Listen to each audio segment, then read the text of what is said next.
19. Antonius in the East. After Brundisium, the prestige of Antonius stood high, and his predominance was confirmed by the renewal of the triumvirate at Tarentum. When that office lapsed, Antonian consuls would be in power at Rome. Antonius had already lost the better part of 2 years. Not Ventidius but the victor of Philippi should have driven the Parthians out of Asia. When at last his hands were free, he departed to Syria, summoning thither the most powerful and most wealthy of the Roman vassals, the Queen of Egypt. He had not seen her for nearly 4 years. Fonteius brought her to Antioch, where they spent the winter of the year 37 to 36 in council and carouse. 1. The invasion of Media and Parthia was designed for the next summer. The dependent kingdoms of the East furnished the traditional basis of Roman economy and Roman security. The Parthian incursion revealed grave defects in system and personnel. Most of the native dynasts proved incompetent or treacherous. In many of the kings, tetrarchs and petty tyrants abode loyalty, not to Rome, but to Pompeius their patron, whose cause suddenly revived when young Labienus broke through the Taurus with a Parthian army, encountering no resistance from Antipater the lord of Derba and Larenda, whose principality lay beside the high road into Asia. 2. The kings of Commagene and Cappadocia lent help to the invader, while Diotarus, the most military of them all, lay low, aged but not decrepit. True to himself, he had just grasped possession of all Galatia, murdering a tetrarch and a tetrarch's wife, his own daughter. 3. But Diotarus died in the year of the Parthian invasion. 4. In this emergency, men of wealth and standing in Asia, among them the famous orators Hybris of Mylassa and Zeno of Laodicea, took up arms to defend their cities. 5. And a brigand called Cleon, born in an obscure Phrygian village, harried and destroyed the invaders in the borderlands of Asia and Bithynia. 6. After the expulsion of the Parthians, Rome required new rulers for the future in the eastern lands. Antonius discovered the men and set them up as kings without respect for family or dynastic claims. He had Caesar's eye for talent. After the Pact of Brundisium, the triumvirs invested Herod the Idumean with insignia of royalty. A year later, the Galatian Amyntas, formerly secretary to King Diotarus, and Polemo, the able son of Zeno of Laodicea, received kingdoms. Other arrangements were made from time to time, but it was not until the winter of 37 to 36 BC that the principalities were built up into a solid and well-balanced structure, with every promise of long duration. 1. East of the Hellespont there were to be 3 Roman provinces only, Asia, Bithynia and Syria. For the rest, the greater part of the eastern territories was consigned to 4 kings, to rule as agents of Rome and wardens of the frontier zone.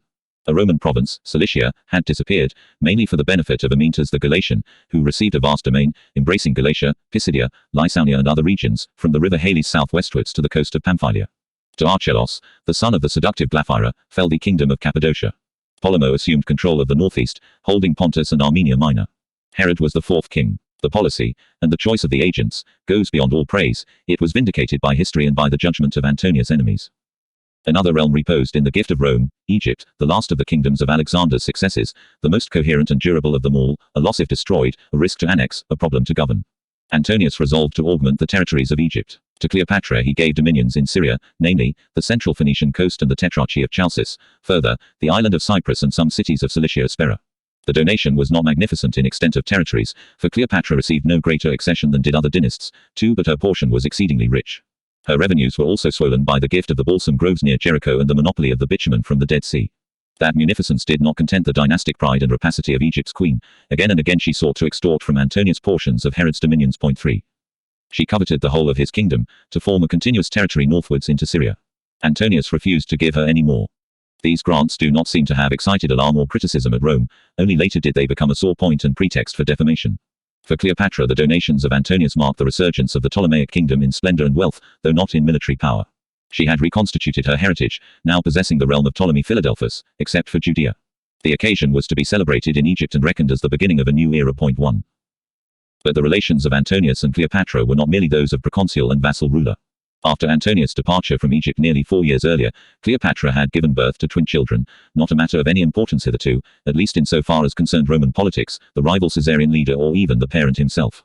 Antonius now acknowledged paternity. The mother bestowed upon the children the high-sounding names of Alexander Helios and Cleopatra Selene. To her next child was to bear the historic and significant name of Philadelphus. It has been argued that precisely on this occasion Antonius contracted a marriage with Cleopatra, reconstituting the Ptolemaic kingdom as a wedding gift. 3. The fact is difficult to establish. From the Egyptian alliance Antonius hoped to derive money and supplies for his military enterprises. Egypt, the most valuable of the dependencies, should not be regarded as paramount and apart, but as one link in a chain of kingdoms that ran north to Pontus and westwards to Thrace, wedged between or protecting on front and flank the Roman provinces of Syria, Bithynia, Asia and Macedonia. These vassal states, serving the needs of government and defense, were not knit together by any principle of uniformity but depended upon the ties of personal allegiance. Pompeius Magnus, binding to his clientela all the kings, dynasts and cities of the wide east, had shown the way to imperial power. Beside princes of blood or title, the personal following of Rome's ruler in the East might suitably be extended to embrace the whole aristocracy in town and country, priestly houses descended from kings and gods of timeless antiquity, possessing royal fortunes in inherited estates or the fruits of mercantile operations, dynastic in their own right. Caesar did his best to equal or usurp the following of Pompeius, with grants of Roman citizenship or favors fiscal and honorific to cities and to prominent individuals. He rewarded Theopompus and other Medians, Potomo the son of Lesbinax from Mytilene, perhaps a rival of the great Theophanes, and Satyrus from Chersonesus. 1. Mithridates the Pergamon, son of a Galatian tetrarch but reputed bastard of the king of Pontus, raised troops for Caesar and won a kingdom for his reward. 2. And Antipater the Idumean, who had lent help to Gabinius and to Caesar, governed in Judea, though the ancient Hasmonean house, now decadent, retained title and throne. 3. In the eastern lands many duly revealed their patron by the names, despots great and small or leading men in their own cities and influential outside them. 4. Dominant in politics, commerce and literature, these men formed and propagated the public opinion of the Hellenic world. Antonius went farther. During the War of Mutina he publicly asserted the cause of Caesar's friend Theopompus. 5.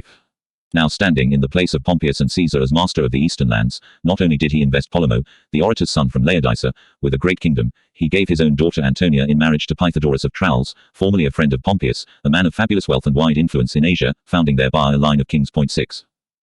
It was not enough to acquire the adherence of influential dynasts over all the East, friends of Rome and friends of Antonius. A ruler endowed with liberal foresight would seek to demonstrate that the Roman was not a brutal conqueror but one of themselves, displaying not tolerant superiority but active goodwill. Regard for Hellenic sentiments would reinforce peace and concord through alliance with the men of property and influence. 1. A day would come when the ruling class in the cities of Asia might hope to enter the Senate of Rome, take rank with their peers from Italy and the western provinces and blend with them in a new imperial aristocracy. Mytilene paid honor and the appellation of savior and benefactor not only to Pompeius Magnus but also to his client Theophanes. 2. The example was nothing novel or untimely, it revealed a habit and created a policy. At Ephesus all Asia proclaimed Caesar as a god manifest, son of Ares and Aphrodite, universal savior of mankind. 3. Antonius advertised the favor he enjoyed from Dionysus, and his own race was fabled to descend from Heracles.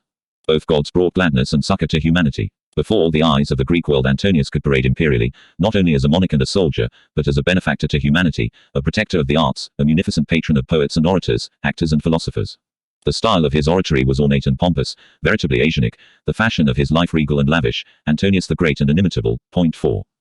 Thus did Antonius carry yet farther the policy of Pompeius and Caesar, developing and perhaps straining the balanced union between Roman party leader and Hellenistic dynast in one person. The latter role would be sensibly enhanced by the glory of victory in Parthia, or by defeat, constraining the Roman to lean more heavily on the support of Eastern allies. Antonius set out upon his great campaign, leaving Syria in the spring of 36 BC, in the design to avenge the disaster of Crassus, display the prestige of Rome and provide for the future security of the empire, not by annexation of fresh territories as Roman provinces, but by an extension of the sphere of vassal kingdoms. He adopted the plan of campaign attributed to Caesar the dictator, not to cross the arid plains of Mesopotamia, as Crassus had done, there to be harried by cavalry and arrows. Even if a Roman army reached Ctesiphon, it might never return. Antonius proposed to march through a friendly Armenia, thence invading Media Atropatene from the northwest. Canidius in a masterly campaign had already reduced the peoples beyond Armenia towards the Caucasus, and Canidius was waiting with his legions. In the neighborhood of Erzerum the great army mustered, 16 legions, 10,000 Gallic and Spanish cavalry and the levies of the client princes, above all the Armenian horse of Artavasdes, for this was essential. Of his Roman partisans Antonius took with him Titius, Ahenobarbus and others. 1. Plancus, the uncle of Titius, may have seen service in this war on the staff of Antonius, though known for talents of another kind. 2. Sosius was left in charge of Syria, Furnius of Asia. Ahenobarbus had been governor of Bithynia since the Pact of Brundisium, who was his successor in that province, and who held Macedonia with the command of Antonius' Balkan army, has not been recorded. From their base in Armenia the legions began their long march to Phraspar, the capital city of Media, some 500 miles away. Antonius neglected to set a firm hold on Armenia by planting garrisons over the land, perhaps he did not have enough legions. Thus Artavasdes, given impunity, could desert with his cavalry at a critical moment.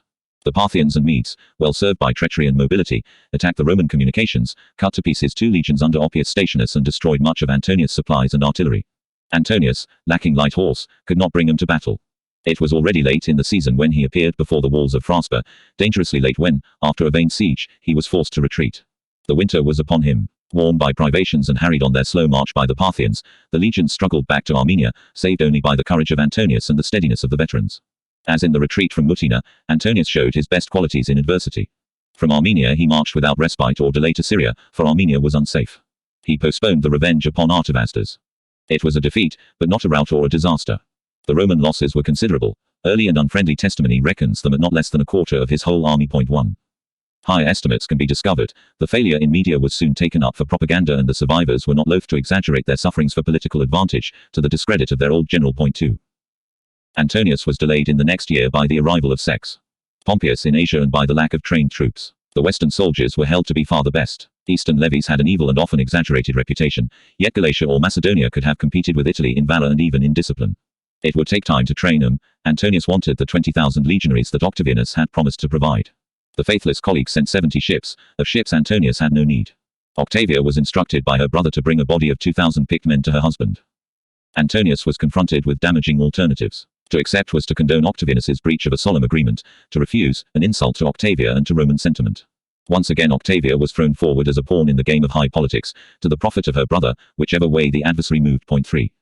Antonius was resentful. He accepted the troops. Octavia had come as far as Athens. Her husband told her to go back to Rome, unchivalrous for the first time in his life. He was dealing with Octavianus, but he learned too late. Octavianus, however, was no more ready yet to exploit the affront to his family than the affront to Rome arising from Antonius' alliance and marital life with the Queen of Egypt. The following year witnessed a turn of fortune in the northeast and some compensation for the disastrous invasion of Media. Antonius marched into Armenia, captured and deposed the treacherous Artavasdes. He turned the land into a Roman province, leaving there a large army under the Trite-General Canidius. With Media Antonius was now on good terms, for Mede and Parthian had at once quarrelled after their victory. Antonius betrothed his son Alexander Helios to Iatape, the daughter of the Median monarch. Point 1. Then in the early spring of 33 BC Antonius, alert for the care of his dominions and allies, marched out again and conferred with the king of Media.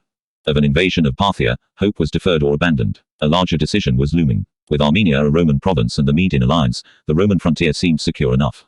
Only a few months passed, however, and the crisis in his relations with Octavianus became so acute that Antonius instructed Canidius to bring the army down to the sea coast of Asia. Point 2. There the legions passed the winter of 33 to 32 BC. In the year 33 BC, with his frontiers in order and Asia at peace, recovering from oppression and looking forward to a new era of prosperity, with legions, cavalry, ships and treasure at his command, Antonius appeared the preponderant partner in a divided empire. With the strong kingdoms of Egypt and Judea in the south and southeast, Rome was secure on that flank and could direct her full effort towards the north or the northeast, oriented now on the line Macedonia, Bithynia, Pontus. The results would soon be evident in the Balkans and on the Black Sea coasts. Nor was the preponderance of Antonius less evident in his following of Roman senators, his provincial governors, generals, admirals and diplomats. Point 3.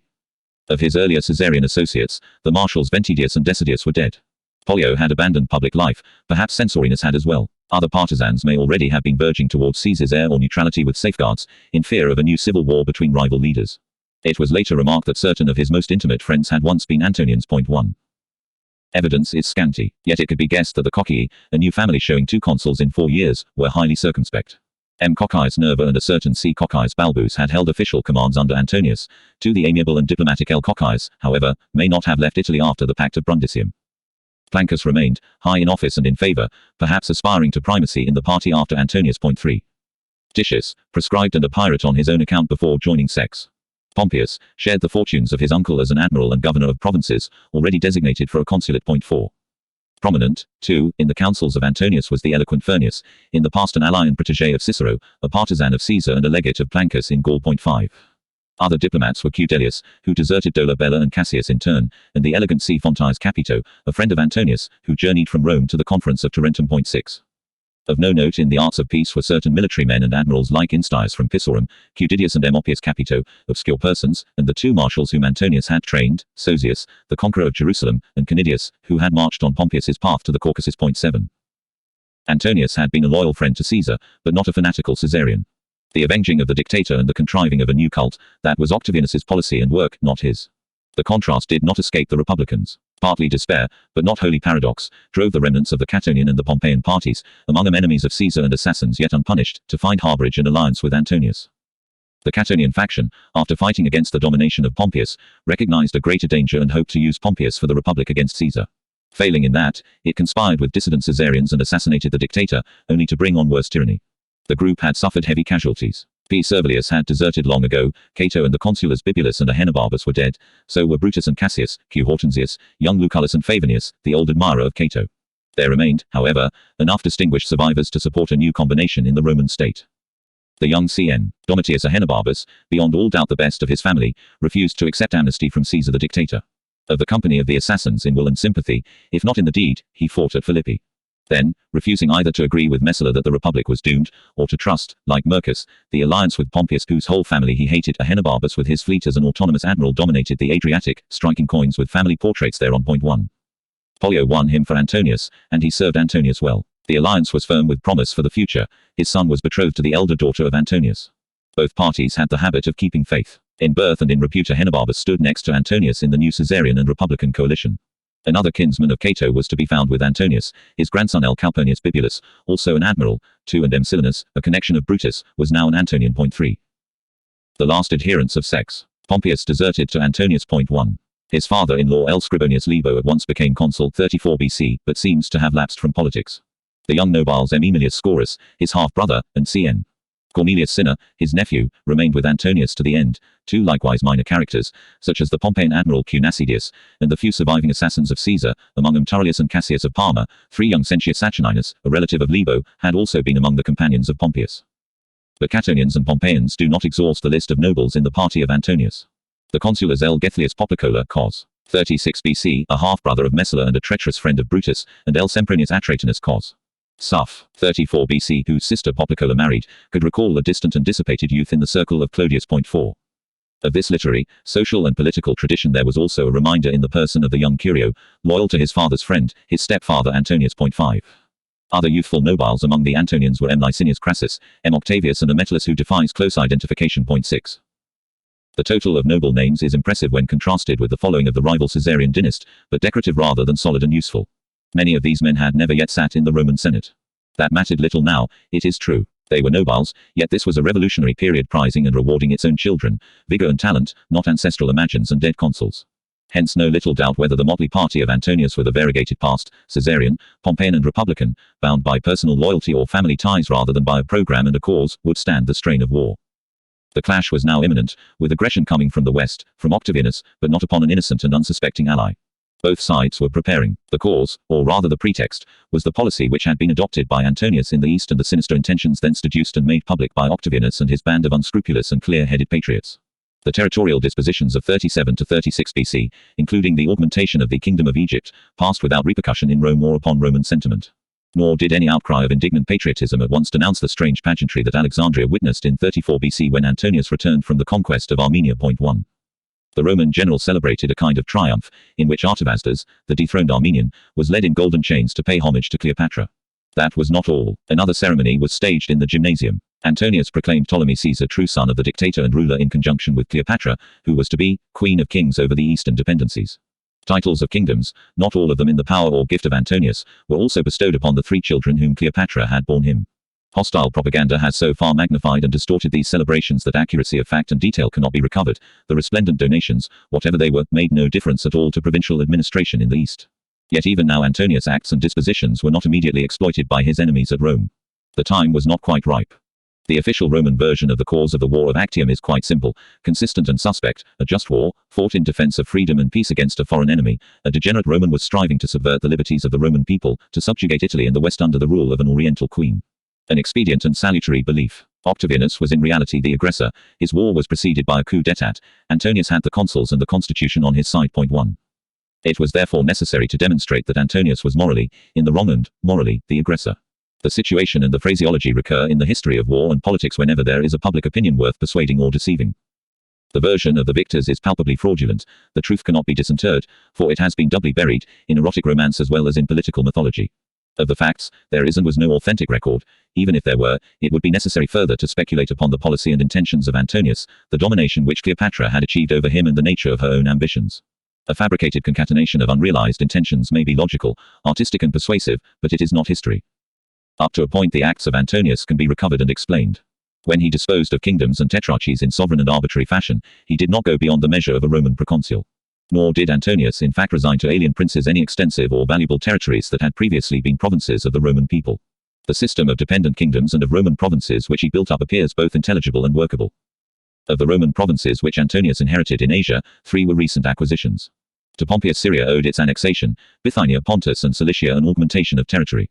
His dispositions, though admirable, were in some respects premature. A province of Cilicia was now shown to be superfluous. With the suppression of the pirates vanished the principal and original reason for a provincial command in the south of Asia Minor. The province itself, vast in extent, and unprofitable to exploit, embraced difficult mountain country with unsubdued tribes of brigands, Isaurian, Pisidian and Cilician, eminently suitable to be left to the charge of a native prince. 2. Amyntas was the man, and the small coastal tract of Cilicia Aspera conceded to Cleopatra did not come under direct Roman government until a century had elapsed. A large measure of decentralization was inevitable in the eastern lands. The agents and beneficiaries were kings or cities. For Rome, advantage as well as necessity, and the population preferred to be free from the Roman tax-gatherer. Caesar took from the companies of Publica the farming of the tithe of Asia. 3. He also removed Cyprus from Roman control and resigned it to the kingdom of Egypt. 1. Antonius in his consulate decreed the liberation of Crete. 2. And his grant of the Roman franchise to the whole of Sicily might appear to portend the coming abolition of another Roman province. 3. The triumvir pursued the same policy, to its logical end. The province of Cilicia was broken up entirely. Kings in the place of proconsuls and publica meant order, content and economy. They supplied levies, gifts and tribute to the rulers of Rome. The empire of the Roman people was large, dangerously large. Caesar's conquest of Gaul brought its bounds to the English Channel and the River Rhine and thereby created new problems. The remainder of the northern frontier clamored to be regulated, as Caesar himself had probably seen, by fresh conquests in the Balkans and in Illyricum, as far as the Danube. Only then and only thus could the empire be made solid, coherent and secure. In the West, municipal self-government was already advancing rapidly in Gaul and in Spain. Elsewhere, however, the burden of administration would impose a severe strain upon the Roman people. If the Roman oligarchy was to survive as a governing class, it would have to abate its ambitions and narrow the area of its rule. Rome could not deal with the East as well as the West. The East was fundamentally different, possessing its own traditions of language, habit and rule. The dependent kings were already there, let them remain, the instruments of Roman domination. Not their strength, but their weakness, fomented danger and embarrassment to Rome. A revived Egypt might likewise play its part in the Roman economy of empire. It was doubly necessary, now that Rome elsewhere in the east had undertaken a fresh commitment, a new province, Armenia, with a new frontier facing the Caucasus and the dependent kingdom of Media. Since the Punic Wars, the new imperial power of Rome, from suspicion and fear, had exploited the rivalries and sapped the strength of the Hellenistic monarchies. Rome spread confusion over all the east and in the end brought on herself wars foreign and civil. To the population of the eastern lands the direct rule of Rome was distasteful and oppressive, to the Roman state a cause of disintegration by reason of the military ambition of the proconsuls and the extortions of the knights. The empire, and especially the empire in the east, had been the ruin of the republic. Egypt itself, however much augmented, could never be a menace to the empire of Rome. Ever since Rome had known the kingdom, its defenses were weak, its monarchs impotent or ridiculous. Pompeius or Caesar might have annexed, they wisely preferred to preserve the rich land from spoliation and ruin by Roman financiers. Egypt was clearly not suited to be converted into a Roman province, it must remain an ally or an appanage of the ruler of Rome. Even if the old dynasty lapsed, the monarchy would subsist in Egypt. Antonius' dispositions and Antonius' vassal rulers were retained almost wholly by the victorious rival, save that in Egypt he changed the dynasty and substituted his own person for the Ptolemies. Caesar Augustus was therefore at the same time a magistrate at Rome and a king in Egypt. But that does not prove the substantial identity of his policy with that of Antonius. There was Cleopatra. Antonius was not the king of Egypt, one but when he abode there as consort of Egypt's queen, the father of her children who were crowned kings and queens, his dual role as Roman proconsul and Hellenistic dynast was ambiguous, disquieting and vulnerable. Credence might be given to the most alarming accounts of his ulterior ambitions. Was it the design of Marcus Antonius to rule as a Hellenistic monarch either over a separate kingdom or over the whole world? Again the argument is from intentions which can hardly have been as apparent to Antonius' republican followers. A nephew and a grandson of Cato were still with him as they were to Octavianus's agents and to subsequent historians. It might be represented that Antonius was making provision for the present, not for a long future, for the East but not for Italy and the West as well. 2. To absolute monarchy belonged divine honors in the East, but not to monarchy alone. In any representative of power it was natural and normal. Had the eastern lands instead of the western fallen by partition to Octavianus, his policy would hardly have differed from that of Antonius. The first man in Rome, when controlling the East, could not evade, even if he wished, the rank and attributes of a king or a god. Years before, in the company of his Roman wife, Antonius had been hailed as the god Dionysus incarnate. 3. When he dwelt at Athens with Octavia, Antonius' behavior might be construed as deference to Hellenistic susceptibilities and politic advertisement. With Cleopatra it was different, she was a goddess as well as a queen in her own right. The assumption of divinity presented a more serious aspect, and perhaps a genuine religious content. Dionysus Osiris was the consort of Isis. But in this matter exaggeration and credulity have run riot. When Antonius met Cleopatra at Tarsus, it was Aphrodite meeting Dionysus, for the blessing of Asia, so one account goes, one and their union has been represented as a sacred marriage. 2. A flagrant anachronism, that, ritual marriage, though fertile with twin offspring, lapsed after a winter, leaving no political consequences. By 33 BC, however, the ambition of Antonius might have moved farther in this direction. He had not been in Rome for 6 years, had his allegiance and his ideas swerved from Rome under the influence of Cleopatra. If Antonius be denied a complete monarchic policy of his own, it does not follow that he was merely a tool in the hands of Cleopatra, beguiled by her beauty or dominated by her intellect. His position was awkward. If he did not placate the Queen of Egypt, he would have to depose her. Yet he was quite able to repel her insistent attempts to augment her kingdom at the expense of Judea. There is no sign of infatuation here, if infatuation there was at all. Antonius the enslaved sensualist belongs to popular and edifying literature. Cleopatra was neither young nor beautiful. Point 3. But there are more insistent and more dangerous forms of domination. He may have succumbed to the power of her imagination and her understanding.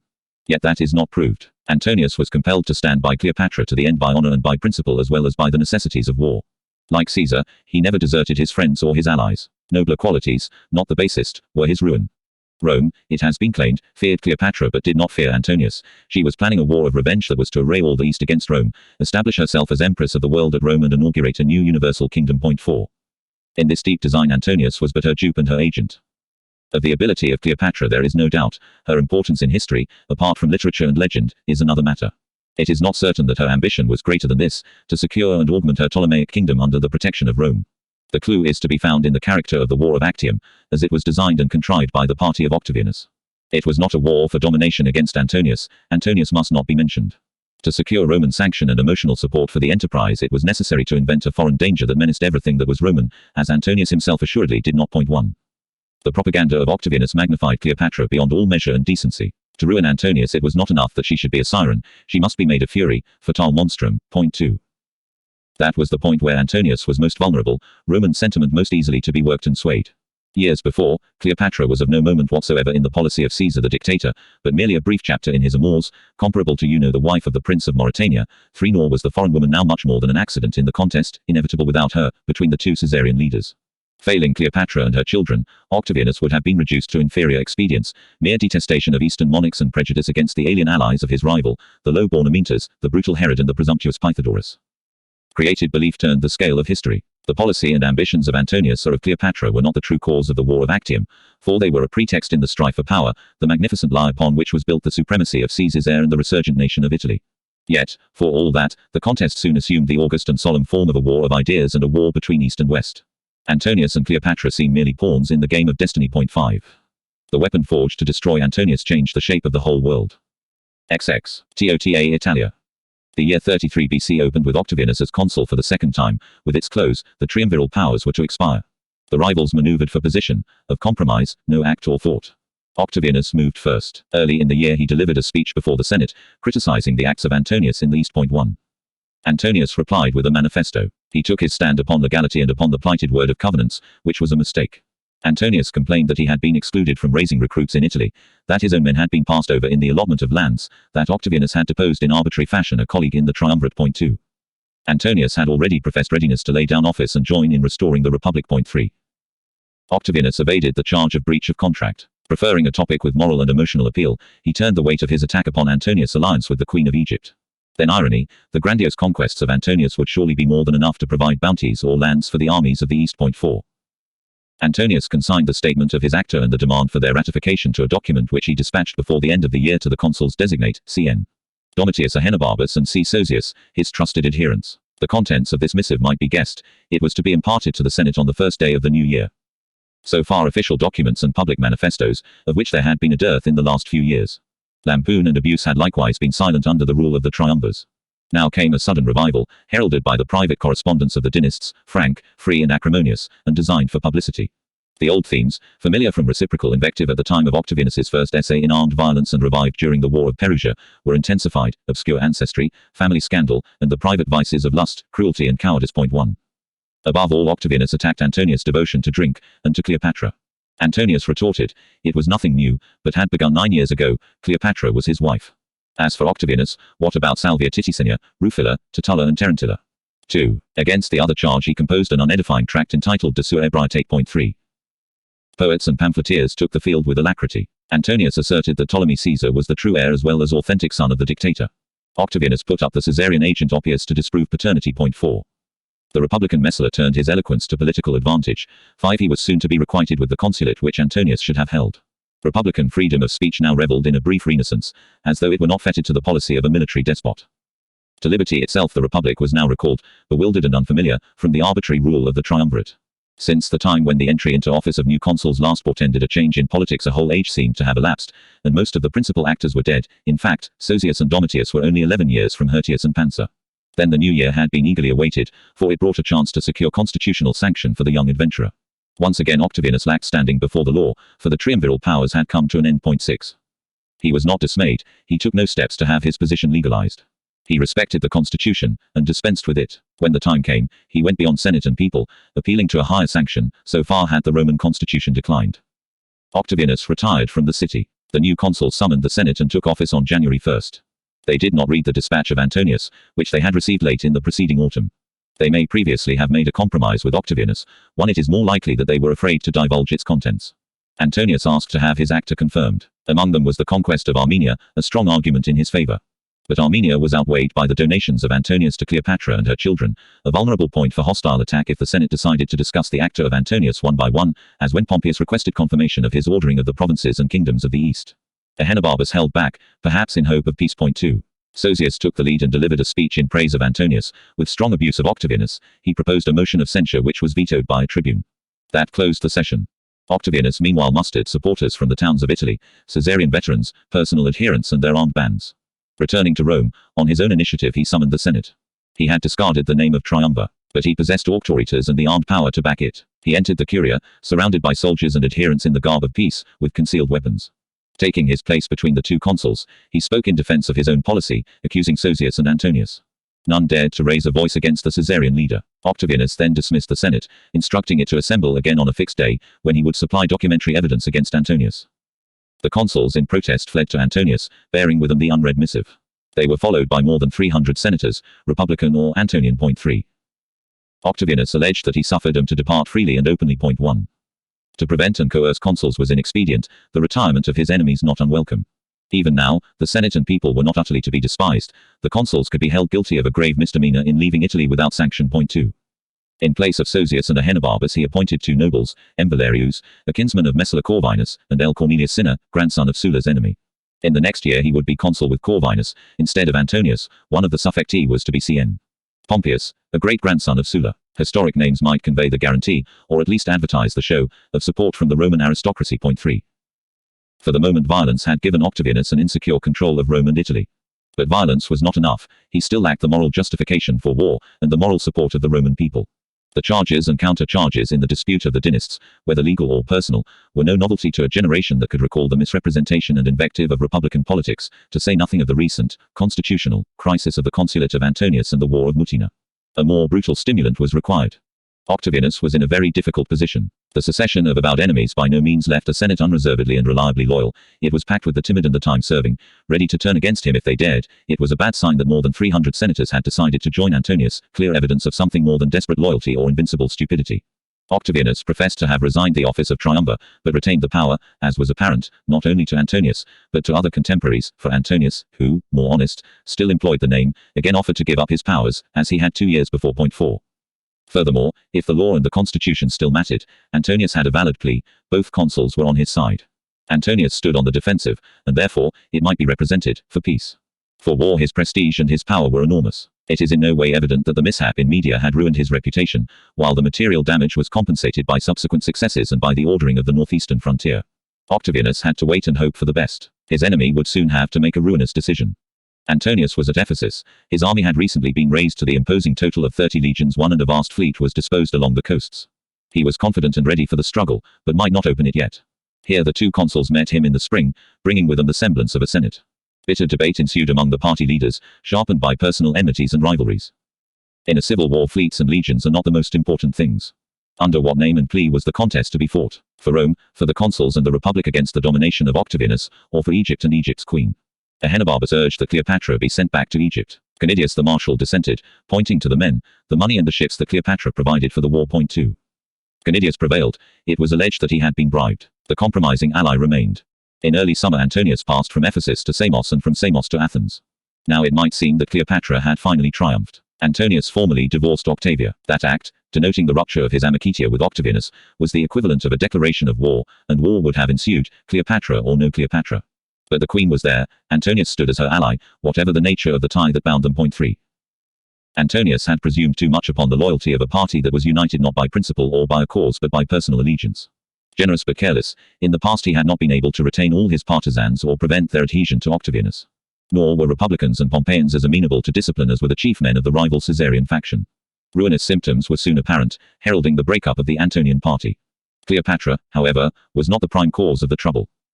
Next to Antonius stood the Republican Ahenobarbus and the old Caesarian Plancus, each with a following of his own. Between them was no confidence, but bitter enmity, causing a feud with subsequent repercussions. 1. Ahenobarbus was steadfast all through against the blandishments of Cleopatra, refusing even to salute her with the title of Queen. 2. Republican principle, or rather family tradition and the prospects of his own son, made him insist that the party of Antonius should be Roman, not regal. Not so Manatius Plancus, who set himself to win the favor of Cleopatra, pronounced her the winner in a famed if not fabulous wager with Antonius, and displayed his versatile talents prominently at court masques in Alexandria. 3. Antonius stood by Cleopatra. Ahenobarbus hated the queen and was averse from war. Yet it was not Ahenobarbus who ran away, but Plancus. Accompanied by his nephew Titius, he deserted and fled to Rome. 4. Plancus had never yet been wrong in his estimate of a delicate political crisis. The effect must have been tremendous, alike in Rome and in the camp of Antonius. Yet he still kept in his company men of principle, distinction and ability, old Caesarian partisans, Republicans, Pompeians. Certain allies were now dead, others, estranged by absence or by the diplomatic arts of the new master of Italy, had changed their allegiance on a calculation of interest, or preferred to lapse, if they could, into a safe and inglorious neutrality. Yet Antonius could count upon tried military men like Sosius and Canidius. No names are recorded in the company of Plancus and Titius. Neither sustained loyalty to Antonius nor rapid desertion were qualities which men always cared afterwards to remember and perpetuate. The Pompeian Saturninus and Arruntius had turned Caesarian by now, and certain consular diplomats or diplomatic marshals, whose political judgment was sharper than their sense of personal obligation, may have departed in the company, or after the example, of Plancus. Complete silence envelops the discreet coquille, and there is no sign when Atratinus and Fontius changed sides. A number of the younger nobiles remained, however, some to the very end. Most significant is the strong republican following of one already denounced as an enemy of Rome, as a champion of Oriental despotism. Bibulus, the proconsul of Syria, died in this year, but the rest of the Catonian faction under Ahenobarbus still stood firm. Had Ahenobarbus required a pretext for desertion, it lay to hand in Antonius' refusal to dismiss Cleopatra. But the Antonian party was already disintegrating. Loyalty would not last forever in the face of evidence like the defection of Plancus and Titius. Well primed with the secrets of Antonius, the renegades brought a precious gift, so it is alleged, news of the documentary evidence that Octavianus so urgently required. They told him that the last will and testament of Antonius reposed in the custody of the Vestal virgins. Neither the attack upon the policy of Antonius in the East, nor the indignation fomented about the divorce of Octavia, had served his purpose adequately. Men could see that divorce, like marriage, was an act of high politics. Now came an opportune discovery, so opportune that forgery might be suspected, though the provisions of the will do not perhaps utterly pass belief. 1.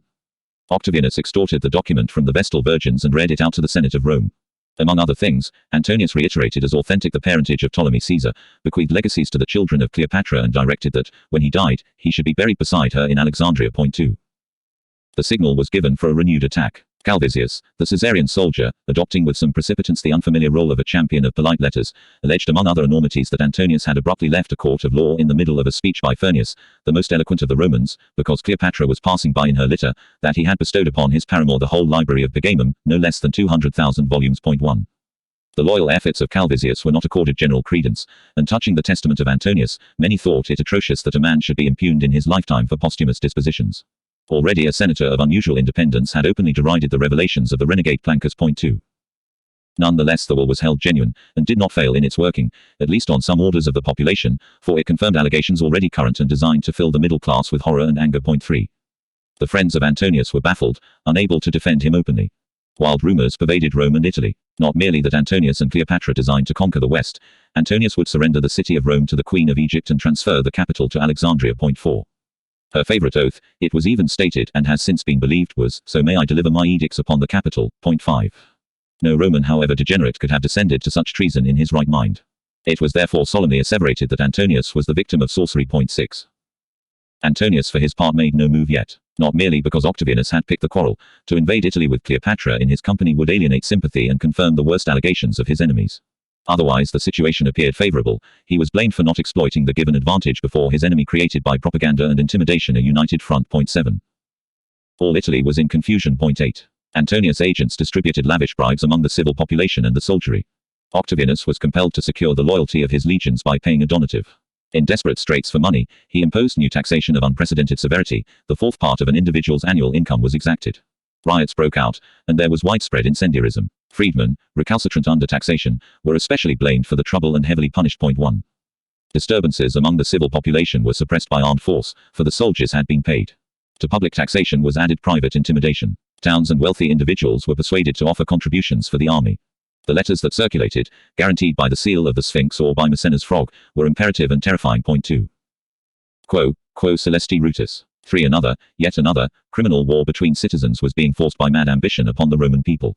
In this atmosphere of terror and alarm, Octavianus resolved to secure national sanction for his arbitrary power and a national mandate to save Rome from the menace of the East.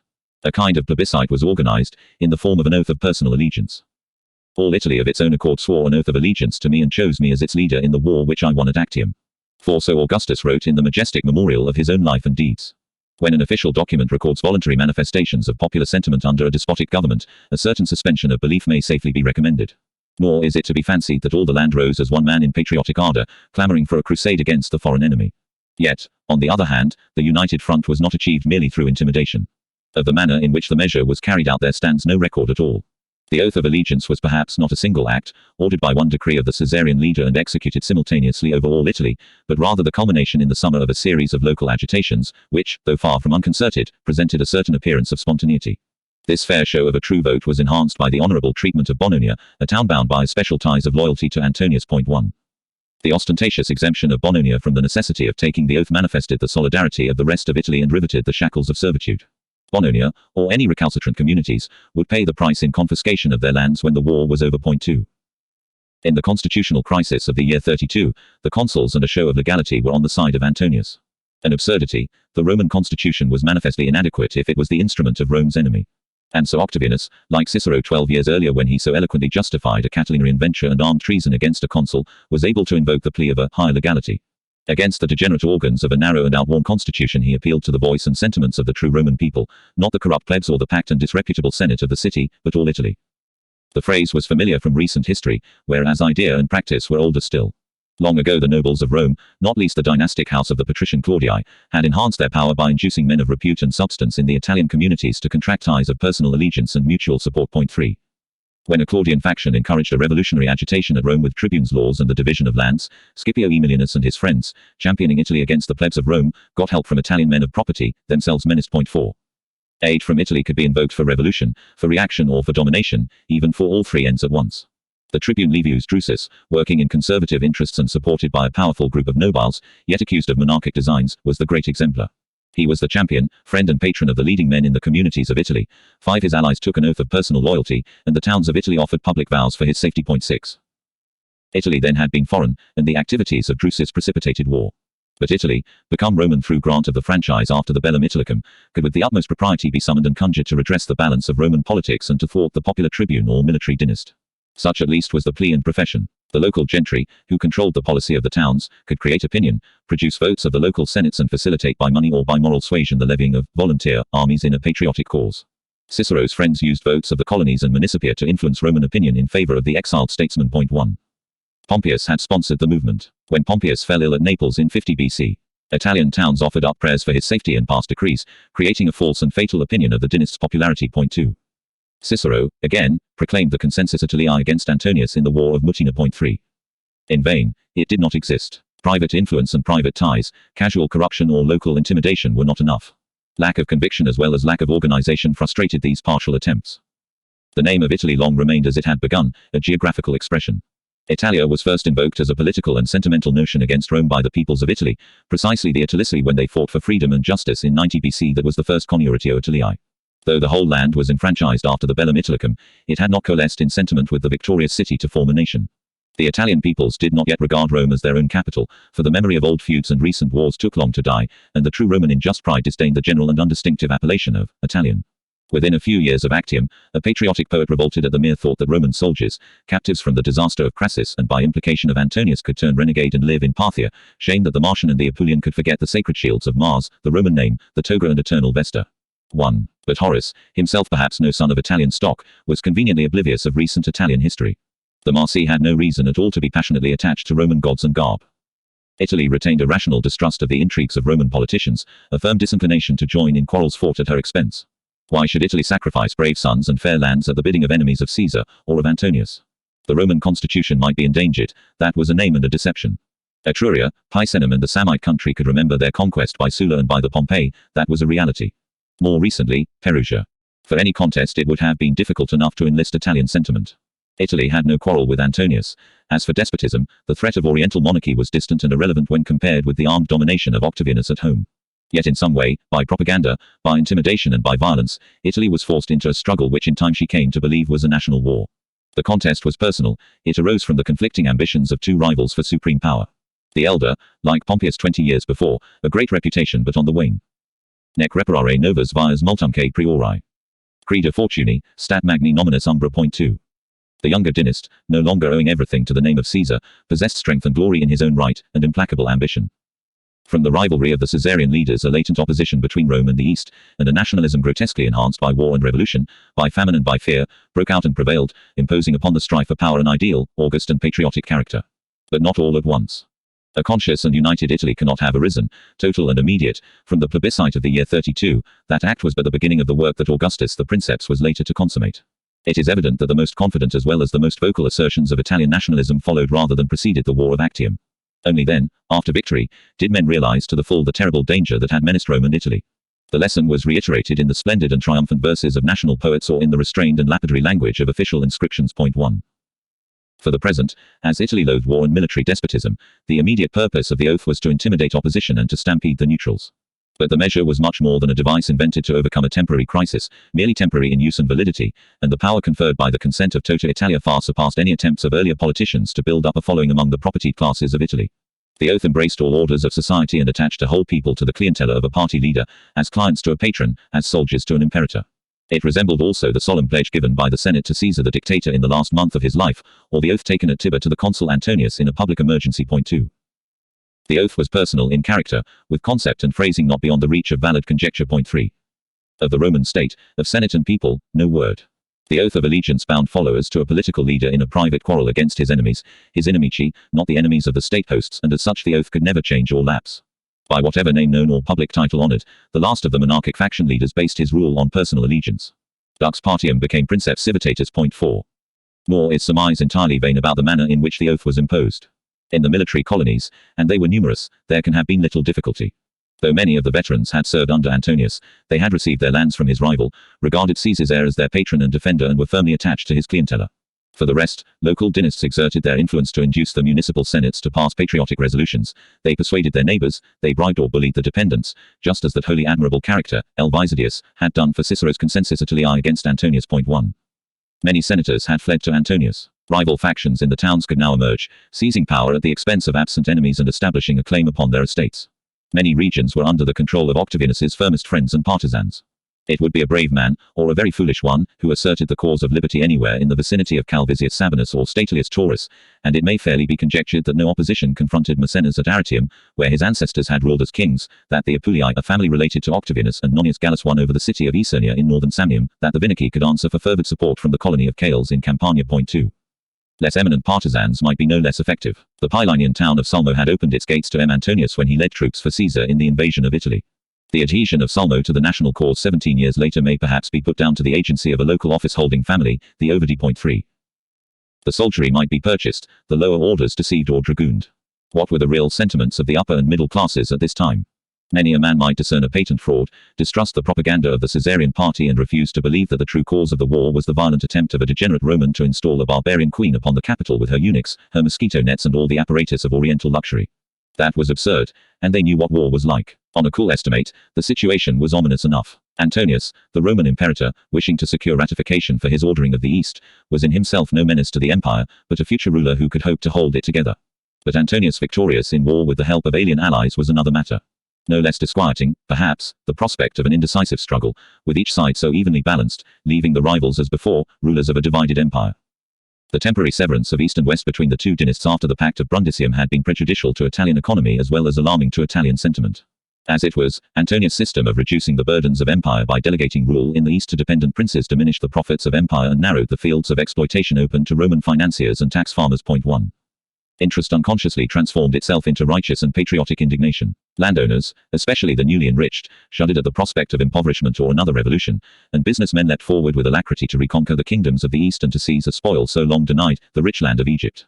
The most ardent exponents of the national unity and the crusade against the East were no doubt to be found in the order of Roman knights and among those senators most nearly allied to them by the ties of family or business. Point 2. But what if the partition of the world was to be perpetuated? The limit between the dominions of the two dynasts, the Ionian Sea, and, by land, a narrow and impassable strip of the mountains of Montenegro, was the frontier given by nature, by history, by civilization and by language between the Latin West and the Greek East. The empire might split into two parts, very easily. It is one of the miracles of Roman history that in subsequent ages the division between West and East was masked so well and delayed so long. The loss of the dominions beyond the sea would be ruinous to an Italy that had prospered and grown rich from the revenues of the East, the return she gained from her export of soldiers, financiers and governors. The source of life cut off, Italy would dwindle into poverty and dishonor. National pride revolted. Was it for this that the legions of the Imperial Republic had shattered and swept away the kings of the East, carrying the eagles in victory to the Euphrates and the Caucasus? Those who were not deceived by the artifices of Octavianus or their own emotions might be impelled by certain melancholy reflections to the same course of action, or at least of acquiescence. The better sort of people in Italy did not like war or despotic rule. But despotism was already there and war inevitable. In a restoration of liberty no man could believe any more. Yet if the coming struggle eliminated the last of the rival dynasts and thereby consummated the logical end of the factions, compacts and wars of the last 30 years, though liberty perished, peace might be achieved. It was worth it, not merely to the middle class, but to the nobiles. Their cause had fallen long ago, not perhaps at Pharsalus, but finally and fatally at Philippi. They knew it, and they knew the price of peace and survival. There was no choice. The Caesarian leader would tolerate no neutrality in the national struggle. One man, however, stood firm, the uncompromising Pollio. He had been a loyal friend of old to Antonius, of which fact Antonius now reminded him. Pollio in reply claimed that in mutual services Antonius had been the gainer, his own conscience was clear. Point 1. But he refused to support the national movement. Pollio cared for Rome, for the Italy of his fathers and for his own dignity, but not for any party, still less for the fraud that was made to appear above party and politics. The excesses of patriotic idealism and mendacious propaganda revolted both his honesty and his intellect. He had no illusions about Octavianus and his friends in the Caesarian party, old and new, about Plancus, or about Agrippa. It is to be regretted that no history preserves the opinions of Pollio concerning these transactions, and it can be well understood. His comments would have been frank and bitter. Octavianus, supported by the oath of allegiance and consensus of all Italy, usurped authority and the conduct of a patriotic war. He proceeded to declare Antonius stripped of his powers and of the consulate for the next year. That office he allotted to an aristocratic partisan, Valerius Messala, and he was to wage Rome's war as consul himself, for the third time. Antonius was not outlawed, that was superfluous. On Cleopatra, the Queen of Egypt, the foreign enemy, the Roman leader declared war with all the traditional pomp of an ancient right. With Antonius he had severed his amicitia, their feud was private and personal. But if Antonius stood by his ally, his conduct would patently stamp him as a public enemy. Point 1. The winter passed in preparation. An oath had also been administered to the provinces of the West. As in Italy, the military colonies were the chief support of Octavianus's power, and the local magnates, whether Roman colonists and businessmen or native dynasts, were firmly devoted to the Caesarian cause. Men from Spain and Gallia Narbonensis had already been admitted to the Senate by Caesar the dictator, and there was an imposing total of Roman knights to be found in provincial cities like Gades and Corduba. Point 2. Old Balbus and his nephew were all but monarchic in their native Gades. It may be presumed that the wealthy family of the Anere commanded adequate influence in Corduba, 3 and Forum Julii, whence came Cornelius Gallus and the ancestors of Cn. Julius Agricola, will have displayed no hesitation. The native population remained tranquil. In Gaul the chieftains of the various tribes were attached in loyalty to the clientela of Caesar. Triumphs from Africa and Spain celebrated in 32 BC by L. Cornificius and by App. Claudius Pulcher enhanced the impression of a pacified West as well as the power and glory of Caesar and the Caesarian party. Point 4. The armies of the West were left in charge of safe partisans. The tried soldiers C. Carrinas and C. Calvisius Sabinus held Gaul and Spain. L. Autronius Paetus or another was proconsul of Africa. Point 5. Maecenas controlled Rome and Italy, invested with supreme power, but no title. Point 6. There must be no risks, no danger of an Antonian rising in Italy in defense of Libertas, no second war of Perugia. The surest guarantee provided also the fairest pretext. Point 7. Octavianus took with him across the seas the whole of the Senate and a large number of Roman knights. They followed him from conviction, interest or fear. Hence an impressive spectacle. A whole people marched under the gods of Rome and the leadership of Caesar, united in patriotic resolve for the last war of all. Hinc Augustus agens Italos in Praelia Caesar. Cum patribus populic, Peterbus a magans dis. Point 1. 21. Dux. The adversary spent the winter in Greece, ready in his preparations of army and fleet, but not perhaps as resolute as he might appear. Antonius now had to stand beside Cleopatra. There could be no turning back. Patrae at the mouth of the Gulf of Corinth was his headquarters. His forces, fed by corn ships from Egypt, were strung out in a long line from Corcyra and Epirus to the southwestern extremity of Peloponnesus. The land army under the command of Canidius comprised 19 of his legions, the other 11 made up the garrison of Egypt, Cyrene, Syria and Macedonia. 1. Antonius could not take the offensive, for every reason, not merely the political damage of an invasion of Italy in the company of Egypt's queen. On military calculation, to disembark in Italy was hazardous, the coast lacked good harbours, and Brundisium was heavily fortified. Moreover, the invader would sacrifice the advantages of supply, reinforcement and communications. The fleet and the army were tied to each other. For the combined needs, Antonius abandoned the Albanian coast and the western end of the Via Egnatia. That might appear an error, it was probably a ruse. Antonius proposed to leave the approach free to the enemy, to lure Octavianus onwards, and entrap him with the aid of superior sea power.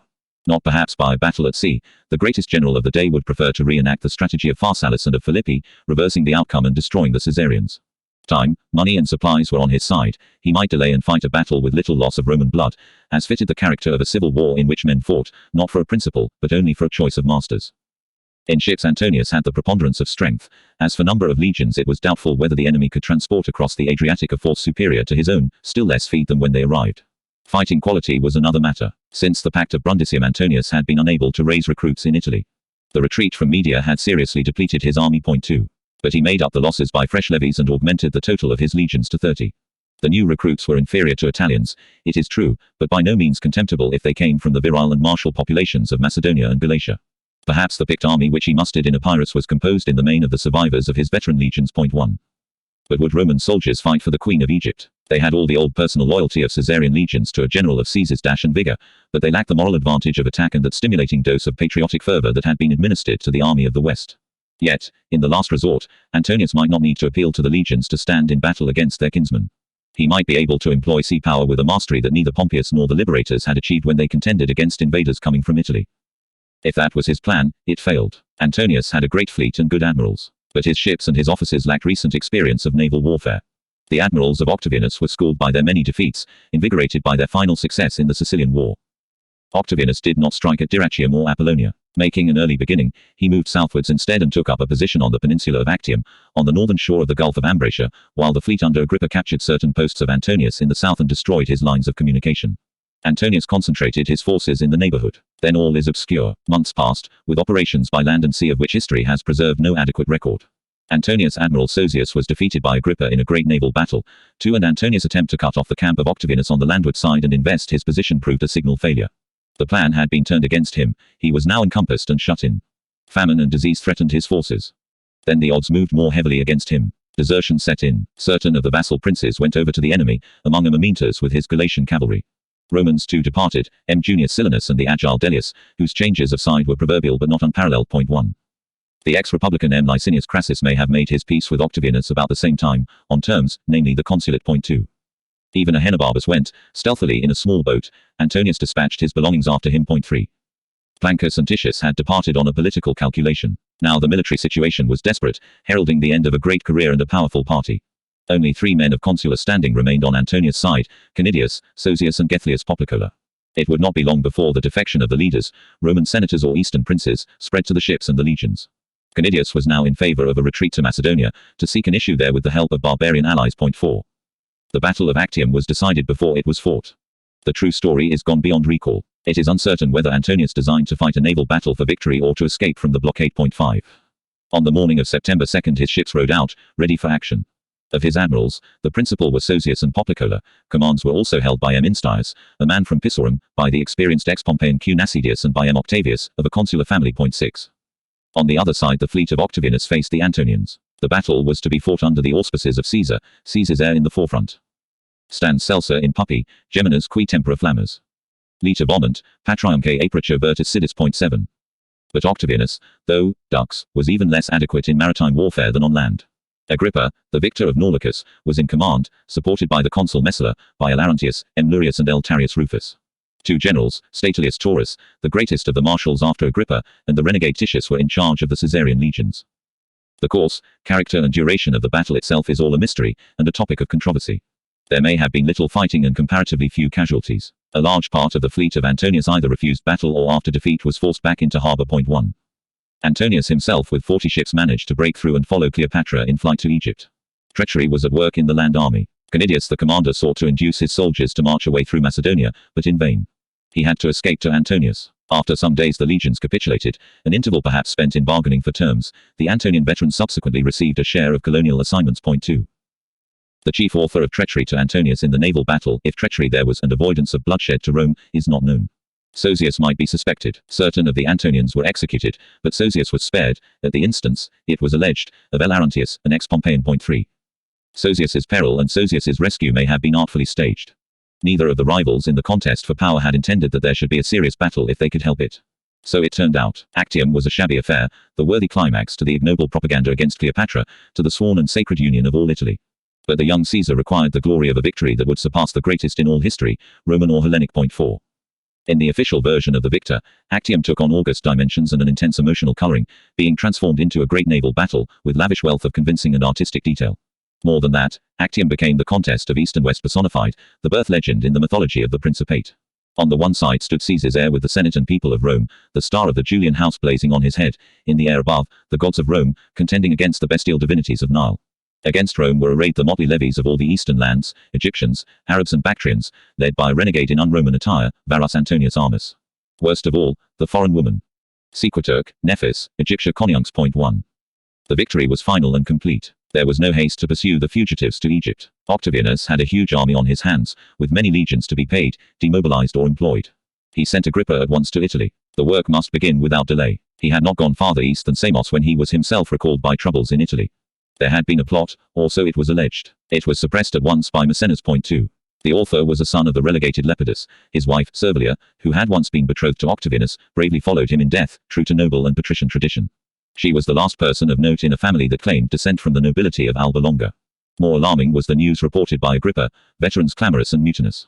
Octavianus crossed the wintry seas to Brundisium and appeased the demands. 3.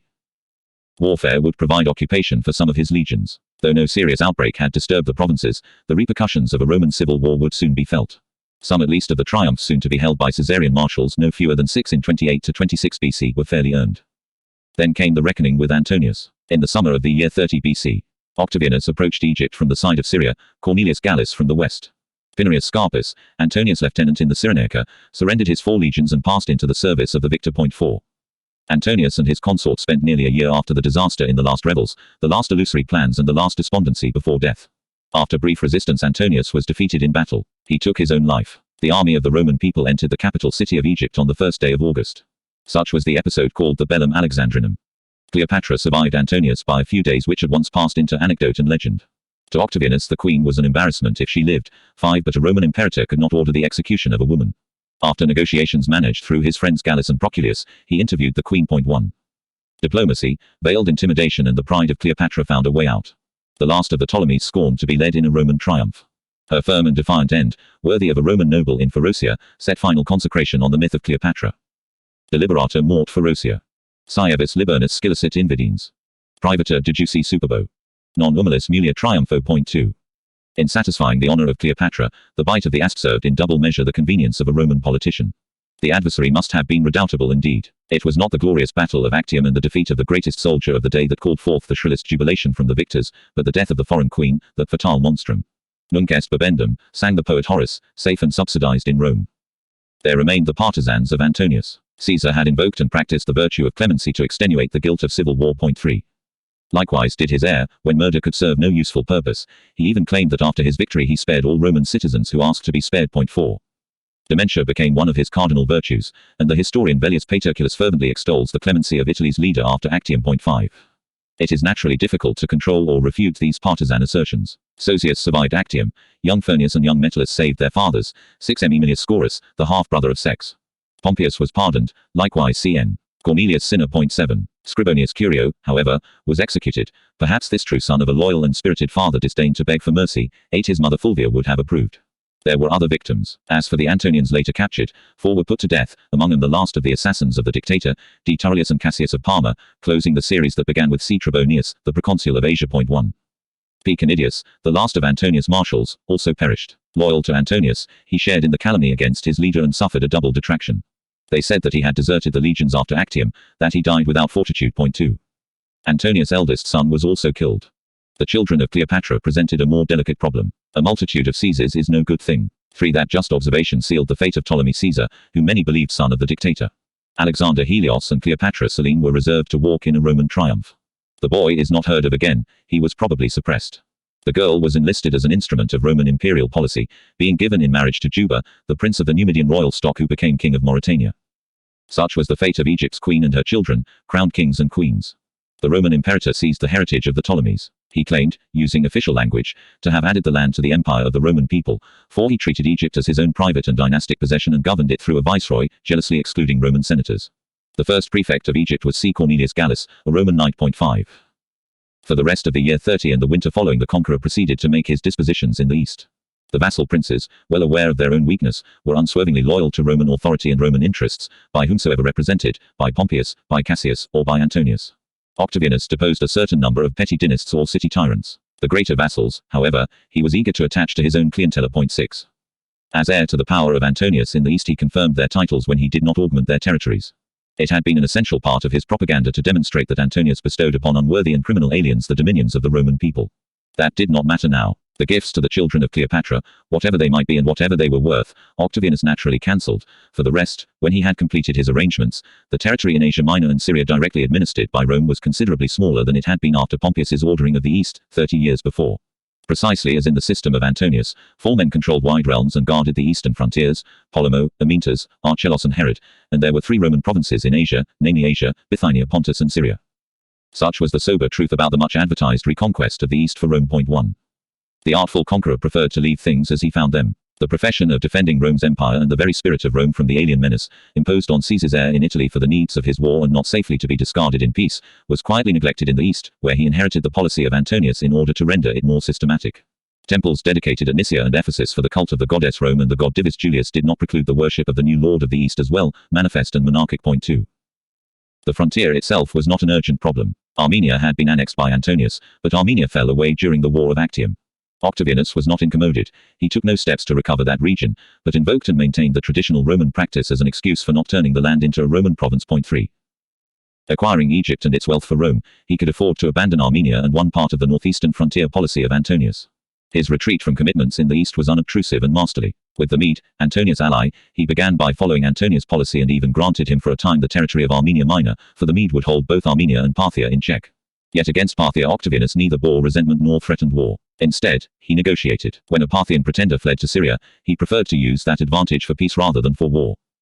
Crassus and the national honor clamored for a war of revenge, and the last of the dynasts might desire to outshine all the generals of the Republic, Pompeius, Crassus and Antonius, in distant conquest, for glory, for aggrandizement, and to extinguish the recent memory of civil strife. Rome expected, and the poets announced the true, complete and sublime triumph. The young Caesar would pacify the ends of the earth, subjugating both Britain and Parthia to the rule of Rome. 1. No themes are more frequent in the decade after Actium, or less relevant to the history of those years. Octavianus had his own ideas. It might be inexpedient to defy, but it was easy to delude, the sentiments of a patriotic people. The disaster of Crassus and the ill success of Antonius, even though not as great as many believed, were sobering lessons, and there was work to do in the west and in the north. To serve the policy of Rome and secure the eastern frontiers, it was enough to invoke the arts of diplomacy and the threat of supporting rival claimants to the insecure throne of Parthian monarchy. That kingdom, indeed, though difficult to an invader and elusive from its very lack of order and cohesion, was neither strong in war nor aggressive in policy. Adulation, perversity or ignorance might elevate Parthia to be a rival empire of Rome. 2. It could not stand the trial of arms, or even of diplomacy. Of an invasion of Asia and Syria there was no danger to be apprehended, save when civil war loosened the fabric of Roman rule. There were to be no more civil wars. So much for the East. It was never a serious preoccupation to its conqueror during his long rule. The menace of Parthia, like the menace of Egypt, was merely a pretext in his policy. There was a closer danger, his own equals and rivals, the proconsuls of the military provinces. Egypt was secure, or deemed secure, in the keeping of a Roman knight. But what of Syria and Macedonia? Soon after Actium, Messala was put in charge of Syria. 3. Octavianus's first governor of Macedonia is nowhere attested, perhaps it was Taurus. 4. But Messala and Taurus departed to the west before long, to replace Carrinas and Calvisius in Gaul and Spain. 5. In Syria a safe man became proconsul, Tullius Cicero Cos. Suff. 30 BC, the dissolute and irascible son of the great orator. 1. In Macedonia, a very different character, the distinguished renegade Licinius Crassus Cos. 30 BC. 2. The other provinces of the east, not so important because they lacked permanent garrisons of legions, were in the hands of reliable partisans. 3. In the summer of 29 BC, Octavianus returned to Italy. He entered Rome on August 13. During 3 successive days the imperial city witnessed the pomp of 3 triumphs, for the campaigns in Illyricum, for the war of Actium and for the war of Alexandria, all wars of Rome against a foreign enemy. The martial glory of the Renaissance state was also supported in the years following by the triumphs of men prominent in the Caesarian party, the proconsuls of the western provinces, 4 from Spain, C. Calvisius Sabinus and Sex. Apuleius, from Africa, L. Autronius Paetus, from Gaul, C. Carinus and M. Valerius Messala. The proconsul of Macedonia, M. Licinius Crassus, held that his successes deserved special honor. He was not allowed to celebrate his triumph till July 27 BC. When a party has triumphed in civil war, it claims to have asserted the ideals of liberty and concord. Peace was a tangible blessing. For a generation, all parties had striven for peace. Once attained, it became the spoil and prerogative of the victors. Already the Senate had voted that the temple of Janus should be closed, a sign that all the world was at peace on land and sea. 5. The imposing and archaic ceremony did not, however, mean that warfare was to cease. The generals of Rome were active in the frontier provinces. The exaltation of peace by a Roman statesman might attest a victory, but it portended no slackening of martial effort. The next generation was to witness the orderly execution of a program of rational aggression without match or parallel as yet in the history of Rome. An assertion of imperial policy and an omen of victory was then embodied in the dedication of the Ara Pax Augustae, which was not unfitting. To the Roman, peace was not a vague emollient. The word, pax, can seldom be divorced from notions of conquest, or at least compulsion. It was Rome's imperial destiny to compel the nations to live at peace, with clemency towards the subject and suppression of the rest. Pacis imponic morum, parcia subiectus a debellare superbos. 1. But the armies of Rome presented a greater danger to her stability than did any foreign enemy. After Actium, the victor who had seduced in turn the armies of all his adversaries found himself in the embarrassing possession of nearly 70 legions. For the military needs of the empire, fewer than 30 would be ample. Any larger total was costly to maintain and a menace to internal peace. He appears to have decided upon a permanent establishment of about 26 legions. The remainder were disbanded, the veterans being settled in colonies in Italy and in the provinces. The land was supplied by confiscation from Antonian towns and partisans in Italy, or purchased from the war booty, especially the treasure of Egypt. 2. Liberty was gone, but property, respected and secure, was now mounting in value. The beneficial working of the rich treasure from Egypt became everywhere apparent. 3. Above all, security of tenure was to be the watchword of the new order. 4. Italy longed for the final stabilization of the revolutionary age. The war of Actium had been fought and won, the menace to Italy's life and soul averted. But salvation hung upon a single thread. Well might men adjure the gods of Rome to preserve that precious life. Hunc salter averso juvenum succurra seclo. Ne prohibit. 5. The poet Virgil had brought to completion the 4 books of his Georgics during the war of Actium and Octavianus's absence in the East. The Georgics published, he had already begun to compose a national epic on the origins and destiny of imperial Rome. To Venus, the divine ancestress of the Julian house, Jupiter unfolded the annals of the future. On the brightest page stands emblazoned the Caesar of Trojan stock, destined himself for divinity, but not before his rule on earth has restored confidence between men and respect for the gods, blotting out the primal curse of fratricidal strife. Nascetur pulchra Trojanus origin Caesar. Imperium Oceano, famum qui terminet astris. Julius a magno demisum nomen lulo. Hunc tu olim Chilo spolis orientus onestum. Axipes secura, vocabitur hic quoc votus. Espera tum posicis mitesum circula bellis. Cania fidus a vesta, remo cum frater Quirinus. Jura debunt. 1. Caesar's heir was veritably a world conqueror, not in verse only, or by the inevitable flattery of eastern lands. Like Alexander, he had spread his conquest to the bounds of the world, and he was acclaimed in forms and language once used of Alexander. 2. He was now building for himself a royal mausoleum beside the Tiber, and public sacrifices for his safety had been celebrated by a Roman consul. 3. The avenging of Caesar, and with it his own divine descent, was advertised by the inauguration of the temple of Divus Julius in 29 BC. 4, but insistence on military monarchy and Trojan ancestry might provoke disquiet. When the triumvir Antonius abode for long years in the east, men might fear lest the city be dethroned from its pride of place, lest the capital of empire be transferred to other lands. The propaganda of Octavianus had skillfully worked upon such apprehensions. Once aroused, they would be difficult to allay, their echo could still be heard. Horace produces a divine decree, forbidding Troy ever to be rebuilt. 5. Virgil is quite explicit. 6. And Livy duly demonstrates how the patriot Camillus not only saved Rome from the invader but prevented the citizens from abandoning the destined seat of empire for a new capital. 7. Camillus was hailed as Romulus, as a second founder and savior of Rome. Romulus ac parens patriae conditor alter urbis. 8. In Romulus there was to hand an authentic native hero, a god's son and himself elevated to heaven after death as the god Quirinus. Full honor was done to the founder in the years after Actium. Caesar had set his own statue in the temple of Quirinus. Caesar's heir was identified with that god by the poet Virgil. 1. Not by conquest only but by the foundation of a lasting city did a hero win divine honors in life and divinity after death. That was the lesson of Romulus. It was enunciated in prose as well as in verse. 2. The conqueror of the East and hero of Actium must now gird himself to the arduous task of rebuilding a shattered commonwealth and infusing it with new vigor.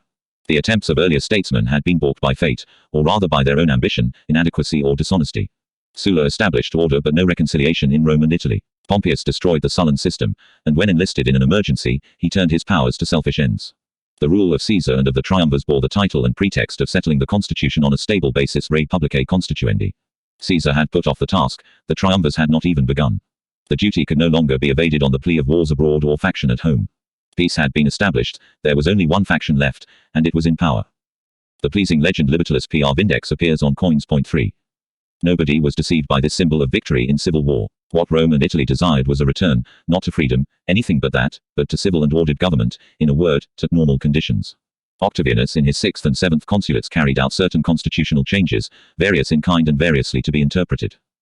Hopeful signs were not wanting. In 28 BC Octavianus was consul for the 6th time with Agrippa as his colleague. In the previous year he had augmented the total of the patrician families. The two colleagues now held a census in virtue of powers specially granted and took in hand a purge of the Senate. 4. Unworthy members were expelled or persuaded to depart. The point and meaning of this reform will emerge later. Octavianus himself assumed the title traditionally pertaining to the senator foremost in rank and authority, that of princeps senatus.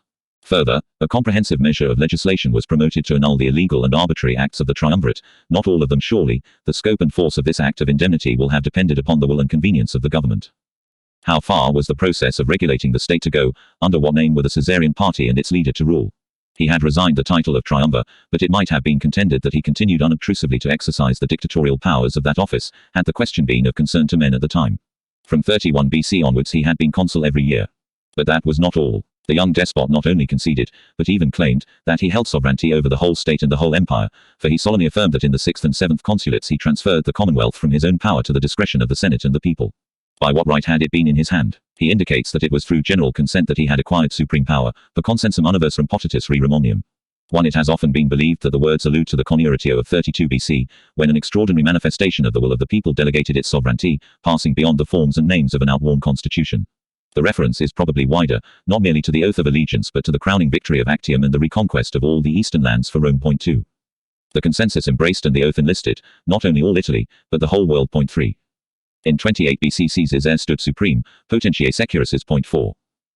Naked despotism is vulnerable. The imperator could depend upon the plebs and the army, but he could not rule without the help of an oligarchy. His primacy was precarious if it did not accommodate itself to the wishes of the chief men in his party. For loyal service they had been heavily rewarded with consulates, triumphs, priesthoods and subsidies. Some had even been elevated into the patriciate. Octavianus could count upon certain of his marshals, such as Agrippa, Calvisius and Taurus, to any extremity. But the military oligarchy was highly variegated. There was scarce a man among the consulars but had a republican, or Antonian, pass behind him. Treachery destroys both the credit and the confidence of any who deal in that commodity. No ruler could have faith in men like Plancus and Titius. Ahenobarbus the republican leader was dead, but Messala and Pollio carried some authority. If the young despot were not willing of his own accord to adopt, or at least publish, some tolerable compromise with Senate and people, certain eminent personages might have brought secret and urgent pressure to bear upon him. Some informal exchange of opinion there may well have been. No record would be likely to survive, when an important public event of the year has barely been preserved, let alone understood in full significance. Being consul and perhaps able to invoke tribunician power, one Octavianus possessed the means to face and frustrate any mere constitutional opposition in Rome. It would be uncomfortable but not dangerous. Armies and provinces were another matter. M. Licinius Crassus, the proconsul of Macedonia, after pacifying Thrace and defeating the Bastarnae, earned a triumph but claimed more, namely the ancient honor of the spolia opima, for he had slain the chieftain of the enemy in battle with his own hand, a feat that had fallen to only 2 Romans since Romulus. Such military glory infringed a monopoly. The opportune discovery, or forgery, of an inscription was enlisted to refute the claim of Crassus. 2. Fraud or an antiquarian quibble robbed the proconsul of the spolia opima. An arbitrary decision denied him the title of imperator, which had been conceded since Actium to other proconsuls, and to one commander at least who was perhaps not a proconsul and was certainly not of consular standing. 3. Yet Crassus was granted the bare distinction of a triumph when a convenient interval had elapsed, July 27 BC, after which he disappears completely from history. In robbing Crassus of the title of imperator, Octavianus raised, perhaps at an untimely moment, the delicate question of his own standing in public law. Like his policy, his powers were a direct continuation of the triumvirate, even though that despotic office had expired years before. In law the only power to which he could appeal if he wished to coerce a proconsul was the consular authority, exorbitantly enhanced. To preclude disputes of competence, a new regulation was required. No source records any political repercussions of the clash with Crassus, any hint of the attitude of other proconsuls. Had he firm allies or kinsmen among them, the course of events might have been different. 1. There is a mysterious calamity in these years, unexplained in cause, obscure in date. See Cornelius Gallus, the prefect of Egypt, vain, eloquent and ambitious, succumbed to imprudence or the calumny of his enemies, who no doubt were numerous. Octavianus disowned him, breaking off all amicitia. After a prosecution for high treason in the law courts, the Senate passed a decree against the offender. Gallus took his own life 27 BC.2. The offense of Gallus is variously described as base ingratitude, statues erected to himself and boastful inscriptions incised on the pyramids of Egypt. 3. Lapidary evidence, though not from a pyramid, shows the Roman knight proclaiming that he advanced southwards in conquest farther than any army of the Roman people or monarch of Egypt. 4. Octavianus could tolerate misdemeanor, crime or vice in his associates, providing that his own supremacy was not assailed. The precise nature of Gallus' violation of amicitia evades conjecture. 1. It was hardly trivial or verbal, for Suetonius ranks his fall with that of Salvianus. Octavianus praised the pietas of the Senate and deplored the death of a friend. 2. Gallus may have been recalled from Egypt in 28 BC. With the proconsul of Macedonia no link is known, save that each was once a partisan of Antonius. 3. Who had not been. Neither Gallus nor Crassus is even mentioned by the loyal historian Velleius Paterculus, hence all the more reason to revive suppressed discordances in a fraudulently harmonious account of the restoration of republican government at Rome. The denial to Crassus of the title of imperator was not merely a matter of constitutional propriety, or rather, impropriety. Crassus was a noble, from a great house, the grandson of a dynast who had taken rank with Pompeius and Caesar. In military glory he was a sudden rival to the new Romulus, who tried to engross and concentrate on his own person all prestige and success in war, as an almost religious consecration of the rule of the sole imperator. 4. Not only prestige was at stake, the armed proconsuls were a menace. Yet it would be inexpedient to remove them all. Octavianus decided upon a half measure. Under the rule of the triumvirate, and after its nominal decease, proconsuls had governed large provinces, taken imperatorial acclamations and celebrated triumphs. Octavianus would now remove the proconsuls from the more powerful of the military provinces and control these regions directly himself, with proconsulo imperium. For the rest, proconsuls might govern, in appearance unhindered. Some would have military provinces in their charge, about which due foresight would be exercised, few legions for garrison, proconsuls of new families rather than noble, and praetorian rather than consular in rank, and no imperatorial salutations, no triumphs, if it could be helped. The nobilis and the consular, those were the enemies.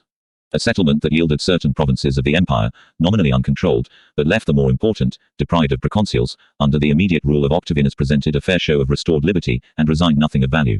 Ostensible moderation was only a step to greater consolidation of power, and of power, no surrender. Only words and forms were changed, and not all of them. As, dux, the young Caesar had fought the war under the national mandate, and, dux, he remained, though the appellation gradually faded from use. Yet he might have kept it, whatever the form of the constitution and legal definition of his powers. The term, dux, was familiar from its application to the great generals of the Republic, and the victor of Actium was the last and the greatest of them all. It could also fit a political leader, dux partium, but warfare and party politics were deemed to be over and gone. The word had too military a flavor for all palates. It would be expedient to overlay the hard and astringent pill of supreme power with some harmless flavoring that smacked of tradition and custom. The military leader wished to be known as a magistrate. An appellation that connoted eminence, but not always sole primacy, was ready to hand. The leading statesmen of the Republic had commonly been called Principes, in recognition of their authority or their power. 1. The name was not always given in praise, for the Princeps was all too often a political dynast, exerting illicit power, or potential for personal rule. 2. Principalis also acquired the force and meaning of dominatus. 3. Caesar's heir came to use the term Princeps, but not as part of any official titulature. There were other Principes in the state, there could not fail to be such in a republic. So Horace addresses him. Maxime Principum. 4. This convenient appellation for the holder of vague and tremendous powers did not make its way all at once. Princeps remained also and very truly dux, as the poetical literature of the earliest years of the new dispensation unequivocally reveals. Rightly, for the martial glory and martial primacy of the new Romulus was not impaired by the public acts of his 6th and 7th consulates. The word, princeps, as applied to Augustus, is absent from the Aeneid of Virgil and is not of very common occurrence in the first 3 books of the Odes of Horace which appeared in 23 BC. Propertius uses it but once, dux, however, at least twice. 1. As late as the publication of the last book of the Odes 13 BC, the ruler of Rome can still be called dux, but with a difference and with the appendage of a benevolent and unmilitary adjective, dux bone.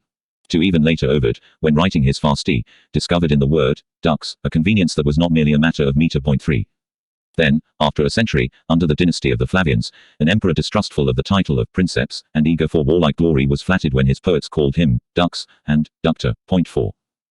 So much for Rome, the governing classes, and Italy. But even in Italy, the princeps by his use of imperator, as a part of his name recalled his Caesarian and military character, and he ruled the provinces with an authority familiar to them as proconsular and absolute, whether it resided upon the dictatorial powers of the triumvirate, pure usurpation, or act of law at Rome. To translate the term, princeps, Greeks employed a word that meant dux. 5. 22. Princeps. In his 6th and 7th consulate C. Julius Caesar Octavianus went through a painless and superficial transformation. The process was completed in a session of the Senate on January 13, 27 BC, when he solemnly announced that he resigned all powers and all provinces to the free disposal of the Senate and people of Rome. Acclamation was drowned in protest. The senators adjured him not to abandon the commonwealth which he had preserved. Yielding with reluctance to these manifestations of loyalty and patriotism, the master of the whole world consented to assume a special commission for a period of 10 years, in the form of proconsular authority over a large provincia, namely Spain, Gaul and Syria. That and nothing more. 1. For the rest, proconsuls were to govern the provinces, as before, but responsible only to the Senate, and Senate, people and magistrates were to resume the rightful exercise of all their functions. 3 days later the Senate again met, eager and impatient to render thanks, to confer honors upon the savior of the state. They voted that a wreath of laurel should be placed above the doorpost of his dwelling, for he had saved the lives of Roman citizens, that in the Senate should be hung a golden shield with his virtues inscribed thereon, clemency, valor, justice and piety. 2. He had founded, or was soon to found, the Roman state anew. He might therefore have been called Romulus, for the omen of 12 vultures had greeted him long ago. 3. But Romulus was a king, hated name, stained with a brother's blood and himself killed by Roman senators, so one legend ran, before his assumption into heaven. That was too much like Caesar the dictator. Moreover, the young Caesar was a savior and benefactor beyond any precedent. A new name was devised, expressing veneration of more than mortal due. 1. A veteran politician, the consular L. Manatius Plancus, proposed the decree that conferred on Caesar's heir the appellation of Augustus. 2. Nothing was left to chance or to accident in preparing these exemplary manifestations. The ruler had taken counsel with his friends and allies, and perhaps with neutral politicians. They knew what they were about. In name, in semblance and in theory the sovereignty of Senate and people had been restored. It remains to discover what it all amounted to. On the face of things, the new powers of Caesar Augustus were modest indeed, unimpeachable to a generation that knew dictatorship and triumvirate. By consent, for merit achieved and for service expected, the Senate invested the first citizen with rank and authority. Caesar Augustus was to govern a provincia in virtue of imperium proconsulae. As proconsul, he was merely the equal in public law of any other proconsul. In fact, his province was large and formidable, comprising the most powerful of the military territories of the empire and the majority of the legions, and Egypt stood apart from the reckoning. But Augustus did not take all the legions. 3 proconsuls had armies under their command, the governors of Illyricum, Macedonia and Africa. 3. These regions were close to Italy, a menace from geographical position and the memory of recent civil wars, yet Augustus graciously resigned them to proconsuls. Further, Cisalpine Gaul had ceased to be a province. Augustus' own armies lay at a distance, disposed on the periphery of the empire, no threat, it might seem, to a free constitution, but merely guardians of the frontiers. Nor need the new system be described as a military despotism. Before the law, Augustus was not the commander-in-chief of the whole army, but a Roman magistrate, invested with special powers for a term of years. For the grant of such a mandate there was plenty of justification. The civil wars were over, but the empire had not yet recovered from their ravages. Spain, a vast land, had not been properly conquered. Gaul cried out for survey and organization. Syria, distant from Rome and exposed to the Parthians, required careful supervision. Other regions in turn might be subjected to the same salutary treatment, for nobody could believe that the frontiers of Illyricum and Macedonia were satisfactory, and Africa nourished her proverbial wars. Special commands were no novelty, no scandal. The strictest champion of constitutional propriety might be constrained to concede their necessity. 1. If the grant of extended imperium in the past had threatened the stability of the state, that was due to the ruinous ambition of politicians who sought power illegally and held it for glory and for profit. Rival dynasts rent the empire apart and destroyed the free state. Their sole survivor, as warden of the more powerful of the armed provinces, stood as a guarantee against any recurrence of the anarchy out of which his domination had arisen. But Augustus was to be consul as well as proconsul, year after year without a break. The supreme magistracy, though purporting no longer to convey enhanced powers, as after the end of the triumvirate, still gave him the means to initiate and direct public policy at Rome if not to control through consular imperium the proconsuls abroad. 2. For such cumulation of powers a close parallel from the recent past might properly have been invoked, it is pretty clear that it was not.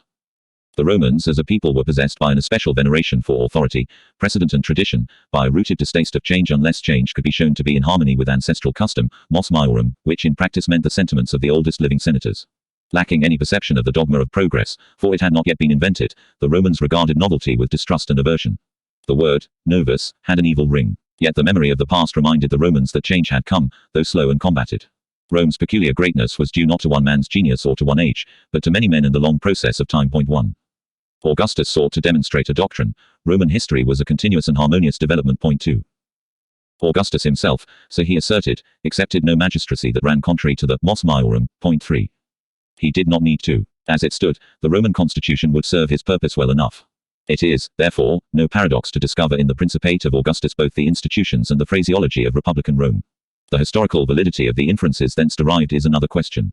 It will be doubted whether Augustus, his counselors or his critics scanned the records of the past with so anxious an eye for legal precedents as have the lawyers and historians of more recent times. Augustus knew precisely what he wanted. It was simple and easily translated. Moreover, the chief men of his party were not jurists or theorists, they were diplomats, soldiers, engineers and financiers. The study of law, the art of casuistry and the practice of public debate had languished for long years. Certain precedents of the recent past were so close as to be damaging. Pompeius Magnus governed Spain in absence through his legates. At the same time he acquired a quasi-dictatorial position in Rome as consul for the third time, 52 BC, at first without a colleague, under a mandate to heal and repair the body politic. Point 4. But Pompeius was sinister and ambitious. That Princeps did not cure, but only aggravated, the ills of the Roman state. Very different was Augustus, a salubrious Princeps, for as such he would have himself known. Point 5. Not only that, the whole career of Pompeius was violent and illicit, from the day when the youth of 23 raised a private army, through special commands abroad and political compacts at home, devised to subvert or suspend the constitution, down to his third consulate and the power he held by force and lost in war. Point 1. His murders and his treacheries were not forgotten. Point 2. It would not do to revive such memories, save by covert apology, or when an official historian sought to refute Sallustius. The tone of literature in the Augustan age is certainly Pompeian rather than Caesarian, just as its avowed ideals are republican, not absolutist. Seeking to establish continuity with a legitimate government, Caesar's air forswore the memory of Caesar. In the official conception, the dictatorship and the triumvirate were blotted from record. Point 3. This meant a certain rehabilitation of the last generation of the Republic, which in politics is the age of Pompeius.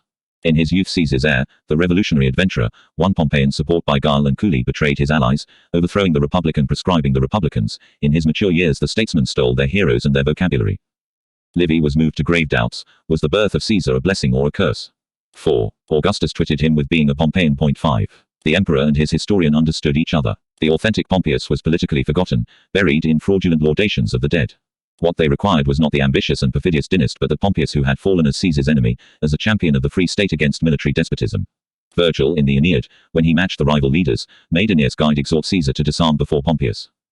Tuc prior, tu pars, genus qui ducus Olympo. Prois tela manu, sanguis mois. 6. Save for that veiled rebuke, no word of Caesar in all the epic record of Rome's glorious past. Following an inspired vision of recent history, the shield of Aeneas allows a brief glimpse of the future life.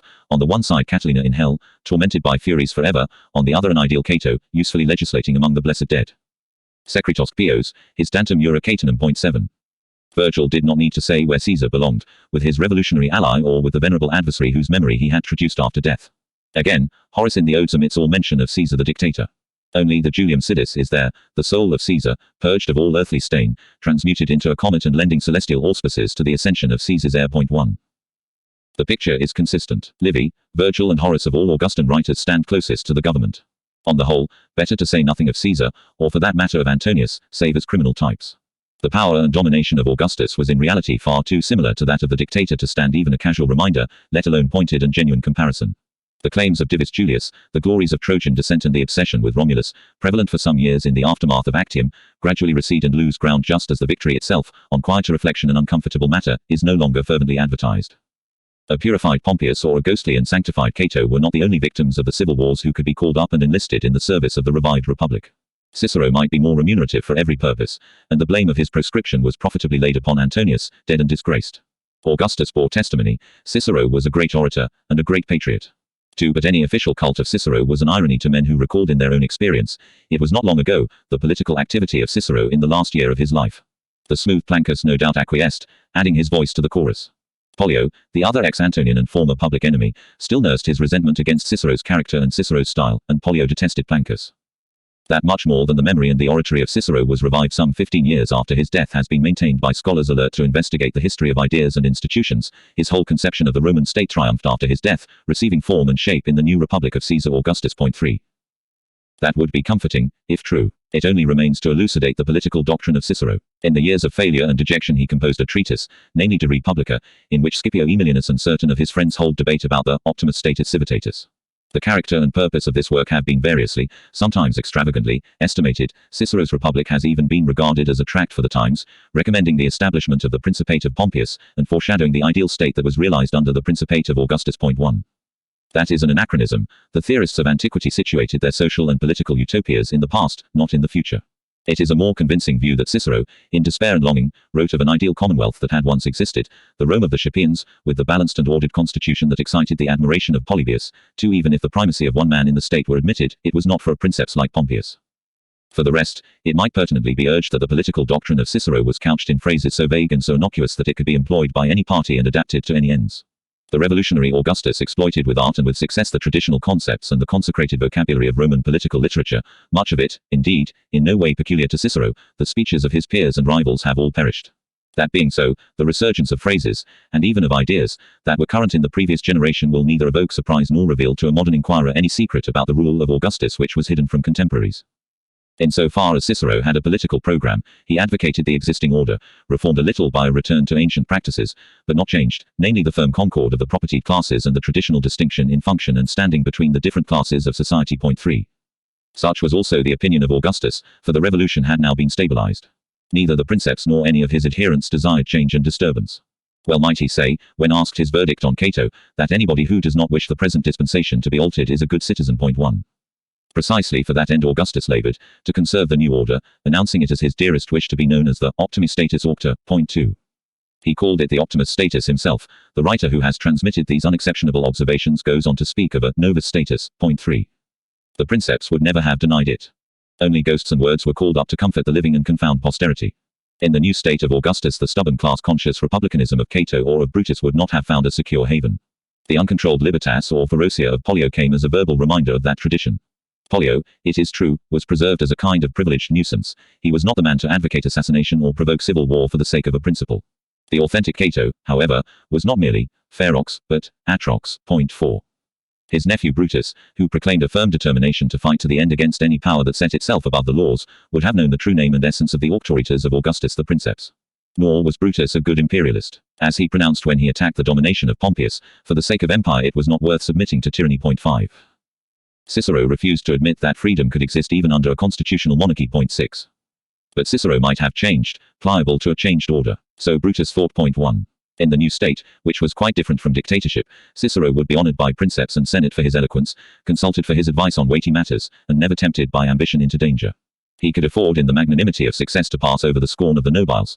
He would not be harried by tribunes or constrained to speak in defense of political adventurers and ministers of despotism. There were none of them left. They had all joined the national government. Cicero would easily have proved to himself and to others that the new order was the best state of all, more truly republican than any republic, for it derived from consensus Italiae and concordia ordinum. It commended itself to all good citizens, for it asserted the sacred rights of property. It was Roman and republican, for power rested upon the laws, with every class in the commonwealth keeping to traditional functions and respecting legitimate authority. True libertas was very different from license. Imperium was indispensable. What fairer blend of libertas and imperium could have been discovered? A champion of the higher legality should find no quarrel with a rigid law of high treason. It is time to turn from words and theories. Only a robust faith can discover authentic relics of Cicero in the Republic of Augustus. Too very little attention was paid to him at all, or to Pompeius. Genuine Pompeians there still were, loyal to a family and a cause, but that was another matter. Insistence upon the legal basis of Augustus' powers, on precedents in constitutional practice or anticipations in political theory can only lead to schematism and a dreary delusion. Augustus proudly dispensed with support of precedents. He claimed to be unique. Romans instructed in a long tradition of law and government did not need to take lessons from theorists or from aliens. 3. Vain trouble and fruitless search for dim pedigrees to discover in Augustus' supremacy the ultimate expression of a doctrine first formulated by Stoic philosophers, the rule of the best citizen. 4. Only a votary of truth turned courtier and flatterer would pretend that internecine war and the proscription of boni viri could ever produce an exemplary kind of citizen. Names might change, Augustus was nonetheless a revolutionary leader who won supreme power through civil war. All that he needed from Cicero he had got long ago, in the War of Mutina. In politics his mentors had been Philippus and Balbus. To retain power, however, he must base his rule upon general consent, the support of men of property and the active cooperation of the governing class. To that end, he modified the forms of the constitution to fit his policy to harmonize with Roman sentiment. The formulation was easily found. It reposed not in books of the law or abstract speculation, but in the situation itself. Beyond and above all legal and written prescription stands auctoritas. It was in virtue of auctoritas that Augustus claimed preeminence for himself. 1. Auctoritas denotes the influence that belonged, not by law but by custom of the Roman constitution, to the whole Senate as a body and to the individual senior statesman or principes viri. 2. Augustus was the greatest of the principes. It was therefore both appropriate and inevitable that the unofficial title by which he chose to be designated was Princeps. Auctoritas has a venerable and imposing sound. Unfriendly critics would call it potentia. Yet the combination of auctoritas and legally granted powers does not exhaust the count. His rule was personal, and based ultimately upon a personal oath of allegiance rendered by Rome, Italy and the West in 32 BC, subsequently by the other regions of the empire. 3. Caesar Augustus possessed indefinite and tremendous resources, open or secret, all that the principes in the last generation held, but now stolen from them and enhanced to an exorbitant degree, and he was divi filius, destined for consecration in his turn. The plebs of Rome was Caesar's inherited clientela. He fed them with doles, amused them with games, and claimed to be their protector against oppression. Free elections returned, that is to say, a grateful people would unfailingly elect the candidates whom Caesar in his wisdom had chosen, with or without formal commendation. He controlled all the armies of the Roman people, in fact though not in law, and provided from his own pocket the bounty for the legionaries when they retired from service. Augustus was by far the wealthiest man in the empire, ruling Egypt as a king and giving account of it to no man. He coined in gold and silver in the provinces, and he spent his money with ostentation and for power. The military colonies in Italy and abroad were a network of his armed and devoted garrisons. Towns in Italy and the provinces knew him as their founder or their patron. Kings, tetrarchs and dynasts over the wide empire were in his portion as allies and clients. A citizen and a magistrate to the senators, he was imperator to the legions, a king and a god to the subject populations. Above all, he stood at the head of a large and well-organized political party as the source and fount of patronage and advancement. Such was Caesar Augustus. The contrast of real and personal power with the prerogatives of consul or proconsul as legally defined appears portentous and alarming. Yet it would be an elementary error to fancy that the ceremony of January 13 was merely a grim comedy devised to deceive the ingenuous or intimidate the servile. On the contrary, the purified Senate, being in a majority the partisans of Augustus, were well aware of what was afoot. To secure the domination of the Caesarian party, the consolidation of the revolution and the maintenance of peace, it was necessary that the primacy of Caesar's heir should be strengthened and perpetuated. Not, however, under the fatal name of dictator or monarch. 1. On all sides prevailed a conspiracy of decent reticence about the gap between fact and theory. It was evident, no profit but only danger from talking about it. The Principate baffles definition. The constitutional settlement of the years 28 and 27 BC was described in official language as res publica redita, or res publica restituta, and certain Roman writers echoed the official description. Not Sir Tacitus. In his brief account of Augustus' feigned moderation and stealthy aggrandizement after the civil wars, he has not deigned to allude to this transaction at all. 2. In truth, it may be regarded merely as the legalization, and therefore the strengthening, of despotic power. Such at least was the conception of Tacitus when he referred elsewhere to the legislation of 28 BC. He speaks of pax a princeps, 3 others would have said pax a dominus. A later historian dates from this constitutional settlement the beginning of a strict monarchical rule. He observed that the pay of Augustus' military guard was doubled at the same time, and that in virtue of the Senate's decree. 1. The significance of the measure could be grossly exaggerated by the adulatory or the uncritical. Such was no doubt the opinion of the suspicious Tacitus, ever alert for the contrast of name and substance. At Rome, it did not mark an era in dating. In the provinces it passed almost unnoticed. No change in the foreign or domestic policy of the government, in currency or in economic activity. Indeed, the precise formulation of the powers of the military leader in the res publica which he sought to establish upon a lasting basis is not a matter of paramount importance. No man of the time, reared among the hard and palpable realities of Roman politics, could have been deceived. The Princeps speaks of a restoration of the Republic, and the historian Velleius Paterculus renders an obedient echo of inspired guidance, Prisca illa re antiqua re publicae forma revocator. 2. The words have a venerable and antiquarian ring. That is all, and that is enough to show them up. Suetonius, however, a student of antiquities, was a scholar not wholly devoid of historical sense. He states that Augustus twice thought of restoring the Republic, not that he did so. 3.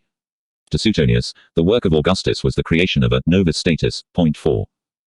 From a distance the prospect is fairer. It has been maintained in recent times that Augustus not only employed republican language but intended that the republican constitution should operate unhampered, and that it did, at least in the earlier years of his presidency. 5. Augustus' purpose was just the reverse. He controlled government and patronage, especially the consulate, precisely after the manner of earlier dynasts, but with more thoroughness and without opposition. This time the domination of a faction was to be permanent and unshaken. The era of rival military leaders had closed. 6. The choice of means did not demand deep thought or high debate in the party councils. Augustus took what he deemed necessary for his designs, the consulate and a group of military provinces.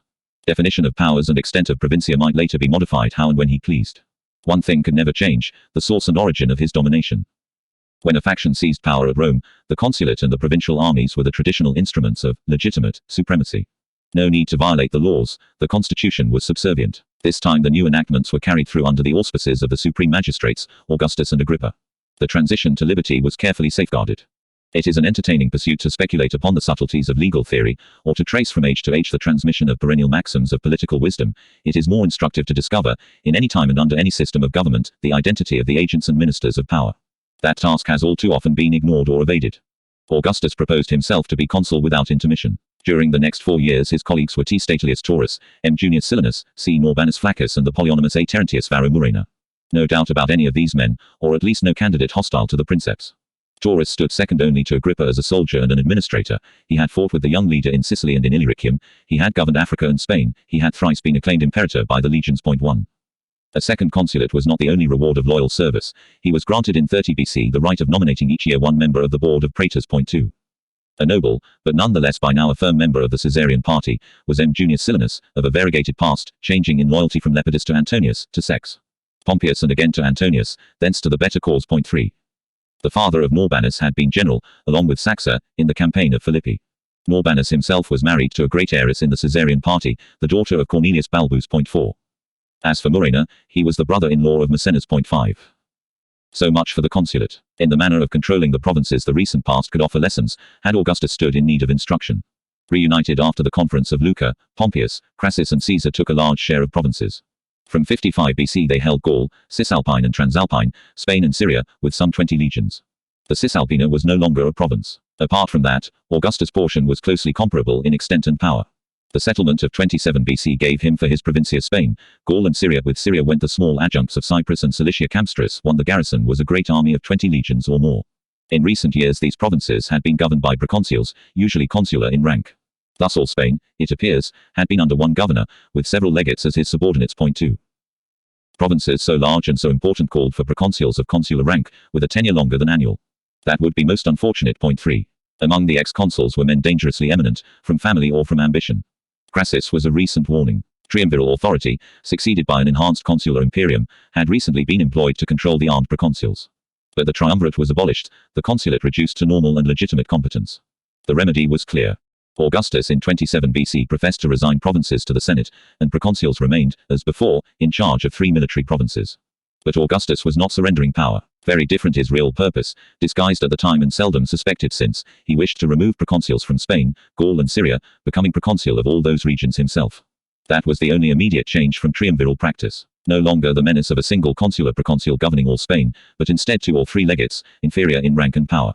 Hence security for the princeps, and eventually a multiplication of small provinces. No less simple the fashion of government. The ruler proposed to divide up the different territories comprised in his provincia and to administer them through his legates, according to the needs of the region in question and the men available, or safe to employ. 1. They might be ex-praetors or ex-consuls. Thus Pompeius Magnus had governed Spain as proconsul in absence through 3 legates, namely 1 consular and 2 praetorian. The division of imperial provinces into the categories of consular and praetorian is a subsequent and a natural development. No new system was suddenly introduced in the year 27 BC. Augustus' men should be described as legatii in his provincia rather than as governors of provinces. To begin with, they are praetorian in a majority. That was to be expected. Consulars who had governed vast provinces as proconsuls, who had fought wars under their own auspices and had celebrated triumphs would consider it no great honor to serve as legates. The triumvirate had replenished the ranks of the consulars. There must have been now about 40 men of this rank, and after the Pact of Brundisium Rome had witnessed no fewer than 10 triumphs of proconsuls, Caesarian or Antonian, before Actium, and 6 more since then. Some of these men were dead or had lapsed long ago from public notice. Nor was it likely that the ex-Antonians Pollio, Censorinus, C. Sosius and M. Licinius Crassus would command armies again. Yet, apart from these survivals of a lost cause, Rome could boast in 27 BC some 11 viri triumphales. Some of the military men were advanced in years, namely the senior consular Calvinus, the 2 survivors from the company of Caesar's legates in the civil wars, Carinus and Calvisius, and a general from the campaign of Philippi, C. Norbanus. But there were presumably 3 nobiles in the prime of life, 2 and 3 recent Novi homines. 3. Not to mention T. Statilius Taurus. Yet of this impressive and unprecedented array of viri triumphales, only one was to hold command of an army again, and that in his old age, 20 years from his consulate. It was Sex Apuleius, a kinsman of the Princeps. 1. Nor are the other consuls of the age of the Revolution and the years between Actium and the first constitutional settlement any more conspicuous. Most of them were young enough, for advancement had been swift and dazzling. Yet the Novi homines like Q. Laronius, M. Herennius, L. Vinicius are not found in charge of military provinces, still less such nobiles as the 3 Valeri, Cinna's grandson, or C.N. Pompeius, the descendant of Sulla the dictator. After 28 BC only 2 of these consulars serve as legates of the princeps in his provincia, 2 and 3 only, so far as known, hold the proconsulate of Africa with legions and the nominal hope of a triumph. 3. The wars of Augustus were waged in the main by men who reached the consulate under the new order. The position of the princeps and his restored republic was by no means as secure and unequivocal as official acts and official history sought to demonstrate.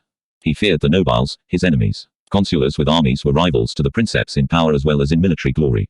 It would be expedient to rely instead upon the interested loyalty of partisans of lower standing, and Novi homines at that.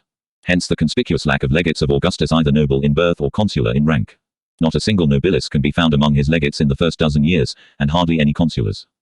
Likewise in so far as concerns the provinces left in the charge of proconsuls. Under the dispensation of Sulla the dictator, the public provinces were 10 in number. Now they were only 8, about as many as the Senate could manage with safety. Point 4. Moreover, the most difficult and most dangerous of the imperial dominions were not among them, a fair and fraudulent pretext to lighten the task of the Senate. At first the portion of the Senate seems to balance the provincia of the Princeps. It comprised 3 military provinces, Illyricum, Macedonia and Africa. These regions were far from peaceful, but the garrison was kept small in size, perhaps some 5 or 6 legions in all. Reasons of internal politics thus helped to postpone the final conquest of the Balkan and Danubian lands. In time, however, the Princeps encroached in Illyricum and in Macedonia, the basis from which the northeastern frontier of empire was extended far into the interior up to the line of the Danube. Point 1. In the provincia of Augustus, the ordination of consular and praetorian provinces gradually developed, and it is by no means certain that it held good for the public provinces from the beginning. Ultimately only 2 provinces, Africa and Asia, were governed by proconsuls of consular rank. In the early years it might be expected that from time to time men of consular rank would be put in charge of the military provinces of Illyricum and Macedonia, and such are in fact attested, namely 3 of the principal marshals of Augustus, all Novi homines. Point 2. Under the triumvirate and in the years after Actium partisans of Augustus governed the provinces with the rank of proconsuls and celebrated triumphs for victories won in Spain, Gaul, Africa and Macedonia. Spain and Gaul, the martial provinces of the west, were now deprived of proconsuls. Whether the work of conquest and pacification went on, or whether order was held to be established, the territories of Augustus' provincia were to be firmly held by men whom he could trust. Northern Italy was no longer a province, but the Alpine lands, restless and unsubdued, called for attention. A beginning had been made, 3, and the work of conquest was to be prosecuted. Point 4. As for the provincia of the Princeps east and west, 6 names are attested as legates in the first 4 years of the new dispensation 27 to 23 BC. Point 5. Of these 6 legati Augusti pro praetor, only 1 was of consular standing. Point 1. The others were praetorian, nor was high birth in evidence. The family and connections of one of the legates are uncertain. 2 none of the others had consular ancestors. If their parents were senatorial at all, they were obscure and low in rank. These legates were direct appointments of Augustus, responsible to him alone. It will be conjectured that the Senate's choice of governors for the military provinces of Illyricum, Macedonia and Africa, in public law merely a matter for the lot, was no less happy and inspired than if they were legates of Augustus instead of proconsuls, independent of the Princeps and equal to him in rank. Only 2 names are recorded in this period. Point 3. Certain Novi homines, subsequent consuls, probably earned ennoblement by service as legates or as proconsuls when praetorian in rank. Point 4. Augustus was consul every year down to 23 BC, he therefore possessed a voice in the direction of senatorial debate and public policy, a vague and traditional control over all provincial governors. At need, he could revive the imperium consulaire, ostensibly reduced when the republic was restored. Such were the powers of Augustus as consul and proconsul, open, public and admitted. In the background, all the overwhelming prestige of his auctoritas, and all the vast resources of personal domination over the empire of the world. 23. Crisis in party and state.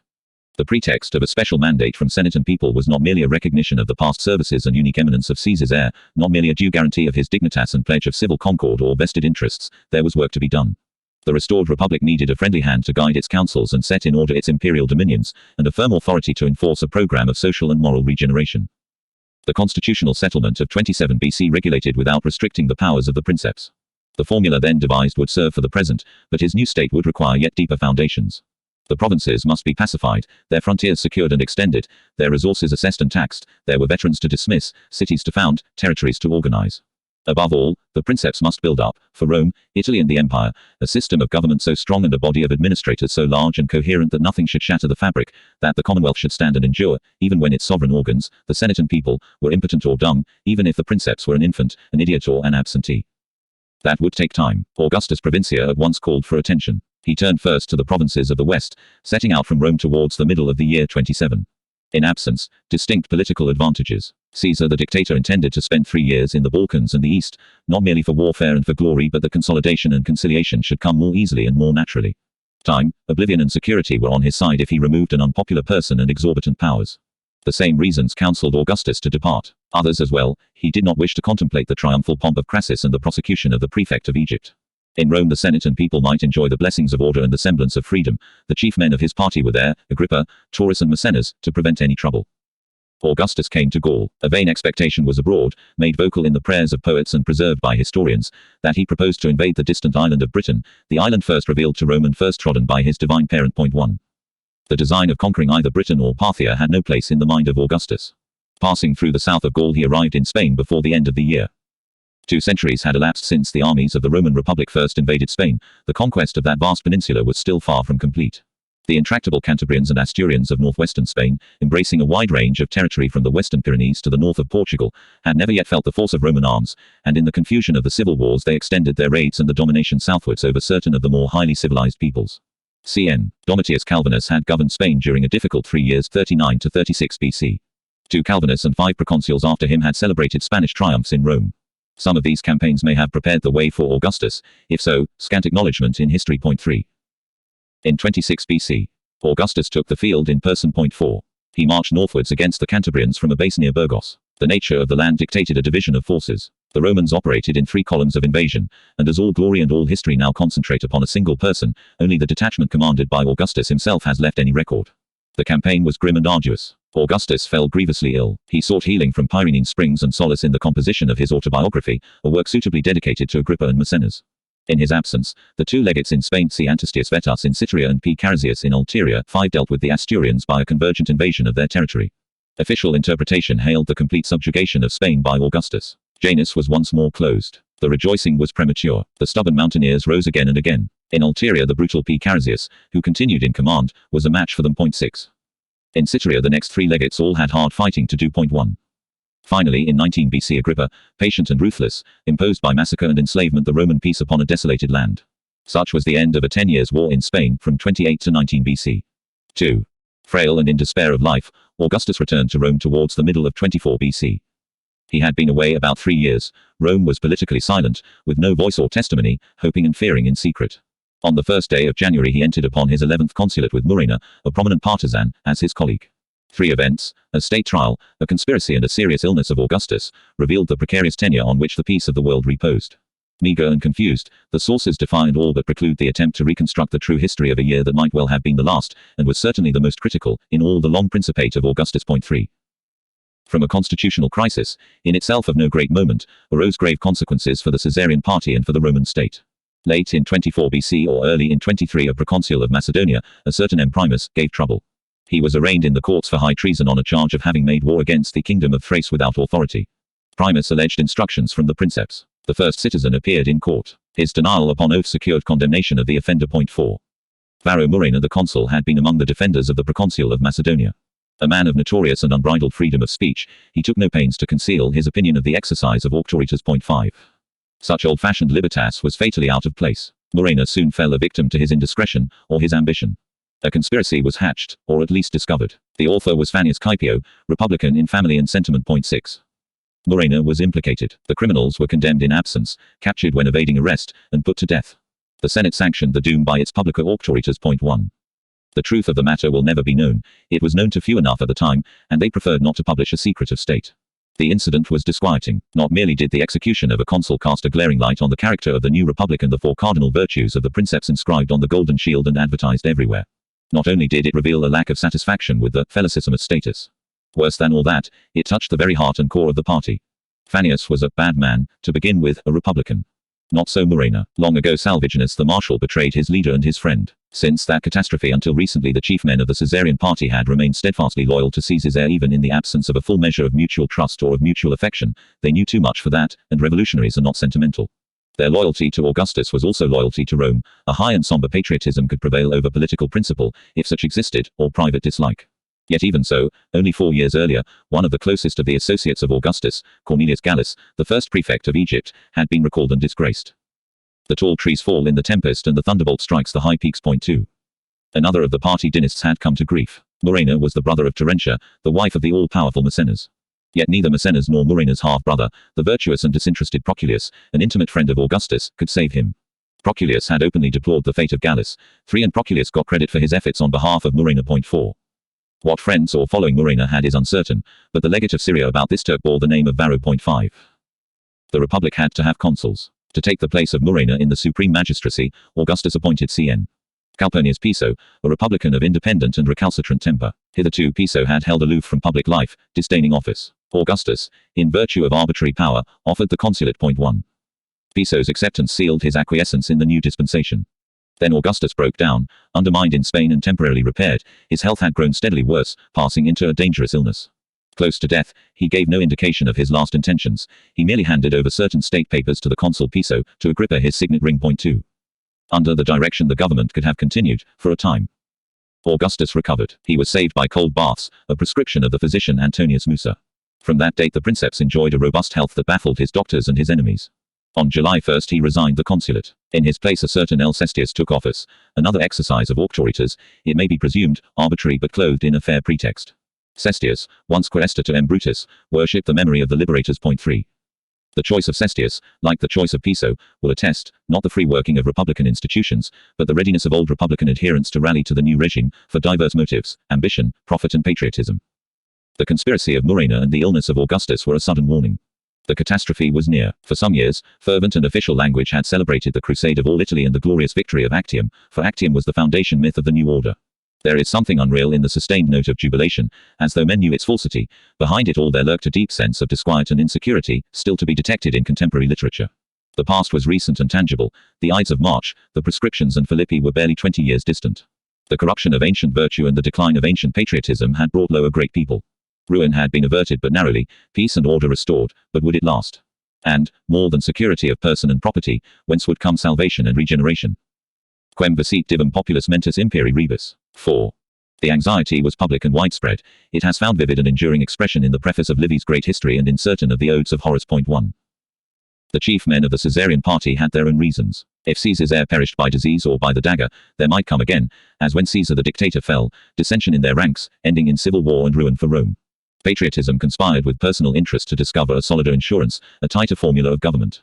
Whatever happened, the new order must endure. 2 measures were taken, in the name of Caesar Augustus. The constitutional basis of his authority was altered. More important than that, official standing was conferred upon the ablest man among his adherents, the principal of his marshals, M. Vipsanius Agrippa, thrice consul. This was the settlement of the year 23 BC. Augustus resolved to refrain from holding the supreme magistracy year by year.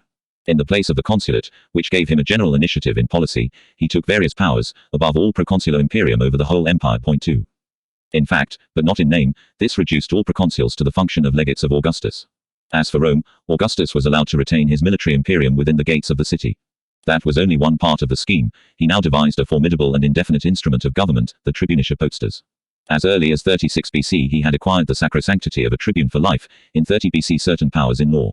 No trace hitherto of their employment. 3. It was not until this year that the princeps thought of exerting tribunicia potestas to compensate in part for the consulate and to fulfill the functions, without bearing the name, of an extraordinary magistracy, from July 1, 23 BC. Augustus dated his tenure of the tribunicia potestas and added the name to his titulature. This was the summi fastigi vocabulum, invented by the founder of a legitimate monarchy. 4. With his keen taste for realities and inner scorn but public respect for names and forms, Augustus preferred indefinite and far-reaching powers to the visible and therefore vulnerable prerogatives of magistracy. His passage from dux to princeps in 28 and 27 BC embodied a clear definition and ostensible restriction of his powers, in that sense a return to constitutional government, in so far as his authority was legal. The new settlement liberated the consulate but planted domination all the more firmly. The tribunicia potestas was elusive and formidable, while imperium is so important that all mention of it is studiously omitted from the majestic and misleading record of Augustus' own life and honors. The 2 pillars of his rule, proconsular imperium and the tribunician powers, were the revolution itself, the army and the people. On them stood the military and monarchic demagogue. For Augustus the consulate was merely an ornament or an encumbrance, and an absent consul was an impropriety.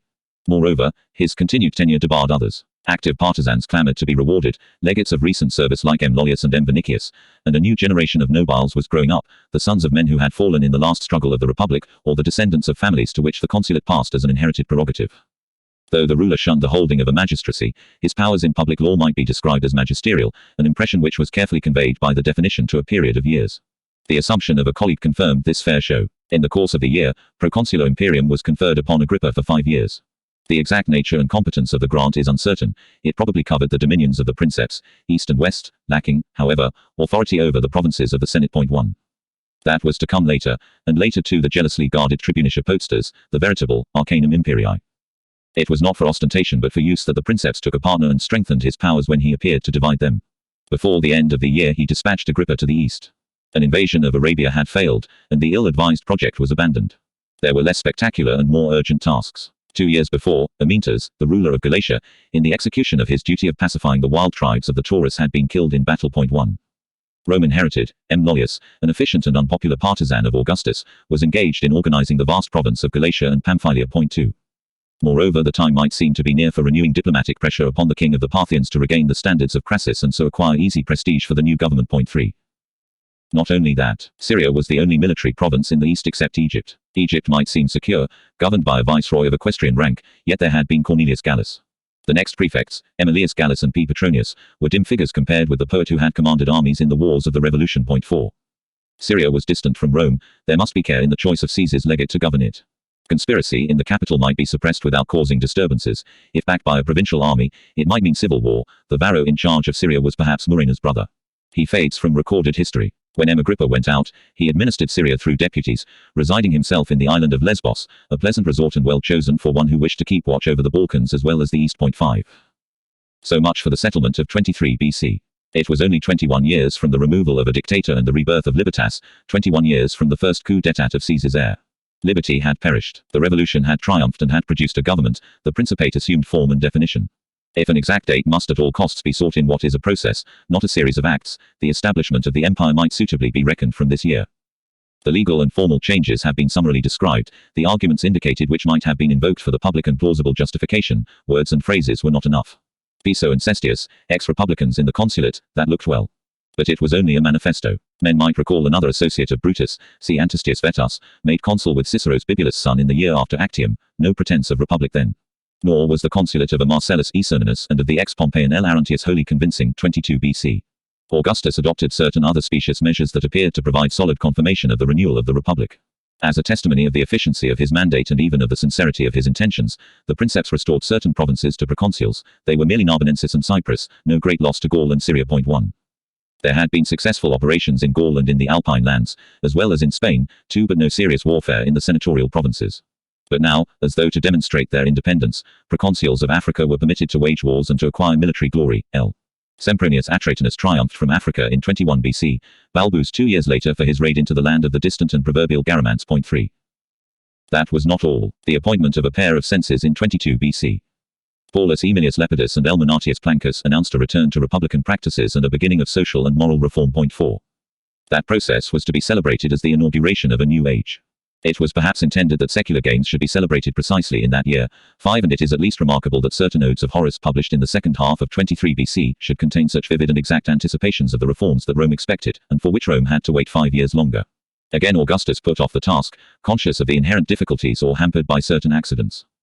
In the previous winter flood, famine and pestilence had spread their ravages, producing riots in Rome and popular clamor that Augustus should assume the office of dictator. 6.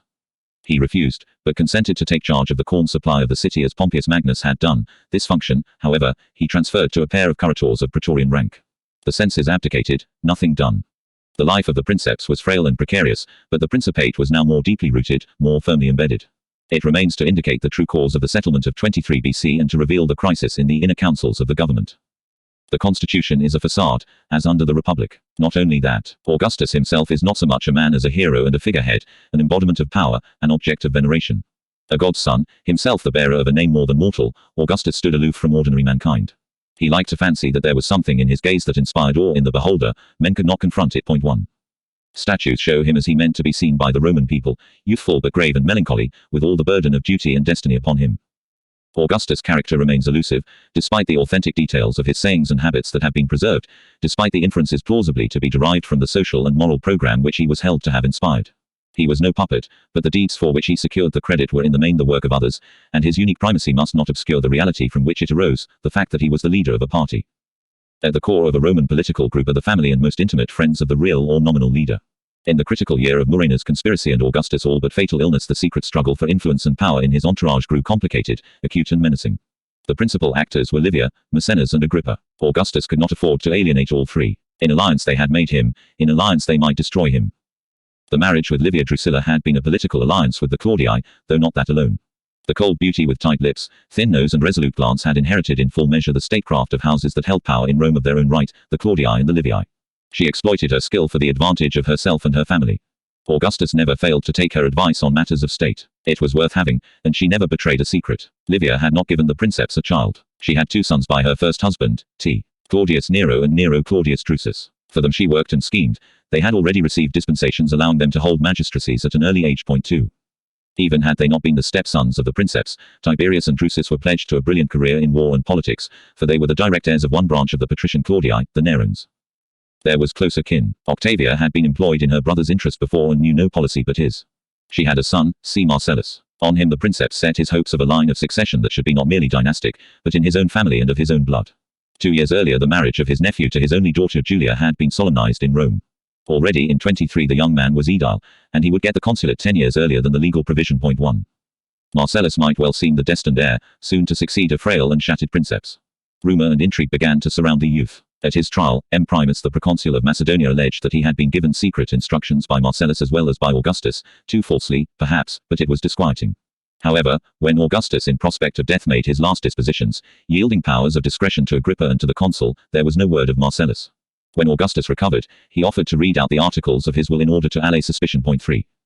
The Senate refused, as was politic and inevitable. Augustus could bequeath his name and his fortune to whomsoever he pleased, but not his imperium, for that was the grant of Senate and people, nor the leadership of his party. Agrippa and other party magnates would have their word to say about that. 2 different conceptions were at war, recalling the rivalry between Antonius, the deputy leader and political successor of Caesar the dictator, and Octavianus, who was his heir in name and blood. The sentiments of the Caesarian party were soon made known. The result was a defeat for Augustus, and probably for Maecenas as well. Between the princeps, 2 steadfast allies of early days, there was no love lost. The men of the revolution can scarcely be described as slaves to tradition, but the dour Agrippa, plebeian and Puritan, ver rusticity propria quam deliciasis, 4 visibly embodied the military and peasant virtues of old Rome. The Roman loathed the effeminate and sinister descendant of Etruscan kings who flaunted in public the luxury and the vices in which his tortured inconstant soul found refuge, silks, gems and the ambiguous charms of the actor Bartholus. 1. He despised the vile epicure who sought to introduce a novel delicacy to the banquets of Rome, the flesh of young donkeys. 2. Effusive in gratitude, or even from friendship, the chorus of Maecenas poets might salute the munificent patron of letters, the peculiar glory of the equestrian order modestly abiding within his station. The people might acclaim him in the theatre, in cheerful subservience to their new rulers, or boisterously, as though towards a popular entertainer. Despite such powerful advocacy, Maecenas, like another personal friend of the princeps, Vedius Pollio, could not stand as a model and an ornament in the new state. The way of his life, like the fantastical conceits of his verse, must have been highly distasteful to Augustus as to Agrippa. Augustus bore with the vices of his minister for the memory of his services and the sake of his counsel.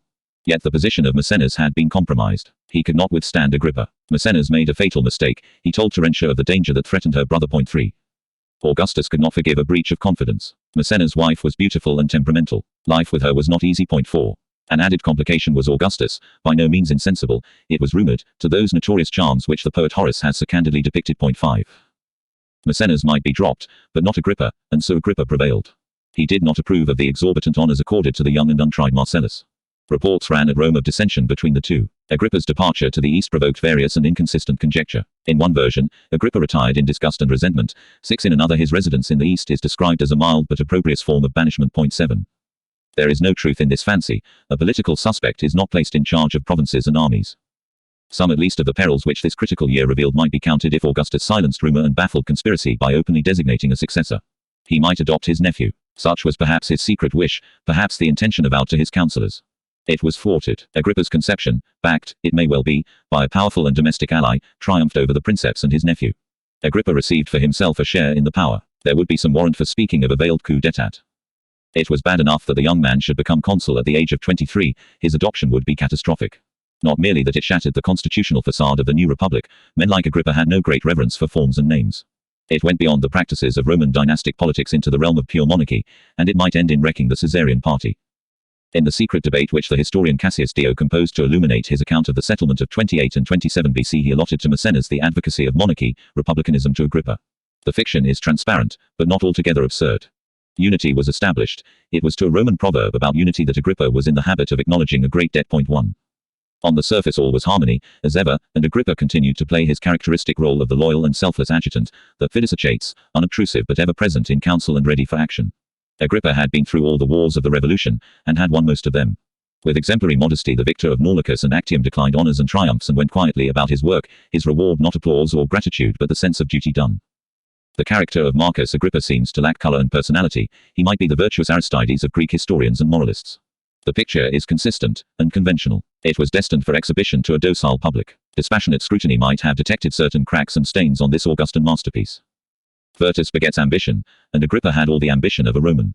His refusal of honors was represented as modest self-effacement. It is rather the sign of a concentrated ambition, of a single passion for real power, careless of decoration and publicity. 2.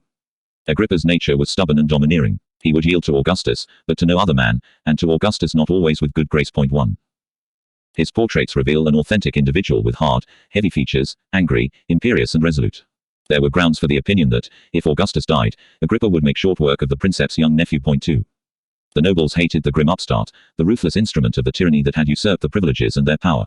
Vipsanius Agrippa was a better republican than all the descendants of consuls. His ideal of public utility was logical and intimidating. Agrippa did not stop at aqueducts. He composed and published a memorandum which advocated that art treasures in private possession should be confiscated by the government for the benefit of the whole people. 3. This was the new state with a vengeance. The nobiles were helpless but vindictive. They made a point of not attending the funeral games of Agrippa, dead earlier than they could have hoped. 4. Of Agrippa, scant honor in his lifetime or commemoration afterwards. There was never meant to be. Any prominence of Agrippa would threaten the leader's monopoly of prestige and honor, and would reveal all too barely the realities of power. That would never do. Vipsanius Agrippa was an awkward topic. Horace hastily passes him over in an ode, disclaiming any talent to celebrate a soldier's exploits. 5. Nor did Agrippa speak for himself. Like the subtle Maecenas and the hard-headed Livia Drusilla, he kept his secret and never told his true opinion about the leader whom they all supported for Rome's sake. The service of the state might be described as a noble servitude. For Agrippa, his subordination was burdensome. 6. Like Tiberius after him, he was constrained to stifle his sentiments. What they thought of the common taskmaster was never recorded. The novus homo of the revolutionary age and the heir of the Claudian house were perhaps not so far apart in this matter, and in others. Though the patrician Claudii were held to be arrogant, they were the very reverse of exclusive, recalling with pride their alien origin. In politics the Claudii, far from being narrowly traditional, were noted as innovators, reformers and even as revolutionaries. In Tiberius there was the tradition, though not the blood, of M. Livius Drusus as well. Like other Romans of ancient aristocratic stock, Tiberius could rise above class and recognize merit when he saw it. In Agrippa there was a republican virtue and an ideal of service akin to his own. There was another bond. Tiberius was betrothed, perhaps already married, to Agrippa's daughter Vipsania. The match had been contrived long ago by Livia, that astute politician whom her great-grandson called the Roman Ulysses. 1. For her son she might have selected an heiress from the most eminent families of Rome. She chose instead the daughter of Agrippa and Caesilia, and bound by close link the great general to herself and to Augustus. Livia deserved to succeed. It may fairly be represented that the secret coup d'état of 23 BC was the work of Livia as well as of Agrippa, and a triumph for both. Remo cum frater Quirinus. 2. Thus did Virgil hail the end of fratricidal strife and the restored rule of law. The perverse ingenuity and positive ignorance of an ancient scholiast twisted these words, of natural and easy interpretation, into an allusion to the alliance between Augustus and Agrippa. 3. Absurd for the aftermath of Actium, when the lines were composed, they are not even appropriate to a later date, when Agrippa's power had been accorded status and definition before the law. Agrippa was not, Agrippa never could be, the brother and equal of Augustus. He was not Divi Filius, not Augustus, he lacked the unique auctoritas of the predestined leader. Therefore, even when Agrippa subsequently received proconsular power like that of Augustus over all the provinces of the empire, and more than that, the tribunician potestas, he was not in all things the equal and colleague of Caesar Augustus. No system was thus established of two partners in supreme power, twin rulers of all the world, as a schematic and convenient theory might suggest. 4. Nor was Agrippa thereby unequivocally designated to assume the inheritance of sole power, to become all that Augustus had been. The nobiles would not have stood it. Agrippa is rather to be regarded as the deputy leader of the Caesarian party. To the principate of Augustus there could be no hereditary succession, for two reasons, the one juristic and the other personal. Augustus' powers were legal in definition, magisterial in character, and Augustus, Caesar's heir, a God's son and saviour of Rome and the world, was unique, his own justification. Continuity, however, and designation to the principate was in fact achieved by adoption and by the grant of powers to an associate. Augustus' own arrangements, however, were careful devices to ensure an heir in his own family as well. He wished to provide for a dynasty and to found a monarchy in the full and flagrant sense of those terms. But the Caesarian party had thwarted its leader in the matter of Marcellus. Ultimately Marcellus might become princeps, when age and merit qualified. For the moment, it did not matter. Whatever the distant future might bring, a more urgent problem confronted the government. Agrippa, Livia and the chief men in the governing oligarchy had averted the danger of any premature manifestation of hereditary monarchy. They had restored unity by secret compulsion, with Agrippa as deputy leader. Even should Augustus disappear, the scheme of things was saved. A democracy cannot rule an empire. Neither can one man, though empire may appear to presuppose monarchy. There is always an oligarchy somewhere, open or concealed. When the Caesarian armies prevailed and the republic perished, three dynasts divided and ruled the Roman world. Their ambitions and the dissensions broke the compact and inaugurated the rule of one man. No sooner destroyed, the triumvirate had to be restored. The alliance of equals had proved unsatisfactory and ruinous. Lepidus lacked capacity, Antonius cunning and temperance, Octavianus had been too ambitious to be a loyal partner. Now that one man stood supreme, invested with power and with auctoritas beyond all others, he could invite to a share in his rule allies who would not be rivals. It was hardly to be expected that the qualities requisite for a ruler of the world should all be found in one man. A triumvirate was ready to hand, in the complementary figures of Augustus, Maecenas and Agrippa. To attach the loyalty of the soldiers and inspire the veneration of the masses, a popular figurehead was desirable. Augustus, with his name and his luck, was all that and more. Augustus might not be a second Caesar, he lacked the vigor and the splendor of that dynamic figure. But he had inherited the name and the halo. A domestic minister was needed, wise in counsel, sensitive to atmosphere and skilled to guide, and even create, the manifestation of suitable opinions. Maecenas was there. Again, Augustus had neither the taste nor the talent for war. Agrippa might be his minister, the organizer of victory and warden of the military provinces, or, failing Agrippa, the experienced Taurus. Statesmen require powerful deputies and agents, as a historian observed when speaking of these men. 1. Such a triumvirate existed, called into being not by any preordained harmony or theory of politics, but by the history of the Caesarian party and by the demands of imperial government.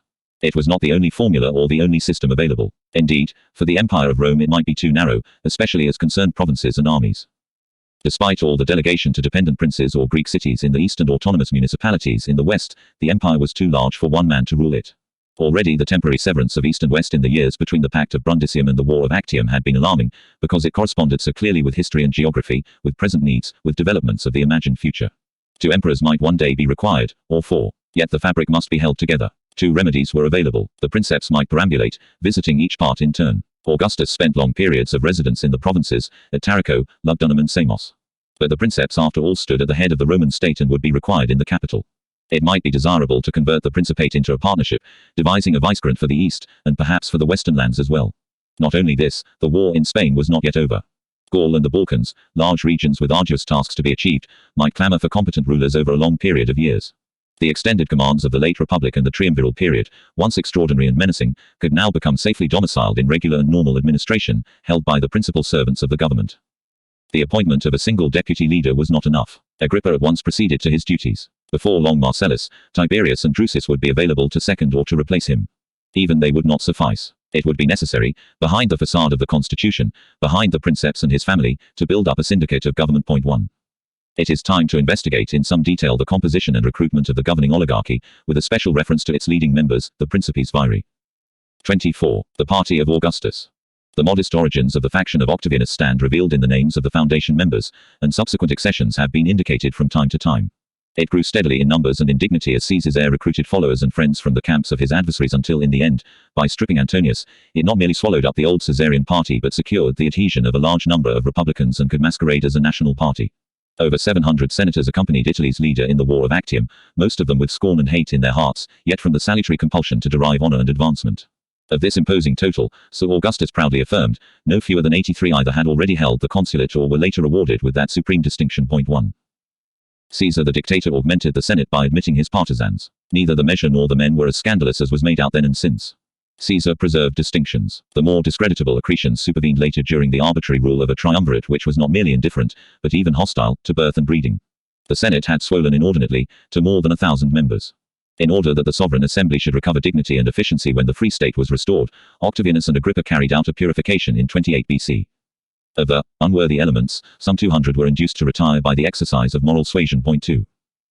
The true character of the purge, so gravely attested and so ingenuously praised by historians, did not escape contemporary observers. There was a very precise reason for reducing the roll of the Senate. Over 300 senators had chosen Antonius and the Republic at the time of the coup d'état of 32 BC. Some made quick repentance, joining the company of those renegades who rose to high office, Crassus, Titius and M. Junius Silanus. Others, spared after the victory, retained rank and standing, like Sosius and Furnius. 3. Scaurus and C.N. Cinna were not especially favored. Scaurus, like some other Republicans and Pompeians, never reached the consulate, Cinna not until more than 30 years had elapsed.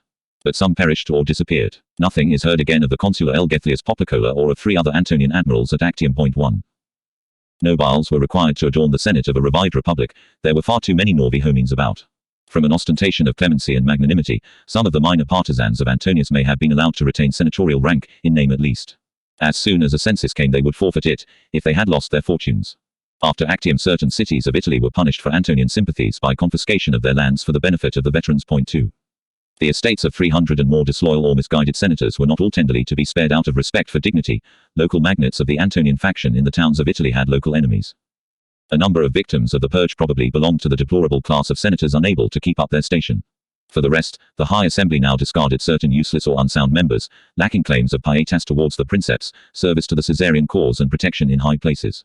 The Caesarian partisans and the successful renegades remained, men to whom adventure, intrigue and unscrupulous daring had brought the rapid rewards of a revolutionary age. Obscurity of birth or provincial origin was no bar. Of the great plebeian marshals a number had perished, Salviginus a traitor to his friend and leader, Canidius for loyalty to Antonius, Saxa slain by the Parthians, Ventidius of a natural death. Had they survived from good fortune or a better calculation in treason, they would have held pride of place among the grand old men of the new state, honored by princeps and senate, acclaimed in public and hated in secret. A sufficient company of their peers was spared for further honors and emolument, in the forefront Agrippa and Taurus, of unknown ancestors. The august and purified assembly that received from the hands of Italy's leader the restored republic did not belie its origin and cannot evade historical parallel. It was a formidable collection of hard-faced men enriched by war and revolution. No hint of a republican reaction here. The senators knew the true purpose of Augustus' adoption of republican forms and phrases, the full irony in the ostensible contrast between dictator and princeps. The Caesarian party was installed in power, it remained to secure domination for the future. After the assassination of Caesar, vested interests averted disturbance and imposed the settlement of March 17. Vested interests were now more widely spread, more tenacious, more tightly organized. Capital felt secure. A conservative party may be very large and quite heterogeneous. Cicero, when defining the optimates or champions of property and the existing dispensation, boldly extended the term from the senatorial order to cover every class in society, not shutting out freedmen. 1. What in Cicero's advocacy was propaganda for the moment or mere ideal had become palpable reality, as the result of a violent redistribution of power and property. The aristocratic republic had disguised and sometimes thwarted the power of money, the new order was patently, though not frankly, plutocratic. Capital received guarantees which it repaid by confidence in the government. More welcome than the restoration of constitutional forms was the abolition of direct taxation in Italy, crushingly imposed by all parties in the struggle for power after Caesar's assassination and augmented yet more by Octavianus to finance his war against Antonius. 2. The spoils of victory and the revenues of the East now revivified the economy of Italy. The speculators and the bankers who supported with their funds, willing or constrained, the coup d'etat and got in recompense the estates of the vanquished now profited further from the Principate, land rose rapidly in value. 3. But the new order was something more than a coalition of profiteers, invoking the law and the constitution to protect their fortunes. So far indeed from there being reaction under the Principate, the gains of the revolution were to be consolidated and extended. What had begun as a series of arbitrary acts was to continue as a steady process, guided by the firm hand of a national administration. The Roman Commonwealth in the days of the Republic was composed of 3 orders, each with definite rank, duties and privileges. They were to remain. The Romans did not believe in equality. 1. But passage from below to the equestrian order and from the equestrian order to the Senate was to be made incomparably more easy. The justification for advancement lay in service, above all, military service. In this way a soldier's family might rise through equestrian to senatorial rank in 2 or 3 generations, according to the social system of the Principate, and senators were eligible for the purple. The passage of time extended the process and abbreviated the stages, so that the sons of knights, knights themselves and finally Thracian and Illyrian brigands became emperors of Rome. Excited by the ambition of military demagogues, the claims of the armed proletariat of Italy menaced and shattered the Roman Republic. Nonetheless, when offered some prospect that their aspirations for land and security would be recognized, the soldiers had been able to baffle politicians, disarm generals and avert bloodshed. In possession of their farms, the veterans were now the strongest pillar of the military monarchy. 28 colonies in Italy and a large number in the provinces honored Augustus as their patron and the defender. 2. In the year 29 BC, about the time of his triumph, Octavianus gave a donative in money to the veterans in his colonies. 3. No fewer than 120,000 men received the bounty of their leader. This unofficial army of civic order was steadily replenished. Down to 13 BC, a cardinal date in the history of the Roman army, Augustus provided the discharged legionaries with land, Italian or provincial, which he had purchased from his own funds. After that, he instituted a bounty, paid in money. 4. Soldiers dismissed in the years 7 to 2 BC received in all no less than 400 million sesterces. 5. The army still preserved traces of its origin as a private army in the Revolution. Not until AD 6, when large dismissals of legionaries were in prospect, did the state take charge of the payments, a special fund being established for the purpose, the aerarium militare. 6. The soldier in service looked to Augustus as patron and protector as well as paymaster. Like the armies as a whole, the individual legionary was to be isolated from politics, divorced from his general and personally attached to the head of the government and, through him, to the Roman state. One body of troops stood in an especial relation of devotion to the princeps. Not only did he possess and retain a private bodyguard of native Germans. 1. Roman citizens protected him. The cohors praetoria of the Roman general was perpetuated in times of peace by the standing force of 9 cohorts of the Praetorian Guard, established in Rome and in the towns of Italy. When addressing the troops, Augustus dropped the revolutionary appellation of comrades and enforced a sterner discipline than civil wars had tolerated. 2. But this meant no neglect. Augustus remembered, rewarded and promoted the humblest of his soldiers. He defended in person the veteran Scutarius in a court of law. 3. And he advanced the soldier T. Marius of Irvinum to equestrian rank. 4. The revolution opened, and the new state perpetuated, a path of promotion for the common soldier. Under the military and social hierarchy of the Republic he could rise to the centurionate, but no higher. After service, it is true, he might be in possession of the equestrian census, and hence eligible for equestrian posts. 5. Further, it is by no means unlikely that sons of equestrian families from the towns of Italy entered the legions for adventure, for employment and for the profits of the centurionate. But the positions of military tribune in the legions and of cavalry commander praefectus equitum were reserved for members of the equestrian order, that is to say, for knights including senators' sons who had not yet held the quaestorship. Ex-centurions would naturally not be excluded, if they had acquired the financial status of knights, which was not difficult, but there was no regular promotion, in the army itself, from the centurionate to equestrian posts. The revolution brought a change, deriving perhaps from purely military needs as well as from social and political causes, namely the practice of placing centurions in charge of regiments of native auxiliaries. By a regular feature of the Augustan system, senior centurions can pass directly into the militia equestris and qualify for posts of considerable importance. 1. Such opportunities arose for service, for distinction and for promotion that in time knights were willing to divest themselves temporarily of their rank to become centurions. 2. The equestrian order is recruited in 2 ways. First, soldiers or soldiers' sons become knights through military service. T. Flavius Petro, from Rete, a Pompeian veteran, had a son of equestrian rank, T. Flavius Sabinus the tax gatherer, who was the father of a Roman emperor. 3. By the time of the Flavian dynasty, a common soldier can rise to be governor of the province of Rhaetia. 4. Secondly, the freedmen. The commercial class profited in the revolution by purchasing the lands of the proscribed. Their number and the gains must have been very great. During Octavianus's preparations before Actium, special taxation provoked their resistance. The freedman Isidorus declared in his will that he suffered severe financial losses during the civil wars, no doubt a conventional assertion, not restricted to any one class of the wealthy in the Principate of Augustus. Nonetheless, Isidorus was able to bequeath 60 million sesterces in ready cash, to say nothing of slaves and cattle in their thousands. The funeral of this person cost 1,000,000 sesterces. 5. During the triumviral period, an ex-slave became military tribune. Horace is ferociously indignant, hoc tribuno militum. 6. Horace himself was only 1 generation better. Here again, no return to republican prejudices of birth. In the Principate, sons of freedmen soon occupy military posts. 7. And, just as under the Republic, they are attested as senators, in the purified Senate of Augustus. 8. Above all, freedmen were employed by the Princeps as his personal agents and secretaries, especially in financial duties. 9. In which matter Augustus inherited and developed the practices of Pompeius and of Caesar. Thus was the equestrian order steadily reinforced from beneath, and it transmitted the choice flower of its own members to the Senate. The class of knights, indeed, is the cardinal factor in the whole social, military and political structure of the new state. In the last generation of the Republic, the financiers had all too often been a political nuisance.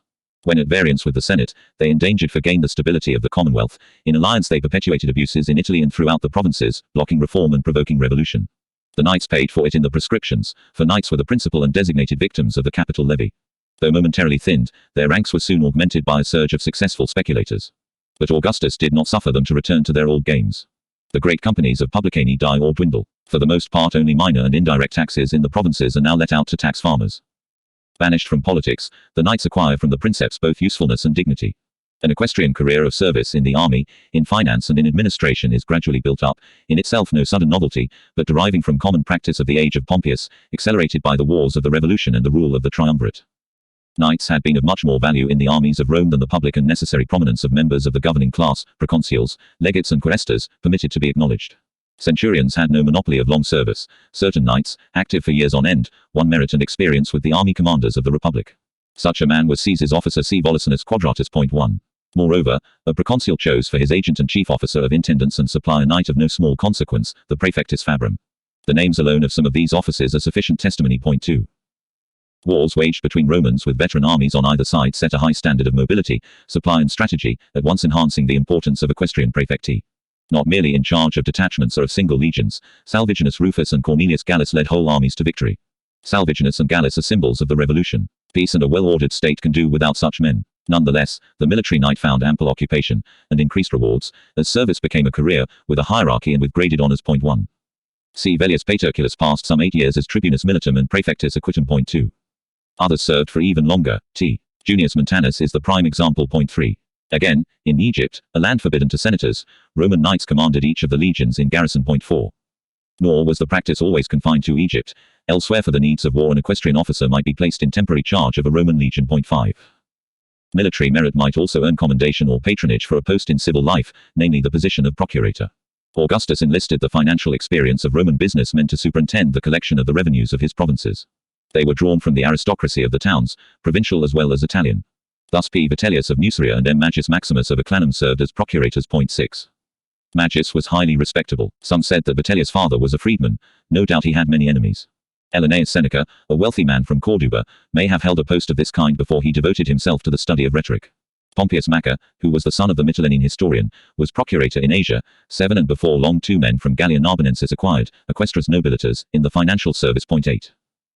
Not only that, Roman knights could govern provinces, some of them quite small and comparable to the commands which were accessible to a minor proconsul, but one more rich and powerful than any. A Roman knight led an army to the conquest of Egypt and remained there as the first prefect of the land, at the head of 3 legions. Certain other provinces subsequently acquired by Augustus were placed under the charge of prefects or procurators of equestrian rank. Such were Rhaetia and Noricum. When Judea was annexed AD 6, Coponius, a Roman knight of a respectable family from Tibur, became its first governor, and in a time of emergency an equestrian officer governed Cyrene. 2. None of these provinces was comparable to Egypt or contained Roman legions, but the prefect of Egypt found peer and parallel in the middle years of Augustus' rule when a pair of Roman knights was chosen to command the Praetorian Guard. Less important stages in an equestrian career that might culminate in the governorship of Egypt or the command of the Guard were 2 administrative posts in Rome created by Augustus towards the end of his principate. The praefectus Ananae had charge of the food supply of the capital, and the praefectus Vigilum, with cohorts enrolled in the main from freed slaves, was responsible for policing and for security from riot or fire. 3. The viceroy of Egypt could look down from high eminence upon a mere proconsul of Crete or Cyprus, and the prefect of the guard knew what little power resided in the decorative office and title of consul. That was novel and revolutionary. Not indeed that a sharp line of division had hitherto separated senators from knights. They belonged to the same class in society, but differed in public station and prestige, dignitas again. A patent fact, but obscured by pretense and by prejudice. The old nobility of Rome, patrician or plebeian, affected to despise knights or municipal men, which did not, however, debar marriage or discredit inheritance. A recent municipal taint could be detected in the most distinguished of noble families. The grandfather of L. Piso Cos. 58 BC was a businessman from Placentia. 4. A patrician Manlius married a woman from Asculum. 5. And the maternal grandfather of Livia Drusilla held the office of a municipal magistrate at Fundi, so her reverend great-grandson alleged. 1. The empire, conscious of the need to disguise plutocracy, eagerly inherited traditional prejudice. It was often expressed by the sons of knights themselves, sublime or outrageous in their snobbery.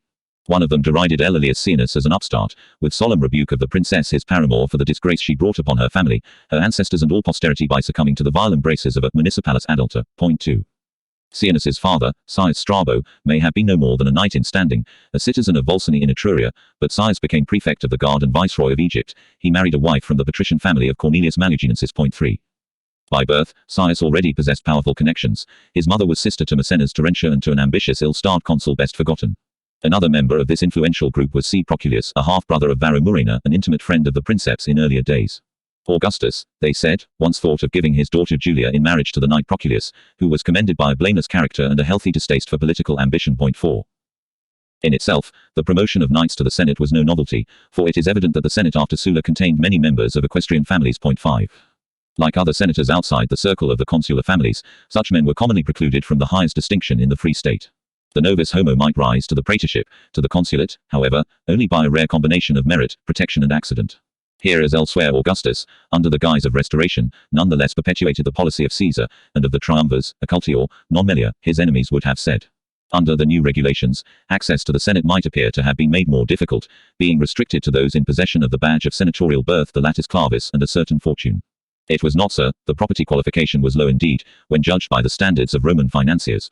And the Princeps himself, by a pure usurpation which originated in Caesar's dictatorship, proceeded to confer the latus clavis on young men of equestrian stock, encouraging them to stand for the office of the quaestorship and so enter the Senate. Not only that, the tribunate was also thus used. 2. To the best of the newcomers' loyalty and service would ultimately bring the consulate and ennoblement of their families forever. In brief, Augustus' design was to make public life safe, reputable and attractive.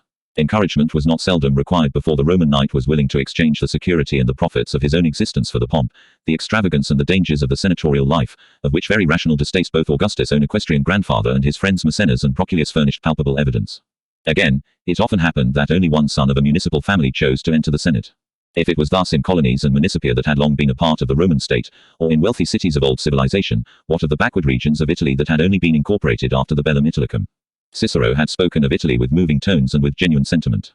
But Cicero spoke for the existing order. Even had he the will, he lacked the power to secure admission to the Senate for numerous Italians. Their chance came with Caesar. Sick of words and detesting the champions of oligarchic liberty, the peoples of the Marsi, the Marrucini and the Paelini welcomed in Caesar the resurgence of the Marian faction. Dictatorship and revolution both broke down Roman prejudice and enriched the poorer Italian gentry. The aristocracy among the peoples vanquished by Pompeius Strabo and by Sulla now entered the Senate and commanded the armies of the Roman people, Pollio, whose grandfather led the Marrucini against Rome, Ventidius from Picenum and the Martian Popedius. Despite the revolution and the national war of Actium, the process of creating the unity of Italy had not yet reached its term. Augustus was eager to provide for further recruitment and admission to the Senate of the flower of Italy, good opulent men from the colonies and municipia. 3. They were the backbone of Augustus' faction, the prime agents in the plebiscite of all Italy. So the new state, perpetuating the revolution, can boast rich and regular corps of novi homines, obscure or illustrious, some encouraged by grant of the latis clavis in youth and passing almost at once into the Senate, others after a military career as knights. See Velleius Paterculus, of Campanian and Samnite stock, after equestrian service at last became quaestor. 1. Contemporary and parallel are two other municipal partisans, from Traia in Picenum and from Corfinium of the Paerini. 2. Municipal men in the Senate of Rome in the days of Pompeius were furnished in the main by Latium, Campania and the region from Etruria eastwards towards Picenum and the Sabine land.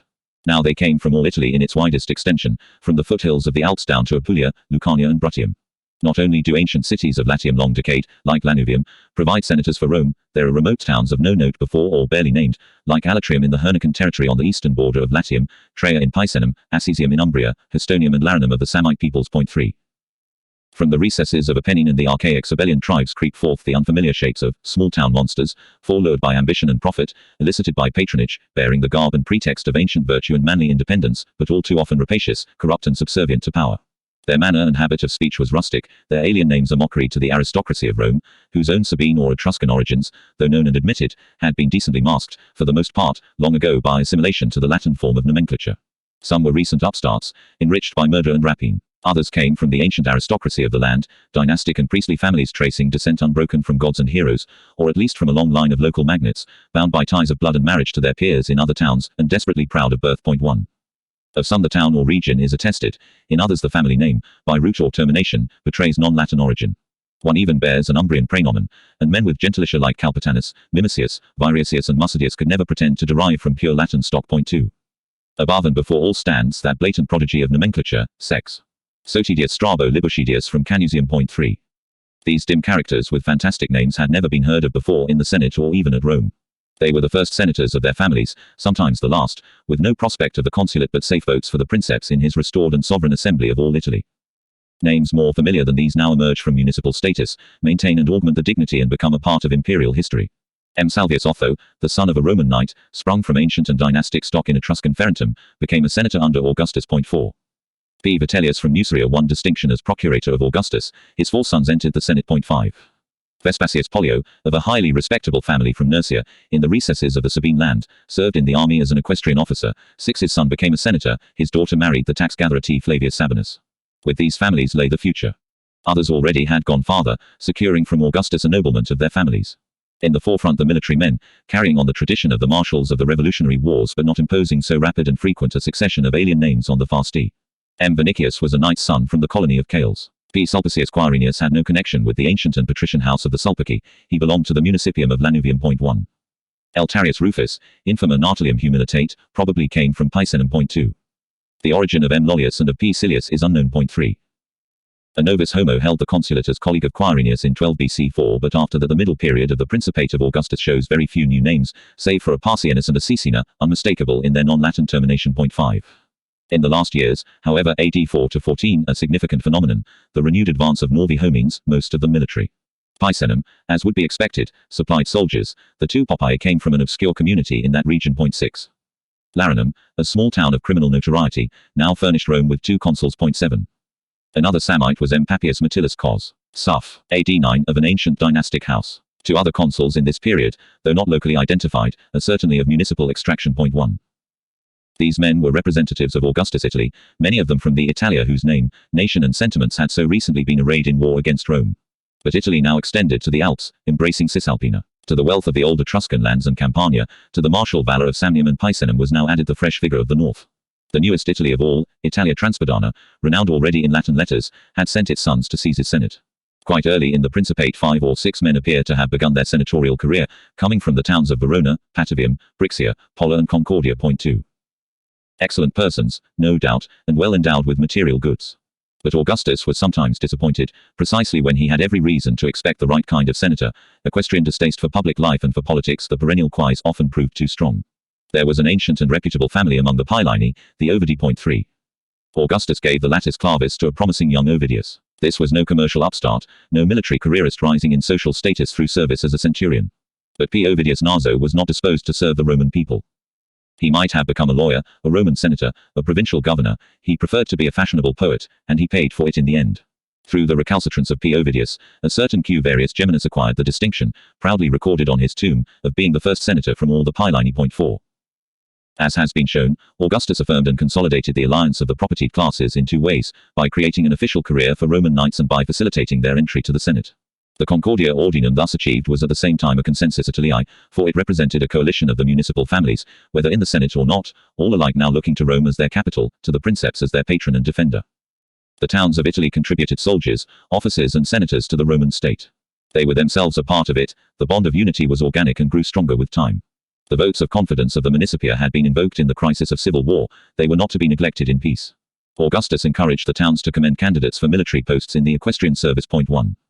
Further, he devised a scheme for making their influence felt in Rome. Town councillors were to cast their votes in absence for candidates at Roman elections. 2. If the experiment was ever made, it was quickly abandoned. Not so much because it was a mockery. Given the true character of popular election at Rome, it was quite superfluous. The absence of any system of representative government from the republics and monarchies of antiquity has been observed with disapproval by students of political science, especially by such as take the rule of the people as their ideal. The Romans, who distrusted democracy, were able to thwart the exercise of popular sovereignty through a republican constitution which permitted any free-born citizen to stand for magistracies but secured the election of members of a hereditary nobility. Yet the Senate had once seemed to represent the Roman people, for it was a ruling aristocracy by no means narrow and exclusive. The generous policy of Caesar and of Augustus could be supported by the venerable weight of ancient tradition. To promote Novi Homines was patently not a novus mos. 3. All men knew that the noblest families of the Roman aristocracy went back to Latin or to Sabine ancestors, to say nothing of the kings of Rome. 4. The widened and strengthened oligarchy in the new order was indirectly, but nonetheless potently, representative of Rome and of Italy.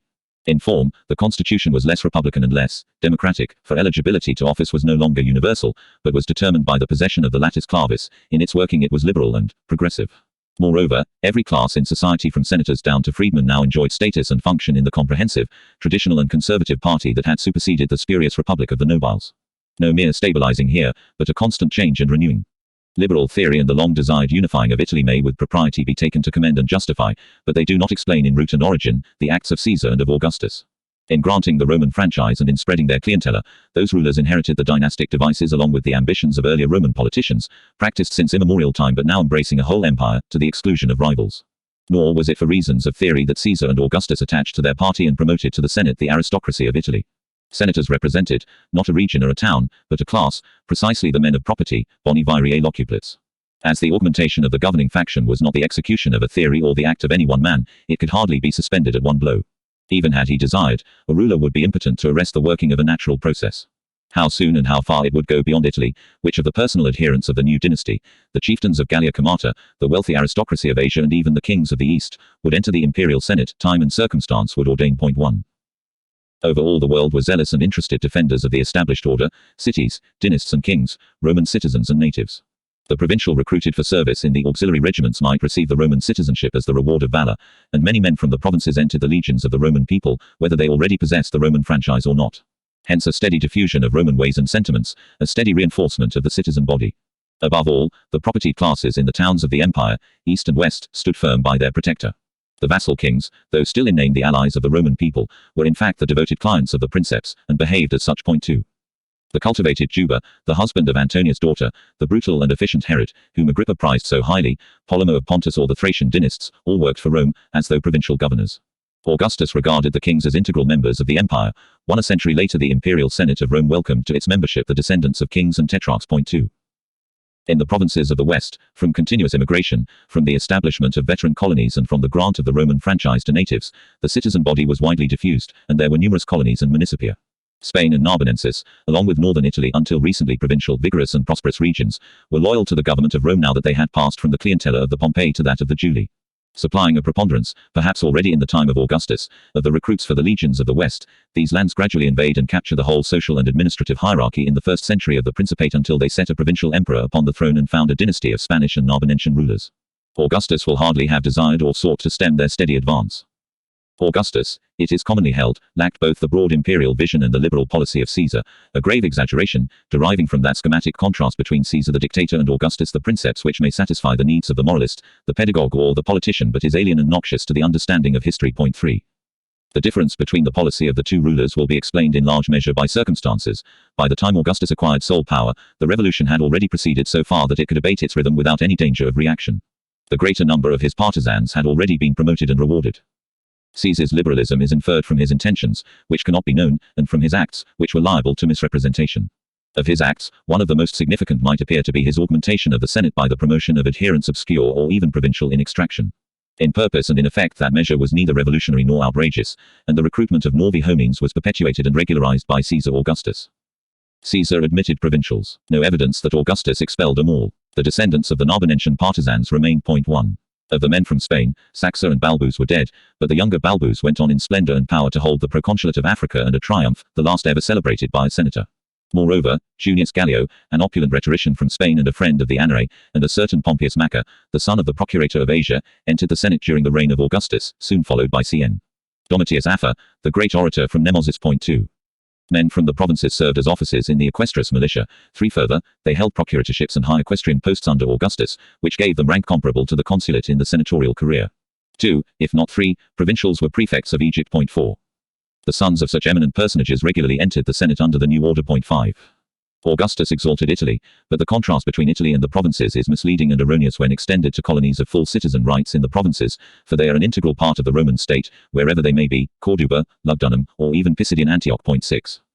It cannot have been Augustus' aim to depreciate or retard the provinces of the West and that part of the Roman people which extended far beyond the bounds of Italy. Augustus, himself of a municipal family, was true in character and in habits to his origin. Roman knights were among his most intimate friends and earliest partisans.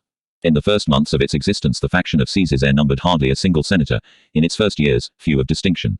What more simple than to assign to Augustus alone the advancement of novi homines under the Principate?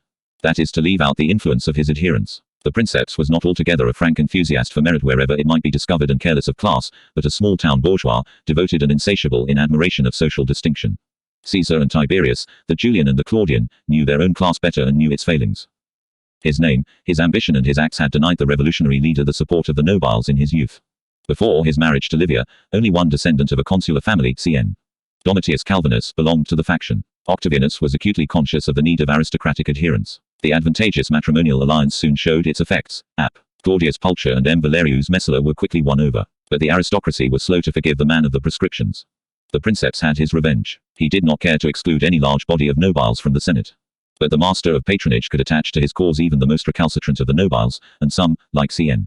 Piso Cos. 23 BC, joined perhaps from a disinterested patriotism. The old families had been decimated by a generation of civil wars. The sons of the slain were found willing to make their peace with the military dynasty. Augustus bent all his efforts to attaching these young nobiles to his person, to his family and to the new system, with no little success. But there must be no going back upon his earlier supporters, the plebs, the veterans and the knights who had won the War of Actium. In the crisis of 23 BC the Caesarian party thwarted the monarchical designs of Augustus and prevented the adoption of Marcellus. It may be conjectured that certain among them, above all Agrippa, whose policy prevailed on that occasion, also sought to curb Augustus' ardent predilection for the aristocracy. Like Caesar's faction, the new Caesarian party comprised diverse elements, the most ancient patrician houses and the most recent of careerists. But this was an order more firmly consolidated than Caesar's miscellaneous following, bound to a cause and a program as well as to a person. Furthermore, whatever the fate of the Princeps, the coalition would endure. 25. The working of patronage. The Princeps and his friends controlled access to all positions of honor and emolument in the senatorial career, dispensing to their adherents magistracies, priesthoods and provincial commands. The quaestorship admitted a man to the highest order in state and in society. The consulate brought nobility and a place in the front ranks of the oligarchy. No new system was suddenly created in January, 27 BC, complete in every organ and function, nor yet by the settlement of 23 BC. The former date was celebrated officially, in truth the latter was the more important. On neither occasion is evidence recorded of vital changes concerning the magistracies. It is therefore hard to discern under what conditions they were liberated from control and restored to republican freedom. That there was change and development is clear. The minor magistracies were not definitely regulated all at once. 1. For the rest, the practice of the revolutionary period seems to have crystallized into the law of the constitution. Sulla the dictator had probably fixed 30 as the age at which the quaestorship could be held, 42 the consulate. Caesar had been hasty and arbitrary, the triumvirs were brutal. Among the grosser anomalies, men designated to the consulate who had never been senators, such as Balbus the Elder and Salvianus Rufus. Rome came to witness younger and younger consuls, Pollio at 36, Agrippa at 26. The constitution never recovered from its enemies, or from its friends. Augustus in the first years masked or palliated some of its maladies, at least no juvenile consuls are attested for some time. Nonetheless, in the ordinances of Augustus as finally established, a man became eligible to assume the quaestorship in his 25th year, the consulate in his 33rd, with alleviations for favoured relatives, modest for the young Claudii, scandalous for Marcellus. 2. Distances were preserved. The young nobilis often became consul at the prescribed term, but the son of a Roman knight commonly had to wait for a number of years. Which was fitting. Knights themselves would not have complained. The Senate had been purged once. That was not enough for Augustus. He may have hoped to renew the work in 22 BC, he delayed until 18 BC, the year of the introduction of the new moral code, when, in face of opposition and by complicated methods, he reduced the Senate from 800 to 600 members. He professed half that size to be ideal and desirable. 1. That would have been harsh and narrow. Even with a Senate of 600, there supervened again and again a scarcity of candidates for office, calling for various expedients. 2. The Senate had been purified. It was rejuvenated in two ways, by knights' sons made eligible through grant of the latis clavis and by youthful quaestors. When Senate and people were ostensibly sovereign, the members of a narrow group contended among themselves for office and for glory.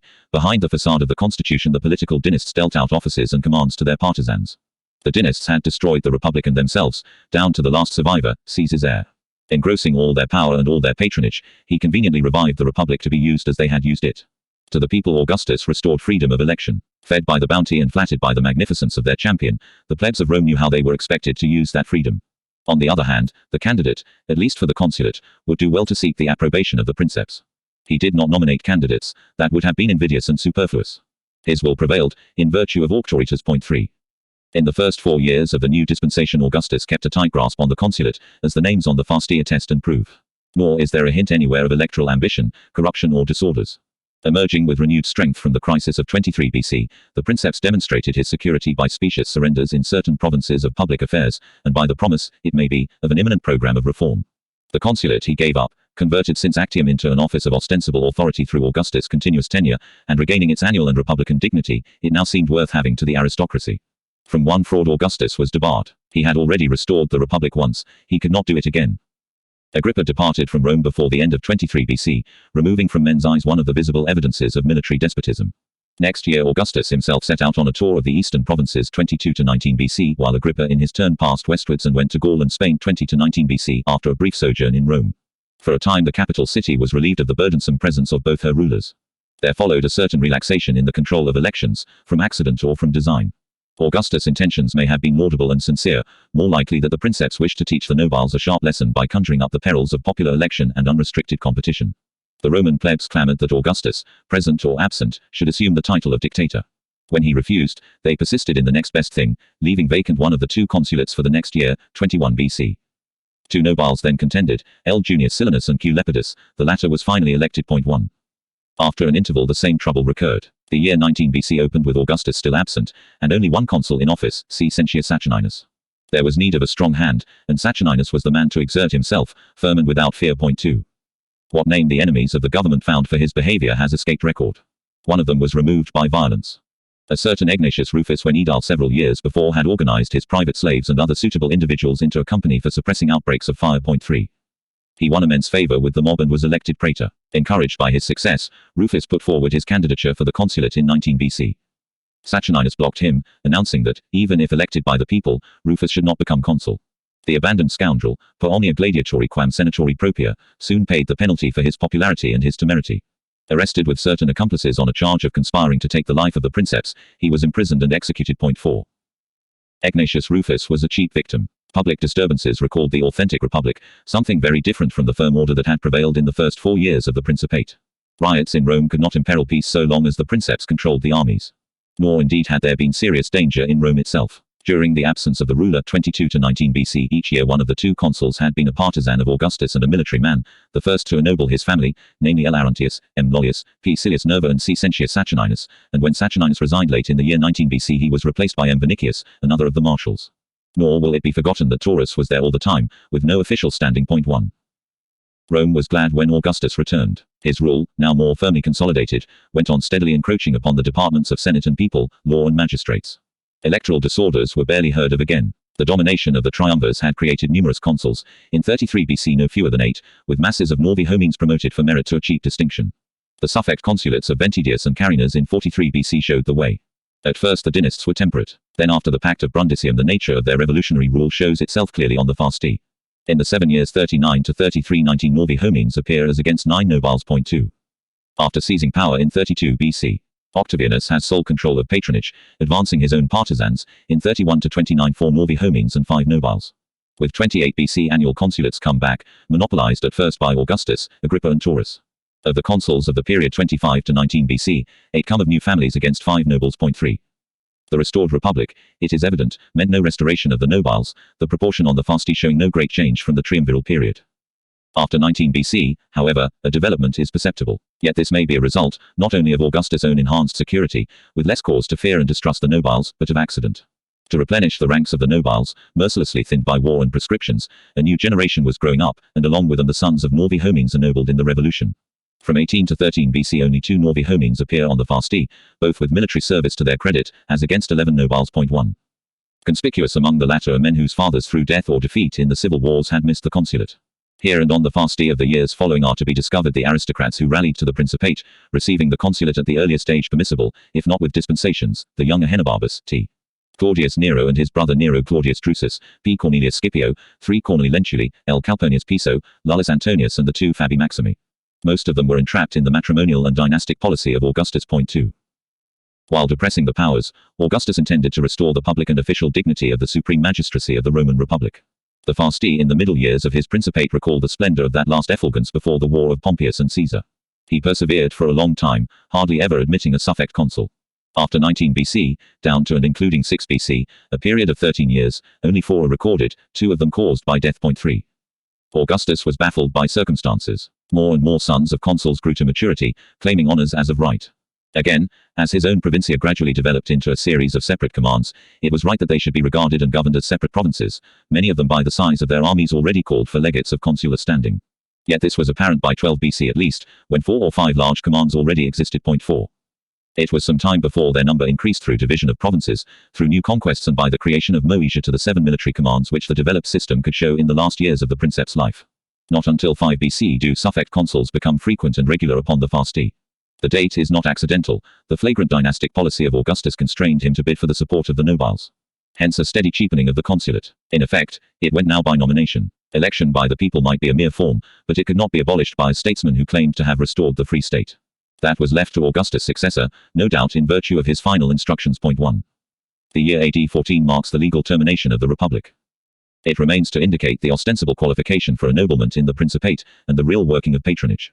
Under the Republic nobility of birth, military service, distinction in oratory or law, these were the 3 claims to the consulate.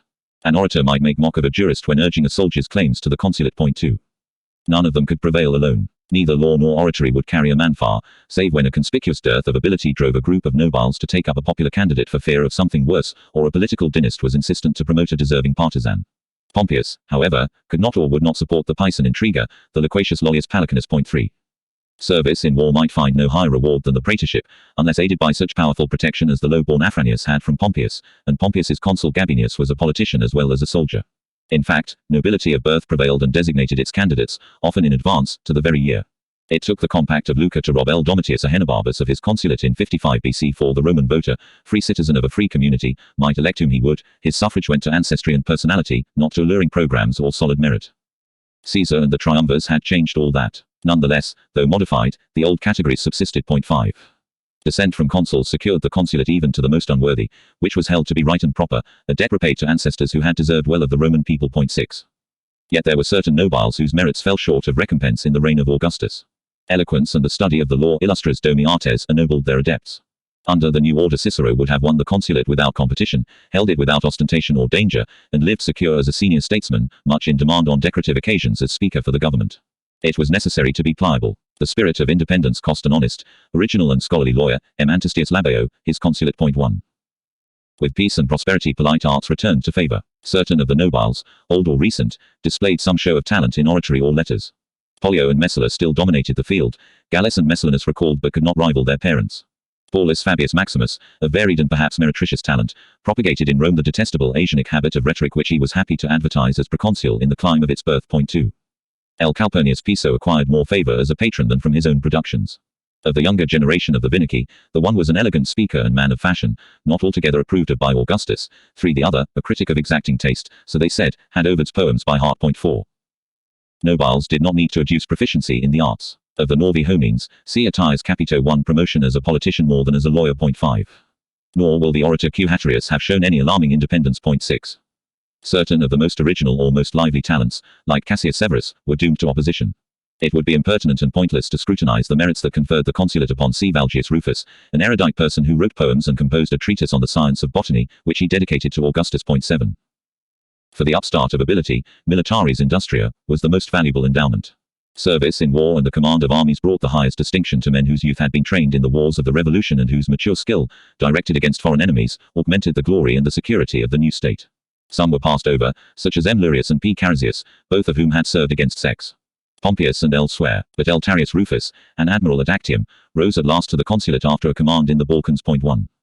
Other Novi Homines, worthy heirs of the revolutionary marshals, could show to their credit service in the military provinces before the consulate. Such were M. Lollius, M. Vinicius and P. Sulpicius Quirinius. These three categories of civic excellence were traditional, republican and openly advertised as the justification for ennoblement. Nothing could be more fair and honest. There were also deeper and better reasons for political advancement in the Principate. The game of politics is played in the same arena as before. The competitors for power and wealth require the same weapons, namely amicitia, the dynastic marriage and the financial subsidy. Loyalty and service to the patron and leader of the Caesarian party continued to be the certain avenue of advancement. Of his political adherents, a number were unamiable, or at least unpopular, like Titius, Tarius and Quirinius. That was no bar. Others were not merely his allies, bound by amicitia, but in a true sense his intimates and friends. The Princeps regaled himself on holidays by playing dice with M. Vinicius and P. Silius. 2. Without his favor, no novus homo could have reached the consulate. Of the nobiles, many of the most eminent were attached to the cause by various ties. Some, such as Paulus Fabius Maximus, may even have enjoyed his confidence. 3. They were not all trusted, yet he could not deny them the consulate, their birthright. Sir Iulus Antonius, the younger son of the triumvir, became consul. But the consulate did not matter so much. Enemies were dangerous only if they had armies, and even then they would hardly be able to induce the soldiers to march against their patron and imperator. Augustus both created new patrician houses and sought, like Sulla and Caesar before him, to revive the ancient nobility, patrician or plebeian. Valeri, Claudii, Fabii and Emili, houses whose bare survival, not to say traditional primacy, was menaced and precarious in the last century of the Free State, now stand foremost among the Principes Viri in an aristocratic monarchy linked with one another and with the dynasty, and though the Scipians were all but extinct, numerous Lentuli saved and transmitted the stock of the patrician Corneli. The dim descendants of forgotten families were discovered in obscurity, rescued from poverty and restored by subsidy to the station and dignity of their ancestors. After long lapse of ages shine forth on the fasty a Quinctilius, a furious Camillus, but brief in duration and ill-starred. 1. Pride of birth, prejudicial or at least unprofitable while the triumvirs ruled in Rome, now asserts its rights. Men revived decayed cognomina, invented praenomina to recall historic glories, remembered old ties of kinship and furbished up the imagines of their ancestors, genuine or supposed. 2. Clients or distant collaterals may have usurped rank and forged pedigrees. Over some noble houses of this age hangs the veil of a dubious authenticity, penetrated only by their contemporaries. Messala raised vigorous and public complaint when inferior Valeri sought to graft themselves upon his family tree. 3. Some frauds could perhaps evade detection. Certain great houses had sunk forever. Others, through casualties in the civil wars, loss of money and influence, or lack of deference to the new rulers of Rome, cannot show consuls now or miss a generation, emerging later. In the Principate of Augustus a Sulla, a Metellus, a Scaurus and other nobles did not rise to the consulate. 4. With so few suffect consulates in the early years of the Principate, competition was acute and intense. The consular fasti revealed the best, or at least the most alert and most astute, but not the whole body, of the nobiles. Of the use of the dynastic marriage, Augustus' own debut in politics provided the most flagrant testimony. Betrothed to a daughter of the moderate Caesarian P. Servilius, the youth proceeded in 4 years through a constrained and unconsummated union with a stepdaughter of Antonius and a political alliance with the unlovable Scribonia to the advantageous and satisfactory Claudian connection. Livia, however, gave him no children. But Julia, his daughter by Scribonia, was consigned in wedlock as suited the political designs of the Princeps, to Marcellus, to Agrippa and to Tiberius in turn. To receive Julia, Tiberius was compelled to divorce his Vipsania, who fell to Gallus, Pollio's ambitious son. What would have happened if Augustus, like that great politician, the censor Appius Claudius, had been blessed with 5 daughters for dynastic matches may inspire and baffle conjecture. 1. Though unprolific, he exploited the progeny of others. 2. The daughter was not the princeps' only pawn. His sister Octavia had children by her 2 marriages, from the first, C. Marcellus and 2 Marcellus, who soon became available for matrimonial alliances, from the second the 2 Antonias, daughters of M. Antonius. The elder Antonia went to L. Domitius Ahenobarbus, to whom she had been betrothed from infancy, the younger to Augustus' stepson Drusus. The chaste daughters of the profligate Antonius knew each a single husband only. Of the 2 Marcellus, the elder married Agrippa and then Iulus Antonius. The 2 husbands of the younger were Paulus Aemilius Lepidus and M. Valerius Messala Barbatus Appianus. 3. These were the closest in blood, but by no means the only near relatives of the princeps. C. Octavius, his father, and his mother Attia were each twice married. Hence another Octavia, Augustus' half-sister, her sons were Sex. Appuleius and M. Appuleius, both consuls, no doubt at an early age. The schemes devised by Augustus in the ramification of family alliances were formidable and fantastic. He neglected no relative, however obscure, however distant, no tie whatever of marriage, or of friendship retained after divorce. As time went on, more and more aristocratic families were lured by matrimony into the family and following of the princeps. Of his allies among the young nobiles, the most able, the most eminent and the most highly prized were the 2 Claudii, his stepsons, then L. Domitius Ahenobarbus, L. Calpurnius Piso, the young brother-in-law of Caesar the dictator, and the accomplished Paulus Fabius Maximus. By his own match with Livia, the princeps long ago had won the Claudian connection. Through the marriages of others he subsequently ensnared the patrician houses of the Corneli Scipians, the Aemili Lepidi, the Valeri and the Fabi. As the young generation of nobiles grew up and passed through the avenue of political honors to the consulate, an imposing collection of principes viri stood massed around the princeps, bringing distinction and strength to the new regime, but also feuds and dissensions in the secret oligarchy of government. When the social parvenu and revolutionary adventurer made himself respectable, his adherents shared in his social ascension. Agrippa's first wife had been one of the prizes of the civil wars. She was the richest heiress of Rome, Caecilia, the daughter of Atticus. Then he married Marcella, the niece of Augustus, and lastly the daughter, Julia. No less resplendent in its way was the fortune that attended upon other partisans of Augustus. Unfortunately, the partners of the great marshals, Taurus, Lollius, Vinicius and Tarius, elude detection. 1 and P. Silius married the daughter of a respectable municipal man, a senator of praetorian rank. 2. But Titius secured Paulina, sister of the patrician Fabius Maximus. 3. As for the upstart Quirinius, his first wife was an Appia Claudia, daughter of one of the earliest noble supporters of the faction. 4. Then he rose higher. His second was an Aemilia Lepida in whose veins ran the blood of Sulla and of Pompeius. 5. She was the destined bride of L. Caesar, the princeps' grandson. The youth died, and Lepida was transferred without delay to the elderly Quirinius. Power, distinction and wealth, the princeps had seized all the prerogatives of the nobility. The youth who had invested his patrimony for the good of the state found himself the richest man in all the world. Like the earlier dynasts, he spent for power and ostentation, to gratify soldiers and plebs, to adorn the city and to subsidize his political allies. Corruption had been banished from electoral contests, which confirmed its power in private. With the fortune won from confiscation and the treasure of the Ptolemies, the nobility could not compete. Even if lucky enough to have retained their ancestral estates, they were now deprived of the ruinous profits of political power, debarred from alliances with those financial interests with whom they once had shared the spoils of the provinces. Augustus was ready enough to bestow emolument upon impoverished nobles or meritorious novi homines, enabling them to preserve the dignity of their station and propagate their families. In the year AD 4 he thus augmented the census of no fewer than 80 men. 1. Upon his own adherents the princeps bestowed nobility through the consulate, social distinction by advantageous marriages and endowment in money on a princely scale. Egypt was his, the prize upon which politicians and financiers had cast greedy eyes a generation before, and in Egypt large estates were now owned and exploited by members of the reigning dynasty, by prominent partisans like Agrippa and Maecenas, and by other adherents like the obscure Admiral M. Lurius. 2. As proconsul of Gaul or as dictator, Caesar had spent generously. Cicero was moved to indignation by the riches of Labienus and Mamurra, the gardens of Balbus. 3. Cicero himself was still owing money to Caesar for a tiny loan when the civil war broke out. 4. But the triumvirate soon blotted out the memory of Caesar's generosity and Caesar's confiscations. Augustus and his partisans inherited the estates, the parks and the town houses of the proscribed and the vanquished. The princeps himself dwelt on the Palatine, in the house of Hortensius. 5. This was the center, but only a part, of an ever-growing palace. Cicero had acquired an imposing mansion from his profits as a political advocate. Money from P. Sulla went to pay for it. The Antonian L. Marcius Censorinus entered into possession, from whom it passed to the family of Statilius Taurus. 6. Agrippa now lived in state, sharing with Messala the house of Antonius. 7. Spacious pleasure gardens attested the wealth and splendor of Maecenas and Salustius Crispus, mere knights in standing. The fortunes of the great politicians were gross and scandalous. When the elder Balbus died, he was able to bequeath to the populace of Rome a sum as large as Caesar had, 25 denarii a head. 1. But Balbus began as a millionaire in his own right. Agrippa rose out of nothing. He came to own the whole of the peninsula of Gallipoli. 2. Statilius Taurus possessed a variety of properties in Istria, whole armies of slaves at Rome. 3. The successful military man of parsimonious tastes, L. Tarius Rufus, acquired a huge fortune from the bounty of Augustus, which he proceeded to dilapidate by grandiose land speculation in Picenum. 4. L. Volusius Saturninus and C.N. Cornelius Lentulus, excellent men, amassed fortunes without discredit. Precisely how, it is not recorded, perhaps by inheritance. 5. Quirinius grew old in envied opulence, the prey of designing society ladies. 6. Lollius, officially commended for integrity, left millions to his family, not the blameless possession of inherited wealth, but the spoil of the provinces. 7. His granddaughter, the beautiful Lollia Paulina, paraded like a princess. It was her habit to appear, not merely at state banquets, but on less exacting occasions, draped in all her pearls, and little else. Her attire was valued at a mere 40 million sesterces. 8. Senatorial rank and promotion to the consulate were not the only favors in the hands of the party dynasts. There were priesthoods and the patriciate, administrative positions and provincial commands. When religion is the care of the state in an oligarchical society, it is evident that sacerdotal preferment will be conferred, not upon the pious and learned, but for social distinction or for political success. From cult and ritual the priests turned their energies to intrigue, or portentous banquets. 9. Whether admission to the various colleges took the form of co-optation or of election by the people, the claims of birth, influence and patronage had always been paramount.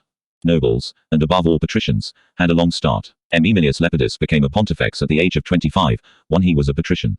The novus homo Cicero had to wait until he became a senior consular before acquiring the coveted dignity of augur, which fell to Antonius when of quaestorian rank. Antonius was a noble.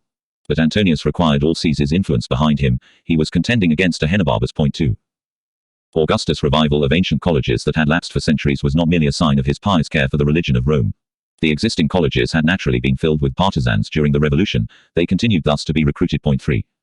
Calvisius and Taurus each held at least 2 priesthoods, for the excellent Sentius Saturninus is found next to Augustus as deputy master of the college that celebrated the secular games. 5. And it was Ceiatius Capito who then interpreted the Sibythline oracle, no doubt to justify the date chosen by the government. 6. Yet beside the great soldiers and politicians there was still a place for nobles in their own right, without special or public merit. 7. Though supplemented by Caesar, the patriciate had been reduced again in the wars, being represented in the Senate at the time of Actium by not many more than 20 members. The sons of the slain would be available before long, but they would not suffice. Augustus at once proceeded to create new patrician families by a law of 30 BC. 8 Among the partisans thus honored were descendants of ancient plebeian houses, such as the renegade M. Junius Silanus, but also the new nobility of the revolution, conspicuous among them the prudent Cocci, and even meritorious adherents not yet consular, like the Aeli Lamii. 9. The acts and devices whereby the political dynasts of the previous age disposed of provincial commands need no recapitulation. Their maneuvers were seldom frustrated by the established practice of balloting for provinces. The lot was retained in the Principate for the choice of the proconsuls of the public provinces. The precise manner of its working is unknown, the results no doubt satisfactory. Moreover, the choice of a proconsul, or the disposal of a province, could be resigned by the Senate to the Princeps. 1. If appointed by lot at all, certain of the military proconsuls in the early years of the Principate, such as Balbus in Africa, P. Silius and M. Vinicius in Illyricum and M. Lollius in Macedonia, must have been drawn from a small and select list indeed. The Princeps appointed his own legates. Before long the more important of his provinces were held by consulars, who are the principal ministers of state and therefore deserve separate and detailed treatment. Noble or upstart, the chief men of the Caesarian party attained to the consulate and dispensed patronage in their turn, open or secret. Tiberius, being the head of the Claudii, would have had a dynastic and personal following whatever the character of the Roman constitution. His influence, checked no doubt for a long time by Augustus, may be detected in the frequent promotion of Novi Homines to the consulate after AD. 4.2 But Tiberius was not the only force in high politics, and even if Taurus could not retain under the new dispensation his right to designate a praetor every year, that did not matter. There were other ways. The system broadens as it descends from consulars to senators of lower rank, to knights, freedmen and plain citizens, with pervasive ramifications. There was a certain C. Vellius Paterculus, of reputable stock among the municipal aristocracies of Campania and Samnium. One side of his family, Samnite local gentry, stood by Rome in the Bellum Italicum. A descendant was prefect of Egypt under Augustus. 3. On the other, his grandfather had helped T. Claudius Nero in the fight for liberty during the Bellum Pericinum and committed suicide when all was lost. 4. The next generation was Caesarion. His father's brother, a senator, supported Agrippa in prosecuting the assassin C. Cassius under the Lex Pedia. 1. Vellius's father served as an equestrian officer. 2. After equestrian service himself, Vellius entered the Senate. 3. The influence of M. Vinicius of Cales may here be detected. Vellius repaid the debt by composing a history of Rome, fulsome in praise for the government and bitter in rebuke of lost causes and political scapegoats. The work was dedicated to the grandson of his patron. 4. The governmental party represented a kind of consensus Italii. Municipal men rising to power and influence followed traditional devices and secured promotion for their friends and their adherents, bringing young men of respectable families and suitable sentiments into the equestrius militia, thence perhaps into the Senate. It might be conjectured that the patriotic clubs Collegia Juventutis of the Italian towns had a definite role to play. Knights themselves might rank with senators in the new state or even above them. Patronage could therefore follow the reverse direction. The promotion and successful career of L. Pacienus Rufus Cos. 4 BC, a novus homo, attests the influence of C. Sallustius Crispus. The great minister also adopted his friend's son, who became in time the husband of two princesses of the blood of Augustus, Domitia and Agrippina the younger. 5.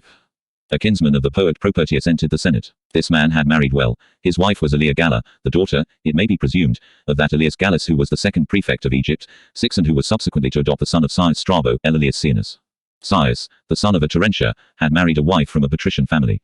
Caenus had brothers, cousins and an uncle of consular rank. 7. The patronage which he could exert would have been formidable enough, even if he had not been prefect of the guard and chief favorite and minister of Tiberius. Caenus himself became the leader of a political faction. Influences more secret and more sinister were quietly at work all the time, women and freedmen. The great political ladies of the Republic, from the daughters of consular families such as Sempronia and Servilia down to minor but efficient intriguers like the Praetia to whose good offices Lucullus owed, it was said, his command in the East, one found successes in the new state, and the freedmen who managed the private finances and political machinations of the dynasts, such as Pompeius's agent Demetrius, the affluent Gadarene, possessor of nearly 200 million sesterces, to whom cities paid honor. Neglecting magistrates of the Roman people, were perpetuated in the exorbitant power of imperial freedmen, first the servants and then the ministers and masters of the Caesars. What in show and theory was only the family of a Roman magistrate, austere and national, was in reality a cosmopolitan court. These influences were bound up with the faction from the beginning, active, though studiously masked under the principate of Augustus. They grow with the passage of dynastic politics into monarchical rule and emerge into open day in the court life of the ruler of the Julio-Claudian house. A court soon develops, with forms and hierarchies. The ruler has his intimates, amici and comites, so designated by terms which develop almost into titles, and there are grades among his friends. 2. When the princeps, offended, declares in due solemnity that he revokes his favor, the loss of his amicitia marks the end of a courtier's career, and often of his life. Ceremonial observances become more complicated, more ornate and visibly monarchic the garb and attire of the princeps of the Roman state. 3. In portraiture and statuary, Augustus and the members of his house are depicted, not always quiet and unpretentious, like somber and dutiful servants of the Roman people, but aloof, majestic and heroic. Livia might seldom be visible in public save at religious ceremonies, escorted by Roman matrons, herself the model and paragon, or weaving garments with her own hands, destined to clothe her husband, the Roman magistrate. Her private activities were deep and devious. She secured senatorial rank for M. Salvius Otho, the consulate for M. Plautius Silvanus, who was the son of her intimate friend Ergulania. 4. The assiduities of the young patrician Sir Sulpicius Galba were handsomely rewarded by legacies in her will. 1. Much worse than that was suspected and rumored about Livia, poison and murder. Her power and her following can be detected in the time of her son, most distasteful to him. Antonia's daughter, the widow of Drusus, held a rival court. Among the most zealous in cultivation of Antonia's favor was L. Vitellius, a knight's son, but a power at the court of Caligula and 3 times consul, colleague in the censorship with his friend the Emperor Claudius. T. Flavius Vespasianus formed a connection with Caenis, a freedwoman of Antonia, too, and it was to the patronage of the great Narcissus that he owed the command of a legion. 3. The 4 emperors who followed Nero in the space of a single year were all persons conspicuous and influential at court. Such were the ways that led to wealth and honors in the imperial system, implicit in the principate of Augustus, but not always clearly discernible in their working. Political competition was sterilized and regulated through a pervasive system of patronage and nepotism. Hence and at this price a well-ordered state such as Sulla and Caesar might have desired but could never have created. The power of the people was broken. No place was left any more for those political pests, the demagogue and the military adventurer. That did not mean that the direction of the government now rested in the hands of senate and magistrates, not for that, but for another purpose, the solemn and ostensible restoration of their ancient dignity. 26. The government. Though by no means as corrupt and inefficient as might hastily be imagined, the governing of all Italy and a wide empire under the ideas and system of a city-state was clumsy, wasteful and calamitous. Many able men lacking birth, protection or desperate ambition stood aloof from politics. They could hardly be blamed. The consulate was the monopoly of the nobiles. After the consulate, little occupation, save a proconsulate, usually brief in tenure. The consulars became senior statesmen, decorative, quarrelsome and ambitious, seldom useful to the Roman people. Within the Senate or without it, a rich fund of ability and experience lay idle or was dissipated in politics. The principes of the dying republic behaved like dynasts, not as magistrates or servants of the state. Augustus controlled the consulars as well as the consuls, diverting their energies and their leisure from intrigue and violence to the service of the state in Rome, Italy and the provinces. The Senate becomes a body of civil servants. Magistracies are depressed and converted into qualifying stages in the hierarchy of administration. In a sense, the consulars of the Republic might be designated as the government, auctores publici consuli. But that government had seldom been able to present a united front in a political emergency. Against Catilina, perhaps, but not against Pompeius or Caesar. When it came to maintaining public concord after the assassination of Caesar the dictator, the consulars had failed lamentably, from private ambition and personal feuds, from incompetence and from the very paucity. In December of 43 BC there were only 17 consulars alive, mostly of no consequence. By the year of Pollio, at the time of the Pact of Brundisium, their total and their prestige had sunk still further, except for the dynasts Antonius, Octavianus and Lepidus. Only 4 of them find any mention in subsequent history. 1. The years before Actium filled up the gaps. The Senate, which acclaimed Augustus and the Republic restored, could show an imposing roll of consulars, perhaps as many as 40. For the future, the chief purpose of these Principes was to be decorative. Except for Agrippa, only 6 of them are later chosen to command armies, as legates or proconsuls. 1. There were good reasons for that. Rome and Italy could be firmly held for the Princeps in his absence by party dynasts without title or official powers. In 26 BC, Taurus was consul, it is true, but the authority of Agrippa, Maecenas and Livia, who ruled Rome in secret, knew no name or definition, and needed none. The precaution may appear excessive. Not in Rome but with the provincial armies lay the real resources of power and the only serious danger. It was not until a century elapsed after the Battle of Actium, until Nero, the last of the line of Augustus, had perished and Galba assumed the heritage of the Julii and Claudii, that the great secret was first published abroad. An emperor could be created elsewhere than at Rome. 2. Everybody had known about it. After the first settlement, Augustus in no way relaxed his control of the armies, holding the most powerful of them through his own legates. 3 military provinces, however, were governed by proconsuls, but they too were drawn from his partisans. For the present, peace and the Principate were thus safeguarded, but the mere maintenance of order did not fulfill the ambition of the Princeps or justify his mandate. There was hard work to be done in the provinces and on the frontiers, calling for a perambulatory Princeps or for consorts in his powers. In 27 BC, Augustus had set out for the west without delay, and of the first 14 years of his Principate the greater part was spent abroad, in Spain 27 to 24 BC, in the east 22 to 19 BC, and again in Spain and Gaul 16 to 13 BC. In the east, prestige was his object, diplomacy his method. 3. The threat of force was enough. The king of the Parthians was persuaded to surrender the captured standards and Roman soldiers surviving from the disasters of Crassus and Antonius, and an expeditionary force commanded by the stepson of the Princeps imposed without fighting a Roman nominee on the throne of Armenia 20 to 19 BC. For Spain and Gaul were very different. It was necessary to subjugate the Asturians and Cantabrians, open up the Alpine passes, survey, organize and tax the provinces of Spain and Gaul, build roads, found cities and provide for the veterans. By 13 BC, Augustus and his subordinates could show a stupendous achievement to their credit. The outcome of the crisis of 23 BC furnished a deputy leader and a partner in the government of the provinces. Agrippa was active in the east in 23 to 22 BC, in the west in 20 to 19 BC, when he completed the pacification of Spain. But the constitutional powers and the effective position of Agrippa were soon augmented in a measure that none of the agents of the drama of 23 BC could have foreseen. Before the year was out, Marcellus, the nephew of the Princeps and husband of Julia, died. The widow was consigned to Agrippa. As Maecenas his enemy put it, there was no choice, Augustus must make Agrippa his son-in-law or destroy him. 1. Then in 18 BC the imperium of Agrippa was augmented, to cover, like that of Augustus since 23 BC, the provinces of the Senate. More than that, he received a share in the tribuniciate postas. 2. The deputy was soon on his travels again and back at his work.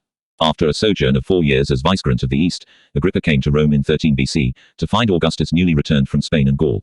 During the last 14 years, they had seldom been together in the same place. Demanded by the needs of government, the separation of the two dynasts also helped to remove causes of friction and consolidate an alliance perhaps by no means as loyal and unequivocal as the Roman people was led to believe. In this year a public monument called the Ara Pacis was solemnly dedicated. 3. Peace called for new and greater wars. The legions were rejuvenated and disciplined, for by now the veterans of the civil wars had been established in Italian and provincial colonies. Fresh material and a better tradition took their place. Augustus in the same year promulgated regulations of pay and service which recognized at last the existence of a standing army and consecrated the removal of the legions from the field of politics. Never again was provision for the soldier at the end of service to coerce the government and terrify the owners of property, he was to receive a bounty in money. The army now numbered 28 legions. Of these, 14 or 15 were now available in the provinces of the northern frontier, from Gaul to Macedonia. A great advance was designed all along the line. 1. Illyricum is the central theme, and the extension of Illyricum to the bank of the river Danube is the cardinal achievement of the foreign policy of Augustus. 2. His own earlier campaigns had been defensive in purpose, nor had the Balkan operations of M. Licinius Crassus greatly augmented the province of Macedonia. In the first years of the Principate the imperial frontier on the northeast consisted of 2 senatorial provinces, Illyricum and Macedonia, flanked and guarded each by a dependent principality, namely by Noricum and by Thrace. The Roman territory was narrow and awkward, lacking above all in lateral communications. There was and is no way along the littoral of the Adriatic. The Augustan plan sought to rectify these defects by winning a land route from Italy to the Balkans and an adequate frontier.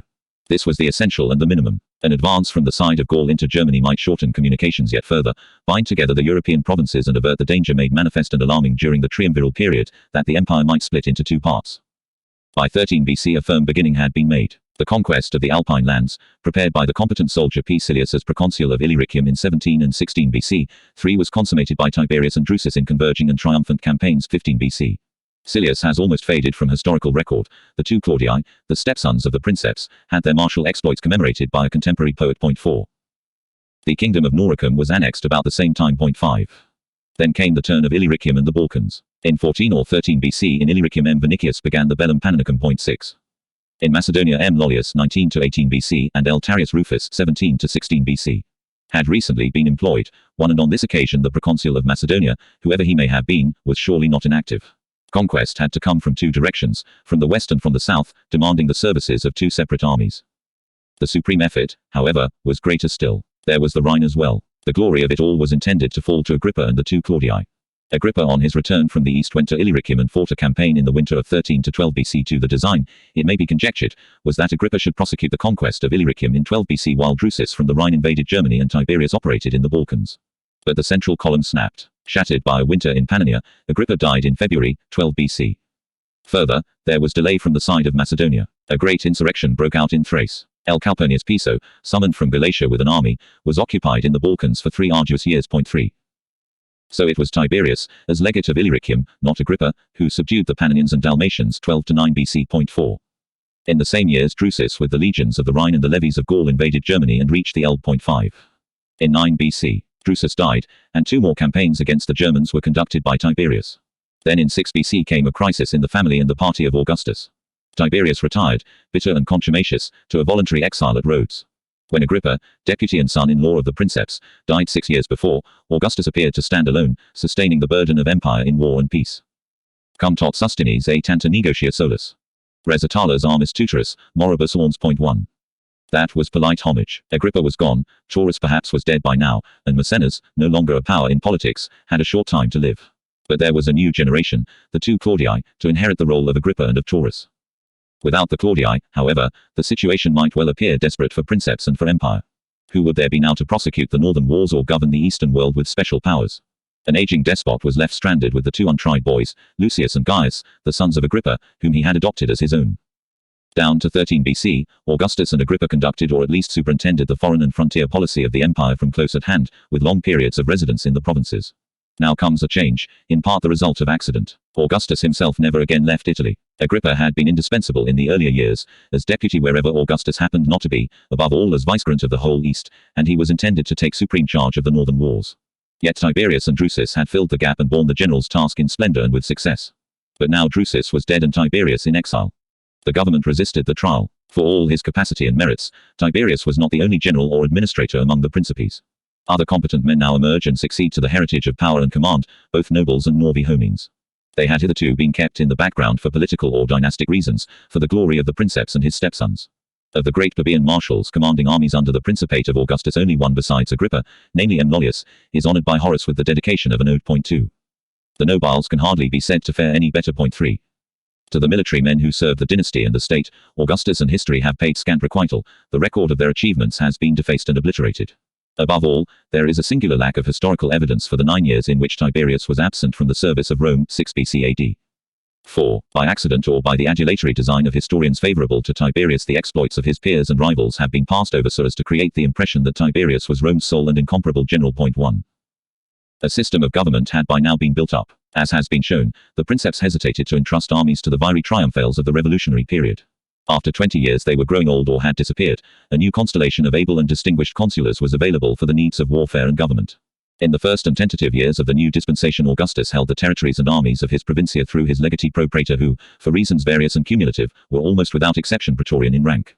At the same time, as more senators reached the consulate, sturdy men without ancestors but commended by loyalty and service, or young aristocrats, the sons of proscribed and defeated republicans, the provincia of Augustus began to change into a permanent order of praetorian and consular provinces. Yet rigidity of system would have been foreign both to the Roman spirit and to the personal and opportunistic rule of the Princeps, and special commands could be created at will, to face an emergency or to promote a partisan. Galatia Pamphylia, the vast province that succeeded the kingdom of Amyntas, was first organized by a legate of praetorian rank and was commonly reckoned as praetorian. Yet on 3 occasions at least in the Principate of Augustus, Galatia was governed by legates of consular standing. 2. Galatia might suitably rank as a frontier province. In the pacification of its southern boundaries King Amyntas had lost his life, and though there was no permanent establishment of Roman troops, the veteran colonies in this region served military purposes of defense. Further, legions were required to reduce the brigand tribes of the Taurus, the Homonidenses and the Isaurians. The partition of provinces between princeps and senate in 27 BC was likewise neither final nor systematic. Augustus might be requested by the senate either to nominate a proconsul in an emergency or to take a province into his charge for short or for long periods. Nor were the public provinces classified as praetorian and consular. Africa, it may be presumed, was governed from the beginning by men of consular rank, perhaps Asia as well. Illyricum, as long as it was senatorial, and Macedonia, while it retained legions, can furnish examples of consular proconsuls. The Senate retained Africa, a province of no little importance from its constant and arduous wars. The garrison may not always have been as small as the single legion that remained there from the last years of Augustus onwards. And although no proconsul after Balbus triumphed, the governors, being legally independent of the princeps, conducted wars under their own auspices. But the Senate lost the other two armies. In 12 BC, Augustus took over Illyricum, either after the campaigns of Tiberius and Piso and the first stage in the pacification of the Balkans. c. 9 BC, or some dozen years later, the legions of Macedonia were removed from the proconsul and assigned to the governor of a new province to the north, the imperial legate of Moesia. 3. When both Illyricum and the Rhine army had been divided in the last years of the Principate, there existed 7 military commands held by imperial legates of consular rank. Of these, 5 lay along the northern frontier of the empire, embracing no fewer than 15 legions. The contrast with the 3 provinces of 27 BC illustrates the change both in administration and in foreign policy. All new conquests or annexations had fallen to the share of the princeps. He also took over Sardinia, and kept it. 4. To the Senate he had restored no military territories, but only, from time to time, certain peaceful regions, namely the southern portions of Gaul and Spain, Narbonensis and Boeotia, and the island of Cyprus. 1. This looked well, and mattered little. In 27 BC, the Senate provided proconsuls for 8 provinces, in AD 14 for 10. In the appointment of governors, the princeps encouraged youth as well as rewarded experience. The young consul of 33 did not have to wait too long for a province. Africa or Asia might be his by the working of the lot after an interval of 5 years. But favor could secure curtailment of legal prescriptions, and that not merely for princes of the blood. Ahenobarbus was proconsul of Africa 4 years after his consulate. 2 Paulus Fabius Maximus and Asinius Gallus governed Asia after an even shorter interval, perhaps of barely 2 years. 3. As for his own province, the princeps was not restricted in any way. His especial favorites, Tiberius and Drusus, commanded armies in their 20s. Patronage was justified in its results, and patronage was no new thing at Rome. Under the Republic the command of an army was the reward of birth, ambition or greed, to be won at the cost of intrigue and corruption. Noble families enlisted whole provinces in their clientela and sought to exercise hereditary rights, hence the resentment of an Ahenobarbus when Caesar monopolized Gaul for many years.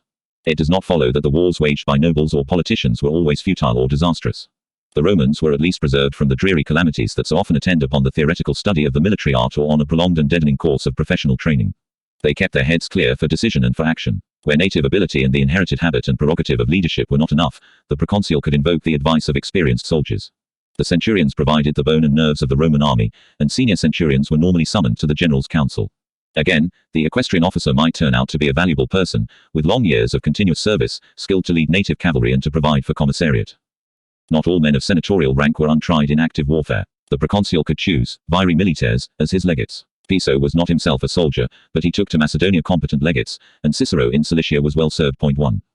When Pompeius got for Caesar the Gallic command he gave him Labianus, who must have had previous experience. 2. Another Pompeian from Picenum, Afranius, had served under his patron continuously, in the Spanish wars and against Mithridates. 3. He was one of the 3 legates who governed Spain for Pompeius. Of the others, the obscure Petraius was also in high repute as a military man. 4. He may have served in Spain before. Varro certainly had, and Varro, whom posterity knows as a learned antiquary, was no doubt a competent administrator.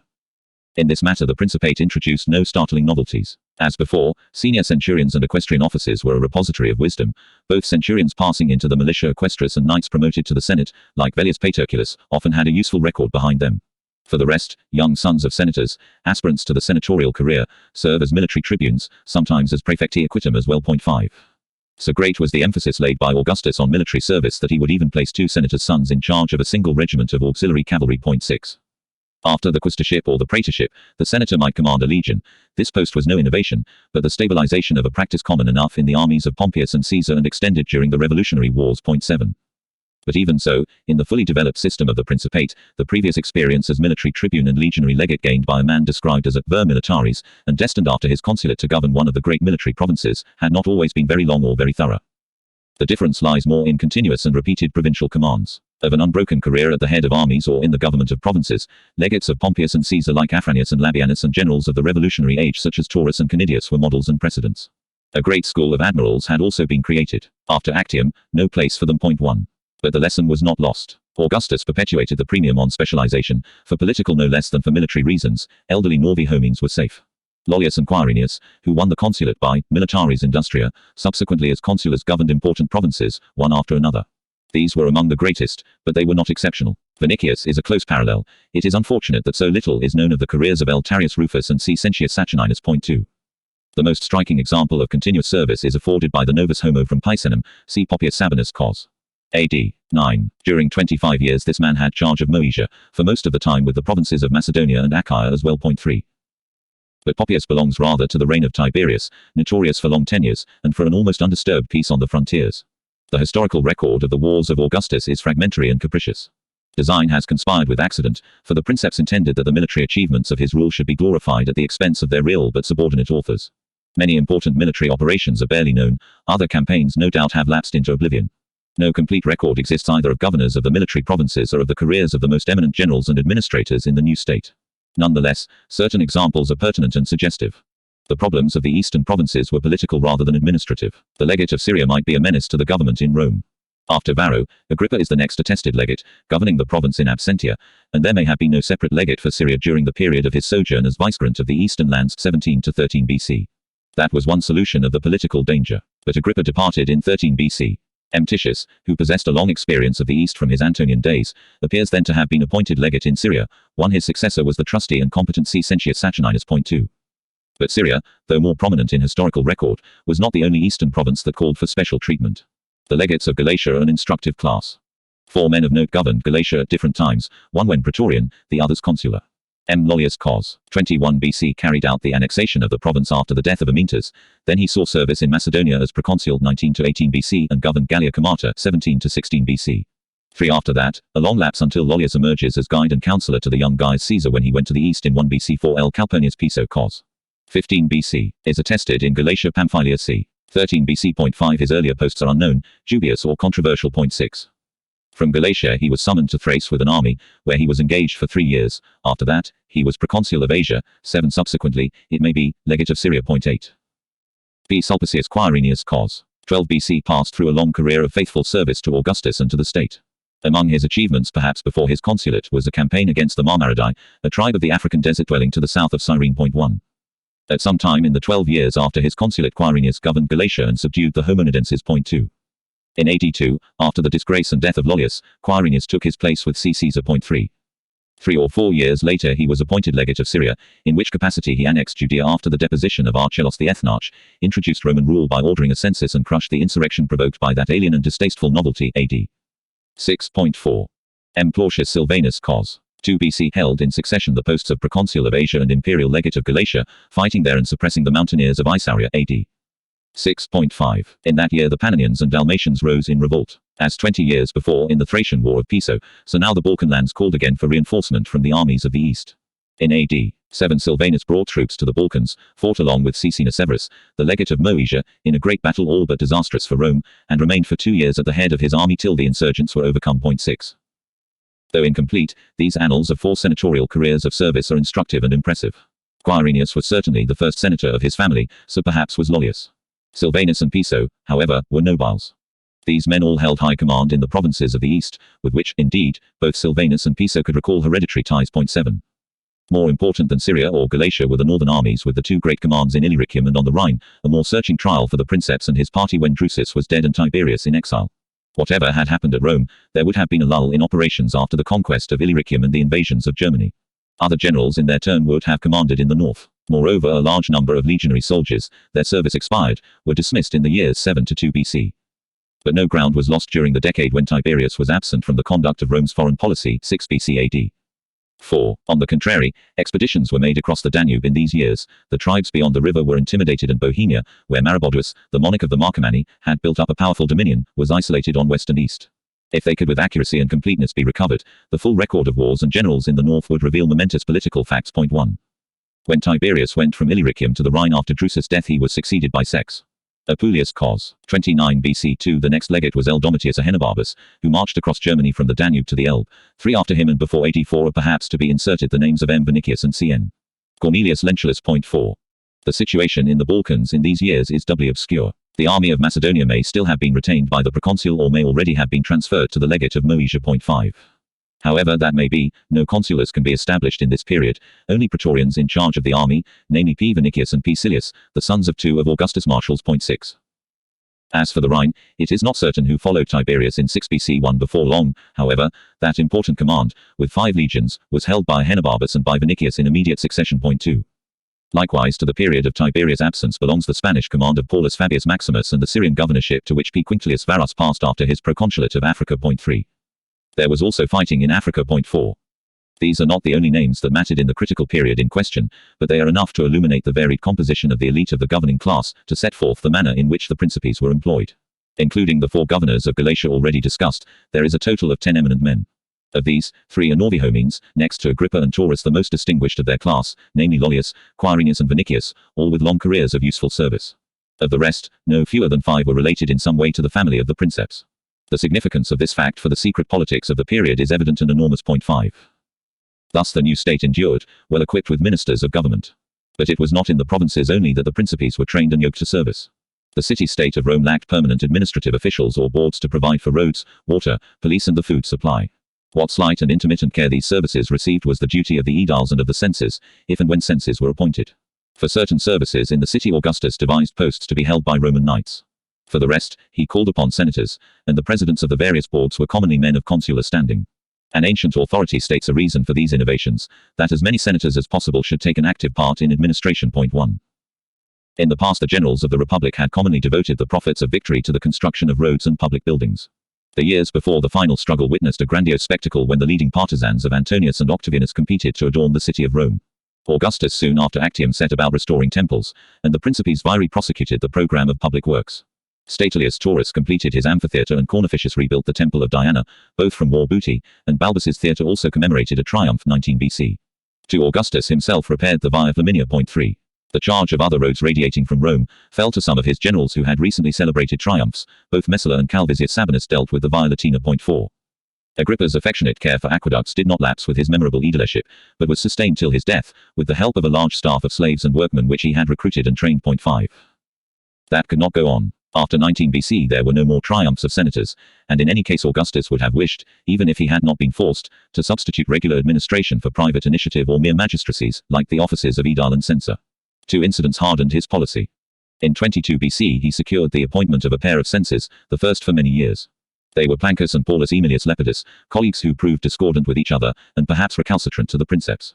They may have suspected, and with reason, that he intended to devolve upon him certain unpopular functions like the renewed purification of the Senate which he desired and which he was himself compelled to undertake 4 years later. Plancus and Lepidus resigned before the year was out. Then came the affair of Egnatius Rufus, which showed how dangerous it was to resign functions of public utility to individual enterprise.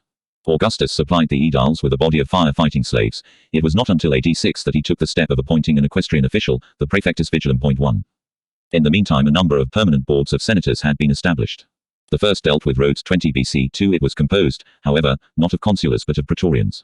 At a later date a definite body assumed the maintenance of temples and public buildings. 3. When Agrippa died in 12 BC the state took over his trained staff, of the Cura Aquarum thus officially constituted. The first president was Messala. He held the post until his death. Attius Capito followed, then the aged Tarius Rufus. 4.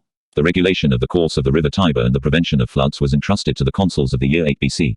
The first standing commission dates from AD 15 or not long after. 5. Other small groups of consulars were established from time to time, such as an economy commission of 3 members in AD 6, or the 2 curators annonae of that year and the next, whose function passed at once to an equestrian prefect. 6. Again, appeals from the provinces were delegated to consulars. In 4 BC a new procedure was devised to try certain cases of extortion. The judges were to be 4 men of consular rank, together with 3 praetorians and 2 other senators. 7.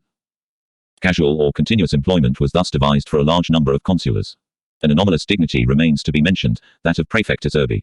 In the nature of the matter, it is difficult to see how the princeps could be represented by a deputy, and the behavior of Messala, appointed praefectus urbi in 26 BC and resigning the office after a few days, because he did not understand its functions or because he disapproved, need not be too harshly scrutinized. 8. 10 years later, when Augustus departed on his second visit to the provinces of the west, Statilius Taurus was made praefectus urbi. 1 Taurus' successor, after an interval of unknown length, was the illustrious L. Calpurnius Piso, with whom the office became a standing institution. 2. In these ways, by his own efforts and by the creation of special officials or permanent commissions, Augustus provided for the health, the security and the adornment of the city which was the capital of Italy and the empire. He boasted that he found Rome a city of brick and left it a city of marble. 3. The observation was true in every sense. Augustus, who waved the name of Romulus, could justly claim to be the second founder of Rome. A government had been established. The Principes viri were tamed, trained and harnessed to the service of the Roman people at home and abroad. Plebs and army, provinces and kings were no longer in the clientela of individual politicians. 4. At Rome the Princeps seized control of all games and largesse. The descendants of great republican houses still retained popularity with the plebs of Roman troops of clients, arousing the distrust of the Princeps. 5. Not always without cause. But careful supervision at first and then the abolition of free elections soon diminished the personal influence of the nobiles.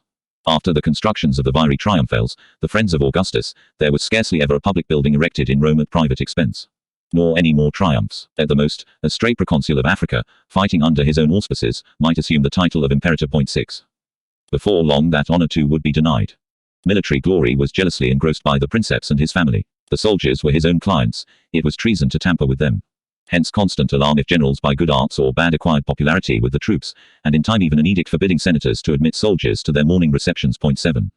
For the senator no hope or monument of fame was left. Italy by the Via Aemilia and Narbonensis by the Domitia recalled the exploits of noble houses, and towns and trophies commemorated the glory and the vanity of the great Pompeius. Of all that, nothing more. Domitius and Titius were the last commoners to give the names to cities, and that was in far Cilicia. No senator might depart from Italy and visit the provinces, save permission obtained. 1. Nor could he now discover fields to spread his personal influence. No governor now was able to enlist whole communities and wide regions in his clientela. 2. Descendants of Pompeius survived, no chance that they would be allowed to hold high command in Spain. The earlier class of provincial magnates recall by their gentilicia the proconsuls who gave them the franchise. The newer Roman, however, bears for the most part the name of the reigning dynasty of imperial Rome. Nor might grateful natives any more exalt a patron with divine honors. The cult of the ruler was given system and extension partly to combat this practice and gain a monopoly of loyalty for the government. The last proconsul with a priest consecrated to his worship was L. Manatius Plancus. 3. And the last to give his name to commemorative games was Paulus Fabius Maximus. 4. On all sides the monarchic princeps robbed the other principes of power and honor. In the interests of an ordered commonwealth, consulate and military command were removed from competition, and from profit, for the governor now received a salary in money. 5. Politics can be controlled but not abolished, ambition curbed but not crushed. The strife for wealth and power went on, concealed, but all the more intense and bitter, in the heart of the governing oligarchy, in court and cabinet.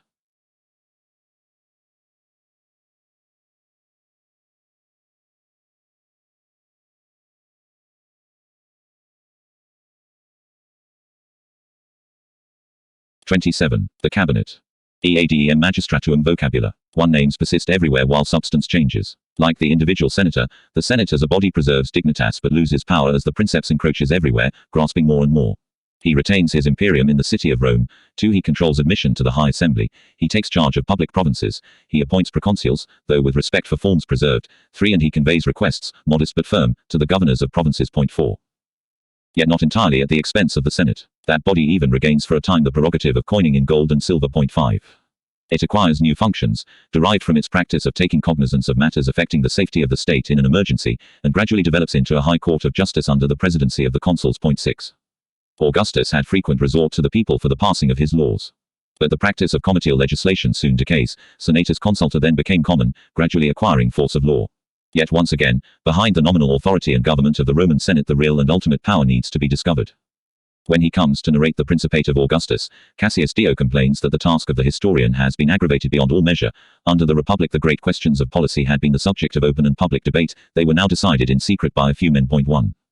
He is right. If Augustus wished his rule to retain the semblance of constitutional liberty, with free elections and free debate in the Senate, it is evident that there would have to be expert preparation and firm control behind the scenes of all public transactions. The era of cabinet government has set in. The Senate was no longer a sovereign body, but an organ that advertised or confirmed the decisions of the government. Senatorial rank and the tenure of high office were no longer an end in themselves but the qualification for a career in the service of the state. The Principes of the Free State might take counsel together, in a more or less public fashion, about matters of weight, and the power exerted by such extra-constitutional forces as the auctoritas of senior statesmen holding no public office, the intrigues of ladies at the center of high society or hanging ambiguous about its fringes, the influence of wealthy knights, whether as individuals or as corporations, all this has sufficiently been demonstrated. The domination of Pompeius gave a foretaste of secret rule. His Mytilenean client Theophanes was an intriguer as well as an historian. His friend, the affluent senator Lucius, gave valued counsel, and Balbus was instrumental in forming a famous compact. Cabinet government already existed in the brief dictatorship of Caesar. While the Senate held empty debate or none at all, and prominent dignitaries waited muttering on his threshold, the dictator quietly worked out his plans in the company of his intimates. Octavianus inherited the policy, and no little part of the personnel, for the names of Balbus, Oppius and Matius soon emerge in the entourage of the young adventurer. The hazards and intrigues of the revolutionary era set a high premium on secret counsel and secret diplomacy, and the princeps retained unimpaired his native distrust of oratory, of democracy and of public debate. The taking of counsel before grave decisions was a habit ingrained in the Roman, whether he acted as parent, magistrate or general. Augustus could have invoked tradition and propriety, had he needed or cared to justify the various bodies of advisers that are attested in his Principate. No sooner was the free state restored than Augustus hastened to palliate any inconveniences that might arise from that alarming novelty. He instructed the Senate to appoint a committee to consult with him and prepare public business. The committee, comprising the consuls, one member from every other board of magistrates and 15 senators chosen by lot, was to change every 6 months. 1. It appears to have persisted throughout his reign, being especially useful in the last years, when the princeps seldom cared to enter the curia. In AD 13 its composition was modified and its powers were so far enhanced as to encroach seriously upon the functions of the full Senate. 2. But this was not a permanent change, and the committee seems subsequently to have lapsed. 3.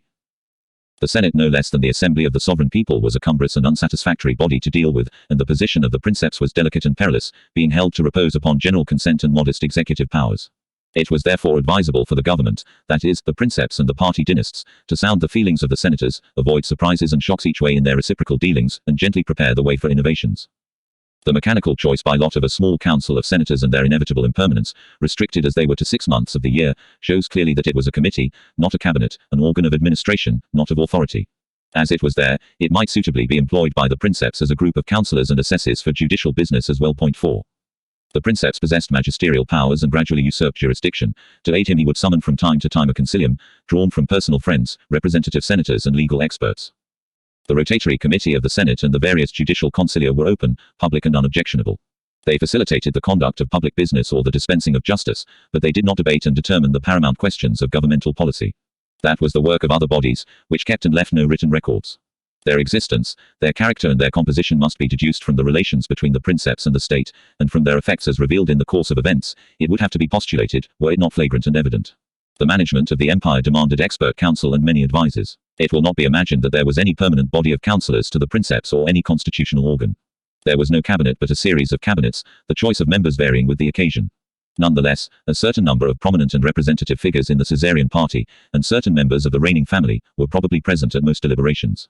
Whether the rule of Augustus be described as republic or monarchy, these advisory bodies were indispensable for the needs of government and administration. Talent and experience of the most varied orders was now available. Knights were eligible for administrative posts that in dignity and power surpassed many magistracies or proconsulates. Their importance increased steadily as the reign drew to its close, now showing 3 new posts in the city of Rome, and knights as well as senators have their place in the different councils of state. Roman knights had been amongst the earliest friends of Augustus. Some attained senatorial rank, others, like the modest Proculius, remained within their station. The greatest of all was Maecenas. After 23 BC, Maecenas gradually lost ground. When life ebbed along with power, the descendant of kings who had led to battle the legions of Etruria surrendered to self-pity and the horror of death. 1. The better sort of Roman voluptuary waited for the end with fortitude and faced it like a soldier. Next in power and next in crime was C. Salastius Crispus, who inherited the name, the wealth and the luxurious tastes of his great uncle, the Sabine historian and moralist. Like the Maecenas of earlier days, the subtle Salastius concealed the qualities of decision and vigor beneath the ostentation of indolence and vice. 2. Maecenas had suppressed the conspiracy of young Lepidus. It was Salastius who procured the removal of Agrippa Postumus. 1. History records no such acts of public service to the credit of P. Vedius Pollio, the son of an opulent freedman and an intimate friend of the princeps. The loyal Vedius constructed, to honor Augustus, a caesareum in the city of Beneventum. 2. He also formed the habit of feeding his lampreys with living slaves. The scandal of the fish ponds was too much even for Augustus, notoriously indulgent to the vices of his friends. 3. Yet Vedius Pollio had once been useful. He appears to have been active in the province of Asia shortly after the War of Actium, perhaps setting in order the system of taxation. 4. When the civil service had developed, freedmen did not hold the procuratorships of the imperial provinces. But it was a freedman called Licinus who assessed and exploited for Augustus the resources of Gaul. 5. The treasury of the Roman state was placed in 23 BC under the charge of 2 praetors each year, chosen by lot. 6. The finances of a great empire cannot be conducted in so simple a fashion. There must be financial experts lurking somewhere. Moreover, it was no doubt only the residue of the revenues from his own provinces that Augustus paid into the aerarium, which he also subsidized from his own private fortune. 7. Augustus had huge sums of money at his disposal. He paid the bounty to discharged soldiers, granted donations to army and plebs and carried out public works. For the management of the various funds he would have resort to the tried skill of slaves and freedmen. These financial secretaries later emerge as ministers of state. Under Caligula and Claudius, they had been there for a long time. 8. Senators might preside over the treasury, but the Senate had no control of financial policy, no exact knowledge of the budget of empire. The rationarium imperii was kept by Augustus, to be divulged only if and when he handed in his accounts to the state. 9. In these matters Augustus required expert advisers. As time went on, knights who had served in the provinces as procurators became available, above all the prefects of Egypt, a land strictly managed on monopolistic principles. The first prefect had succumbed to a political intrigue, the second had been unsuccessful in his invasion of Arabia. More modest and more useful men are later found, such as C. Tyrannius, C. Julius Aquila and M. Magus Maximus. These persons, it is true, have no known history among the equestrian councillors of the Princeps, but any prefect of Egypt could furnish information about taxation and fiscal policy, to say nothing of the food supply and policing of a great capital. 1. The knight Caius Strabo, a personal friend of the Princeps, won prominence in the late years of Augustus. Caius was prefect of the guard in AD 14.2. As well as finance, many matters of domestic and foreign policy demonstrated the need for skilled advice and summary decision. A standing committee enabled the Princeps to keep in touch with the Senate, but who decided the business to be brought before the convenient and docile committee? The auctoritas of a senior statesman might be suitably invoked to express or to guide the opinion of the Senate, in show spontaneous and independent. Plancus proposed that the Senate should confer the name of Augustus upon Caesar's heir. It will be inferred that the motion was inspired in every sense of the term, that other public proposals of those momentous sessions had been shaped in private before being sponsored by eminent senators, if possible by such as had a reputation for independence. The eloquent Messala may have played his part along with the diplomatic Plancus. It was Messala who 25 years later introduced the decree of the Senate naming Augustus the father of his country. 3. Religion, law and literature all came under guidance, from above and from behind. The care of the national cult might appeal to the antiquarian, the administrator or the politician, even though his character and habits were the reverse of sacerdotal. One of the most eminent authorities and agents in this department of public service appears to have been C.N. Domitius Calvinus, the oldest surviving consular in the early years of the Principate. 4. A sacerdotal lawyer, conservative and pliable, was to hand in the person of Attius Capito. 1.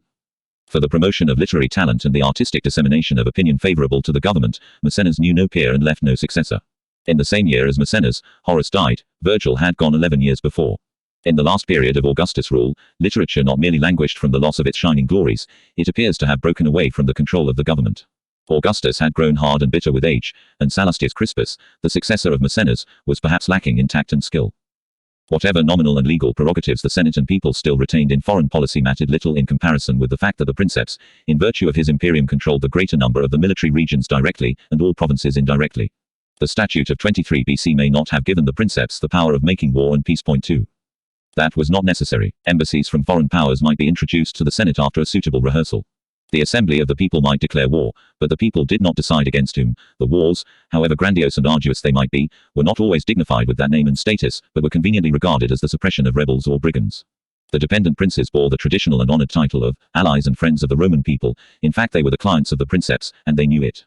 Their kingdoms were his gift, precarious and revocable. When Herod the Great died 4 BC, the future status of Judea was debated in a crown council at which were present Gaius Caesar, the adopted son of the Princeps, and a number of distinguished personages, among them, it may be conjectured, men well versed in Eastern affairs, former governors and procurators. 3. If not themselves absent on provincial commands, men like Lollius, Quirinius and Piso will have had something to say. It was not intended that there should be foreign wars in the East. But the needs of West and North were urgent, organization as well as fighting, and grave decisions to be taken about the frontiers of empire. Veterans of the triumviral period such as Calvisius, Taurus and Messala were available to give advice, while Silius, Lollius and Vinicius soon gained experience in the frontier provinces, the consulate, and, no doubt, a place in councils of state. Silius had conducted mountain warfare in Spain and in the Alpine lands. Vinicius knew both Gaul and Illyricum. Lollius was not famed for service in eastern provinces only. After his consulate he governed Macedonia and Gaul in succession. It may be presumed that he had formed certain impressions about the problems of the northern frontier and was willing to communicate them. Above all, Agrippa was there. The Romans thought in terms of roads. 1. The grandiose design of shortening the northern frontier and shortening the lines of communication between west and east, executed as an impressive example of converging strategy, may not unfairly be attributed to the great road builder and organizer. He did not live to see the consummation of the campaigns in Illyricum, in the Balkans and beyond the Rhine. Agrippa died and then Drusus. Tiberius retired morosely to Rhodes. A crisis had supervened, at the very core of the party. Another followed before long, and Augustus loudly lamented the loss of his two most trusty counselors, Agrippa and Maecenas. Had they lived, certain things would never have happened. 2. In the elaborate fiction of Cassius Dio, the decision to restore the Republic, or rather, as that historian believed, to consolidate the monarchy, was formed after private debate with those two party magnates, the soldier and the diplomat.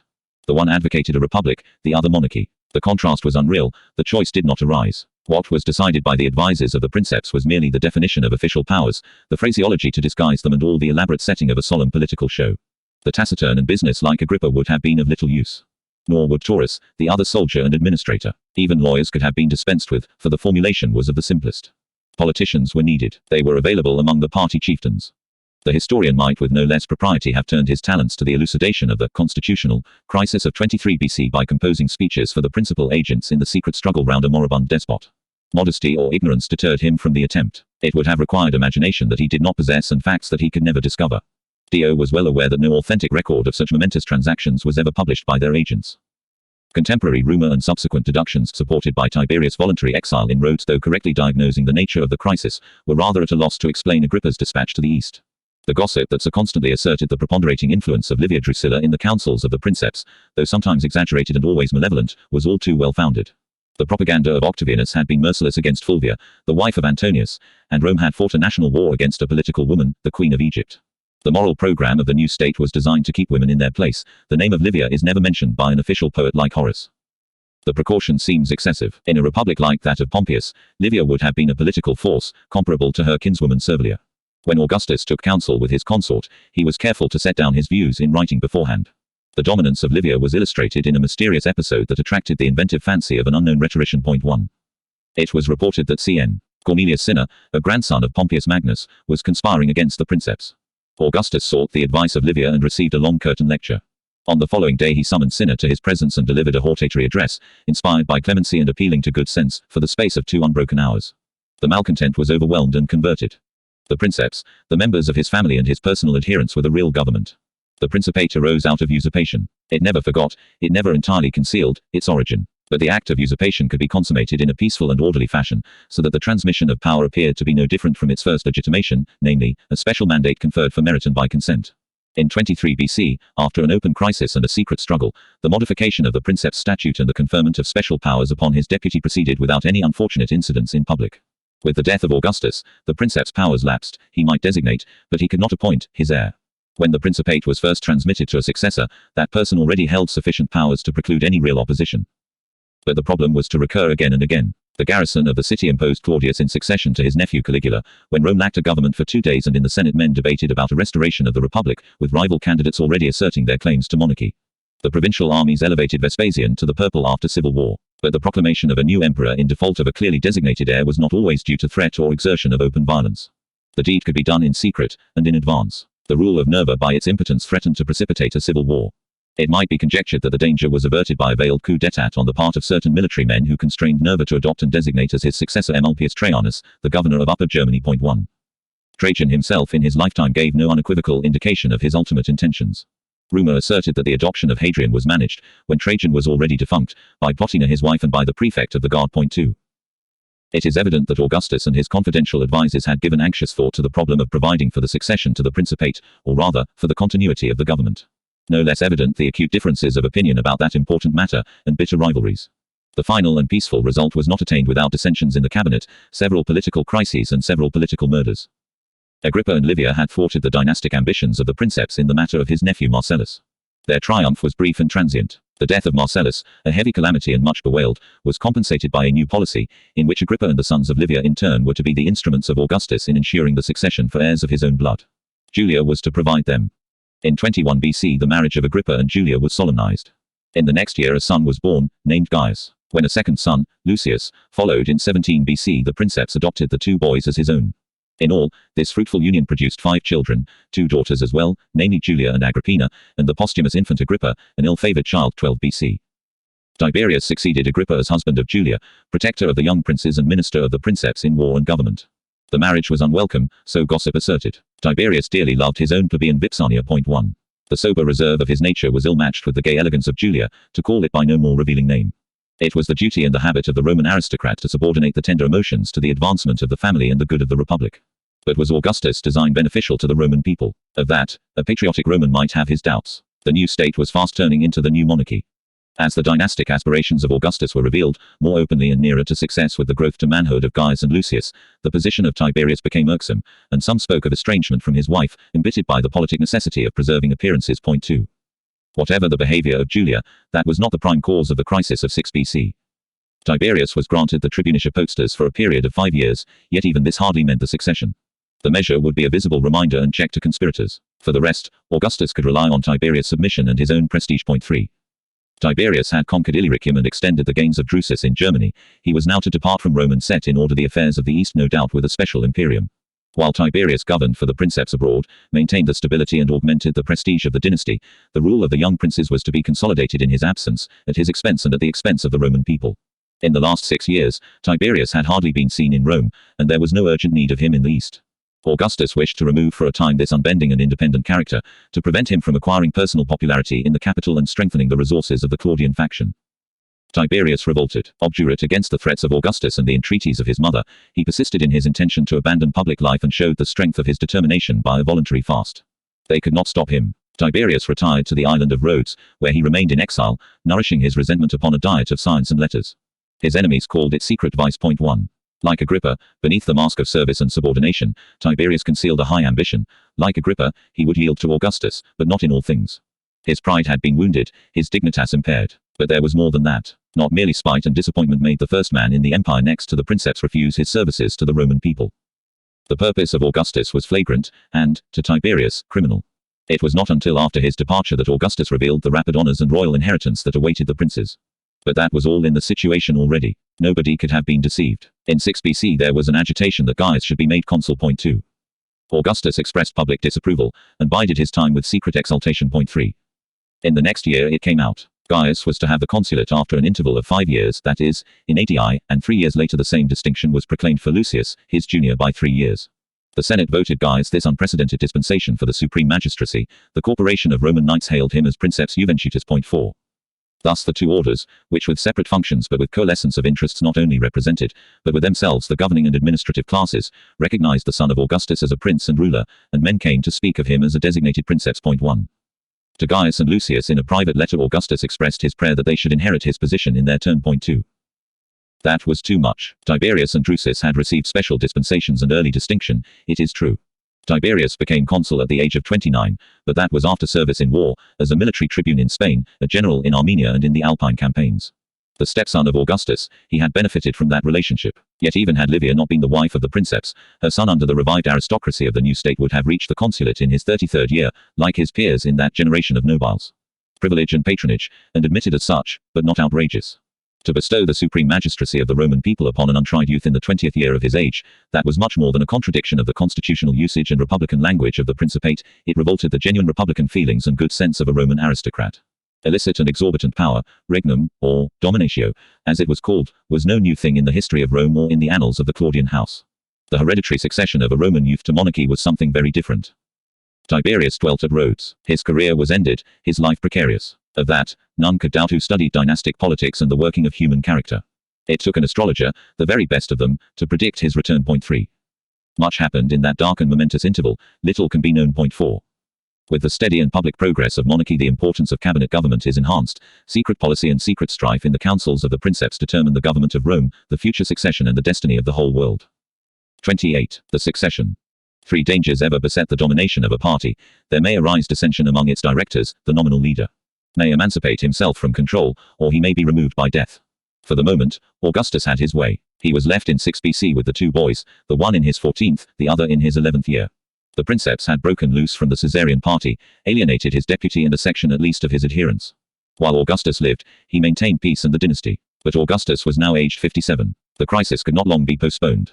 A loyal but not ingenuous historian exclaims that the whole world felt the shock of Tiberius' departure. Point 1. Not at all, both the princeps and his party were strong enough to stand the strain. Though a certain lull prevailed now on the northern frontiers, natural if not necessary after the great wars of conquest, the effort of Rome did not flag or fail. The governmental oligarchy could furnish adequate generals and sagacious councillors, the most prominent among whom have already been indicated. The princeps now had to lean heavily on the loyalty and tried merit of certain Norvi homines. For many years nothing had been heard of Lollius and Vinicius. Their emergence is dramatic and impressive. Close behind comes Quirinius. Above all, several groups of nobiles, the peers and rivals of Tiberius, gained splendor and power from his eclipse. Depressed and decimated by war and revolution, swept up into one party and harnessed as they had been to the service of the state, the nobiles now enjoy a brief and last renaissance in the strange but not incongruous alliance of monarchy. Augustus had passed beyond the measure and proportions of a Roman politician or party leader. He had assumed the stature of a monarch and the sure expectation of divinity. His sons were princes and would succeed him. The aristocracy could tolerate the rule of monarchy more easily than the primacy of one of their own number. Augustus knew it. The ambition of the nobiles might have appeared the most serious menace to his rule. On the contrary, it proved his surest support. When Cinna conspired against his life, or was suspected of conspiracy, Augustus quietly pointed out the folly of the attempt. Even if he succeeded, the nobiles would not put up with Cinna in the place of Augustus. 1. Cinna was one of themselves, noble and patrician at that, and so was Tiberius. Augustus had never been. Though the nobiles despised the origin of Augustus, remembered his past and loathed his person, they could neither compete with the Divi Filius nor hope to supplant the patron and champion of the Roman people, the master of the legions, the king of kings. For all that, they might flourish in the shadow of the monarchy, prosecute old feuds, construct new alliances, in short, acquire a handsome share of the power and the profits. The most open political prize was the consulate. In 5 BC, Augustus assumed that office, after a lapse of 18 years, with L. Cornelius Sulla as his colleague. From that year the practice of appointing more than one pair of consuls becomes regular. On the fasti now prevail the descendants of ancient houses, glorious in the history of the Roman Republic or more recently ennobled. But nobiles, and especially patricians, for the latter families were older than the Roman state, dynastic and even regal in ancestry, regarded their obligations to Rome in the personal light of their own ambitions. The Republic had served their ends, why not the monarchy? The most sincere or most narrow type of republican politician derived commonly from a more recent nobility, or from none at all. The firmest defenders of libertas were nobles of the plebeian aristocracy, the senatorial historian Sallustius, Pollio and Tacitus, whose writings breathe the authentic spirit of the Republic and the republican virtues, were all sons of Roman knights, of municipal extraction, and the author of a patriotic epic poem on the fall of libertas was a colonial Roman, Eminaeus Lucanus from Corduba. Among the nobiles were magnates who stood close to Augustus in the inner circle of the family and close to the succession, nomini ac fortuni Caesarum proximi. 2. Too much, perhaps, to hope for the power themselves, but the descendants might have a chance or a portion. The princeps might die, yet the princes Gaius and Lucius remained, and next to them the Claudian connection. But with Augustus dying before his sons attained their majority, a council of regency, open or secret, would control the government. It would be idle indeed to speculate upon the composition of a body that never came into existence, were there not attested certain eminent personages in the governing oligarchy whose claims must have been the subject of public rumor and private intrigue. As the family circle of Augustus at one time comprised no fewer than 3 pairs of women bearing the names Octavia, Antonia and Marcella, all of whom except the daughters of M. Antonius were twice married, the ramifications of the dynasty grew ever more complex, producing by now a large number of collateral connections, the husbands or the sons of the women of his house. Most of them were already of consular rank. Sex. Apuleius Cos. 29 BC, a dim and mysterious figure, but nonetheless legate of Illyricum in 8 BC, was the son of Octavia, the half-sister of the princeps. Iulus Antonius Cos. 10 BC, a man of taste and culture, took over from Agrippa I Marcella, P. Quinctilius Varus Cos. 13 BC, had married the daughter of the other. 1. Paulus Fabius Maximus Cos. 11 BC, had taken to wife Marcia, the granddaughter of Augustus' stepfather. 2. Fabius, a cultivated and diplomatic person, was an intimate friend of the princeps, whose glorification he had assiduously propagated during his proconsulate of Asia. 3. And he drew the bond tighter by giving in marriage his daughter Fabia Numantina to the son of Sex. Apuleius. 4. These 4 consulars were perhaps not all outstanding in talent or very closely related to the reigning family, and only 2 of them are known to have commanded armies in the period of Tiberius' seclusion. Nonetheless, they were personages to be reckoned with, especially the son of M. Antonius. More remarkable than any of them, however, is L. Domitius Ahenobarbus Cos. 16 BC, the husband of Augustus' own niece Antonia, and thus more highly favored in the matter of political matches than any save Drusus, the husband of the younger Antonia and the successive consorts of his daughter Julia. Ahenobarbus held in succession the command of the great northern armies, passing from Illyricum to Germany. He is described as cruel, arrogant and extravagant, a skilled charioteer. 5. There was more in him than that, either prudence or consummate guile. His name finds record in no political transactions, intrigues or conspiracies. The tumultuous history of the Ahenobarbus may have inculcated a rational distaste for politics and adventure. 2 members of his family perished in the wars of Marius and Sulla. His grandfather, the enemy of both Caesar and Pompeius, had fallen at Pharsalus. His father was the great republican admiral. The Aemili perpetuated their old political alliance with the Caesarian cause, but not through the triumvir. His nephew and enemy, Paulus Aemilius Lepidus, from the Sicilian War onwards a personal friend of Augustus, had 2 wives, Cornelia and the younger Marcella. Paulus was now dead, his 2 sons by Cornelia, L. Aemilius Paulus Cos. AD 1 and M. Aemilius Lepidus Cos, AD 6 attained the distinction due to their family and their mother's prayers, but not with equal fortune. 1. The elder took to wife Julia, daughter of Julia and granddaughter of Augustus, the younger was spared the perils of marrying a princess. Such was the group of aristocratic families entwined about the roots of the monarchy. Livia and the Claudian connection were in low water. Tiberius lived on in exile and might never return. On her own side of the family she lacked relatives who might be built up into a faction. 2. To be sure, there were her grandchildren, the 3 children of Drusus and Antonia, Two of them were artfully interlocked with the descendants of Augustus through his daughter Julia, Germanicus being betrothed to Agrippina, Julia Livia to Gaius Caesar, the heir presumptive. The youngest child, Claudius, displayed neither grace of form nor intellectual promise. But even he could serve the political ambitions of his grandmother, so the young Claudius, after losing his bride Livia Medallina, married Urgulanilla, the daughter of M. Plautius Silvanus, a politician to whom the notorious friendship of his mother with Livia brought promotion and a career. Silvanus became consul along with Augustus in 2 BC. A political alliance with the Plautii was good Claudian tradition. 3. So Livia worked for power, but it is by no means certain that Silvanus was popular with Tiberius. Lacking Tiberius, the Claudian party lacked a leader of standing in war and politics. A heavy preponderance of consular nobiles, consolidated by matrimonial pacts, was massed around the throne, and the heirs presumptive and designate, among them many enemies, the source and seed of remembered rancor and postponed revenge. Yet Tiberius must have had a following among the nobiles. Of the dynastic houses of the patrician nobility now renascent, Aemili and Fabi stood closely bound by ties of kinship or personal alliance with the Caesarian house. Scarcely less prominent the Valeri, though escaping notice in the politics and the scandals of these years.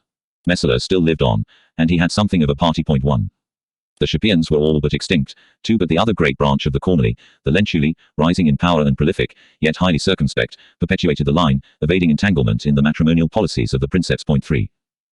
In Ahenobarbus, the husband of Antonia, the great plebeian family of the Domitii boasted a solitary but strong support, not far below monarchic hope. The Marcelli are close to the end, and the Metelli, soon to fade away, cannot show a consul at this time. 4. Other families dominant in the oligarchy of government after Sulla are now missing or sadly reduced, above all the faction of the liberators. Certain great houses remained, however, rivals of the Julii and Claudii, not invited, or perhaps disdaining, to join the inner circle of the dynastic group, namely the descendants of Cinna, Sulla, Crassus and Pompeius. Some missed the consulate, and none, so far as is known, were permitted by Augustus to govern the great military provinces. They made alliances among themselves and with the family of the Pisans. 5. L. Calpurnius Piso Cos. 15 BC occupied rank and eminence with the foremost in the Principate of Augustus, though not seeking closer relationship with the reigning dynasty. From his father Piso inherited, along with the love of letters, good sense and the firm avoidance of desperate ambition or party spirit. Piso's family became related to the Crassi, an alliance which brought enhanced splendor and eventual ruin to both houses. 1. L. Piso was a neutral, commanding repute and even, perhaps, a following of his own. 2. Like the Cornuli Lentuli, Piso was no enemy of Tiberius. There were other nobles with influential connections, such as that mild-mannered person P. Quinctilius Varus, who were not so deeply committed to the court faction that they could not survive, and even profit from, a revulsion of fortune. 3. But the principal supporters of the Claudian party were probably the remnant of the Pompeians. In evil days Roman aristocratic loyalty acknowledged the ties of family, of Fidus, of Amicitia. Tiberius had few kinsmen, yet the excellent L. Volusius Saturninus will not have forgotten altogether that his father had married a relative of Tiberius. 4. Many men of merit had shared with Tiberius' parents the flight from Italy, the sojourn with Sex. Pompeius and memories of trials in adversity for the Republic. 5. Cn. Calpurnius Piso Cos. 23 BC had been a republican but rallied to Augustus. His son, a man of marked and truly republican independence of temper, enjoyed the trust and the esteem of Tiberius. 6. C. Sentius Saturninus was related to the family of L. Scribonius Libo, the father-in-law of Sex. Pompeius, one, and there were now descendants of Pompeius and Scribonia, who intermarried with certain Livii, kinsfolk of Tiberius on his mother's side. 2. The family of L. Aruntius Cos. 22 BC, also an associate of Sex. Pompeius, formed a Pompeian connection. 3. Cn. Cinna, again, was a grandson of Magnus. By now the marshals of the revolutionary wars, Carrinas, Calvisius, Cornificius and others had disappeared. Taurus was dead, and his son did not live to reach the consulate, but the family was intact and influential. 4. Of the more recent Norvi homines, L. Tarius Rufus, though a personal friend of Augustus, probably commanded as little authority as he deserved. Lollius was a bitter enemy, Vinicius and Silius apparently neutral or discreet, while Quirinius trimmed artfully. 5. It is evident that the political crisis in Roman defeat of the Claudian faction would create repercussions to be detected on the consular fasti and in the apportioning of the military provinces. The supersession of Sentius in Syria by Varus in 6 BC may, or may not, have had political causes. No doubt, however, about the significance of Ahenobarbus and Vinicius with the northern armies, of Lollius in the east and of Fabius Maximus in Spain. 6. The enemies of Tiberius, the careerists honest or dishonest, and the loyal servants of whatever happened to be the government of Rome now had their turn for 9 years. Livia waited and worked for her family, patient and unobtrusive. There must be no open evidence of discord in the syndicate of government. In the end, everything played into her hands. In 2 BC an opportune scandal burst into publicity and ruined Julia, the daughter of the Princeps. Yet it was not of Livia's doing, and it brought no immediate benefit to her son. The whole episode is mysterious. Julia was accused of immoral conduct by Augustus and summarily banished to an island. He provided the Senate with a document and full particulars of her misbehavior, her paramours and her accomplices. They were said to be numerous, of every order of society. 5 nobles were among them. 1. The consular Iulus Antonius was put to death. To the others, the consular T. Quinctius Crispinus, described as austere in appearance, unspeakably wicked within. 3. The subtle and eloquent T. Sempronius Gracchus. 4. An App. Claudius Pulcher, who may have been the son or grandson of the consul of 38 BC, and a Cornelius Scipio were all relegated. 5. The offense may have been transgression against the leges Julii. The punishment went beyond that, and the procedure was probably a trial for high treason. 6. Circumstantial reports of the revels of Julia, of the number and variety of her lovers, were propagated by rumor, embellished with rhetoric and consecrated in history. She disgraced by public and nocturnal debauch the forum and the very rostra from which the princeps her father had promulgated the laws that were to sanction the moral regeneration of Rome. 7. It may be tempting, but it is not necessary, to rehabilitate her entirely. Julia may have been immodest, but she was hardly a monster. Granted a sufficient and damning measure of truth in 1 or 2 charges of adultery, Julia was a Roman aristocrat and claimed the prerogatives of her station and family. 8. Was it necessary that there should be public scandal? Augustus was bitter and merciless because his moral legislation had been baffled and mocked in his own family. Yet he could have dealt with the matter there. His program was unpopular enough with the aristocracy, and the most circumspect of politicians could hardly afford in this critical season the luxury of a moral purge of high society. What induced him to court public scandal and sanction the disgrace on his daughter? The influence and hand of Livia might have been suspected, bearing heavily on the Julie who supplanted her son. But no ancient testimony makes this easy guess and incriminates the vulnerable schemer.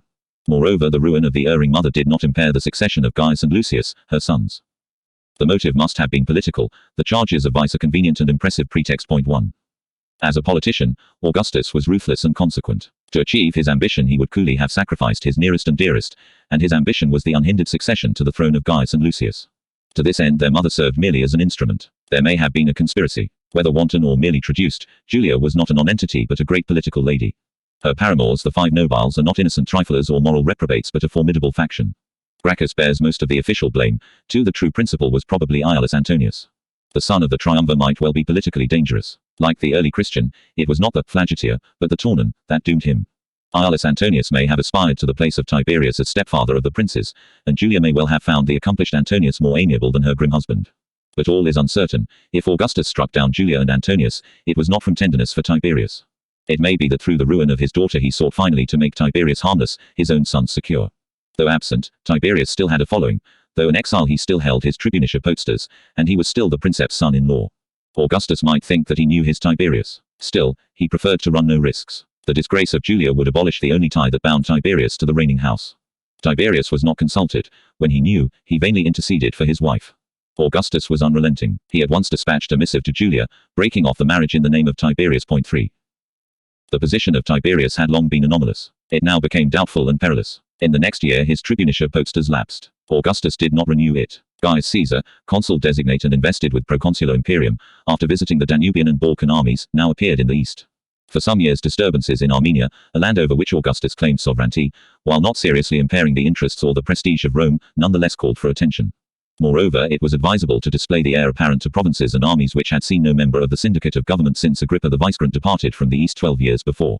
In the meantime, able men had governed Syria. The veteran Titius, not heard of since Actium, but probably appointed legate of Syria when Agrippa left the east 13 BC, see Sentius Saturninus and P. Quinctilius Varus. But that was not enough. Gaius was sent out, accompanied by M. Lollius as his guide and counselor. 1. It would never do if an ambitious and inexperienced youth embroiled the empire in the futility of a Parthian war. On his staff there was a varied company that included Aelius Cianus and the military tribune Vellius Paterculus. 2. Tiberius came to Samos with due submission to pay his respects to the kinsman who had supplanted him. He returned again to his retreat after a cool reception. Lollius was all-powerful. Tiberius' life was in danger. At a banquet in the presence of Gaius Caesar and Lollius, a hasty careerist offered to go to Rhodes and bring back the head of the exile. 3.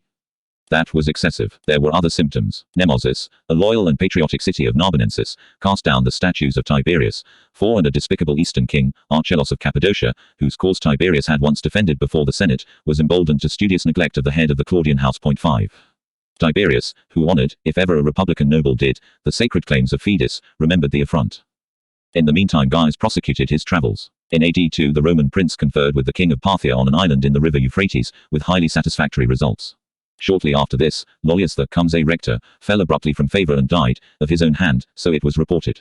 Everybody rejoiced at his death, says Vellius, a contemporary witness and a flatterer of Tiberius. 1.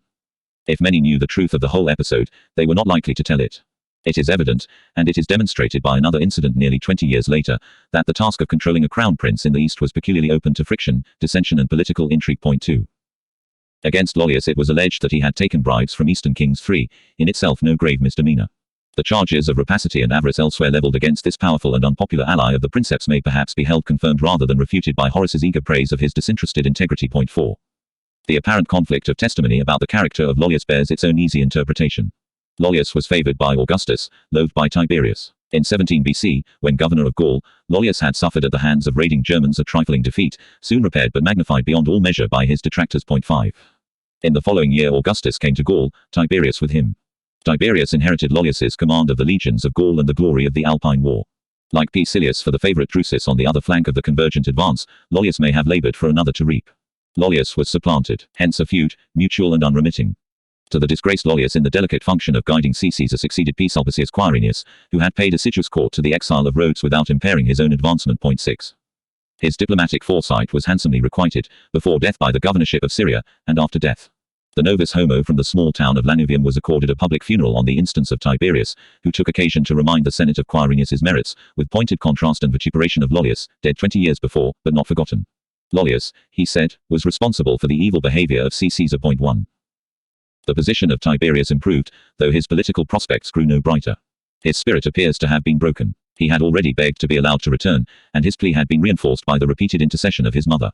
Until the fall of Lollius, Augustus remained obdurate. He now gave way. What Livia had been unable to achieve was perhaps the work of political influences and powerful advisers that evade detection.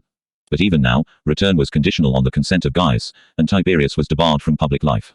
He dwelt in Rome as a private citizen. Even though the other Caesar, Lucius, when on his way to Spain succumbed to illness and died at Massilia a few days after Tiberius' return, the Claudian was not restored to his dignitas. Point 2. No honor, no command in war awaited him, but a dreary and precarious old age, or rather a brief term of despair until Gaius succeeded to the throne and the public safety imposed the ruthless suppression of a rival. Once again fortune took charge of the game and shattered Augustus' ambition of securing the succession for one of his own blood. He had surmounted scandal and conspiracy, merciless towards Julia and the 5 nobiles her allies, and in ADI, when his son and heir was consul, he came safely through the climacteric year of a man's life, the 63rd. Point 3. Not 3 years passed and Gaius was dead. After composing the relations of Rome and Parthia, in the course of the same year Gaius proceeded to settle order in the dependent kingdom of Armenia. While laying siege to a small post, he was treacherously attacked and wounded. The wound refused to heal. His malady brought on a deep dejection, reinforcing perhaps a consciousness of personal inadequacy. The young man conceived a violent distaste for the life of active responsibility to which he was doomed by his implacable master, for it is alleged that he asked for permission to dwell in the East in a private station. However it be, and scandal has probably embellished the topic in the interests of Tiberius. Gaius wasted away and perished far from Rome, February 21st, AD. 4.5. There was no choice now. Augustus adopted Tiberius. The words in which he announced his intention revealed the bitter frustration of his dearest hopes. 1. They were not lost upon Tiberius, or upon the Principes, his rivals. In this emergency Augustus remained true to himself. Tiberius had a son, but Tiberius, though designated to replace Augustus, was to be cheated, prevented from transmitting the power to the Claudii only. He was constrained to adopt a youth who perpetuated the descent of the municipal Octavii, Germanicus his brother's son, grandson of Octavia. Further, the Princeps adopted Agrippa Postumus, the last surviving son of Agrippa and Julia. Of the true sentiments of Senate and people when the Claudian returned to power, no testimony exists. 2. In his own order and class, it will be presumed, no lack of open joy and welcome, to dissemble the ruin of high ambitions. It was expedient to demonstrate without delay that he was indispensable to the safety of the empire, in short, the Perpetuus Patronus Romani Imperii. 3. Tiberius Caesar, now in possession of tribunicia potestas and a special imperium, was dispatched to the north. There had been fighting in Germany, with more credit to Rome, perhaps, and more solid achievement than is indicated by a historian who omits Ahenobarbus and is as cool about the services of Vinicius as his personal attachment to the family of that general could with decency permit. 4. The soldiers at least were quite glad to see Tiberius, a cautious and considerate general. 5. After 2 campaigns he passed to Illyricum. In the interval of his absence, the power of Rome had been felt beyond the Danube. The peoples from Bohemia eastwards to Transylvania were compelled to acknowledge Roman suzerainty. Maroboduus, the ruler of a Bohemian kingdom, was isolated on all sides. 6. The final blow was to fall in AD 6, when the armies of the Rhine and of Illyricum invaded Bohemia from west and south, in a grand converging movement. The rebellion of Illyricum cut short the ambitious design, fully engaging the attention of Tiberius for 3 years AD 6 to 9. Then Germany rose. Varus and 3 legions perished. Rome did not see her new master for many years. The adoption of Tiberius should have brought stability to the regime by discouraging the hopes of rivals or relatives. One danger, ever menacing, was still averted by the continuous miracle of Augustus' longevity. If his death occurred in the midst of the frontier troubles, in which, close upon the gravest foreign war since Hannibal, for so the rebellion of Illyricum was designated one, there followed a disaster unparalleled since Crassus, the constitutional crisis in Rome, supervening when the first man in the empire was absent, might turn into a political catastrophe. Against that risk the princeps and the chief men of the government must have made careful provision. The way was still rough and perilous. Two obstacles remained, Julia and Agrippa Posthumus, the only surviving grandchildren of the princeps, and they did not survive for long. In AD 8 a new scandal swept and cleansed the household of the princeps, to the grief of Augustus, the scorn or delight of his enemies, and perhaps to the ultimate advantage of the Roman people. Julia, it was alleged, had slipped into the wayward habits of her gay and careless mother. She was therefore relegated to a barren island. 2. Her paramour was D. Junius Silanus. 3. There may have been others, for the charge of immorality was a convenient device for removing, as well as for discrediting, a political suspect. This Silanus was a relative of M. Junius Silanus Cos. AD 19, to whom Julia's daughter Aemilia Lepida was perhaps already betrothed. L. Aemilius Paulus could hardly be accused of adultery with Julia, for she was his wife. Connivance in her misconduct may have been invoked to palliate his execution for conspiracy. 4. The charges brought against Agrippa Posthumus had been more vague, his treatment more merciful but nonetheless arbitrary and effective. Agrippa is described as brutal and vicious. 5. The strength of body and intractable temper which he had inherited from his father might have been schooled in the discipline of the camp or the playing field, it was out of place at court.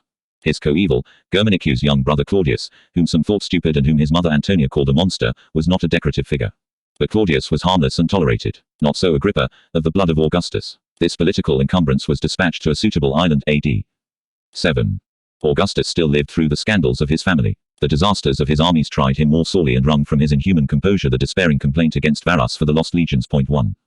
In AD 13 the succession was publicly regulated as far as was possible. Tiberius became co-regent, in virtue of a law conferring on him powers equal with the princeps in the control of provinces and armies. 2. After conducting a census as the colleague of Augustus, Tiberius Caesar set out for Illyricum. August, AD 14. The health of Augustus grew worse and the end was near, heralded and accompanied by varied exaggerations of rumor. Men even believed that the frail septuagenarian, accompanied only by his intimate, Paulus Fabius Maximus, had made a voyage by sea to visit Agrippa Posthumus in secret. 3. More instructive, perhaps, if no more authentic, was the report of one of his latest conversations, at which the claims and the dispositions of certain principes were severally canvassed. M. Aemilius Lepidus, he said, possessed the capacity for empire but not the ambition, Asinius Gallus the ambition only, L. Arruntius had both. 4. These were eminent men. Lepidus, of Scipionic ancestry, son of Augustus' friend Paulus, held aloof from the politics of the Aemili and the alliance of his ill-starred brother, the husband of the younger Julia. He served with distinction under Tiberius in Illyricum, and in this year was governor of Hispania Citteria, at the head of 3 legions. 1. Tiberius could trust Lepidus, not Gallus, however, the husband of Vipsania. Gallus, with all his father's fierce independence of spirit, was devoured by a fatal impatience to play the politician. He was not given the command of an army. L. Arruntius came of a wealthy and talented family, newly ennobled through his father, admiral at Actium, consul in 22 BC, and the author of a history of the Punic Wars in the manner of Salastius. 2. The time for such exciting speculations had passed 10 years before. The government party among the aristocracy old and new, built up with such care by Augustus to support the monarchy and the succession of his sons, had been transformed both in composition and in allegiance. Some of the enemies or rivals of Tiberius, such as Lollius and Iulus Antonius, were dead, others discredited, others displaced.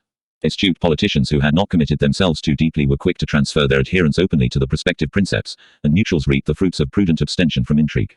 Quirinius had prospered. 3. Likewise P. Quinctilius Varus, a person of consequence at Rome, he had married Claudia Pulchra, the daughter of Marcella. Varus had other useful connections. 4. A new party becomes discernible, dual in composition, as might be expected. In the 6 years following the return to power of Tiberius, along with descendants of the old nobility, like the patricians M. Aemilius Lepidus, P. Cornelius Dolabella and M. Furius Camillus, or heirs of recent consuls like the 2 Nonni L. Arruntius and a Licinius Nerva Silianus, son of P. Silius, names entirely new appear on the fasti, the palpable influence of the aristocratic Claudian. 5. Such are the 2 Vibi from the small town of Larinum in Samnium, Papius Metillus, also a Samnite, the 2 Poppae from the Pisan country, also L. Apronius and Q. Junius Blsesus. No less significant is the name of Lucilius Longus, honorably commemorated in history for his loyalty to Tiberius, perhaps the son of that Lucilius who was the friend of Brutus and of Antonius. 1. Tiberius did not forget his own Republican and Pompeian antecedents. Like the departure, the return of Tiberius will have changed the army commands. Most of the generals of the earlier wars of conquest were now dead, decrepit or retired, giving place to another generation, but not their own sons. The young men inherited nobility, that was enough. Caution, abetted by the memory of old feuds or suppressed rancor, persuaded Tiberius to defraud him of military glory. The deplorable Lollius had a son, it is true, but his only claim to fame or history is the parentage of Lollia Paulina. P. Vinicius and P. Silius, the sons of marshals, began a military career, commanding the army of the Balkans after their praetorships. 2. They received the consulate but no consular military province. Silius's 2 brothers attained to the consulate, only one of them, however, to military command. 3. This being so, few indeed of the nobiles, the rivals and equals of Tiberius, could hope that their sons would govern provinces with legionary armies, certainly not Ahenobarbus or Paulus Fabius Maximus. Of the earlier generation of Augustus marshals, C. Sentius Saturninus alone persisted, commanding on the Rhine. 4. He was followed by Varus, with L. Nonius Asprenas as his legate. 5. In the east, L. Volusius Saturninus, a family friend of Tiberius, is attested as governor of Syria AD 4-5. After him came Quirinius AD 6.6. M. Plautius Silvanus governs Asia and then Galatia AD 4-6. 7. CN. Piso's command in Spain probably belongs to this period. 8 and 2. Corneli Lentuli turn up in succession as proconsuls of the turbulent province of Africa. 9. When Tiberius invaded Bohemia in AD 6, the veteran Sentius Saturninus led the army of Germany eastwards as one column of the convergent attack, while under Tiberius served M. Valerius Messala Messallinus Cos. 3 BC as governor of the province of Illyricum, ver animo etiam quam gente nobilia. 1 In the Balkans the experienced soldier Caecina Severus Cos. Suff. 1 BC was in charge of Moesia now that Macedonia had lost its army. 2. In the 3 years of the rebellion of Illyricum the following consuls served under Tiberius in various capacities, namely M. Plautius Silvanus, summoned from Galatia to the Balkans with an army in AD 7. M. Aemilius Lepidus, whose virtues matched his illustrious lineage, c. Vibius Postumus Cos. Suff. AD 5. L. Apronius Cos. Suff. AD 8 and probably L. Aelius Lamia, ver Antiquissimi Morris Cos. AD 3.3. The laudatory labels of Velleius tell their own story. The names of consuls and legates, a blend of the old and the new, provide some indication of the range and character of Tiberius' party. Members of families that hitherto had not risen to the consulate are prominent, yet not paradoxical, for this was a Claudian faction. In the background, however, stand certain noble houses which, for all their social eminence, do not seem to have been implicated in the matrimonial arrangements of Augustus, the Calpurni Pisans and the Corneli Lentuli. L. Calpurnius Piso Cos. 15 BC was connected, it is true, with the family of Caesar, but the bond had not been tightened. Piso was an aristocrat of varied accomplishments, of literary tastes, yet the victor in a great Thracian war, a hard drinker, the boon companion and intimate counselor of Tiberius. 4. He was destined to hold a long tenure of the post of praefectus urbi. 5. His successor, though only for a year, was L. Aelius Lamia, a lively old man who enjoyed high social distinction although the first consul in his family. 6. After Lamia came Cossus Cornelius Lentulus Cos. 1 BC, the distinguished general of a war in Africa, a somnolent and lazy person to outward view, but no less trusted by Tiberius than the excellent Piso. 7. They never let out a secret. It will be recalled that Caius Strabo had a wife from one branch of the patrician Corneli Lentuli. 1. A powerful coalition of individuals and of families stands behind Tiberius, mostly with interlocking matrimonial ties, houses of the ancient nobility like the Calpurni and the numerous branches and relatives of the Corneli Lentuli, men of more recent stock such as L. Nonius Asprenas linked through marriage with L. Calpurnius Piso, with Varus and with L. Volusius Saturninus and a firm company of Norvi Homenes. A new government is already in being. Yet this was not enough to preclude rumors, and even risks. As the health of Augustus began to fail and the end was near, men's minds were seized by fear and insecurity. Porsi bona libertatis in casum disserere, clause bellum perversa, alii Cooper. 2 Sir Tacitus, but he proceeds at once to demolish that impression. Velleius Paterculus, however, paints an alarming picture of the crisis provoked by the death of Augustus. The exaggeration is palpable and shameless. 3. At Rome due provision had been made for the peaceful transmission of the Principate. Caius Strabo was prefect of the guard, C. Tyrrhenius of the corn supply, another knight, M. Magus, held Egypt. All the provincial armies were in the hands of sure partisans. On the Rhine were massed 8 legions under 2 legates, the one C. Silius a Caecina Largus, the son of one of Augustus' faithful generals, the other A. Caecina Severus, perhaps a relative Germanicus, nephew and adopted son of Tiberius, was in supreme command. 4. In Illyricum, now divided into 2 provinces, Pannonia was held by Q. Junius Blsesus, the uncle of Caenus, Dalmatia by P. Cornelius Dolabella, of ancient nobility. 5. The competent and sturdy Novus Homo C. Poppius Sabinus was legate of Moesia. 6. In Syria stood Creticus Metellus Silanus, whose infant daughter was betrothed to the eldest son of Germanicus. 7. M. Aemilius Lepidus was in charge of Hispania Citeria. 1. These were the armed provinces of Caesar. Africa, with 1 legion, was governed by the proconsul L. Nonius Asprenas, who was succeeded in that office by L. Aelius Lamia. 2. On August 19, AD 14, the Princeps died at Nola in Campania. Tiberius, who had set out for Illyricum, was recalled by urgent messages from his mother. He arrived in time to receive the last mandates from the lips of the dying Princeps, so ran the official and inevitable version, inevitably mocked and disbelieved. It did not matter, everything had been arranged, not merely the designation of his successor. At Rome, magistrates and senate, soldiers and populace at once took a personal oath in the name of Tiberius, renewing the allegiance sworn long ago to Octavianus before Actium. 3. This was the essence of the Principate. Certain formalities remained. On April 3 of the previous year, Augustus had drawn up his last will and testament. 4. About the same time, it may be inferred, 3 state papers were composed or revised, namely, the ceremonial which he desired for his funeral, a list of the military and financial resources and obligations of the government, and the Index Rerum Asce Gestarum, which was to be set up on tablets of bronze in front of the mausoleum. These were official documents. It is evident that Augustus had taken counsel with the chief men of his party, making his dispositions for the smooth transference of the supreme power. As in 27 BC, it was necessary that the Principate should be conferred by consent upon the first citizen for services rendered and expected. The task might appear too great for any one man but Augustus alone. A syndicate might appear preferable to a Principate. 5. Nonetheless, it must be demonstrated and admitted that there could be no division of the supreme power. The business of the deification of Augustus was admirably expedited. There were awkward moments in the public conferment of the Principate upon the heir whom he had designated. Tiberius himself was ill at ease, conscious of his ambiguous position and his many enemies, hesitant and over-scrupulous. The inevitable role of a freely chosen princeps and the well-staged deception imposed by Augustus, the least honest and the least republican of men, preyed upon the conscience of Tiberius and revealed itself in his public acts and utterances. On the other hand, his enemies were alert to prosecute their advantage. Tiberius Caesar had the power, they would not let him enjoy it in security and goodwill. In the critical session of the Senate, certain of the leading men of the state, such as Asinius Gallus, played without skill the parts for which they had been chosen, perhaps in feigned and malignant clumsiness. So far the public spectacle and the inevitable ratification of Augustus' disposal of the Roman state. Nothing was said in the Senate of the summary execution of Agrippa Postumus. It was ordered and done in secret, through Salastius Crispus, a secretary of state, in virtue of the provision of the dead princeps for this emergency, a deed coolly decided 18 months before. 1. Augustus was ruthless for the good of the Roman people. Some might affect to believe him unwilling to contemplate the execution of one of his own blood. 2. That interpretation was not meant to shield Augustus but to incriminate the new regime. Primum facinus novi principles, Sir Tacitus describes the execution of Agrippa. The arbitrary removal of a rival was no less essential to the Principate than the public conferment of legal and constitutional power. Deed and phrase recur at the beginning of Nero's reign. 3. From first to last the dynasty of the Julii and the Claudii ran true to form, despotic and murderous. 29. The national program. So far the manner in which power was seized and held, the working of patronage, the creation of an oligarchy and system of government. Security of possession, promotion for loyalty or merit and firm rule in Rome, Italy and the provinces, that was not enough. Peace came, and order, but the state, still sorely ailing, looked to its salubrious princeps, for spiritual regeneration as well as for material reform. Augustus claimed that a national mandate had summoned him to supreme power in the War of Actium. Whatever the truth of that contention, he could not go back upon it, even if he had wished. The mandate was not exhausted when the state was saved from a foreign enemy. The solid mass of his middle-class partisans was eager and insistent. Magis alii homines quam alii mores. Once a Tacitus, not deluded by the outcome of a civil war that substituted one emperor for another and changed the personnel, but not the character, of government. The same men who had won the wars of the revolution now controlled the destinies of the new state, but different, mores, needed to be professed and inculcated, if not adopted. It is not enough to acquire power and wealth, men wish to appear virtuous and to feel virtuous. The new policy embodied a national and a Roman spirit. The contact with the alien civilization of Greece originally roused the Romans to become conscious of their own individual character as a people. While they took over and assimilated all that the Hellenes could give, they shaped their history, their traditions and their concept of what was Roman in deliberate opposition to what was Greek. Out of the War of Actium, artfully converted into a spontaneous and patriotic movement, arose a salutary myth which enhanced the sentiment of Roman nationalism to a formidable and even grotesque intensity.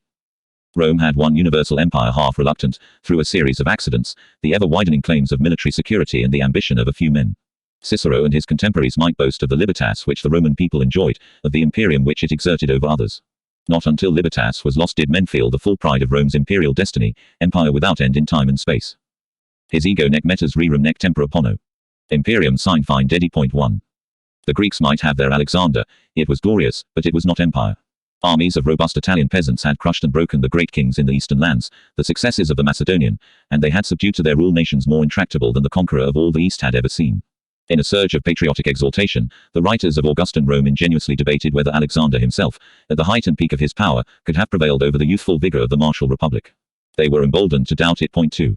More than that, the solid fabric of law and order, built by the untutored sagacity of Roman statesmen, would stand and endure forever. The Romans could not compete with Greece for primacy in science, arts and letters, they cheerfully resigned the contest. The Roman arts were war and government. Tu regere imperio populos, Romain, memento. 3. But the possession of an empire was something more than a cause for congratulation and a source of revenue. It was a danger and a responsibility. By its unwieldy mass the empire might come crashing to the ground, involving Rome in the ruins. The apprehensions evoked by the long series of civil wars were only too well grounded. Actium had averted the menace, but for how long? Could Rome maintain empire without the virtues that had won it? 4. A well-ordered state has no need of great men, and no room for them. The last century of the Free State witnessed a succession of striking individuals, a symptom of civic degeneration and a cause of disaster. It was the Greek period of Roman history, stamped with the sign of the demagogue, the tyrant and the class war, and many of the principal actors of the tragedy had little of the traditional Roman in their character. Augustus paid especial honor to the great generals of the Republic. To judge by the catalogues of worthies as retailed by patriotic poets, he had to go a long way back to find his favorites, before the age of the Gracchi. Marius was an exemplar of Atala Virtus, Sulla Felix was much more a traditional Roman aristocrat than many have believed, and Sulla sought to establish an ordered state. Both were damned by the crime of ambition and impia arma. Augustus, like the historian Tacitus, would have none of them, and so they receive no praise from the poets. 1. Pompeius was no better, though he has the advantage over Caesar in Virgil's solemn exhortation against civil war. As for Antonius, he was the archetype of foreign vices, externi mores ac vitia non romana. 2. It was not merely the vices of the Principes that barred them from recognition. Their virtues had been pernicious. Pompeius's pursuit of gloria, Caesar's jealous cult of his dignitas and his magnitudo animi, the candor and the chivalry of Antonius, all these qualities had to be eradicated from the Principes of the new state. If anything of them remained in the Commonwealth, it was to be monopolized by the one Princeps, along with dementia. The governing class was left with the satisfaction of the less decorative virtues. If it lacked them, it must learn them. The spirit of a people is best revealed in the words it employs with an emotional content. To a Roman, such a word was antiquus, and what Rome now required was men like those of old, and ancient virtue. As the poet had put it long ago, moribus antiqui res stat Romana virus. 3. The Roman aristocrat requited privilege with duty to the state. Then individuals were poor, but the state was rich. His immoral and selfish descendants had all but ruined the Roman people. Conquest, wealth and alien ideas corrupted the ancient ideals of duty, piety, chastity and frugality. 4. How could they be restored? About the efficacy of moral and sumptuary legislation there might well be doubts, if men reflected on human nature and past history. Moreover, such regulation was repugnant to aristocratic breeding and sentiment. The Roman matron could claim that she needed no written law to guide her, no judge to correct. Me natura dedit leges a sanguine ductus. Ne possum melia judicis esse metu. 5. The same proud insistence on the inherited virtue of class and family stands out in Horace's laudation of the young Claudii. Fortes crincha fortibus a bonus. 1. But that was not enough. Even in the Claudii, the poet proceeds. Doctrina sed vim promovit incitum. Rectic cultus pectora roborant. Much more necessary was precept and coercion among nobles less fortunate in politics and more exposed to temptation than the stepsons of the princeps, the children of war and revolution, enamored of ease after trouble, and the newly enriched who ate the extravagances of the aristocracy without their ancestral excuse or their saving qualities. Soon after Actium Augustus appears to have made a beginning. It was abortive. If promulgated, his law was at once withdrawn in the face of protest and opposition. 28 BC. 2. But reform was in the air. The unpopular task called for a statesman of resolution, iestum me tenesim propositi virum. 3. That way a mortal had ascended to heaven. Though bitterly reviled in his lifetime, Augustus would have his reward. Si querit tata urbium. Subscribi statuis, indomitum audit. Refrenere licentium. Claris postgenitus. 4. Still Augustus delayed, abandoning his project of secular games in 22 BC, disappointed perhaps in the census of that year. He departed to the eastern provinces. At once on his return in 19 BC, and again in the next year, he was offered the cura legium aemorum, which he declined, professing it inconsistent with the mos maiorum. That office savored of regimentation. Its title was all too revealing. More to the point, he did not need it. The Princeps enacted the measures of 18 BC in virtue of auctoritas and by means of his tribunicial posters. 5. The principal laws designed to curb license, establish morality and encourage the production of offspring, in a word, to restore the basis of civic virtue, were the Lex Julia de Maritandis Ordinibus and the Lex Julia de Adulteries, both of this year. There were subsequent changes and additions, the most important being the Lex Papia Popia of the year AD. 9.1 Regeneration was now vigorously at work upon the Roman people. The new age could confidently be inaugurated. The secular games were therefore held in 17 BC. Q. Horatius Flaccus, who composed a hymn, extolled, along with peace and prosperity, the return of the old morality. I am fidus a pax a honos pudorc. Priscus a neglecta redi virtus audit. 2. It had not been easy. Opposition arose in the Senate, and public demonstrations. A cuirass, concealed under the toga of the first citizen, guarded him from assassination, for plots were discovered in this year, conspirators punished. 3. Legislation concerning the family, that was a novelty, but the spirit was not, for it harmonized both with the traditional activities of the censorial office and with the aspirations of conservative reformers. 4. Augustus claimed both to revive the past and to set standards for the future. In this matter there stood a valid precedent. Augustus inexorably read out to a recalcitrant Senate the whole of the speech which Metellus had once delivered in the vain attempt to arrest a declining birth rate. 5. The aim of the new code was no less than this, to bring the family under the protection of the state, a measure quite superfluous so long as Rome remained her ancient self. In the aristocracy of the last age of the Republic marriage had not always been blessed with either offspring or permanence. Matches contracted for the open and avowed ends of money, politics or pleasure were likely dissolved according to the interest or the whim of either party. Few indeed of the great ladies would have been able, or eager, to claim, like Cornelia, the epitaph. In lapid hoc uni nupta fuus lega. 6. Though some might show a certain restraint in changing husbands or lovers, they were seldom exemplars of the domestic virtues of the Roman matron, the Claudia who domum servavit, lanum fecit. 7. The names were more often heard in public than was expedient for honest women. They became politicians and patrons of the arts. They were formidable and independent, retaining control of their own property in marriage. The emancipation of women had its reaction upon the men, who, instead of a partner from their own class, preferred alliance with a freedwoman, or none at all. With marriage and without it, the tone and habits of high society were gay and abandoned. The new state supervened, crushing and inexorable. The Lex Julia converted adultery, from a private offense with mild remedies and incomplete redress, into a crime. The wife, it is true, had no more rights than before. But the husband, after divorcing, could prosecute both the guilty partner and her paramour. The penalty was severe, relegation to the islands and deprivation of a large part of their fortune. The tightening of the matrimonial bond would hardly induce the aristocracy to marry and propagate. Material encouragement was required. Many old families had died out through lack of heirs, the existence of others was precarious. The wealth needed to support the political and social dignity of a senatorial family imposed a rigorous limit upon its size. Augustus therefore devised rewards for husbands and fathers in the shape of more rapid promotion in the senatorial career, with corresponding restrictions on the unmarried and the childless in the matter of inheriting property. The education of the young also came in for the attention of the princeps. For the formation of character equal to the duties of war and government, the sciences, the fine arts and mere literature were clearly superfluous, when not positively noxious. 1. Philosophy studied to excess did not fit a Roman and a senator. 2. Only law and oratory were held to be respectable, but they must not be left to specialists or to mere scholars. To promote physical strength and corporate feeling in the Roman youth, Augustus revived ancient military exercises, like the Lucis Troiae. 3.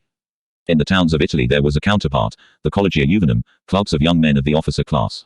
These bodies provided an apprenticeship for military service, opportunities for social and political advancement, and centers for the propagation of correct sentiments about the government. 1. Augustus awarded commissions in the militia equestris to men approved by their towns, perhaps ex-magistrates. 2.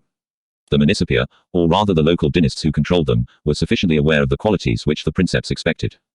To the governing class the penalties were in proportion to the duties of their high station. Marriage with freedwomen, though now forbidden to senators, was condoned in others, for it was better than no marriage. The Roman people was to contemplate and imitate the ancient ideals, personified in their betters, but it was to be a purified Roman people. At Rome the decline of the native stock was palliated and compensated by a virtue singularly lacking in the city-states of Greece but inculcated from early days at Rome by the military needs of the Republic, namely readiness to admit new members to the citizen body. 3. This generosity, which in the past had established Rome's power in Italy on the broad basis that alone could bear it, was accompanied by certain grave disadvantages. Slaves not only could be emancipated with ease but were emancipated in hordes. The wars of conquest flooded the market with captives of alien and often inferior stocks. The descendants swelled and swamped the ranks of the Roman citizens. Nil patrium nisi nomen habet Romanus alumnus. 4. Augustus stepped in to save the race, imposing severe restriction upon the freedom of individual owners in liberating their slaves. 5. Yet even freedmen were given corporate dignity and corporate duties by the institution of the cult of the Lares Compitales and the genius of Augustus at Rome, and by priesthoods in the towns. 6. The Roman people could not be pure, strong and confident without pietas, the honor due to the gods of Rome, on some tolerable accommodation with supernatural powers, pax deorum. The prosperity of the whole community clearly depended. There were manifold signs of its absence. The ruinous horror of the civil wars, with threatened collapse of Rome and the empire, engendered a feeling of guilt. It all came from neglect of the ancient gods. The evil went back much farther than Caesar or Pompeius, being symptom and product of the whole unhallowed and un-Roman era of Roman history. Temples had crumbled, ceremonies and priesthoods lapsed. No peace for the Roman, but the inherited and cumulative curse would propagate, from one generation of corruption to the next, each worse than the last, till the temples should be repaired. 1. Whose hand would heaven guide to begin the work of restoration? Qui dabit partis scelus expiendi iopita. 2. There could be only one answer. The official head of the state religion, it is true, was Lepidus, the Pontifex Maximus, living in seclusion at Circe. Augustus did not strip him of that honor, ostentatious in scruple when scruple cost him nothing. He could wait for Lepidus's death. Better that he should. In recent history the dignity of Pontifex Maximus, in no way the reward of merit, was merely a prize in the game of politics. Augustus scorned to emulate his predecessors, Caesar gaining the office by flagrant bribery and popularity with the Roman mob, Lepidus through favor of Antonius, by a procedure condemned as irregular. 3. As in all else, the first citizen could act without law or title by virtue of his paramount auctoritas. Soon after the War of Actium and the Triple Triumph Rome witnessed his zealous care for religion, Sacrati Pruvida Cura Ducus. 4. In the year 29 BC. Janus was closed and an archaic ceremony long disused, the Augurium Salutis, was revived. Now and later the Princeps replenished the existing priestly colleges, calling again to life the ancient guild of the Arval Brethren, which meant enhanced dignity for the state and new resources of patronage. In 28 BC the Senate entrusted Augustus with the task of repairing all temples in the city of Rome. No fewer than 82 required his attention, so he claimed, no doubt with exaggeration, 5 passing over the considerable activity of the last decade. 2 deities deserve special honor. In 29 BC the temple of Divus Julius vowed by the triumvirs was at last dedicated. The next year saw the completion of the great temple of Apollo on the Palatine. Neither god had failed him. Divus Julius prevailed over the Republic at Philippi, Apollo kept faith at Actium. Vincit Roma fide Phoebe. 1.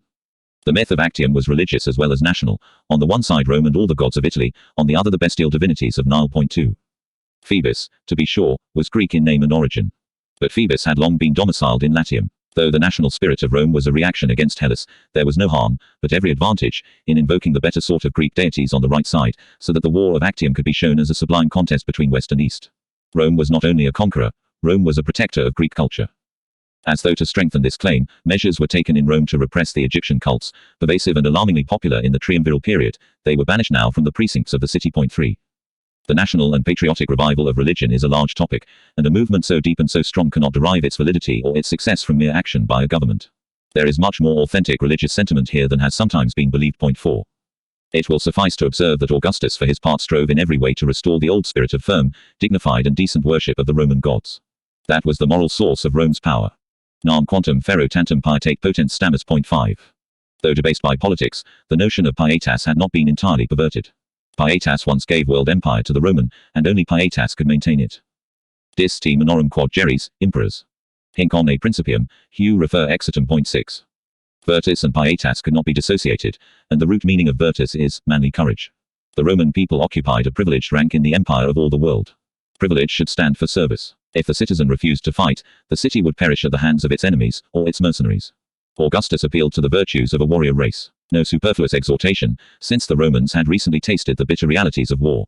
Next to the gods, Augustus' most urgent care was to honor the generals of ancient days, the builders of empire. 1. He caused their statues, with inscribed record of the deeds, to be set up in his new forum, where the temple of Mars altar stood, itself a monument of victory and the scene of martial ceremonies. This gallery of national portraits had already been foreshadowed by the patriotic poets. 2. The Romans were encouraged to regard themselves as a tough and martial people, no pomp of monarchs here or lies of Greek diplomats.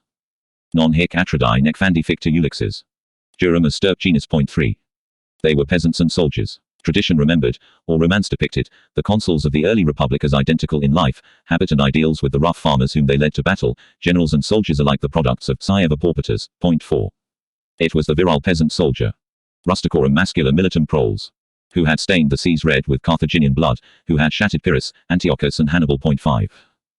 The ideal of virtue and valor was not Roman only, but Italian, ingrained in the Sabines of old and in Etruria, when Etruria was martial. 6. The fiercest of the Italici had recently fought against Rome in the last struggle of the peoples of the Apennine, above all the Marsi, genus Aequivirum, a tribe small in numbers but renowned for all time in war. In the exaltation of Atala Virtus, Rome magnified her valor, for Rome had prevailed over Italy. The last generation saw the Marsian and the Pisan leading the legions of Rome to battle against the Parthians, and the Principate, for all its profession of peace, called on Rome and Italy to supply soldiers for warfare all over the world. They were united now, and strong, a nation wrought by war out of alien stocks and strange tongues, Etruscan and Ocene, even Celtic and Illyrian. The prayer had been answered. Sit Romana potens Atala virtute propago. 1. The new state of Augustus glorified the strong and stubborn peasant of Italy, laboriously winning from the cultivation of cereals a meager subsistence for himself and for a numerous virile offspring. Salve, magna parens frugum, saciniatellis, magna virum. 2. Where was that peasant now to be found? In the course of 2 centuries the profits of empire, the influx of capital from Rome's invisible export of governors and soldiers, along with improvement in the art and practice of agriculture, had transformed the economy of Italy. Over 100 years earlier, the decline of the military population had excited the alarm and the desperate efforts of a small group of aristocratic statesmen. The reforms of the Gracchi were incomplete or baffled, and the small holding had not become any more remunerative since then. Samnium was a desolation after Sulla, and wide tracts of southeastern Italy were occupied by graziers. The sons of Italy were scattered over the world, many preferred to stay in the provinces or drift to the towns rather than return to a hard living in some valley of the Apennines. Small farmers there were to be sure, and cereals continued to be grown, though not for profit. 3. Thousands and thousands of veterans had been planted in Italy, but may more correctly be regarded as small capitalists than as peasants. 4. It is by no means certain what class of cultivator the Georgics of Virgil were intended to counsel and encourage. The profiteers from war and prescriptions had bought land. Though a number of these men may have practiced commerce and might be called town dwellers, especially the freedman class, the antithesis of urban and rural at this time in Italy was not complete and exclusive. The new proprietors would not be utterly alien to the practice of agriculture.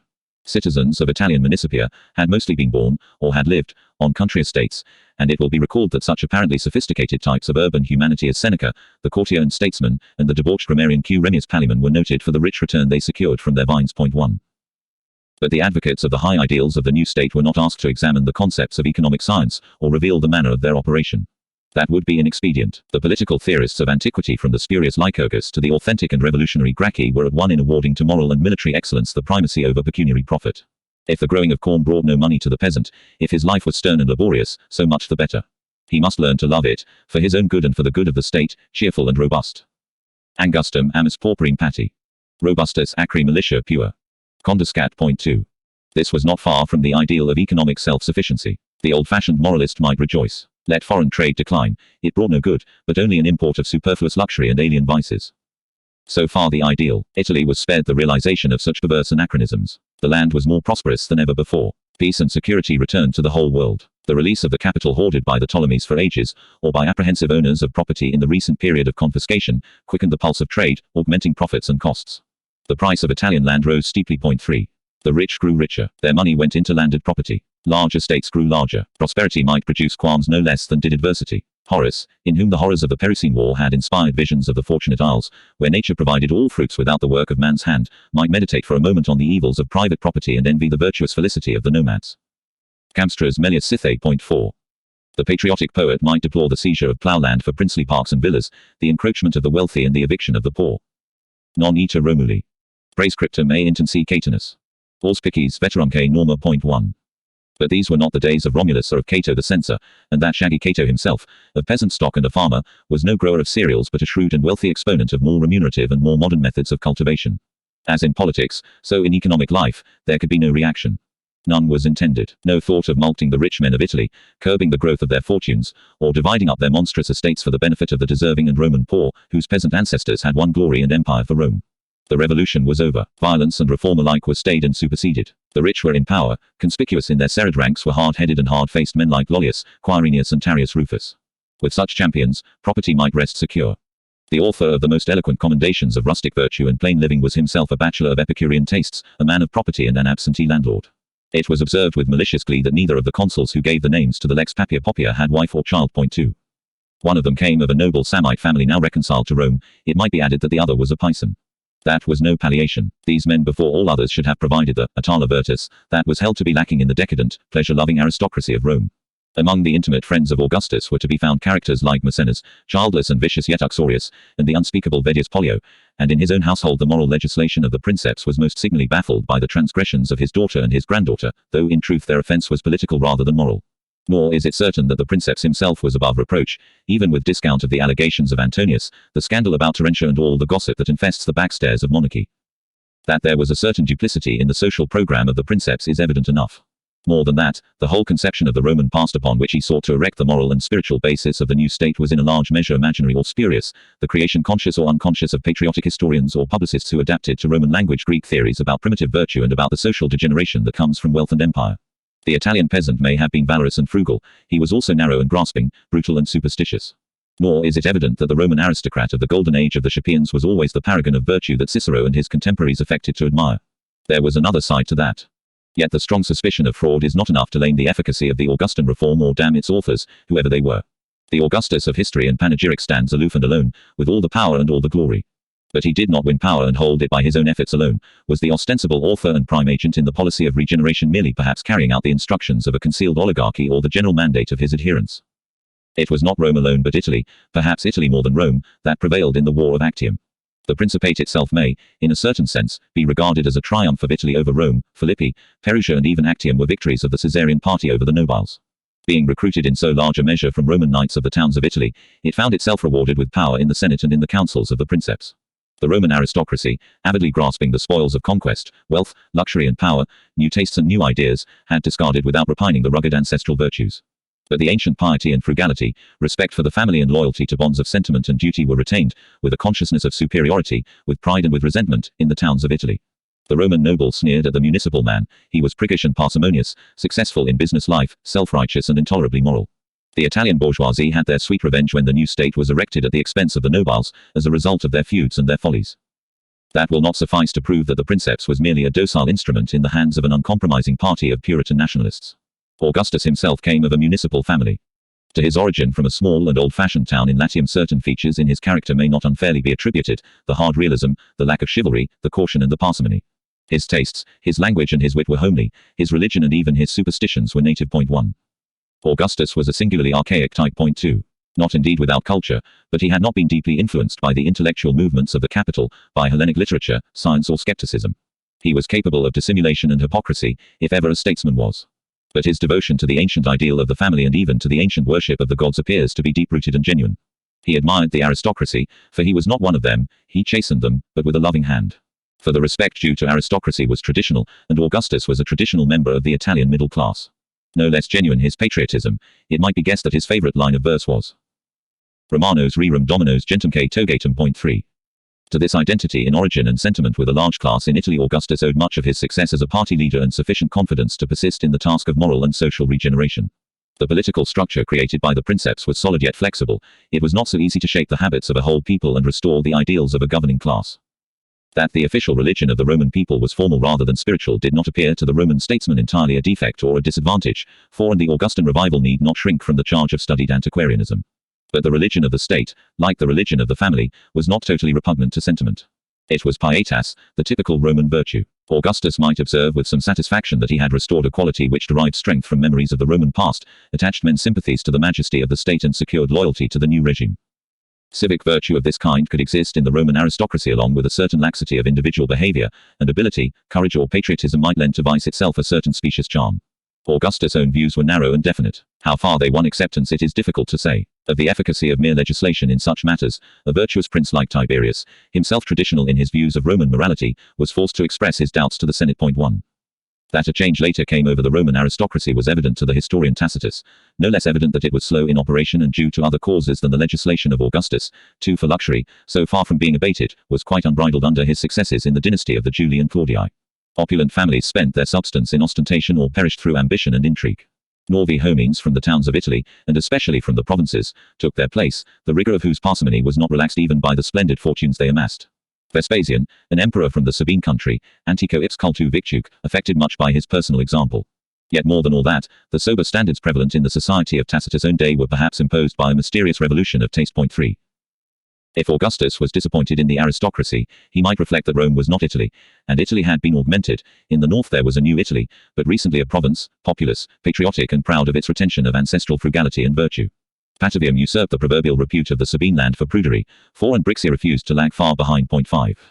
Moreover, the Roman nation now transcended the geographical limits of Italy, for it included the descendants of Italian colonists and natives who had received the Roman citizenship, equally Roman before the law. Gades might export dancing girls or a millionaire like Balbus. But there were many other towns in Spain and Gallia Narbonensis that soon might send to Rome their local aristocrats, well trained in provincialis parsimoniae, and in loyalty to the state. Agricola was the civil servant of whom Augustus might well have dreamed. Not every novus homo, however, or provincial aristocrat was an exemplar of virtue and integrity. The Principate of Augustus did not merely idealize consul and citizen of the ancient peasant republic, thus adding a sublime crown to the work of earlier generations which had transformed the history of Rome by assiduously expurgating the traces of alien influence, first the Etruscan and then the Greek, the inevitable romanticism of a prosperous age, based upon the convenient dogma that it retained liberty while discarding license and achieved order without despotism, now suffused and transfigured the present, setting up as a model the character and habits of the middle class in the towns of Italy. Aristocratic libertas and fidus were supplanted by the vigor and industry of the novus homo. The opening of a career to talent, however, was not always conducive to honorable behavior in a society where profit and promotion depended upon the patronage of the government. To say nothing of the patent vice or rapacity of the greater Novi homines, the friends of Augustus, the lesser crawled for favor, ignobly subservient, and practiced elation for money and advancement. The moralist or the student of Italic nomenclature will observe with mixed feelings the disreputable conduct proved or alleged against a Vibadius, a Titidius, a Bruttidius. 1. The necessary belief in municipal virtue rapidly extended to cover the provinces as well as Italy, with the same accepted terminology and standards. Beside provincial paragons will be set the figure of the earliest Narbonensian senator who attained prominence in Rome, cn. Domitius Affa, of resplendent talents as an orator but avid and ruthless. 2. The greatness of an imperial people derives in no small measure from the unconscious suppression of awkward truth. When Rome could admit with safety, or could no longer disguise, the decline of Italy and the transformation of her governing class, the rule of wealth was conveniently masked as a sovereign blend of ancient Roman virtue and Hellenic culture. Under the Principate of Augustus, the village as well as the small town received official commendation. Here too a contrast between appearance and reality. For all the talk about the peasant farmer, all the glorification of the martial ideals of an imperial race, service in the legions was unpopular in Italy, the levy detested, the material was not available. Recruits from Italy south of the Apennines were by no means abundant. On the other hand, northern or provincial Italy, above all the parts beyond the Po, a region predominantly Celtic, pays a heavy toll to the army. The social status of the recruit often defies but cannot always evade detection. It will seldom have been high. Indeed, natives from the recently conquered valleys of the Alps were pressed into service in the legions of the Roman people. 1. On no interpretation could these aliens pass for Italian peasants, still less for members of the Italian bourgeoisie. 2. But they were a tough and military stock. That was what was wanted. Nor indeed was recruiting for the legions confined to Italy. The practices of the revolutionary age were unobtrusively perpetuated. Caesar had raised a legion in Narbonensis. Spain had already supplied whole legions as well as recruits. If there were more evidence available concerning the legions of the West in the Principate of Augustus, it may be presumed that men from Spain and Narbonensis would be discovered in large numbers. 3. There was less need for deception in the armies of the East. Galatians were regularly conscripted and given the Roman citizenship on enlistment. 4. Further, some of the finest fighting material in Europe was now being exploited for Rome's wars, but not as regular troops. The legionary was more often an engineer, the auxiliar did most of the fighting. By such expedients the fiction of a national army was gallantly maintained, but not without disappointments. The army engaged in completing the conquest of Spain in 19 BC was dejected and mutinous. 5. Agrippa dealt with the offenders. Again, the great rebellion of Illyricum in AD 6 showed up the martial valor of the race. The legionaries were dispirited and discontented, having been economically kept in service beyond the promised term, and Atala Virtus seemed singularly loath to volunteer for Balkan warfare, eager to evade the levy. 6. No new legions could be raised. As a partial remedy for the lack of legionaries, Augustus enrolled numerous freed slaves in separate formations with the revealing title of cohorts voluntariorum. 1. The war in Illyricum was a deadly blow, not merely to the foreign and frontier policy of Rome, but to the patriotic pride of Augustus. In dejection he thought of making an end of his life. But for that disaster he could have borne the loss of Varus' 3 legions with more composure.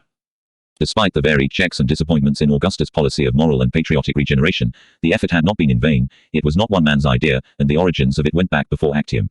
The different classes in the Commonwealth had been aroused to a certain consciousness of dignity and duties as members of an imperial race. The soldiers learned obedience, the veterans the habit of a regular and useful life, not like Sulla's men. Even freedmen were not treated as outcasts. Above all, the aristocracy was sharply recalled to its hereditary traditions of service, and the men of property, in their own interest and for their own defense, were made to understand that wealth and station imposed duties to the community. Like the Princeps himself, the war profiteers became respectable. Fortuna non metat genus, so Horace exclaimed in the revolutionary period. 2. The new state did its best to refute that archaic prejudice. In pretio pretium nunc est, dat sensus honoris. Sensus amicitias, pauper ubique acit. 3. Laws were not enough. The revolutionary leader had won power more through propaganda than through force of arms. Some of his greatest triumphs had been achieved with but little shedding of blood. The Princeps, now a monopolist of the means of influencing opinion, used all his arts to persuade men to accept the Principate and its program. XXX. The organization of opinion. In Rome of the Republic the aristocracy guided literature through individual patronage. As in politics, the other classes were susceptible to auctoritors, taking their tone and their tastes from above. Political invective was vigorous, ferocious, but indiscriminate, save when there was a government in being. Then it mustered for the attack. Pamphlets and poems assailed the 3-headed monster, concentrating, as was just, upon Pompeius Magnus, and the plebs of Rome was encouraged to make public demonstrations in the forum or at the theatre, rallying in defense of a constitution that meant nothing to them, and leaping with avidity upon any dramatic phrase that fitted the domination of Pompeius. Nostra miseria 2s Magnus. 1. Agents with skill to evoke spontaneous manifestations of the true sentiments of the sovereign people were indispensable to Roman politicians. Crassus had a happier touch than Pompeius. The demagogue Clodius was in his pay. The dictatorship of Caesar at once became an object of lampoons. More deadly, however, was the indirect attack, namely the publication of books extolling Cato, the martyr of republican liberty. The praise or blame of the dead rather than the living foreshadows the sad fate of literature under the empire. When the rule of Augustus is established, men of letters, a class whose habit it had been to attack the dominant individual or faction, appear to be fervently on the side of the government. It would be premature to discern in this metamorphosis a frank and generous recognition of the excellence of Augustus' policy or an unequivocal testimony to the restoration of public liberty, but it does not follow that the poets and historians who lent their talent to the glorification of the new order in state and society were merely the paid and compliant apologists of despotism. The republican politician adopted and patronized men of letters to display his magnificence and propagate his fame. The monarchic Pompeius possessed a domestic chronicler, the eloquent Theophanes of Mytilene. Caesar, however, was his own historian in the narratives of the Gallic and Civil Wars, and his own apologist. The style of his writing was effective, being military and Roman, devoid of pomp and verbosity, and he skillfully made out that his adversaries were petty, vindictive and unpatriotic. 1. Against the champions of Cato, insidious enemies, the dictator retorted with pamphlets, his own and from his faithful Hirtius, and the reluctant Cicero was coerced into writing a letter that expressed some measure of approval. Constructive proposals from neutral or partisan men of letters were less in evidence. There was Sallustius, it is true, attacking both oligarchy and the power of money, with advocacy of moral and social reform. 2. The dictator further encouraged the studies of the learned Varro, to revive interest in Roman religion and other national antiquities. As yet, however, no systematic exploitation of literature on the grand scale. That was left for Augustus. Propaganda outweighed arms in the contests of the triumviral period. Augustus' chief of cabinet, Maecenas, captured the most promising of the poets at an early stage and nursed them into the Principate. Augustus himself listened to recitations with patience and even with benevolence. He insisted, however, that his praises should be sung only in serious efforts and by the best poets. 3. The Princeps succeeded, other patrons of literature were left far behind. Pollio lost his Virgil, Messala had to be content with the anemic Tibullus. Fabius Maximus, the patrician dilettanti, showed some favor to Ovid, and perhaps to Horace, and Piso satisfied the Philhellenic traditions of his family by supporting a Greek versifier, Antipater of Thessalonica. 5. Pollio, it is true, was honored by Horace in a conspicuous ode. Not so Messala, however. As for the plebeian military men promoted under the new state, there is no evidence that they were interested in fostering letters or the arts. As was fitting, the poets favored by the government proceeded to celebrate in verse the ideals of Renaissant Rome, the land, the soldier, religion and morality, the heroic past and the glorious present. Not merely propaganda, something much greater was afoot, the deliberate creation of a Roman literature worthy to stand beside the achievement of Greece, a twin pillar to support the civilization of a world empire that was both Roman and Greek. The War of Actium was shown to be a contest not so much against Greece as against Egypt and the East. The contest was perpetuated under the Principate by the Augustan reaction from contemporary Hellenism and from the Alexandrian models of the previous age, by the return to earlier and classic exemplars, to the great age of Greece. The new Roman literature was designed to be civic rather than individual, more useful than ornamental. Horace, his lyric vein now drying up, exerted himself to establish the movement upon a firm basis of theory, and to claim the rank of classics for the better sort of contemporary literature. As in politics, the last generation was not rich in models to commend or imitate. Horace has never a word to say of Catullus and Lucretius. Those free and passionate individuals could find no place or favor in the civic and disciplined academies of a healthy community. Epicureanism, indeed, was heavily frowned upon, being a morally unedifying creed and likely to inculcate a distaste for public service. Stoicism, however, was salubrious and respectable, it could be put to good use. Living in a changed and more bracing atmosphere, under the watchword of duty and morality, Lucretius might perhaps have satisfied the fervor of a religious nature by composing a pantheistic poem to celebrate the preordained harmony of the soul of man, the whole universe, and the ideal state now realized on earth. Spiritus intus allet, totemque infusa per artis. Mens agitat mollum a magno che corpor misset. 1. Stoicism, indeed, stood for order and for monarchy. Catullus, however, could not have been domesticated, tamely to chant the regeneration of high society, the reiterated nuptials of Julia or the frugal virtues of upstarts enriched by the civil wars. His books would have been burned in the forum, with the greatest concourse and applause of the Roman people. That did not matter. The new state had its lyric poet, technically superb. Personal misfortune and political despair wrung from the youthful Horace the hard and bitter invective of his epodes. Age and prosperity abated his ardor but did not impair the skeptical realism of his character. There is no warrant for loose talk about conversion to Stoicism.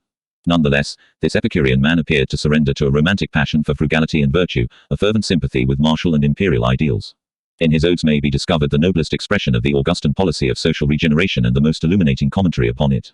After eloquent discourse upon high themes, Horace recovers himself at the end. Non hoc iocossi conveniat lyrae. Quo, Musa, tendus. 1. After praising the simple life and cursing wealth he adds. Scilicet improbe. Crescunt divitiae, tamen. Curte nescio quid semper abist re. 2. Without need of apology and more naturally came the moral, rustic and patriotic vein to the poet Virgil. The Georgics completed c. 30 BC. Virgil was engaged in writing an epic poem that should reveal the hand of destiny in the earliest origins of Rome, the continuity of Roman history and its culmination in the rule of Augustus. As he wrote early in the poem. Nascetur pulchra Troianus origin Caesar. Imperium Oceano, famum qui terminet astris. Julius a magno demisum nomen lulo. 3. Later it is not the conqueror of the world but the coming inaugurator of the new age. Hic ver, hic est, tibi quem primiti saepius audis. Augustus Caesar, divi genus, aurea condit. Circular qui rursus latio. 4. The character of the epic hero is neither splendid nor striking. That was not intended. The perpetual guidance lavished upon the hero is likewise repugnant to romantic notions. Aeneas is an instrument of heaven, a slave to duty. Some pious Aeneas, as he stamps himself at once. Throughout all hazards of his high mission, Aeneas is sober, steadfast and tenacious. There can be no respite for him, no repose, no union of heart and policy with an alien queen. Italy is his goal, he ama, haec patria est. And so Aeneas follows his mission, sacrificing all emotion to pietas, firm in resolution but sombre and a little weary. The poem is not an allegory, but no contemporary could fail to detect in Aeneas a foreshadowing of Augustus. Like the transference of Troy and her gods to Italy, the building of the new Rome was an august and arduous task. Tante mollis erat Romanum conda gentem. 1. Destiny foretold the coming of a great ruler in Italy and conqueror of all the world. Sed for qui gravidum imperiis bellic frementum. Italiam regerit, genus alto a sanguine tucri. Proderit, ac totum sub leges mitterat orbum. 2. None would have believed it, but Rome's salvation issued from a Greek city. The priestess of Phoebus announced it. Via prima salutis. Quod minime reris, grea panditer ab urb. 3. From the first decision in council with his friends at Apollonia, the young Caesar had not wavered or turned back. Announced by Apollo, his path lay through blood and war. Bella, horrida bella. A thebrim multo spumentum sanguine cerno. 4. Accompanied by his trusty achates, he was to fight the intractable peoples of Italy and to prevail, to establish cities and civilized life. Bellum ingens gerit Italia populis ferocis. Contendet, maresque virus Aemenia ponet. 5. His triumph did not bring personal domination, but the unity of Rome and Italy, reconciliation at last. That was his mission. Nec mihi regna pito, paribus se legibus ambe. Invicte gentes eterna in fodera mittent. 6. In the same years the historian Livy was already at work upon the majestic and comprehensive theme of his choice, the prose counterpart of Virgil's epic. Res Italas Romanorumque Triumphos. 7. Like other literary compositions fostered by the government, Livy's history was patriotic, moral and hortatory. Even antiquarianism had its uses. But history did not need to be antiquarian. It could be employed, like poetry, to honor the memory of ancient valor, revive the pride of the nation and educate coming generations to civic virtue. The story of the first days of the city, established as the old poet recorded, Augusto Augurio, called for a consecrated word and for commemoration of the founder of Rome, Diem Dionatum, regem parentumque urbis Romani. 1. But it would not do to draw too precise a parallel. The Romulus of legend already possessed too many of the authentic features of Caesar the dictator, some of them recently acquired or at least enhanced. Romulus was a king, the favorite of plebs and army, less acceptable to the Senate. If the later books of Livy with their record of recent and contemporary history had been preserved, they would no doubt set forth the lessons of history in a vivid and convincing form. An excellent source soon became available, no less than the biographical memoir in which the Princeps recorded his arduous and triumphant career. Livy, like Virgil, was a Pompeian. He idealized the early career of Pompeius, controverting Sallustius. When Pompeius thus became a respectable figure, so did Octavianus. It was the fashion to be Pompeian rather than Caesarian, for that was the better cause. 2. It may be presumed that Augustus' historian also spoke with respect of Brutus and Cassius. They had fought for the constitution, and even with praise of Cato, Cato stood for the established order. Virgil, Horace and Livy are the enduring glories of the Principate, and all three were on terms of personal friendship with Augustus. The class to which these men of letters belonged had everything to gain from the new order. Both Virgil and Horace had lost the paternal estates in the confiscations that followed Philippi or the disorders of the Perusian War. They subsequently regained their property, or at least compensation. History does not record, or legend embroider, any loss sustained by Livy. The historians did not excite the interests of biographers and scholiasts as did the poets. But the opulent city of Patavium certainly had to endure severe requisitions when Pollio governed the Cisalpina. The wealthy went into hiding then, and not a single slave betrayed his master. 3. If Livy, Horace and Virgil had private and material reasons for gratitude to Augustus, that fact may have reinforced, but it did not pervert, the sentiments natural to members of the pacific and non-political order in society. On the other hand, the genius was not the creation of the Augustan Principate. They had all grown to manhood and to maturity in the period of the Revolution, and they all repaid Augustus more than he or the age could give them. Horace was the son of a wealthy freedman from Venusia. Virgil and Livy had a more respectable origin. Whatever racial differences the curious or the uncritical might be disposed to infer between Mantova, in legend a foundation of the Etruscans, and Patavium, the city of the Illyrian Veneti, they cannot be detected in the character or in the political sentiments of Virgil and Livy. Both may be taken as fairly typical representatives of the propertied classes of the new Italy of the North, which was patriotic rather than partisan. The North, unlike so many parts of Italy, had no history of its own, with memories of ancient independence from Rome, or recent hostility. As far as concerned the politics of Rome, its loyalties were mixed and confused. There was patriotic recollection of the great Marius who had saved Italy from the German invader. There was devotion to Caesar who had championed the communities of Italia Transpadana and secured them full Roman citizenship. But the men of the North, though alert and progressive, were far from being revolutionaries. In many respects, indeed, their outlook was notably old-fashioned and traditional. Republican sympathies were openly expressed. From his father Cassius inherited a connection with the Transpadani. One and Brutus' father had been besieged at Mutina by Pompeius. In the time of Augustus, Mediolinium preserved with pride the statues of the liberators. 2. On the other hand, Bononia was in the clientela of the Antony. But all these diverse loyalties, as was fitting in a colonial and frontier zone, were transcended in a common national devotion to Rome. Further, as might be expected of a region that had only recently become a part of Italy, the name, Italian, bore a heavier emphasis and a fuller emotional content than elsewhere. 3. For all the talk of a united Italy and all the realities of reconciliation, there must still have been Romans who were a little shocked at hearing the army of the Roman people described as Italians. Hinc Augustus agens Italos in prolia Caesar. 4. Augustus was singularly fortunate in discovering for his epic poet of Italy a man whose verse and sentiments harmonized so easily with his own ideas and policy. Here was his Tota Italia, spontaneous and admirable. To Virgil the Transpodane, Actium is the victory of Italy, not of Rome only. This conception does not find expression in the versions of Horace and Propertius. Propertius again, when singing the praises of Italy in a patriotic vein, invokes, not Italy, but the name of Rome. Omnia Romani sedent miracula terrae. 1. Not all the poets were inclined by character or situation to such unreserved eulogies of the new state as were Virgil and Horace. Maecenas also took up Propertius, a young Umbrian in whom something of the fire and passion of the Transpodane Catullus was born again. He came from Assisium, neighbor city to unhappy Perugia, from that Italy which paid the bitter penalty for becoming involved in a Roman civil war. See Pericina tibi patriae sunt nota sepulchra. Italiae juris funera temporibus. Cum Romana suos agit discordia civis. Sic mihi praecipiu pulvis Etrusca $.2. A relative had fallen in the War of Perugia. 3. Propertius's distaste for war was well founded. He claimed to be the poet of love and of peace. Pacis ama deus est, pacem veneremur amantes. 4. No son of his would be a soldier. Nullus de nostro sanguine mals erit. 5. The family had been despoiled of property during the civil wars. 6. Nonetheless, the poet had eminent connections, the Illegali, and influential friends, Maecenas and the Volcaci, a Pericene family of consular standing. 7. Like his kinsman, see Propertius Posthumus, he might have aspired to senatorial rank. Propertius preferred his Cynthia, his Alexandrian art and the fame of a Roman Callimachus, he recalls, in spirit and theme, the earlier generation. But even Propertius was not untouched by the patriotic theme, or the repeated instances of Maecenas. For all his dislike of war, he could turn away from his love and lover's melancholy to celebrate with fervor, and with no small air of conviction, the war of Actium, or to plead in solemn tones for the avenging of Crassus. 1. Antiquities, however, were more in the line of a Callimachus than was contemporary history. Propertius was able to recount ancient legends and religious observances with sympathy as well as with elegance. More than all this, however, the lament which he composed in memory of a Roman matron, Cornelia the wife of Paulus Aemilius Lepidus, reveals a gravity and depth of feeling beside which much of the ceremonial literature of Augustan Rome appears hard, flashy and hollow. 2. Propertius belonged to an old civilization that knew and honored the majesty of death and the dead. Propertius might have been a highly remunerative investment for Maecenas. He died young, or abandoned the art altogether. Ovid, his junior by about 10 years, outlasted Augustus and died in exile at the age of 60. Ovid in his Amoras sang of illicit love and made fun of the army. Militat omnes armans, a habet sua castra cupido. 3. It was not merely improper verse that incurred the displeasure of Augustus. Poetry, it was agreed, should be useful. Ovid accepted that principle, and turned it inside out. He might have instructed the youth of Rome to honor the past, to be worthy of Rome in valor and in virtue. Instead, he composed a didactic poem on the art of love. The tract was not meant to be taken seriously, it was a kind of parody. Augustus did not see the joke. Like the early Germans depicted by Tacitus, he did not think that moral laxity was a topic of innocent amusement. 4. Nor can Ovid himself be taken seriously in his role of a libertine or a corrupter of youth. He made the conventional excuse of the erotic poet, his page may be scabrous, but his life is chaste. Vita vericunda est, musa iocosa mea. 5. Despite earlier vaunts of erotic prowess, he is probably to be believed.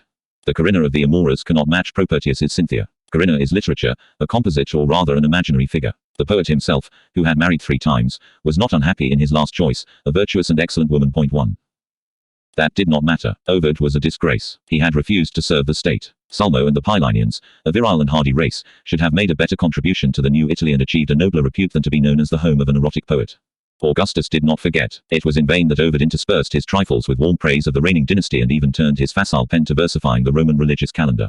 The scandal of Augustus' granddaughter Julia AD 8 provided the excuse. There can be no question of any active complicity on the part of Ovid. The mysterious mistake to which the poet refers was probably trivial enough. 2. But Augustus was vindictive. He wished to make a demonstration, perhaps to find a scapegoat whose very political harmlessness would divert attention from the real offenses of Julia, her husband and her ostensible paramours, and create the impression that injured morality was being avenged. The auctoritas of Augustus was enough. 3. Ovid received instructions to depart to Tomi, a Greek city on the coast of the Black Sea. He could hardly have been sent farther.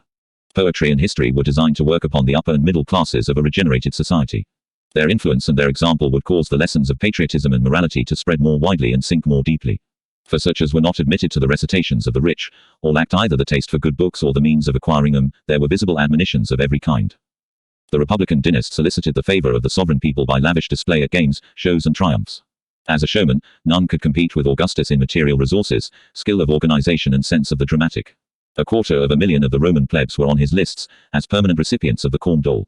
On special occasions there were distributions of wine and oil, but he could be firm. When famine came and the mob complained of the dearness of wine, there was always the excellent water, so the Princeps pointed out, from the aqueducts which his son-in-law had constructed for the people. 1. He could have added that there were now public baths as well.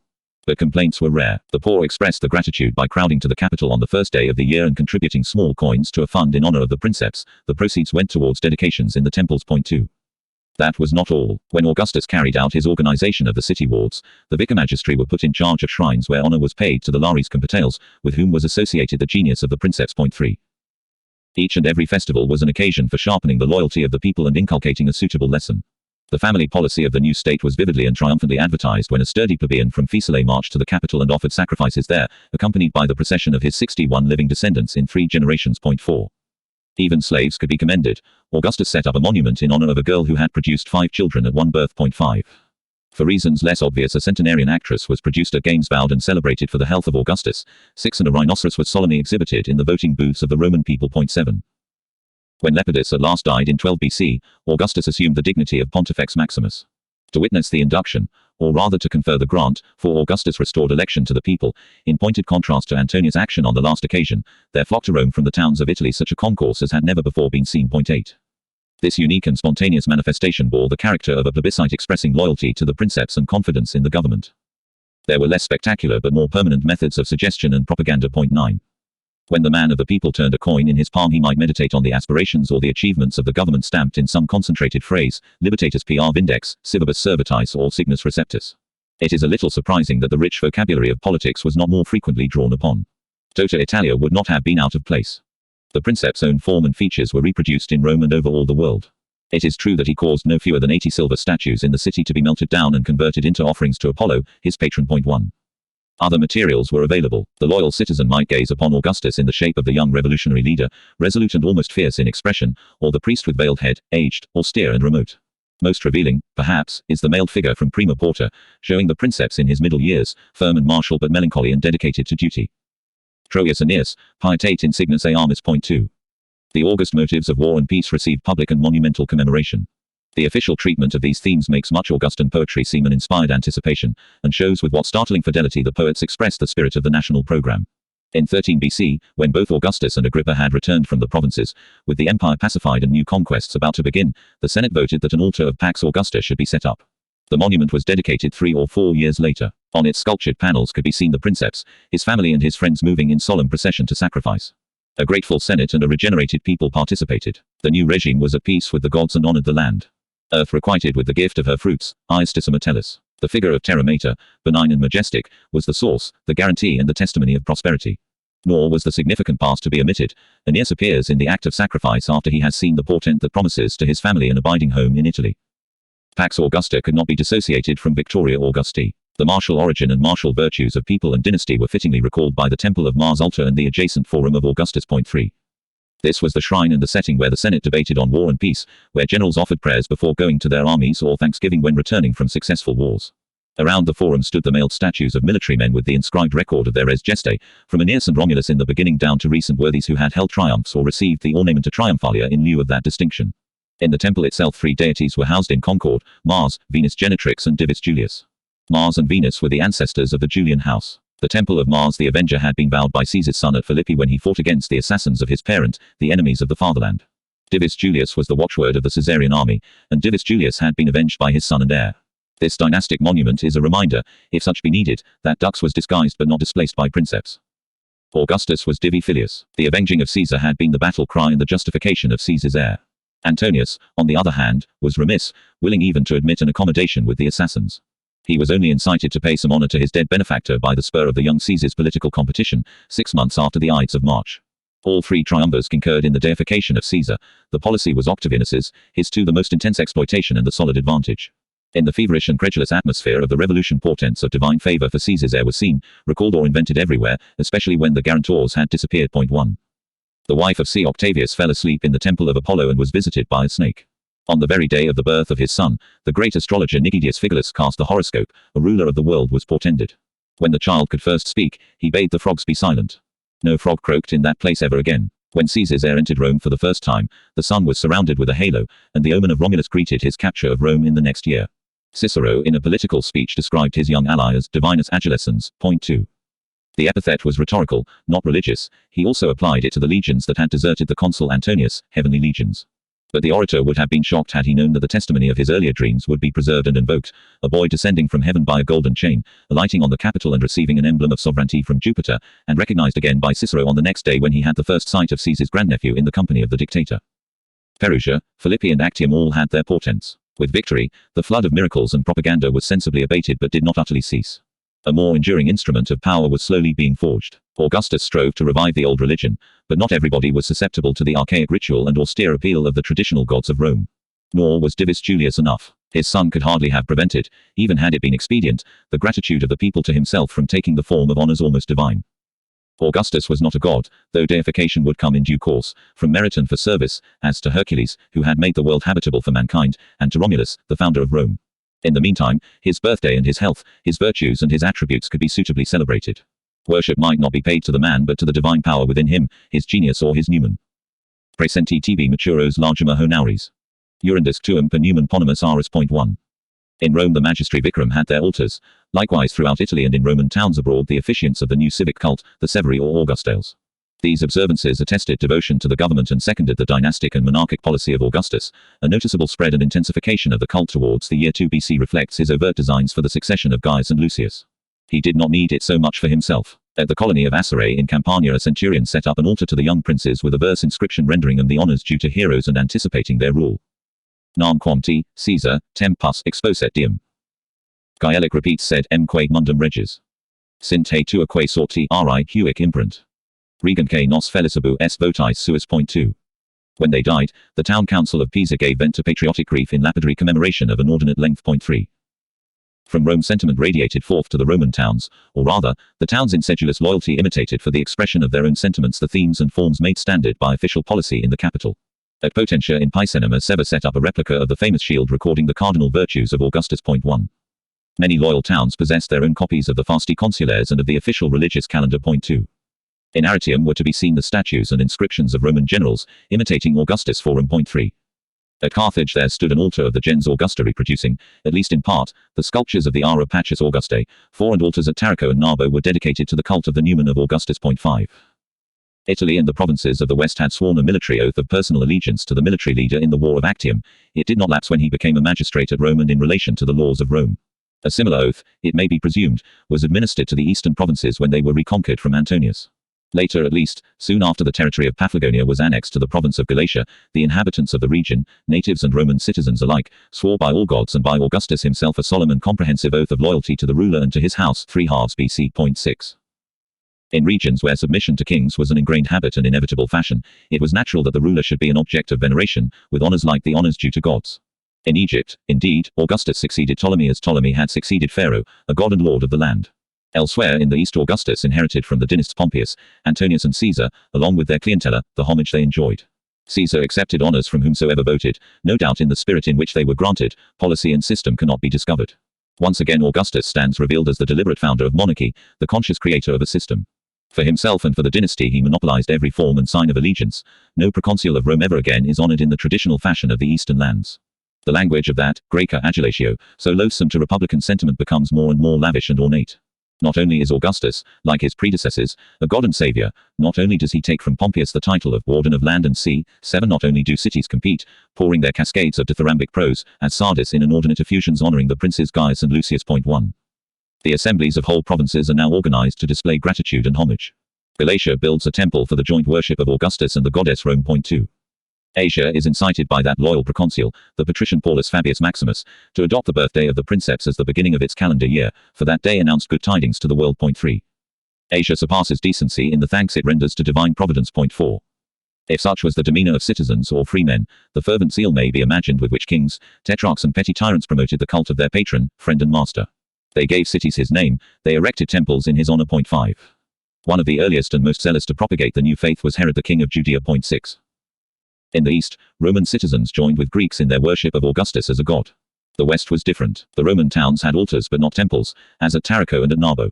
There was as yet no provincial cult in these regions, for the colonies and municipio were autonomous units of administration and integral parts of the Roman people. Moreover, the Roman citizen of the towns with his tradition of law and government could respect the magistrate and the imperator without worshipping power in the Eastern fashion. Such at least was the theory in so far as concerned Gallia Narbonensis and the more civilized parts of Spain. The Gaul which Caesar had conquered received special treatment. The justification for Roman intervention and for Roman rule was the defense of Gaul against the German invader. When the Romans set out to conquer Germany, they intended to employ the levies of the chieftains of Gallia Comata and strove to give the war the character of a crusade. To this end Drusus dedicated at Lugdunum an altar to Rome and Augustus where deputies from the peoples of Comata could gather and manifest their loyalty. 7.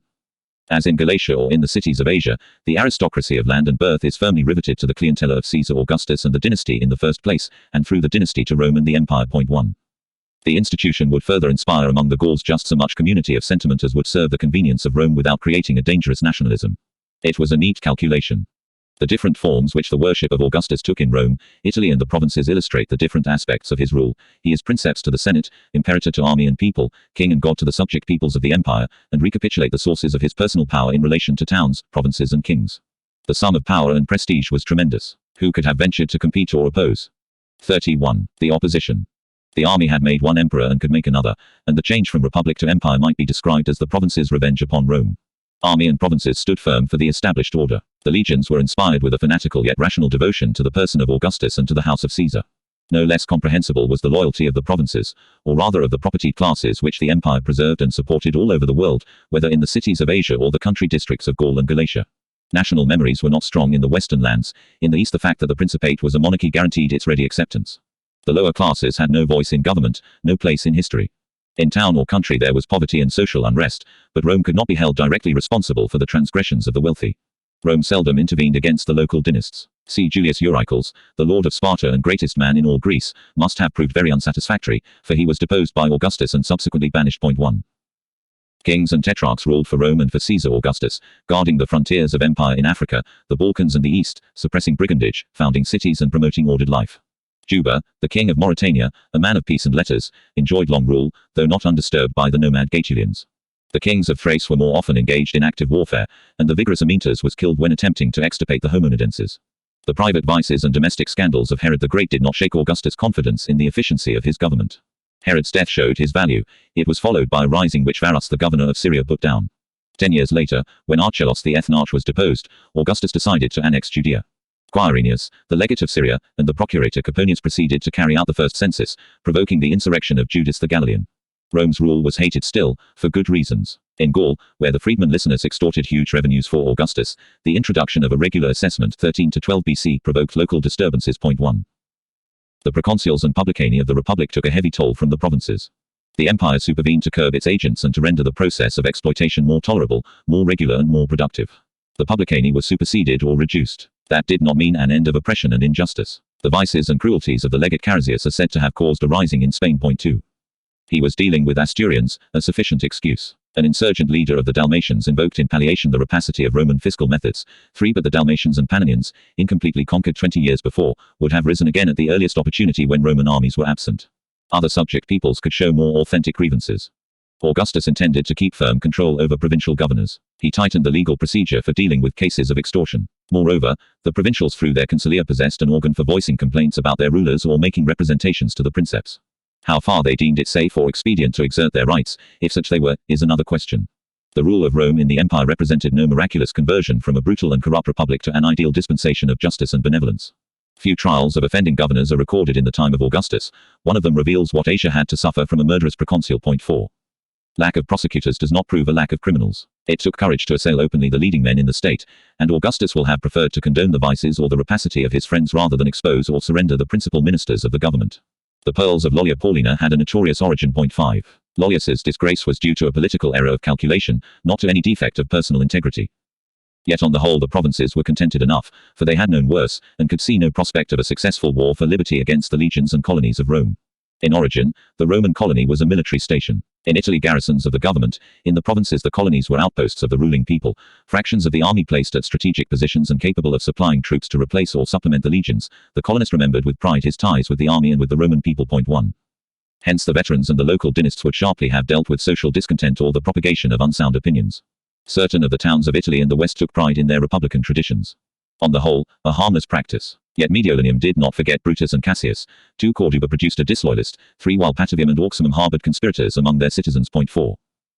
Like the army, the plebs of Rome supported the monarchy. Though purged of evil habits and solaced by generous subsidies, the populace might still assert for itself the right of free speech, as no order else in the new state.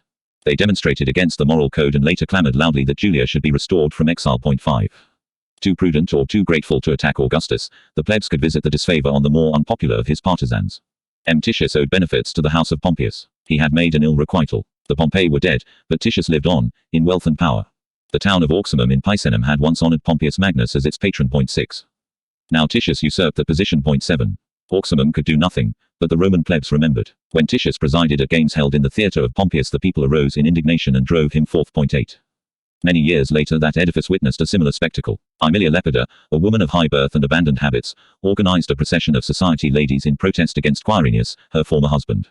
The spectators responded loyally, with loud cursing of the detestable upstart. 9. Augustus, the patronus of the plebs, could answer for the good behavior. Disturbances broke out during his absence in the East, a salutary reminder to the Senate. It was only from members of that body that serious opposition to the new regime was at all likely to come, and then not from the majority. The new men were contented, the most independent of the nobiles had perished. On a superficial view, the domestic history of the Augustan Principate seems to attest inevitable and unbroken peace. There was another side to it. Pacem sine dubio post haec, vero cruentum. 1. The life of the princeps was threatened by continual conspiracies, though these plots may not have been either as frequent or as dangerous as the government affected to believe and discover. 2. There was a graver danger than the dagger of a casual assassin, whether he might be a misguided man of the people or a vindictive noble, a split in the party itself and dissension between its leaders. The crisis of 23 BC, the secession of Tiberius and the mysterious intrigue for which Julia was banished and Iulus Antonius killed, these were all events that threatened the dynasty at its heart and core and compromised the existence of the new order. A government may invent conspiracies for its own ends. If it cannot entirely suppress the evidence of its own internal crises, it falsifies the symptoms. Most of the real history of the Principate is secret history. The nobiles were unable or unwilling to overthrow the new state that had been built up at their expense. They had no illusions about it, and they remembered Philippi, with melancholy pride, as the greatest calamity in Roman history. Officially, there prevailed a conspiracy of silence about the victims of civil war and proscriptions, except for such as could usefully be revived to adorn legend or consecrate the government. Caesar was saddled with the whole guilt of the civil wars, Antonius and Lepidus with the ultimate responsibility for the proscriptions and the most abominable actions of the triumvirs. The people might be fooled and fed, the knights persuaded to disguise greed and gain under the fair cloak of loyalty and patriotism. The aristocracy knew the truth and suffered in bitter impotence, not least when they derived profit and advancement from the present order. For the sake of peace, the Principate had to be. That was admitted. But was Augustus the ideal princeps? 3. That might be doubted. The person and habits of Augustus were no less detestable than his rule. Of his morals, the traditional stories of variegated vice were freely circulated and no doubt widely believed. They belong to a category of literary material that commonly defies historical criticism. To turn from the scandalous to the ridiculous, it will be observed that the princeps was by no means as majestic and martial in appearance as his effigies show him. 4.1. His limbs were well proportioned, but his stature was short, a defect which he sought to repair by wearing high heels. Nor were all his features prepossessing. He had bad teeth and sandy hair. After the end of the civil wars he lived as a valetudinarian, abandoning bodily exercise and bathing rarely. He could not stand the sun, even in winter, in which season he would wear no fewer than 4 undershirts, not to mention puttees round his legs. It may be added that the garments of the first citizen were uniformly and ostentatiously homespun. As with Pompeius, face and mien might be honest and comely. 2. What lay behind the mask? The cardinal virtues of the princeps, so studiously celebrated in public, must have been privately canvassed and derided as offensive when they were not palpably fraudulent. His personal courage was not above reproach. With all allowance made for hostile propaganda, it will have to be conceded, at the very least, that his native caution was happily seconded by fortune when the soldiers of Brutus broke into the camp and tent of the Caesarian leader at Philippi. He was not there. After the example set by Caesar the dictator, clemency became a commodity widely advertised by his successors, but by no means widely distributed. Augustus alleged that in the civil wars he had put to death no citizen of his enemies' armies who had asked that his life be spared. 3. The claim was impudent. It is refuted by one of his own historians who, praising the Lenitus Ducas, after Actium, exclaims that he would have behaved precisely so in earlier wars, had it been possible. 4. As for Actium, men might remember the killing of young Curio, and the very denial of Canidius' constancy in the last emergency, if believed, would reveal one man at least who was killed though begging for life. 5. It was a commonplace of antiquity that Princeps was more clement than dux. Some dismissed it as lassa crudelitas. 6. Though there were notorious instances of mercy, as when sinner was pardoned after a not very well authenticated conspiracy, the Principate could also show its judicial murders or deaths self-inflicted by state criminals, conscious of guilt or evading capture. 1. Pietas justified the prosecution and hounding to death of the assassins of Caesar. It was no doubt recalled that Caesar's heir had been willing, for the ends of political ambition, to waive that solemn duty in the autumn of 44 BC when he made a pact with Pompeians, and when uniting with Antonius at Brundisium he had condoned the return of one of the assassins, Cn. Domitius Ahenobarbus. Nor, on the other hand, had he refused to prescribe Cicero, an ally and benefactor. The plea and battle cry of Pietas was resumed when convenient. As for the fourth of the cardinal virtues, justice, it was necessary to say much about that. Less advertised by the government, but no less distasteful to the nobles, were the domestic parsimony and petty superstitions which the Princeps had imported from his municipal origin. The person and character of Augustus and of his friends provided rich material for gossip, for the revival of old scandals and the invention of new enormities. Strained relations between the principal members of the government were eagerly detected or surmised. As the most important decisions were taken in private and known to few, speculation about high politics ran rife in the clubs and salons of the aristocracy, becoming wilder with the years, as despotism grew more secretive and more repressive. Prohibiti precipitatum sermons eoque plures. To official truth begot disbelief and its own corrective, and so rumor assumed an epic part, many-tongued, inventing new forms and categories for itself. The dissemination of canards was elevated into a fine art, and desperate wits preferred to risk their heads rather than forego a jest. 3. For Augustus it was inexpedient to suppress any activity that could do him no harm. Tiberius was alarmed at the frequency of libelous publications, but Augustus reassured him, pointing to the real impotence of their enemies. 4. The strength of Augustus' position when Princeps enabled him to permit freedom of speech as well as to dispense with the most excessive and intolerable forms of propaganda. Though the realities of power were veiled, nonetheless senators had an opportunity in the curia or in the law courts to utter sentiments of no little frankness and vigor. These outbursts of liberty flattered their authors without alarming the government, and men might still read without danger the opprobrious epistles of Antonius or the violent orations of Marcus Brutus. 1. The distinguished ex-republican Valerius Messala gave himself airs of independence. In 26 BC he had laid down the office of praefectus urbi almost at once, and it was his habit to boast openly that he had always followed the better cause in politics. 2. As he had been among the earliest of the nobles who fought at Philippi to pass from Antonius to Octavianus, the statement is not as daring as it might appear, but is rather a subtle compliment. It was Messala who proposed in the Senate, with moving and patriotic language, that Augustus should be hailed as Pater Patriae 2 BC. Pollio, however, did not suffer himself thus to be captured by the government. This austere and embittered champion of libertas, passionate and ferocious, defended his ideals in the only fashion he could, by freedom of speech. 3. Too eminent to be muzzled without scandal, too recalcitrant to be won by flattery, Pollio had acquired for himself a privileged position. In the Senate he once launched a savage attack upon the patriotic gymnastics in which one of his grandsons had broken a leg. 4. The great jurist M. Antistius Labeo, whose father, one of the assassins of the dictator, had committed suicide after Philippi, also preserved the traditions of libertas and ferocia. When the roll of the Senate was being revised in 18 BC, Labeo put forward the name of the relegated triumvir Lepidus. Questioned by Augustus, Labeo stood his ground and carried his point. Lepidus was included, but enrolled last on the list of the consuls. 5. Labeo, it is also recorded, brought to ridicule a proposal that a bodyguard of senators should keep watch outside the bedchamber of the Princeps by mentioning his own manifest unsuitability for such an honor. 6. Of the preeminence of Labeo in legal scholarship there was no doubt. He spent one half of the year instructing his pupils, the other in writing books. 7. His freedom of speech cost him promotion. He did not rise above the praetorship. Augustus gave the consulate to his rival, Attius Capito, the grandson of a sullen centurion and a subservient character. The politician prospered, the scholarly Labeo continued to enjoy the better reputation. 1. The law courts could still provide scope for oratory, ambition and political intrigue.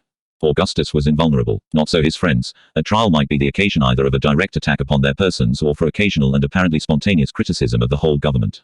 The major scandals, it is true, did not always come before the courts, but politics are probably at the bottom of a number of recorded causes celebres.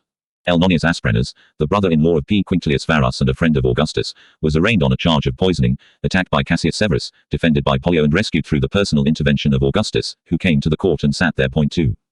He did not need to make a speech. Such was Auctoritas, Maecenas and Sex. Apuleius, a relative of the Princeps, happened to be defending a man prosecuted for adultery.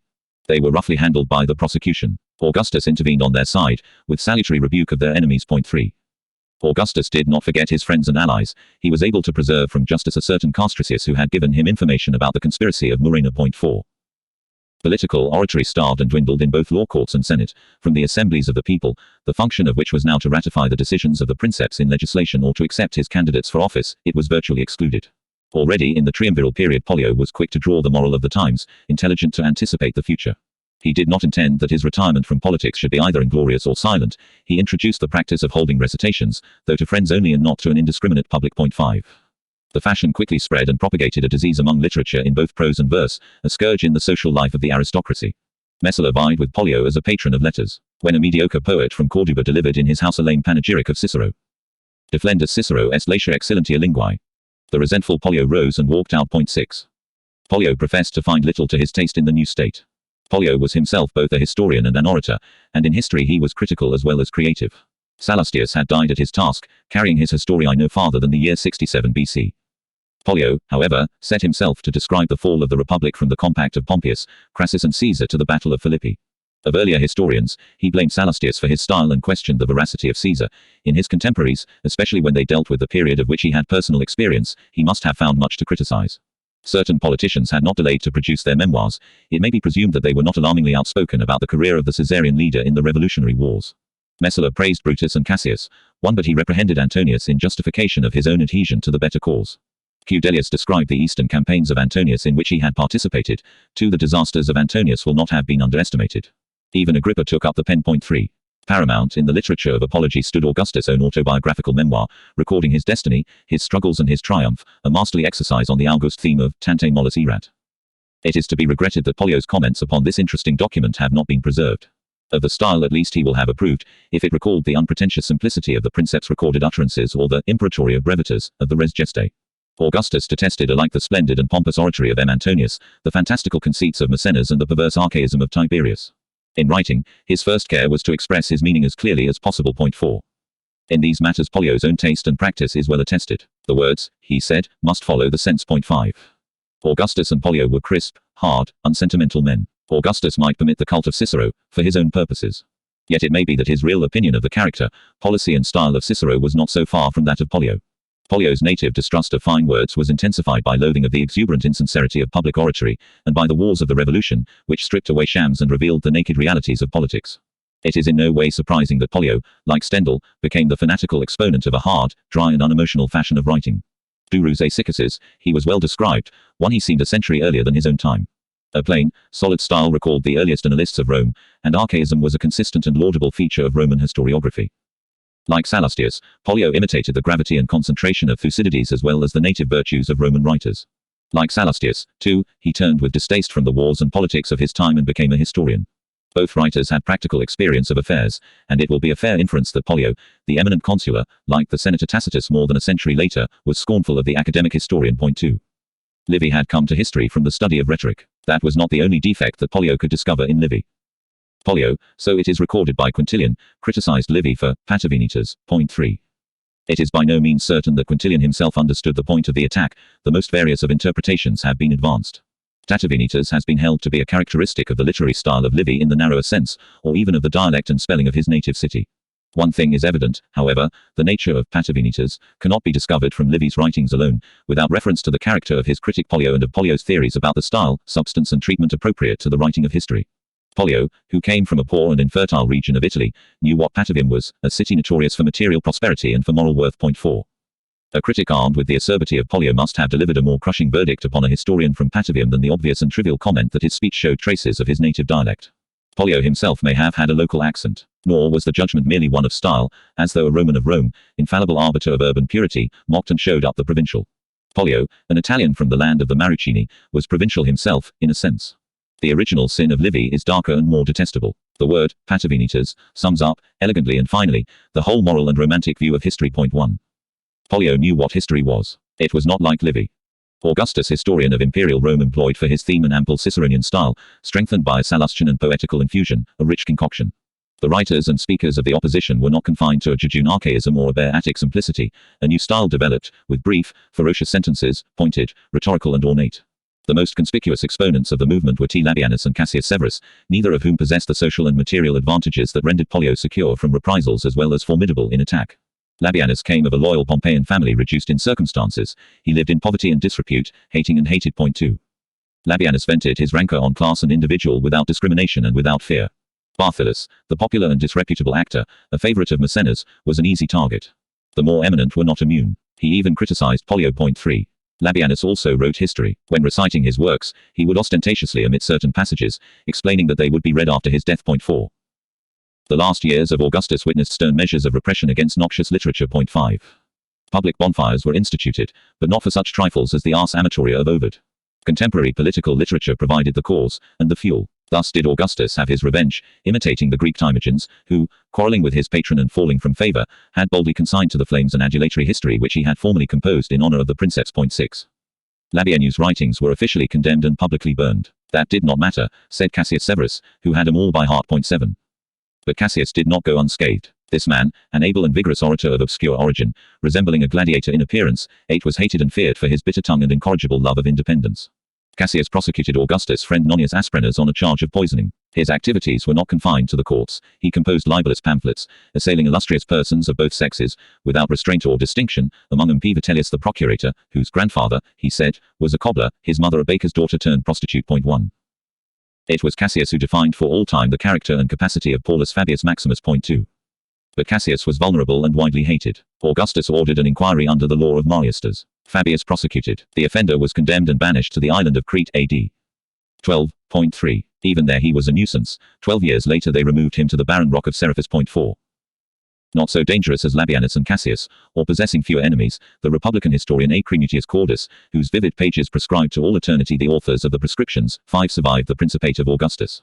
He was prosecuted under Tiberius by a client of Caenus. Cremutius anticipated conviction by suicide, after a noble speech defending history against oppression and despotism. 6. His works were condemned and burnt. Augustus was able to prevent his domination from being stamped as the open enemy of freedom and truth. But not for long. Coerced through official repression, or tainted by servility, history soon decayed and perished. Magna illa ingenia cessa. 7. Not history only, but poetry and eloquence also, now that Libertas was no more. The Principate inherited genius from the triumviral period and claimed it for its own. It could not produce a new crop. The generation that grew to manhood in the happy prime of the restored republic makes a poor enough showing, with Ovid to sustain the splendor and dignity of poetry. Nor could the new oratory outshine the fame of Messala and Pollio, and its ablest exponents were bitter enemies of the government. It was impossible to tell the truth about the living, but hate might have its revenge upon the dead. Hence the contrasted but complementary vices inherent in imperial Roman historiography, flattery and detraction. 1. Horace assured Augustus that the envy incurred by the great ones of earth in their lifetime is silenced in death, being converted into recognition and love. Extinctus amabilitur idem. 2. This moral platitude became a wild paradox under the empire. Augustus' memory might be safe after death. To attack or traduce the founder was an offense against the state. Not all emperors, however, were succeeded by rulers who had an interest in the deification of their own predecessors. Death or disgrace delivered up members of the dynasty or partisans of the government to retribution at last. Currimus praecipits a. Dum iacit in reaper, calcimus Caesaris hostum. 3. Velleius, a typical government writer, is unswervingly loyal to Tiberius and to Aelius Caenus, the chief minister of state. The variations of the technique are curious and instructive. Not enough to celebrate in fulsome language the inenarrabilis pietas and caelestissima opera of the Princeps or the varied virtues of the unassuming and indispensable Caenus, for his whole account of the reign of Augustus is artfully colored by devotion to Tiberius, with vituperation of enemies and rivals. The horror and indignation with which this worthy citizen recounts certain court scandals is matched by his depreciation of the generals of Augustus who encroached upon Tiberius' monopoly of military glory, whether personal enemies of Tiberius or not. Lollius is a monster of rapacity and intrigue, Varus mild-mannered but corrupt and incompetent. The campaigns of Quirinius and Ahenobarbus were simply left out altogether. Vinicius could not decently be omitted. The praise of his military achievements is cool and temperate. 5. Velleius delights in the language of laudation, or, as he calls it, Iustus sign mendicio candor. 6. It is lavishly bestowed upon social distinction or political success. Velleius stands revealed in his literary judgments as well. Next to Virgil he names among epic poets the grandiloquent Rabirius who had written about the war of Actium. 1. Governments change and careerists make mistakes. Caenus fell. The historian may have been involved in his ruin. With the accession of Caligula, the enemies of Augustus and of Tiberius enjoyed a brief and illusory consolation. Caligula, the great-grandson of M. Antonius, disguising native malignity or a sense of humor under the garb of piety to his ancestors, encouraged an Antonian and Republican revival. The condemned works of Cordus, Severus and Labienus returned to public circulation, too, and it was alleged that the Princeps proposed to banish the writings of Virgil and Livy from the public libraries. 3. The rule of Caligula brought no freedom, no benefit to history, it merely poisoned the sources again. Literature under the empire was constrained to veiled criticism or delayed revenge upon the enemies of the government. Satire valiantly attacked the dead and the helpless. Quintilian, a professor of rhetoric, claimed that this form of composition was peculiarly and wholly Roman. He did not live to see his verdict confirmed by Juvenal and by Tacitus, the typical glories of imperial literature, and the last of the Romans. 32. The doom of the Nobiles. Stemmata quid faciant. 1. The satirist Juvenal makes mock of pedigrees. Not, however, with all the fierce, free invective of a robust democrat. Juvenal derives his names and examples from the descendants of the republican nobility, but not the living. Few of them, indeed, survived in Juvenal's day, and they mattered not at all. The empire had broken their power and their spirit. The satirist did not dare to deride the new nobility, the oligarchy of government in his own day. He makes mock of the needy Greek of low degree, clever, mendacious and unscrupulous. Point 2. A traditional and literary figure. Very different the proud sons of the great priestly and dynastic houses of Asia, now holding consular rank in the imperial senate. Still less does he venture to attack the opulent provincial families issuing from Spain and Narbonensis. They were now dominant in the social and political hierarchy of the empire, they wore the purple of the Caesars. Juvenal's poem is not so much a panegyric of plebeian merit as a lament for the decline of aristocratic virtus. Tacitus, a knight's son from Italia Transpadana or from the province of Gallia Narbonensis, recaptures in his writings the spirit, the prejudices and the resentment of the Roman aristocracy and reveals the causes and tragedy of the decadence. The nobiles have not spoken themselves. They have left no personal and authentic record to show what they thought of the Principate of Augustus. They were preserved, pampered and subsidized by the new state, but they were the survivors of a catastrophe, doomed to slow and inexorable extinction. The better cause and the best men, the brave and the loyal, had perished. Not a mere faction of the nobility had been defeated, but a whole class. The contest had been not merely political but social. Sulla, Pompeius and Caesar were all more than mere faction leaders, yet the personal domination of those dynasts never meant so drastic a depression of the nobiles. They were now confronted by an organized party and an organized system of government.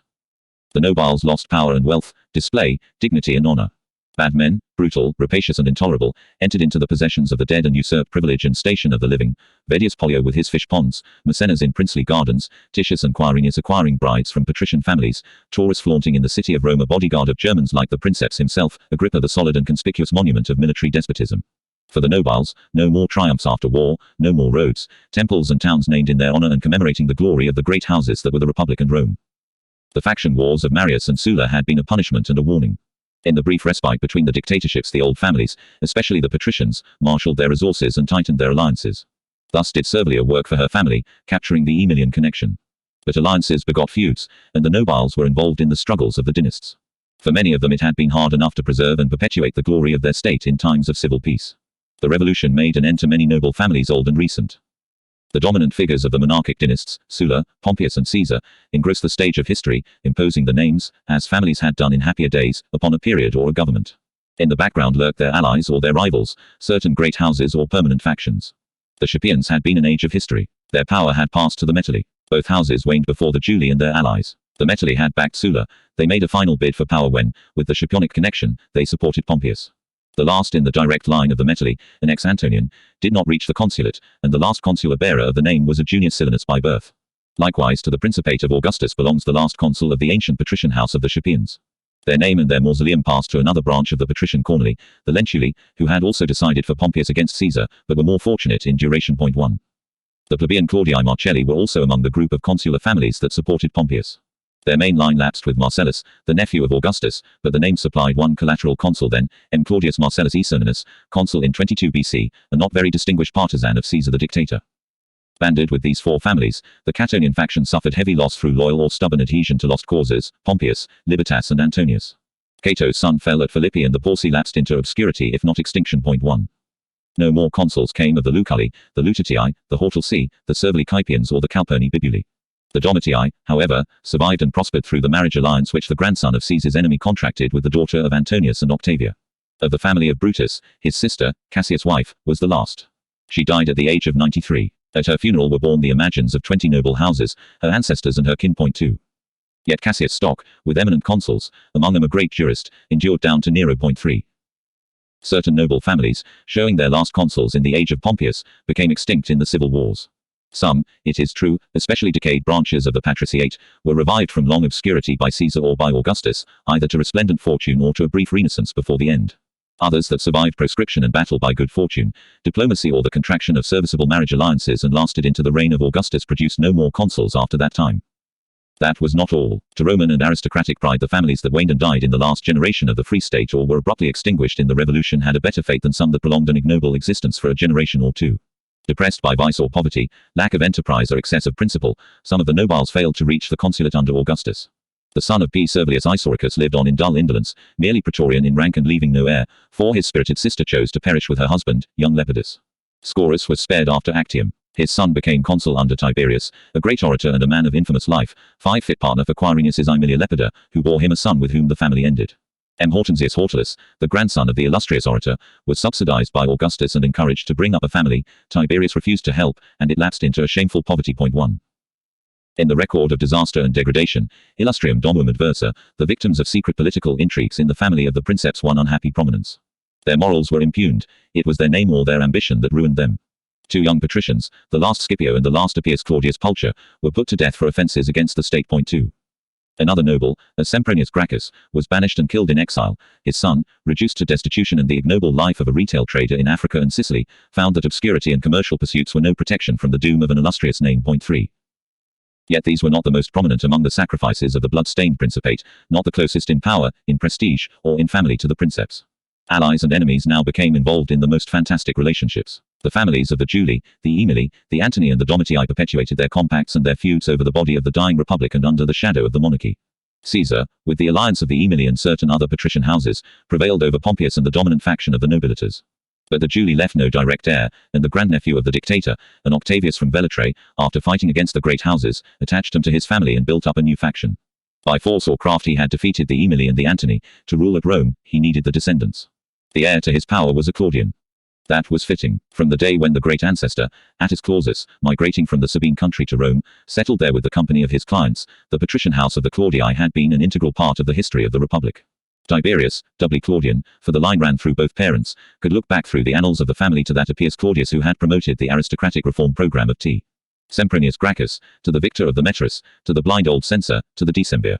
Yet by a paradox the power went, not to the brilliant and ambitious branch of the Claudii, the Pulchri, but to the more modest Nerones.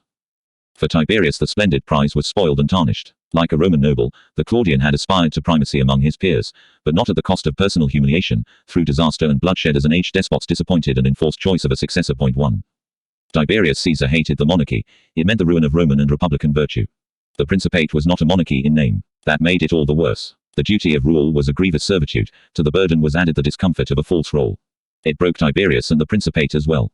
When Augustus died, tranquil and composed, his daughter, his grandson and his granddaughter were in banishment, confined to islands. So much for the nearest of his kin among the descendants of the Julii.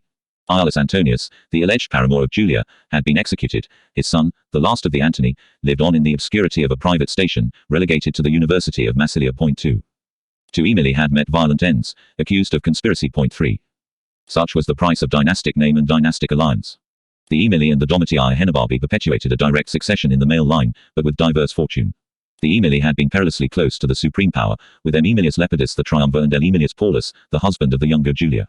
They were destined never to grasp it. The last of them, married to a sister of Caligula and designated by Caligula as his successor, succumbed to the evil destiny of his family, conspiracy and a violent death. 4. Lacking the primeval and patrician distinction of Aemili and Claudii, the Domitii, a dynastic plebeian house of fairly recent nobility, would yet, to the contemporaries of Pompeius, have seemed destined to achieve power in the end. Inheriting from his father not only great estates but boundless popularity with the plebs of Rome, L. Domitius Ahenobarbus was formidable in politics from early youth.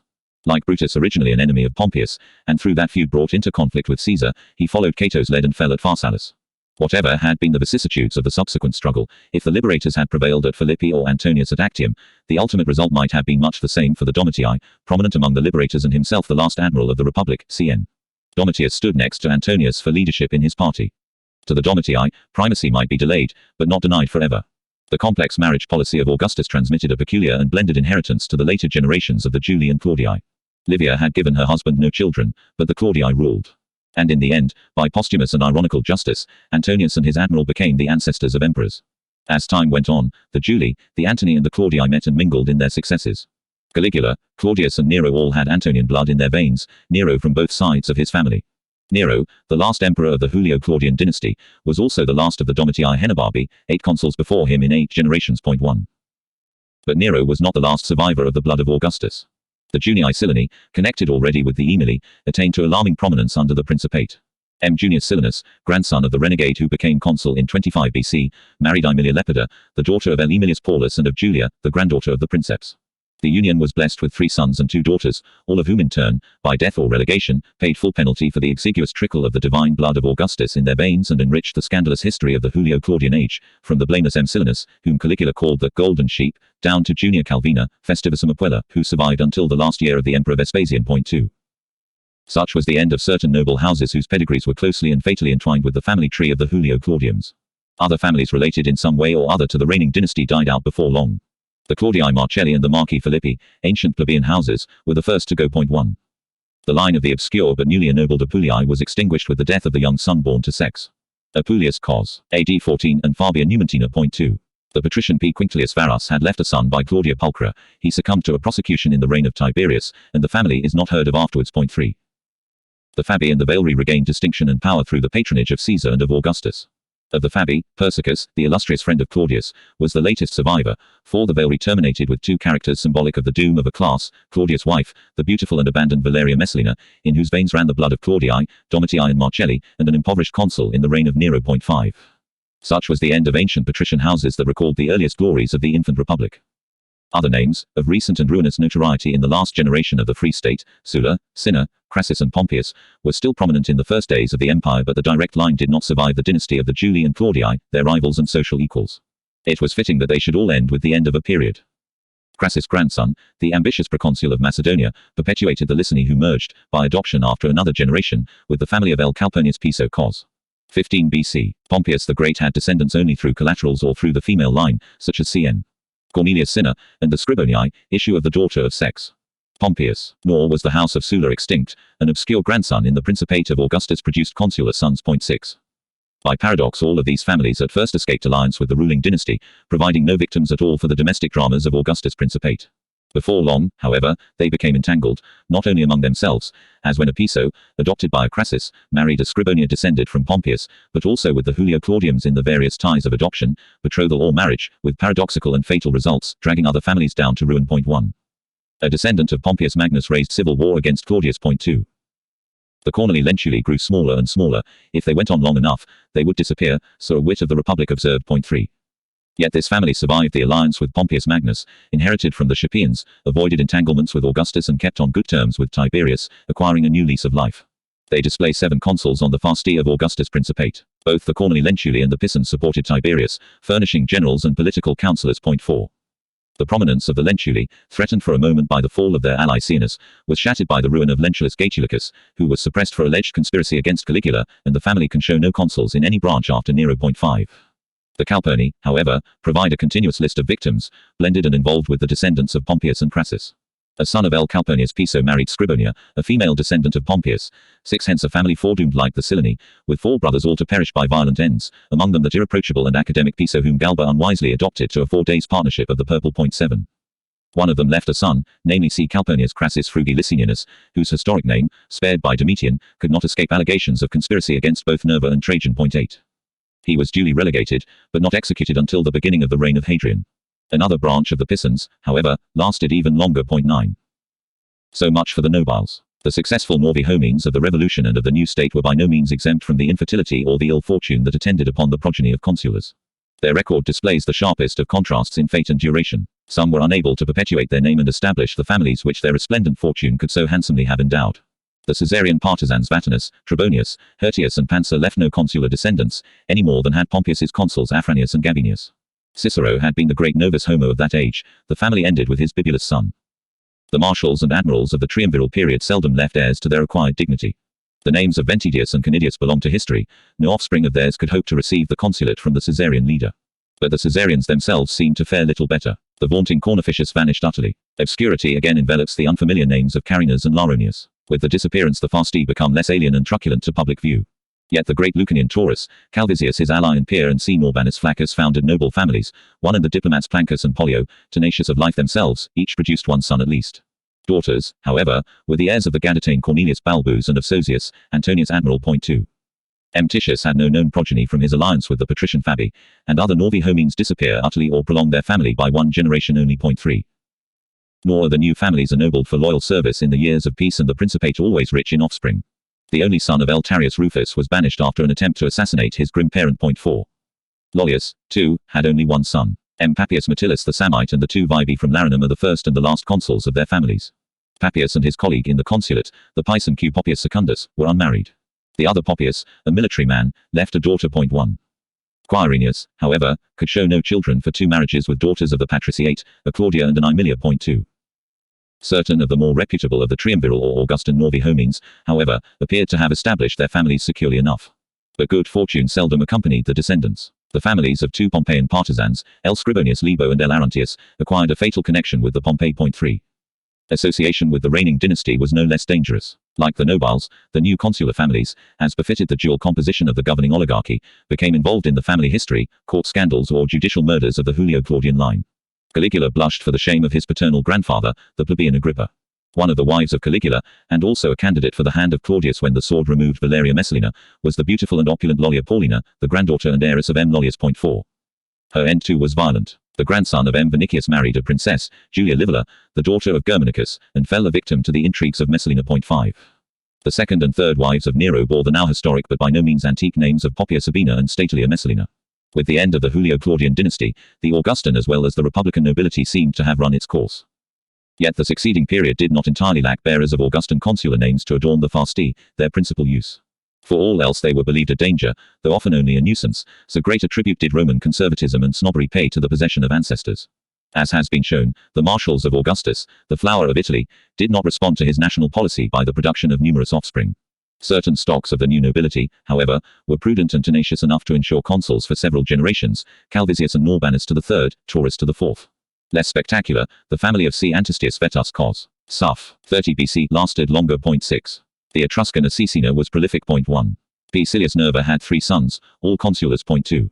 But his 3 grandsons, 2 consuls and a consul designate, did not outlive the Julio-Claudians. One of them perished with Messalina, his imperial paramour. 3. The last consulars of the names Statilius Taurus, Sentius Saturninus and Vinicius belonged to the reign of Claudius.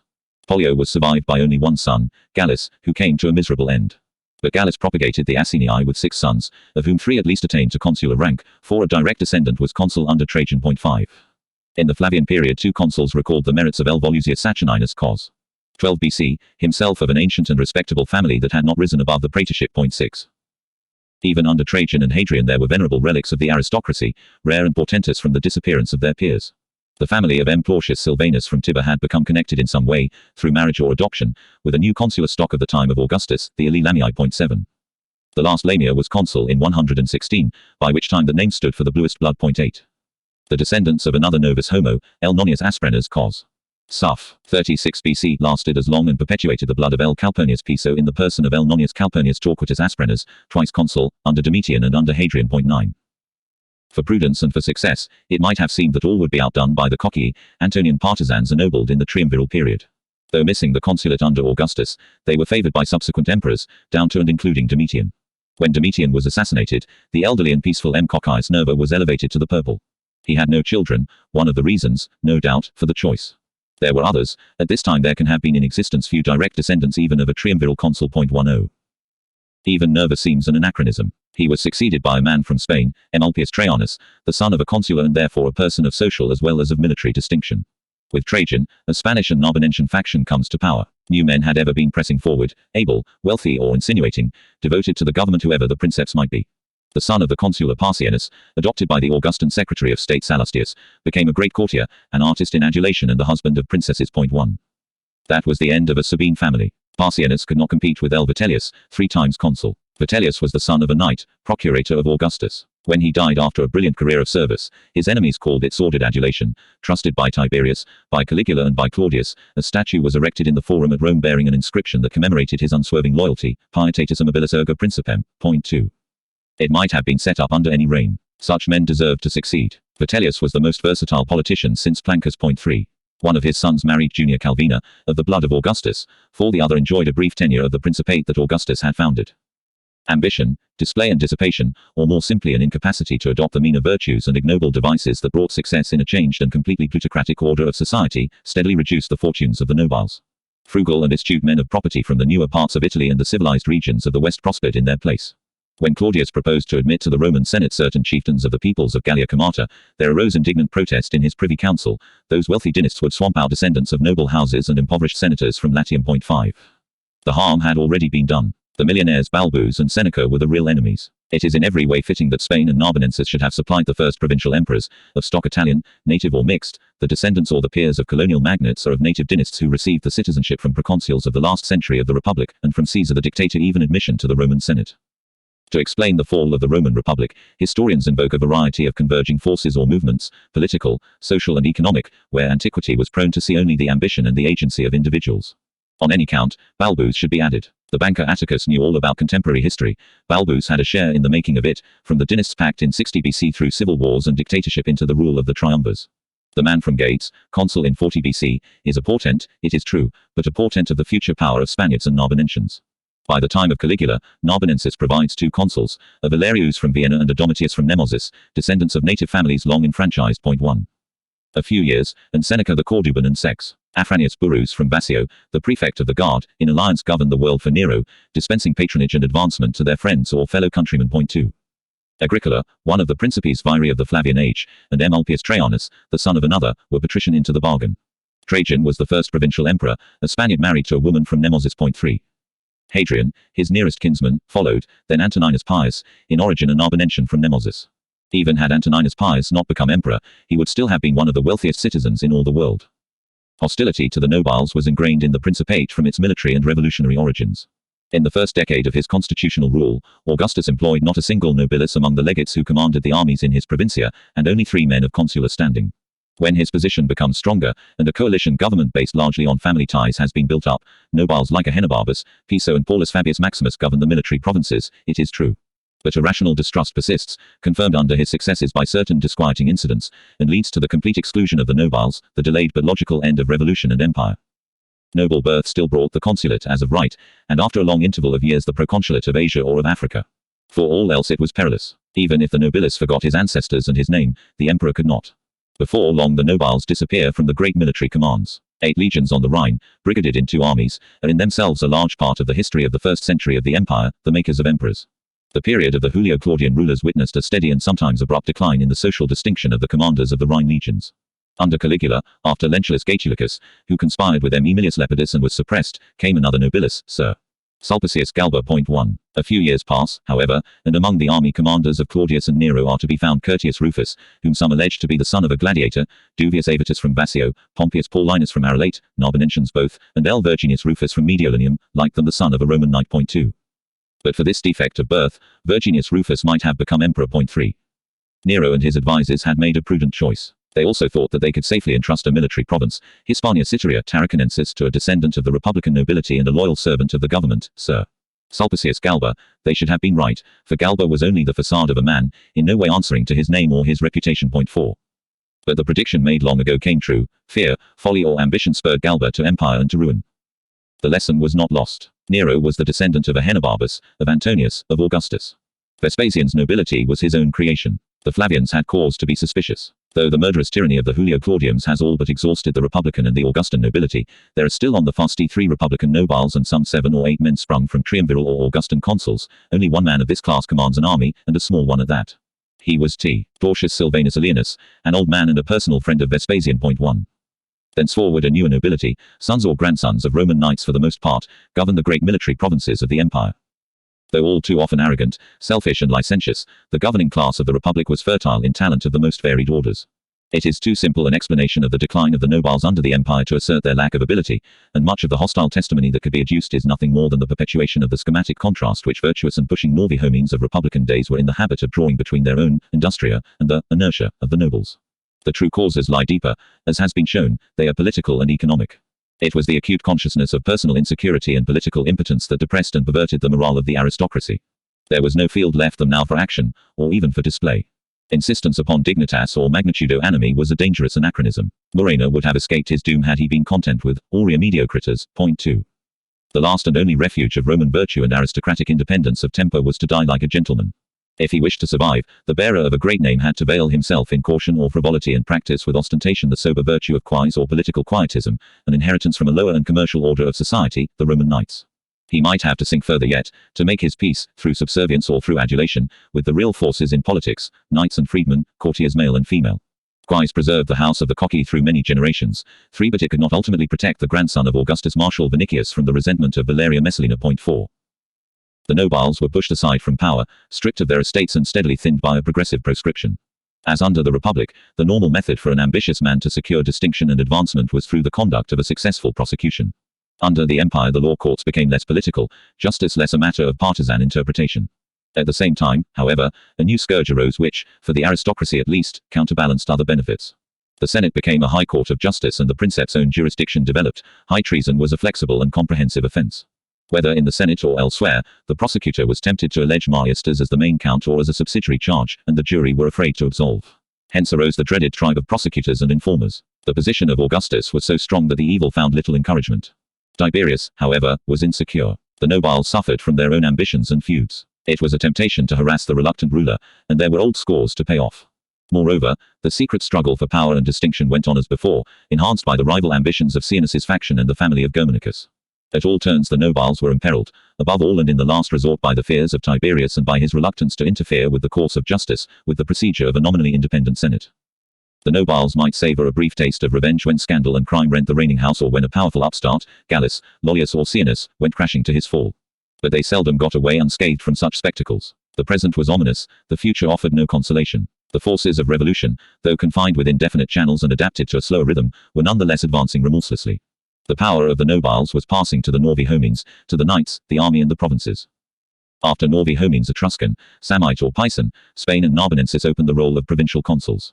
They herald the empire's invasion of the Roman government, they seize supreme power but do not hold it for long. Africa and the eastern lands are pressing rapidly behind, soon almost to overwhelm Italy and the western provinces in the cosmopolitan Senate of the Antonines. 1. The consular fasti furnish the most patent evidence of the intrusion of alien elements, but they indicate the climax rather than the origins of the process, which belonged generations earlier when provincials were already equestrian officers and political or financial agents of the government, not merely under Augustus but even with Pompeius and Caesar. Once again, Balbus and Theophanes. The Emperor Claudius, as frank and merciless an enemy to the nobiles as any of his ancestors, or any of the rulers of Rome, introduced his clients, the tribal dynasts of Comata, into the Senate. This measure, however, was hasty and provocative, transient in its effects. Less obvious, less advertised and less discussed is Claudius' use of Greeks as procurators, his grant of commissions to Greeks in the militia equestris. 1. The movement might only be accelerated by bad emperors, or masterful servants of the government. It could not be arrested. The defeat of the nobiles was spiritual as well as political. It was not merely that the Principate engrossed their power and their wealth, worse than that, it stole their saints and their catchwords.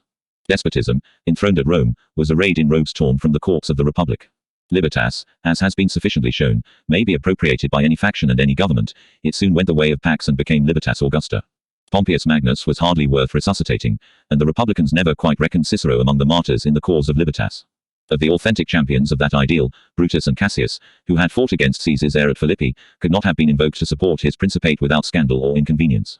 Cato was already out of the way when Octavianus took up arms against the state. But Cato was worshipped as a martyr of liberty. Augustus conceived a genial device for thwarting the cult, suggested perhaps by his own felicitous reply when his friend Caius Strabo asked his opinion of Cato. 2. Augustus composed a pamphlet on the subject, which he was in the habit of delivering as a lecture. 3. The argument and the moral may readily be inferred. Cato, always an advocate of ordered government, would have been an enthusiastic supporter of the new state. The better cause for which Cato fought had prevailed after his death when the Roman people was saved from despotism and restored to libertas. The Roman people grieved at the decline in power and splendor of the ancient families whose names embodied the history of republican Rome. That was not the worst. Political liberty had to go, for the sake of the Commonwealth. But when independence of spirit and of language perished also, when servility and adulation took the place of libertas and virtus, that was hard for a patriot and an honest man to bear. It is not so much the rigor of despotism as the servility and degeneracy of the nobiles that moves Tacitus to the sublimest indignation. Tiberius, republican and Pompeian in his loyalties, himself a representative of the opposition to despotism and the unwilling instrument of the process, was sickened when men of his own class abandoned their Roman tradition and behaved like courtiers and flatterers of an oriental monarch. History has preserved a characteristic remark of this republican misanthrope. 1. Succeeding ages looked back with regret to the freedom enjoyed under the tolerant principate of Augustus. 2. Discontent with their own times drove them to idealize the past. Under Augustus the stage for the grim tragedy of the Julio Claudiums has already been set, the action has begun. Like Sallustius and Pollio, the senator Tacitus, who admired republican virtue but believed in ordered government, wrote a history of the civil wars that his own generation had witnessed. He had no illusions about the contestants or the victors in that struggle, solemn id sires, deteriorum forci vicit. 3. In his old age Tacitus turned again to history and composed the annals of the empire, from the accession of Tiberius Caesar down to the end of Nero. Period and subject might also be described as the decline and fall of the Roman aristocracy. Lucan, who narrated recent and authentic history in epic verse, a typical and traditional occupation at Rome, came from Corduba. His Pharsalia recorded the doom of Republican Libertas. Tacitus, in a sense his successor, was not a Roman aristocrat either, but a new man, presumably of provincial extraction, like his father-in-law and like the best Romans of his day. Captured and enslaved by the traditions of the Roman governing class and of Roman historical writing, Tacitus abandoned the empire and the provinces and turned to what some have regarded as a narrow and outworn theme. In style, subject and treatment, the Roman historians clung tenaciously to the memory of the first beginnings of their art, the record of consulates and triumphs, the elegy of the noble families. The earliest native historian of note, Cato the censor, made his protest against this practice, omitting the names of generals in order to honor instead that Gesta Populi Romani, 1, and Cato wrote of Italy as well as of Rome. 2. But Cato was powerless against Roman tradition. The banker Atticus was more typical, if a little narrow, in his conception of real history. He studied the genealogy of noble families and compiled the public careers of illustrious men. 3. The theme of history remains, as before, pluriorum virorum factum aresque. 4. Therein lay the tragedy. The empire gave no scope for the display of civic virtue at home and abroad, for it sought to abolish war and politics. There could be no great men any more, the aristocracy was degraded and persecuted. The record of their ruin might be instructive, it was not a happy task for an historian. The author of the Annals was moved to despair of his work. Nobis in arto a inglorious labor. 5. 33. Pax et Princeps. When a party has triumphed in violence and seized control of the state, it would be plain folly to regard the new government as a collection of amiable and virtuous characters. Revolution demands and produces sterner qualities. About the chief persons in the government of the new state, namely the Princeps himself and his allies, Agrippa, Maecenas and Livia, history and scandal have preserved a sufficient testimony to unmask the realities of their rule. The halo of their resplendent fortune may dazzle, but it cannot blind the critical eye. Otherwise there can be no history of these times deserving the name, but only adulation and a pragmatic justification of success. One man only of all whom the revolution had brought to power deserved any public repute, and that was Agrippa, so some held. 1. Candid or malignant informants reveal the most eminent personages in the national government as a sinister crew, were the heirs to the terrible marshals of the triumvirs, Balbus the proud and cruel millionaire, the treacherous and ungrateful Titius, the brutal and grasping Tarius, the unprepossessing Quirinius, bitter, hard and hated in his old age, and Lollius the rapacious intriguer. Nothing is known to the discredit of T. Statilius Taurus, C. Sentius Saturninus, M. Vinicius and P. Silius. 2. More good fortune perhaps than merit that their characters should be colorless and innocuous. The descendants enjoyed power and repute, their enemies kept silence, and the grandson of Vinicius was the patron of a loyal and zealous historian. On the other hand, Lollius was a political scapegoat, while Quirinius, Titius and Tarius left no consular sons as objects of fear or flattery.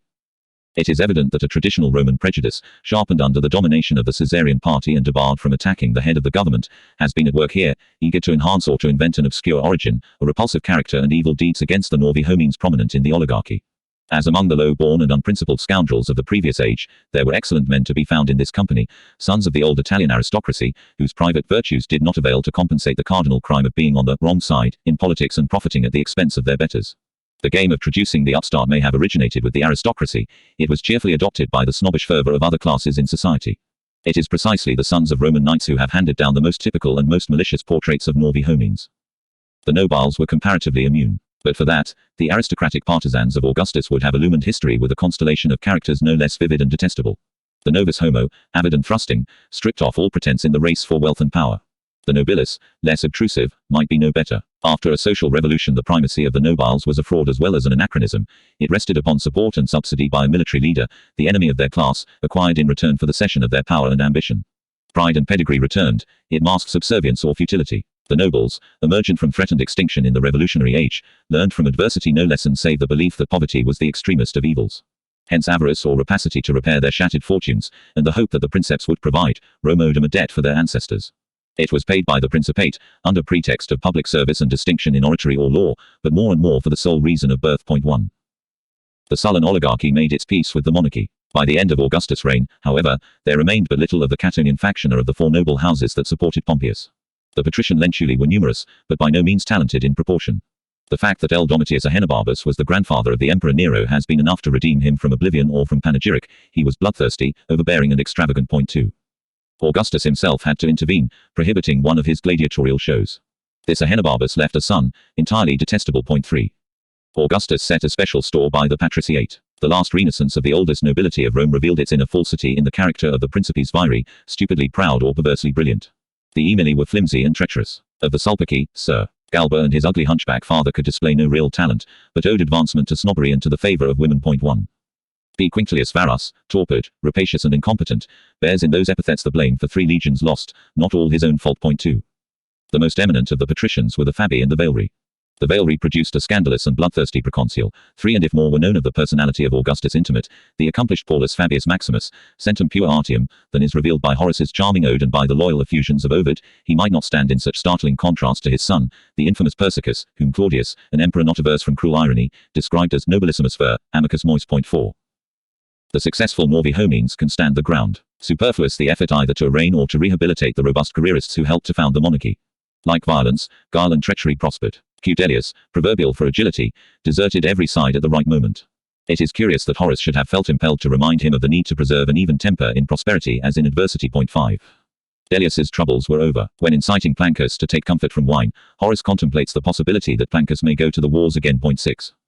No chance of that. In the cool shade of Tiber, Plancus could take his ease and reflect with no little complacency that throughout his campaigns, for all his title of Imperator bis, and despite the freeze of weapons on the mausoleum he was building at Caieta, he had seldom been responsible for the shedding of Roman blood. 7. With that to his credit, Plancus could smile at the impotent envy of his detractors and the ignoble appellation of a chronic traitor, morbo proditer. 1. Fools or fanatics perished along with lost causes. The traitors and time servers survived, earning the gratitude of the Roman people. More reputable and more independent characters than Dellius and Plancus were Messala and Pollio, the consular patrons of Augustan literature, themselves no mean part of it. The Roman patrician and the Italian novus homo alike had salvaged honor and fame, yet had done well for themselves and their families.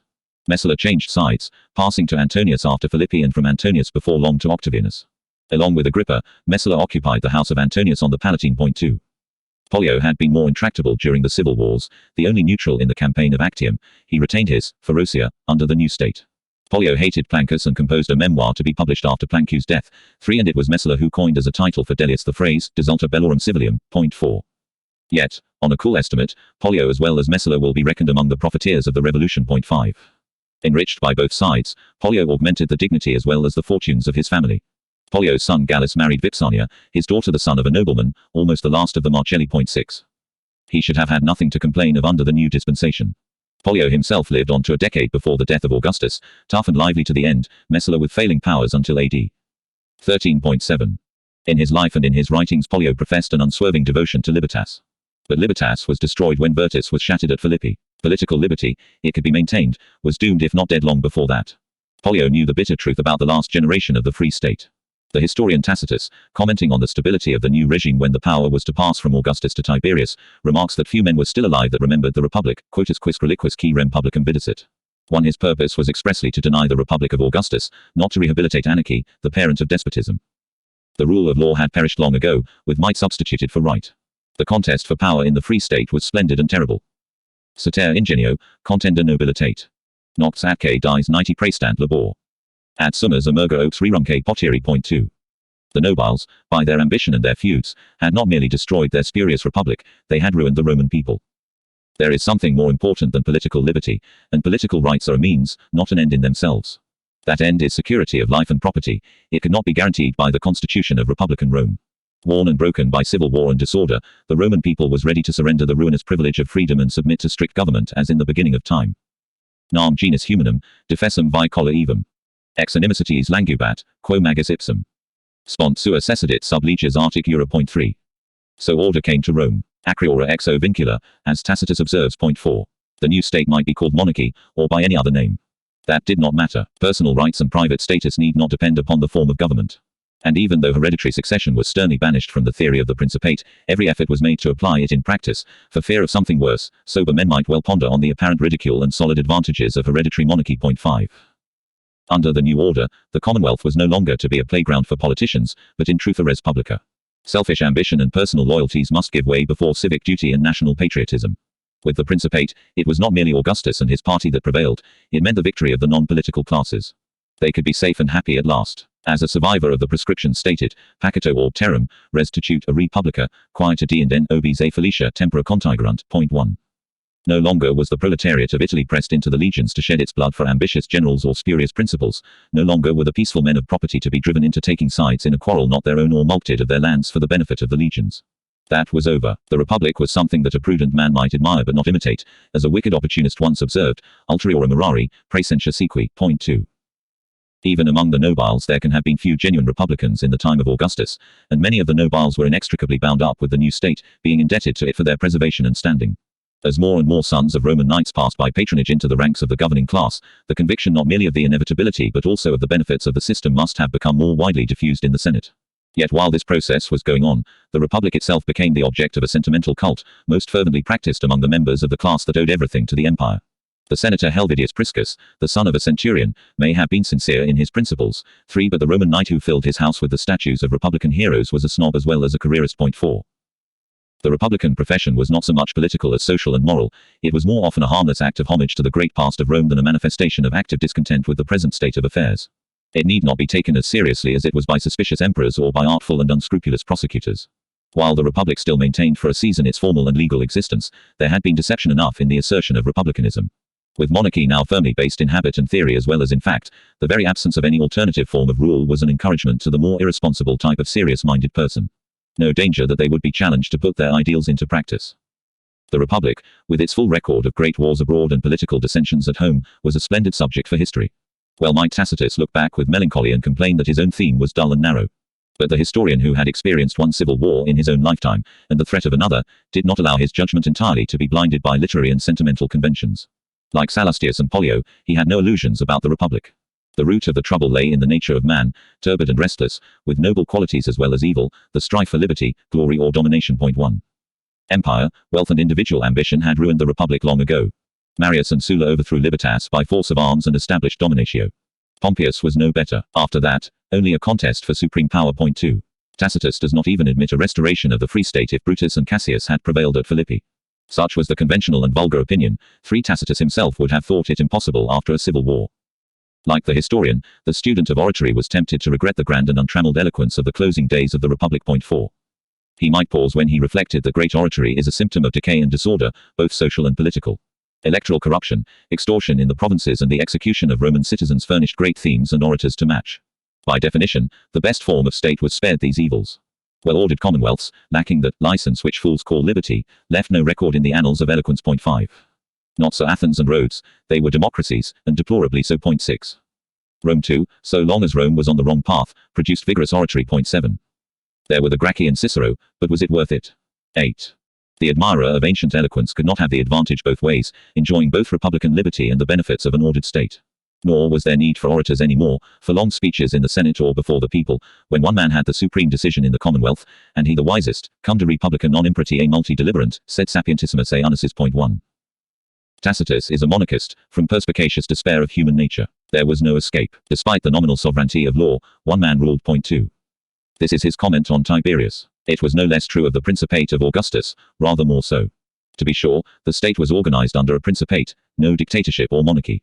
Names did not matter much. Before long the eloquent Seneca, when counseling the young Nero to clemency, could employ with indifference the names of Rex, or Princeps, the more so because a respectable tradition of philosophic thought held monarchy to be the best form of government.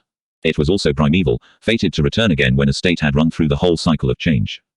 The Roman, with his native theory of unrestricted imperium, was familiar with the notion of absolute power. The Principate, though absolute, was not arbitrary. It derived from consent and delegation. It was founded upon the laws. This was something different from the monarchies of the East. The Romans had not sunk as low as that. Complete freedom might be unworkable, but complete enslavement was intolerable. The Principate provided the middle way between these extremes. 4. It was not long before the Principate gave birth to its own theory, and so became vulnerable to propaganda. Augustus claimed to have restored Libertas and the Republic, a necessary and salutary fraud. His successors paid for it. Libertas in Roman thought and usage had never quite meant unrestricted liberty, and the ideal which the word now embodied was the respect for constitutional forms. Indeed, it was inconceivable that a Roman should live under any other dispensation. Hence libertas could be invoked as a catchword against unpopular rulers, to stamp their power as illicit, in a word, as dominatio, not principatus. Libertas, it was widely held in senatorial circles, should be the very spirit of the Principate. All too long, soul and body had been severed. It was claimed that they were united in the Principate of Nerva which succeeded the absolute rule of Domitian. 1. There was another side to this fair show of phrases, namely, the real and imminent menace of a civil war. It was averted by the adoption of Trajan, the governor of the military province of Upper Germany. Less was heard about Libertas under his firm regiment. Tacitus announced an intention of writing in his old age the history of that happy time, when freedom of thought prevailed and freedom of speech, the Principate of Nerva and the rule of Trajan. 2. He turned instead to the somber theme of the annals. As a Roman historian, Tacitus had to be a republican. In his life and in his politics he was a monarchist. It was the part of prudence to pray for good emperors and put up with what you got. Point 3. Given the nature of man, vitia erant doni homines, it was folly to be utopian. Point 4. But the situation was not hopeless. A good emperor would dispense the blessings of his rule over the whole world, while the harm done by a bad emperor was not boundless, it fell mostly upon his immediate entourage. Point 5. The Roman had once boasted that he alone enjoyed libertas while ruling others. It was now evident that obedience was the condition of empire. Idinque huic urbi dominandi finis erit qui parandi fuerit. Point 6.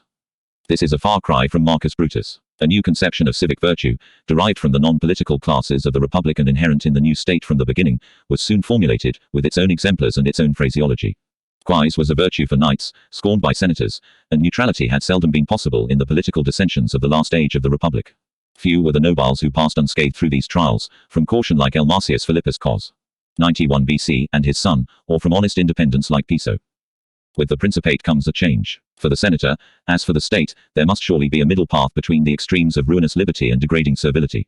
A sensible man could find it, and such there were. Aemilius Lepidus enjoyed the friendship of Tiberius. He supported the government without dishonor, his own dignity without danger. Point 1. Likewise the excellent P. Memmius Regulus, a pillar of the Roman state and secure himself, though married for a time to Lollia Paulina, and the venerable L. Volusius Saturninus, who survived all the perils of the Julio-Claudian age and died at the age of 93.2. As for the family of the Coccii, they had a genius for safety. There could be great men still, even under bad emperors, if they abated their ambition, remembered the duty as Romans to the Roman people and quietly practiced the higher patriotism. It was not glorious, but glory was ruinous. A surer fame was theirs than the futile and ostentatious opposition of certain candidates for martyrdom, who might be admired for republican independence of spirit but not for political wisdom. Point 3. Neither Tacitus nor Trajan had been a party to this folly. The brief unhappy Principate of Nerva was a cogent argument for firm control of the state. Like the vain pomp of Eastern kings, the fanaticism of the doctrinaire was distasteful to the Romans, vis imperil valle, inania trimitantia. Point 4. Tacitus, his father-in-law and his emperor joined hands with the time-servers and careerists a century earlier in the founding of the new state. Politics were abolished, or at least sterilized. As a result, history and oratory suffered, but order and concord were safeguarded. As Sallustius had observed, porsi libertatem, pars magna aestos dominos volunt. Point 5. The two were now to be reconciled, with constitutional monarchy as a guarantee of freedom such as no republic could provide. Nunquam libertas gratior extat. Quam sub rege pio. Point 6. Such was the felicissimus status, as Augustus and Velleius Paterculus termed the Principate, the optimus status, which Augustus aspired to create and which Seneca knew as monarchy. Point 1. Concord and monarchy, pax and princeps, were inseparable in fact as in hope and prayer, custodite, servit, protagite hunc statum, hanc pacem, hunc principem. Point 2. The old constitution had been corrupt, unrepresentative and ruinous. Caesar's heir passed beyond it. What was a special plea and political propaganda in the military plebiscite of 32 BC became a reality under the Principate. Augustus represented the populus Romanus. Under his trusteeship the state could in truth be called the Commonwealth, res publica. The last of the dynasts prevailed in violence and bloodshed, but his potentia was transmuted into auctoritas, and dux became beneficent, dux bonus. Ovid perhaps went too far when he spoke of dux sacratus. Point 3. But dux was not enough. Augustus assumed the irreproachable garb of princeps, beyond contest the greatest of the principes and better than all of them. They had been selfish dynasts, but he was salubrus princeps. He might easily have adopted the title of optimus princeps, that was left for Trajan. At the very beginning of Augustus' Principate the ideas, later to crystallize into titles official or conventional, were already there. It was not until 2 BC that Augustus was acclaimed Pater Patriae. Horace hints at it long before. He aims dici pater atque princeps. Point 4. The notion of parent brings with it that of protector. Optime Romale. Custos gentis. Point 5. And so Augustus is, custos rerum, 6 is the peculiar warden of Rome and Italy, ever ready to succor and to guard. O tutela praesens. Italiae dominate Rome. 7. Greeks in the cities of the East hailed Augustus as the savior of the world, the benefactor of the human race, as a god, God's son manifest, lord of earth and sea. Sailors from Alexandria paid public observance to him who was the author of their lives, liberty and prosperity. Point 8. The loyal town council of the colony of Pisa showed more restraint, but meant the same thing, when they celebrated that guardian of the Roman Empire and governor of the whole world. Point 1. That the power of Caesar Augustus was absolute, no contemporary could doubt.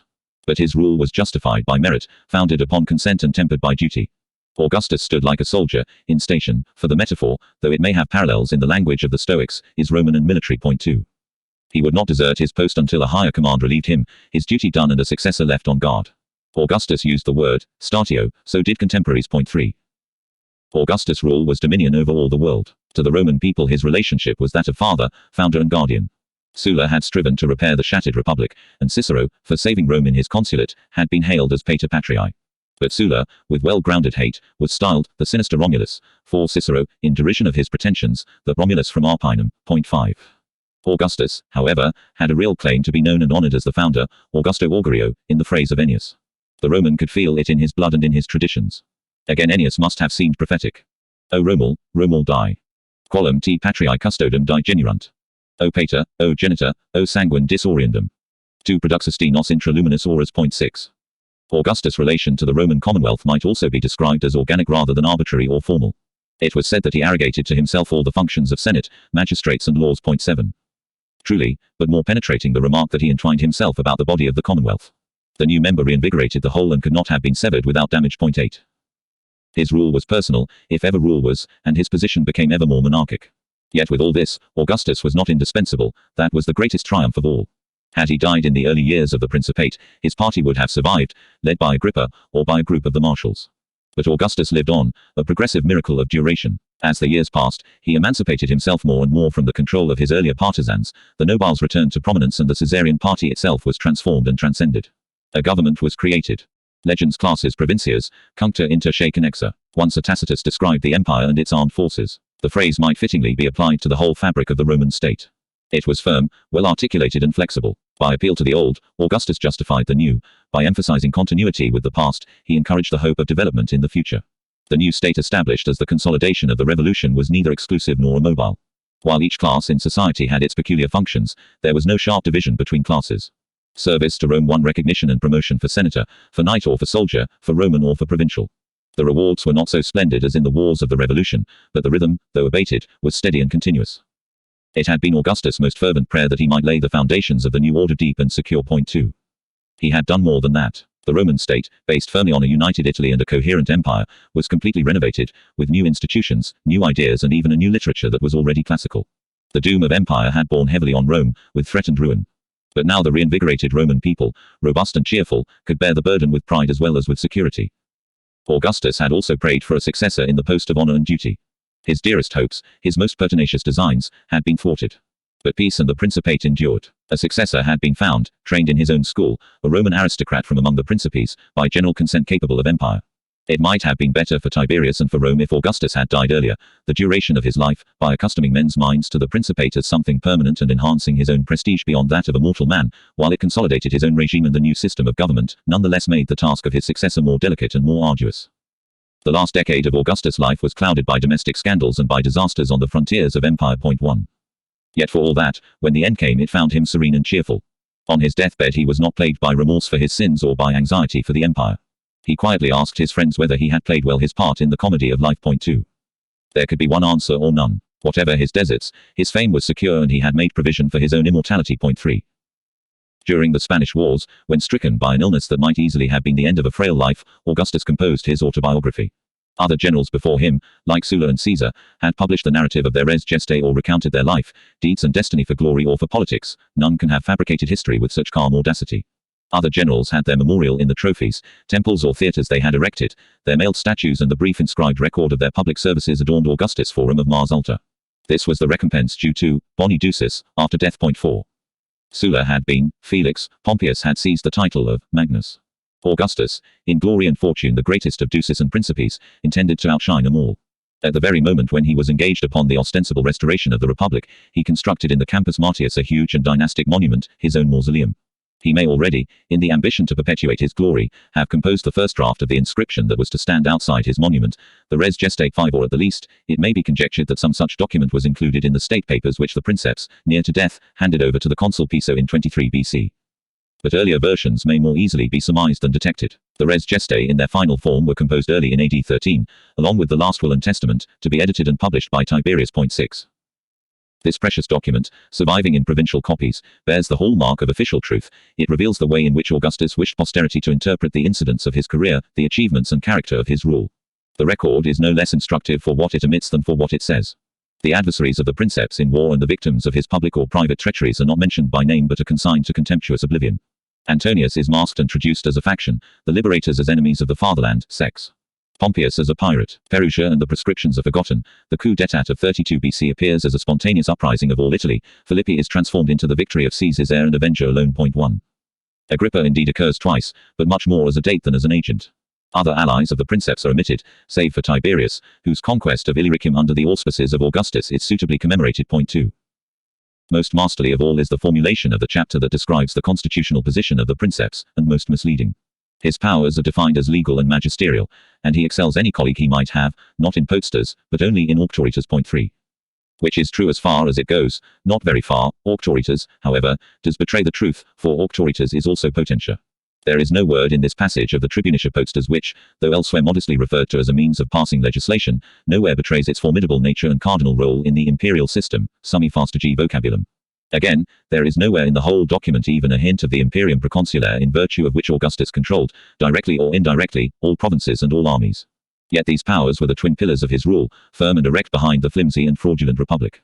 In the employment of the tribune's powers and of imperium the Princeps acknowledges his ancestry, recalling the dynasts Pompeius and Caesar. People and army were the source and basis of his domination. Such were the res gestae divi Augusti. It would be imprudent to use the document as a sure guide for history, petulant and pointless to complain of omission and misrepresentation. No less vain the attempt to discover ultimate derivation and exact definition as a literary form. 4. While the Princeps lived, he might, like other rulers, be openly worshipped as a deity in the provinces or receive in Rome and Italy honors like those accorded to gods by grateful humanity. To Romans he was no more than the head of the Roman state. Yet one thing was certain. When he was dead, Augustus would receive the honors of the founder who was also Aeneas and Romulus, and, like Divis Julius, he would be enrolled by vote of the Roman Senate among the gods of Rome for his great merits, and for reasons of high politics. Nonetheless, it will not help to describe the res gestae as the title deeds of his divinity. 1. If explained they must be, it is not with reference to the religions and kings of the Hellenistic East but from Rome and Roman practice, as a combination between the elegium of a Roman general and the statement of accounts of a Roman magistrate. Like Augustus, his res gestae are unique, defying verbal definition and explaining themselves. From the beginning, from his youthful emergence as a revolutionary leader in public sedition and armed violence, the heir of Caesar had endured to the end. He died on the anniversary of the day when he assumed his first consulate after the march on Rome. Since then, 56 years had elapsed. Throughout, in act and policy, he remained true to himself and to the career that began when he raised a private army and liberated the state from the domination of a faction. Dux had become princeps and had converted a party into a government. For power he had sacrificed everything, he had achieved the height of all mortal ambition, and in his ambition he had saved and regenerated the Roman people. Appendix, the Consuls. 80 BC AD. 14. The Consular Fasti of the years 509 BC AD. 14 were edited and published in Kill 12, Part 1 1893 together with the full evidence of the texts, epigraphic and literary, from which they derive, and W. Liebenham printed a convenient list of the imperial consuls, from 30 BC onwards. Fasti Consules Imperii Romani, Kleiner Text 41-3, 1909. Since then various supplements and improvements have accrued. For the period here concerned the most important accession is the Fasti of the Vicomagistri, first published by G. Mancini, Bull. Com. LXIII 1935 35 ff. Wenslan. Ep. 1937, 62, for corrections, cf. A. de Grassi, Bull. Com. LXIII 1935 173 ff.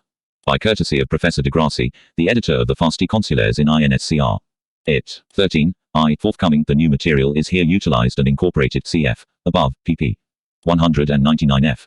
235, 243 f. It is of decisive value for the following years.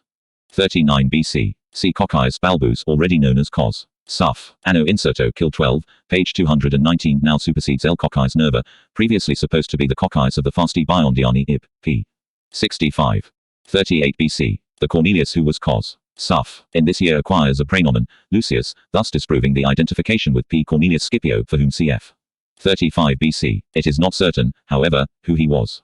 36 BC. The suffecti are revealed, L. Nonius Asprenas, and a fragmentary name of which enough survives to show that it was Marcius. 35 BC. The suffecti P. Cornelius Scipio and T. Pedusius are new. 32 and 29 BC.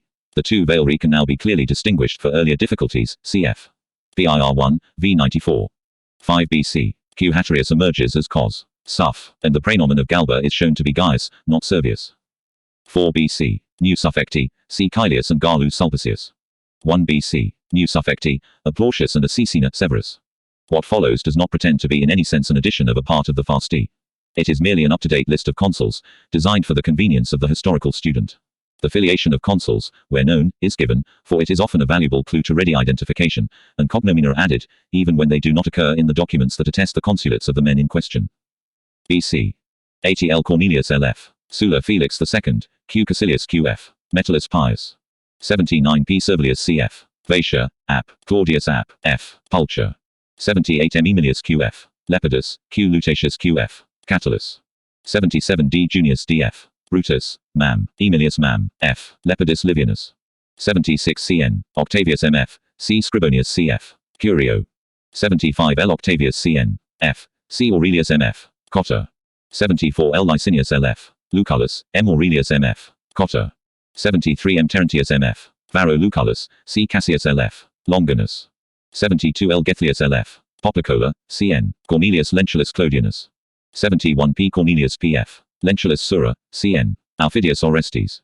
70 C.N. Pompeius C.N. F. Magnus, M. Licinius P.F. Crassus. 69 Q. Hortensius L.F. Q. Caecilius C.F. Metellus Creticus. 68 L. Caecilius C.F. Metellus, Q. Marcius Q.F. Rex. 67 C. Calpurnius Piso, M. Acilius M. F. Glabrio. 66 M. Aemilius Lepidus, L. Volcasius Tullus. 65 L. Aurelius M.F. Cotta, L. Manlius L.F. Torquatus.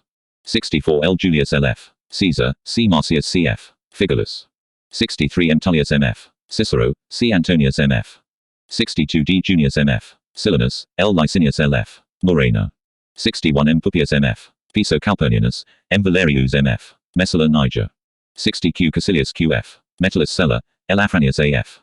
59 C. Julius C.F. Caesar, M. Calpurnius C.F. Bibulus. 58 L. Calpurnius L.F. Piso Caesoninus, A. Gabinius A.F. 57 P. Cornelius P.F. Lentulus Spinther, Q. Caecilius Q.F. Metellus Nepos. 56 C.N. Cornelius P.F. Lentulus Marcellinus, L. Marcius L.F. Philippus. 55 C.N. Pompeius C.N. F. Magnus II, M. Licinius P.F. Crassus II. 54 L. Domitius C.N. F. Ahenobarbus, App. Claudius App. F. Pulcher. 53 C.N. Domitius M.F. Calvinus, M. Valerius Messala Rufus. 52 C.N. Pompeius C.N. F. Magnus III, Q. Caecilius Q.F. Metellus Pius Scipio. 51 Sir. Sulpicius Q.F. Rufus, M. Claudius M.F. Marcellus. 50 L. Aemilius M.F. Paulus, C. Claudius C.F. Marcellus. 49 C. Claudius M.F. Marcellus, L. Cornelius P.F. Lentulus Crus. 48 C. Julius C.F. Caesar II, P. Servilius P.F. Vatia Isauricus. 47 Q. Fufius Q.F. Calenus, P. Vatinus P.F. 46 C. Julius C.F. Caesar III, M. Aemilius M.F. Lepidus. 45 C. Julius C.F. Caesar IV without colleague. Q. Fabius Q.F. Maximus, C. Trebonius C.F. C. Carninius C.F. Robilus. 44 C. Julius C.F. Caesar V, M. Antonius M.F. P. Cornelius P.F. Dolabella. 43 C. Vibius C.F. Pansa Caetronianus, A. Hirtius A.F. C. Julius C.F. Caesar Octavianus Q. Pedius Q.F. P. Ventidius P.F. C. Carinus C.F. 42 M. Aemilius M.F. Lepidus II, L. Manatius L.F. Plancus. 41 L. Antonius M.F. P. Servilius P.F. Vatia Isauricus II. 40 C.N. Domitius M.F. Calvinus II, C. Asinius C.N. F. Pollio L. Cornelius L.F. Balbus, P. Canidius P.F. Crassus. 39 L. Marcius L.F. Censorinus, C. Calvisius C.F. Sabinus C. Coccaius Balbus P. Alphenus P.F. Varus. 38 App. Claudius C.F. Pulcher, C. Norbanus C.F. Flaccus L. Cornelius, L. Marcius L.F. Philippus. 37 M. Vipsanius L.F. Agrippa, L. Carninius L.F. Gallus T. Statilius T.F. Taurus. 36 L. Gethius L.F. Poplicola, M. Coccaius Nerva L. Nonius L.F. Asprenas Marcius. 35 L. Cornificius L.F. Sex. Pompeius Sex, F. P. Cornelius P.F. Scipio T. Pedusius. 34 M. Antonius M.F. 2. L. Scribonius L.F. Lebo L. Sempronius L.F. Atratinus, Paulus Aemilius L.F. Lepidus C. Memmius C.F. M. Herennius. 33 Imp. Caesar Divi F. 2. L. Volcasius L.F. Tullus L. Autronius P.F. Pitus, L. Flavius C. Fontius C.F. Capito, M. Haslius M. F. Glabrio L. Vinicius M.F. Q. Laronius. 32 C.N. Domitius L.F. Ahenobarbus, C. Sosius C.F. L. Cornelius, M. Valerius Messala. 31 Imp. Caesar Divi F. 3. M. Valerius M.F. Messala Corvinus M. Titius L.F. C.N. Pompeius Q.F. 30 Imp. Caesar Divi F. IV. M. Licinius M.F. Crassus C. Antistius C.F. Vetus M. Tullius M.F. Cicero L. Senius L.F. 29 Imp. Caesar Divi F. V. Sex. Apuleius Sex. F. Potitus Valerius M.F. Messala. 28 Imp. Caesar Divi F. Vi. M. Vipsanius L.F. Agrippa II. 27 Imp. Caesar Divi F. 7. M. Vipsanius LF. Agrippa 3. 26 Imp. Caesar Divi F. Augustus VIII. T. Statilius TF. Taurus 2. 25 Imp. Caesar Divi F. Augustus IX. M. Junius MF. Silanus. 24 Imp. Caesar Divi F. Augustus X. C. Norbanus CF. Flaccus. 23 Imp. Caesar Divi F. Augustus XI. Terentius AF. Varro Murena L. Cestius PF. Quirinalis. CN. Calpurnius CN. F. Piso. 22 M. Claudius MF. Marcellus E. Cerninus. L. Aruntius LF. 21 M. Lollius MF. Q. Emilius M. F. Lepidus. 20 M. Apuleius Sex. F. P. Silius PF. Nerva. 19 C. Sentius CF. Saturninus. Q. Lucretius QF. Vespilo M. Vinicius PF. 18 P. Cornelius PF. Lentulus Marcellinus. CN. Cornelius LF. Lentulus. 17 C. Furnius CF. C. Junius CF. Silanus. 16 L. Domitius CN. F. Ahenobarbus. P. Cornelius PF. Scipio L. Tarius Rufus. 15 M. Livius LF. Drusus Libo. L. Calpurnius LF. Piso Frugi Pontifex. 14 M. Licinius MF. Crassus. CN. Cornelius CN. F. Lentulus Augur. 13 T. Claudius T. F. Nero. P. Quinctilius Sex. F. Varus. 12 M. Valerius MF. Messala Barbatus Appianus. P. Sulpicius PF. Quirinius C. Valgius CF. Rufus C. Carninius CF. Robilus. L. Volusius QF. Saturninus. 11 Q. Aelius QF. Tubero. Paulus Fabius QF. Maximus. 10 Africanus Fabius QF. Maximus. Iulus Antonius MF. 9 Nero Claudius T. F. Drusus. T. Quinctius TF. Crispinus Sulpicianus. 8 C. Marcius LF. Censorinus. C. Asinius CF. Gallus. 7 T. Claudius T. F. Nero 2. CN. Calpurnius CN. F. Piso. 6 D. Laelius DF. Balbus. C. Antistius CF. Vetus. 5 Imp. Caesar Divi F. Augustus XII. L. Cornelius PF. Sulla L. Vinicius LF. Q. Hatrius. C. Sulpicius CF. Galba. 4 C. Calvisius CF. Sabinus. L. Partianus Rufus C. Caelius. Gallus Sulpicius. 3 L. Cornelius LF. Lentulus. M. Valerius MF. Messala Messallinus. 2 Imp. Caesar Divi F. Augustus XIII. M. Plautius MF. Silvanus L. Carninius LF. Gallus C. Fufius Geminus Q. Fabricius. 1 Cossus Cornelius CN. F. Lentulus. L. Calpurnius CN. F. Piso Augur. A.D. A. Plautius. A. Caecina Severus. 1 C. Caesar August F. L. Emilius Pauli F. Paulus. M. Herennius MF. Pisons. 2 P. Vinicius MF. P. Alphenus PF. Varus P. Cornelius CN. F. Lentulus Scipio. T. Quinctius TF. Crispinus Valerianus. 3 L. Aelius LF. Lamia. M. Servilius MF. P. Silius PF. L. Volusius LF. Saturninus. 4 Sex. Aelius QF. Catus. C. Sentius CF. Saturninus CN. Sentius CF. Saturninus. C. Clodius CF. Licinus. 5 L. Valerius Potter TF. Messala Volusus. CN. Cornelius LF. Cinna Magnus C. Vibius CF. Postumus. C. Attius LF. Capito.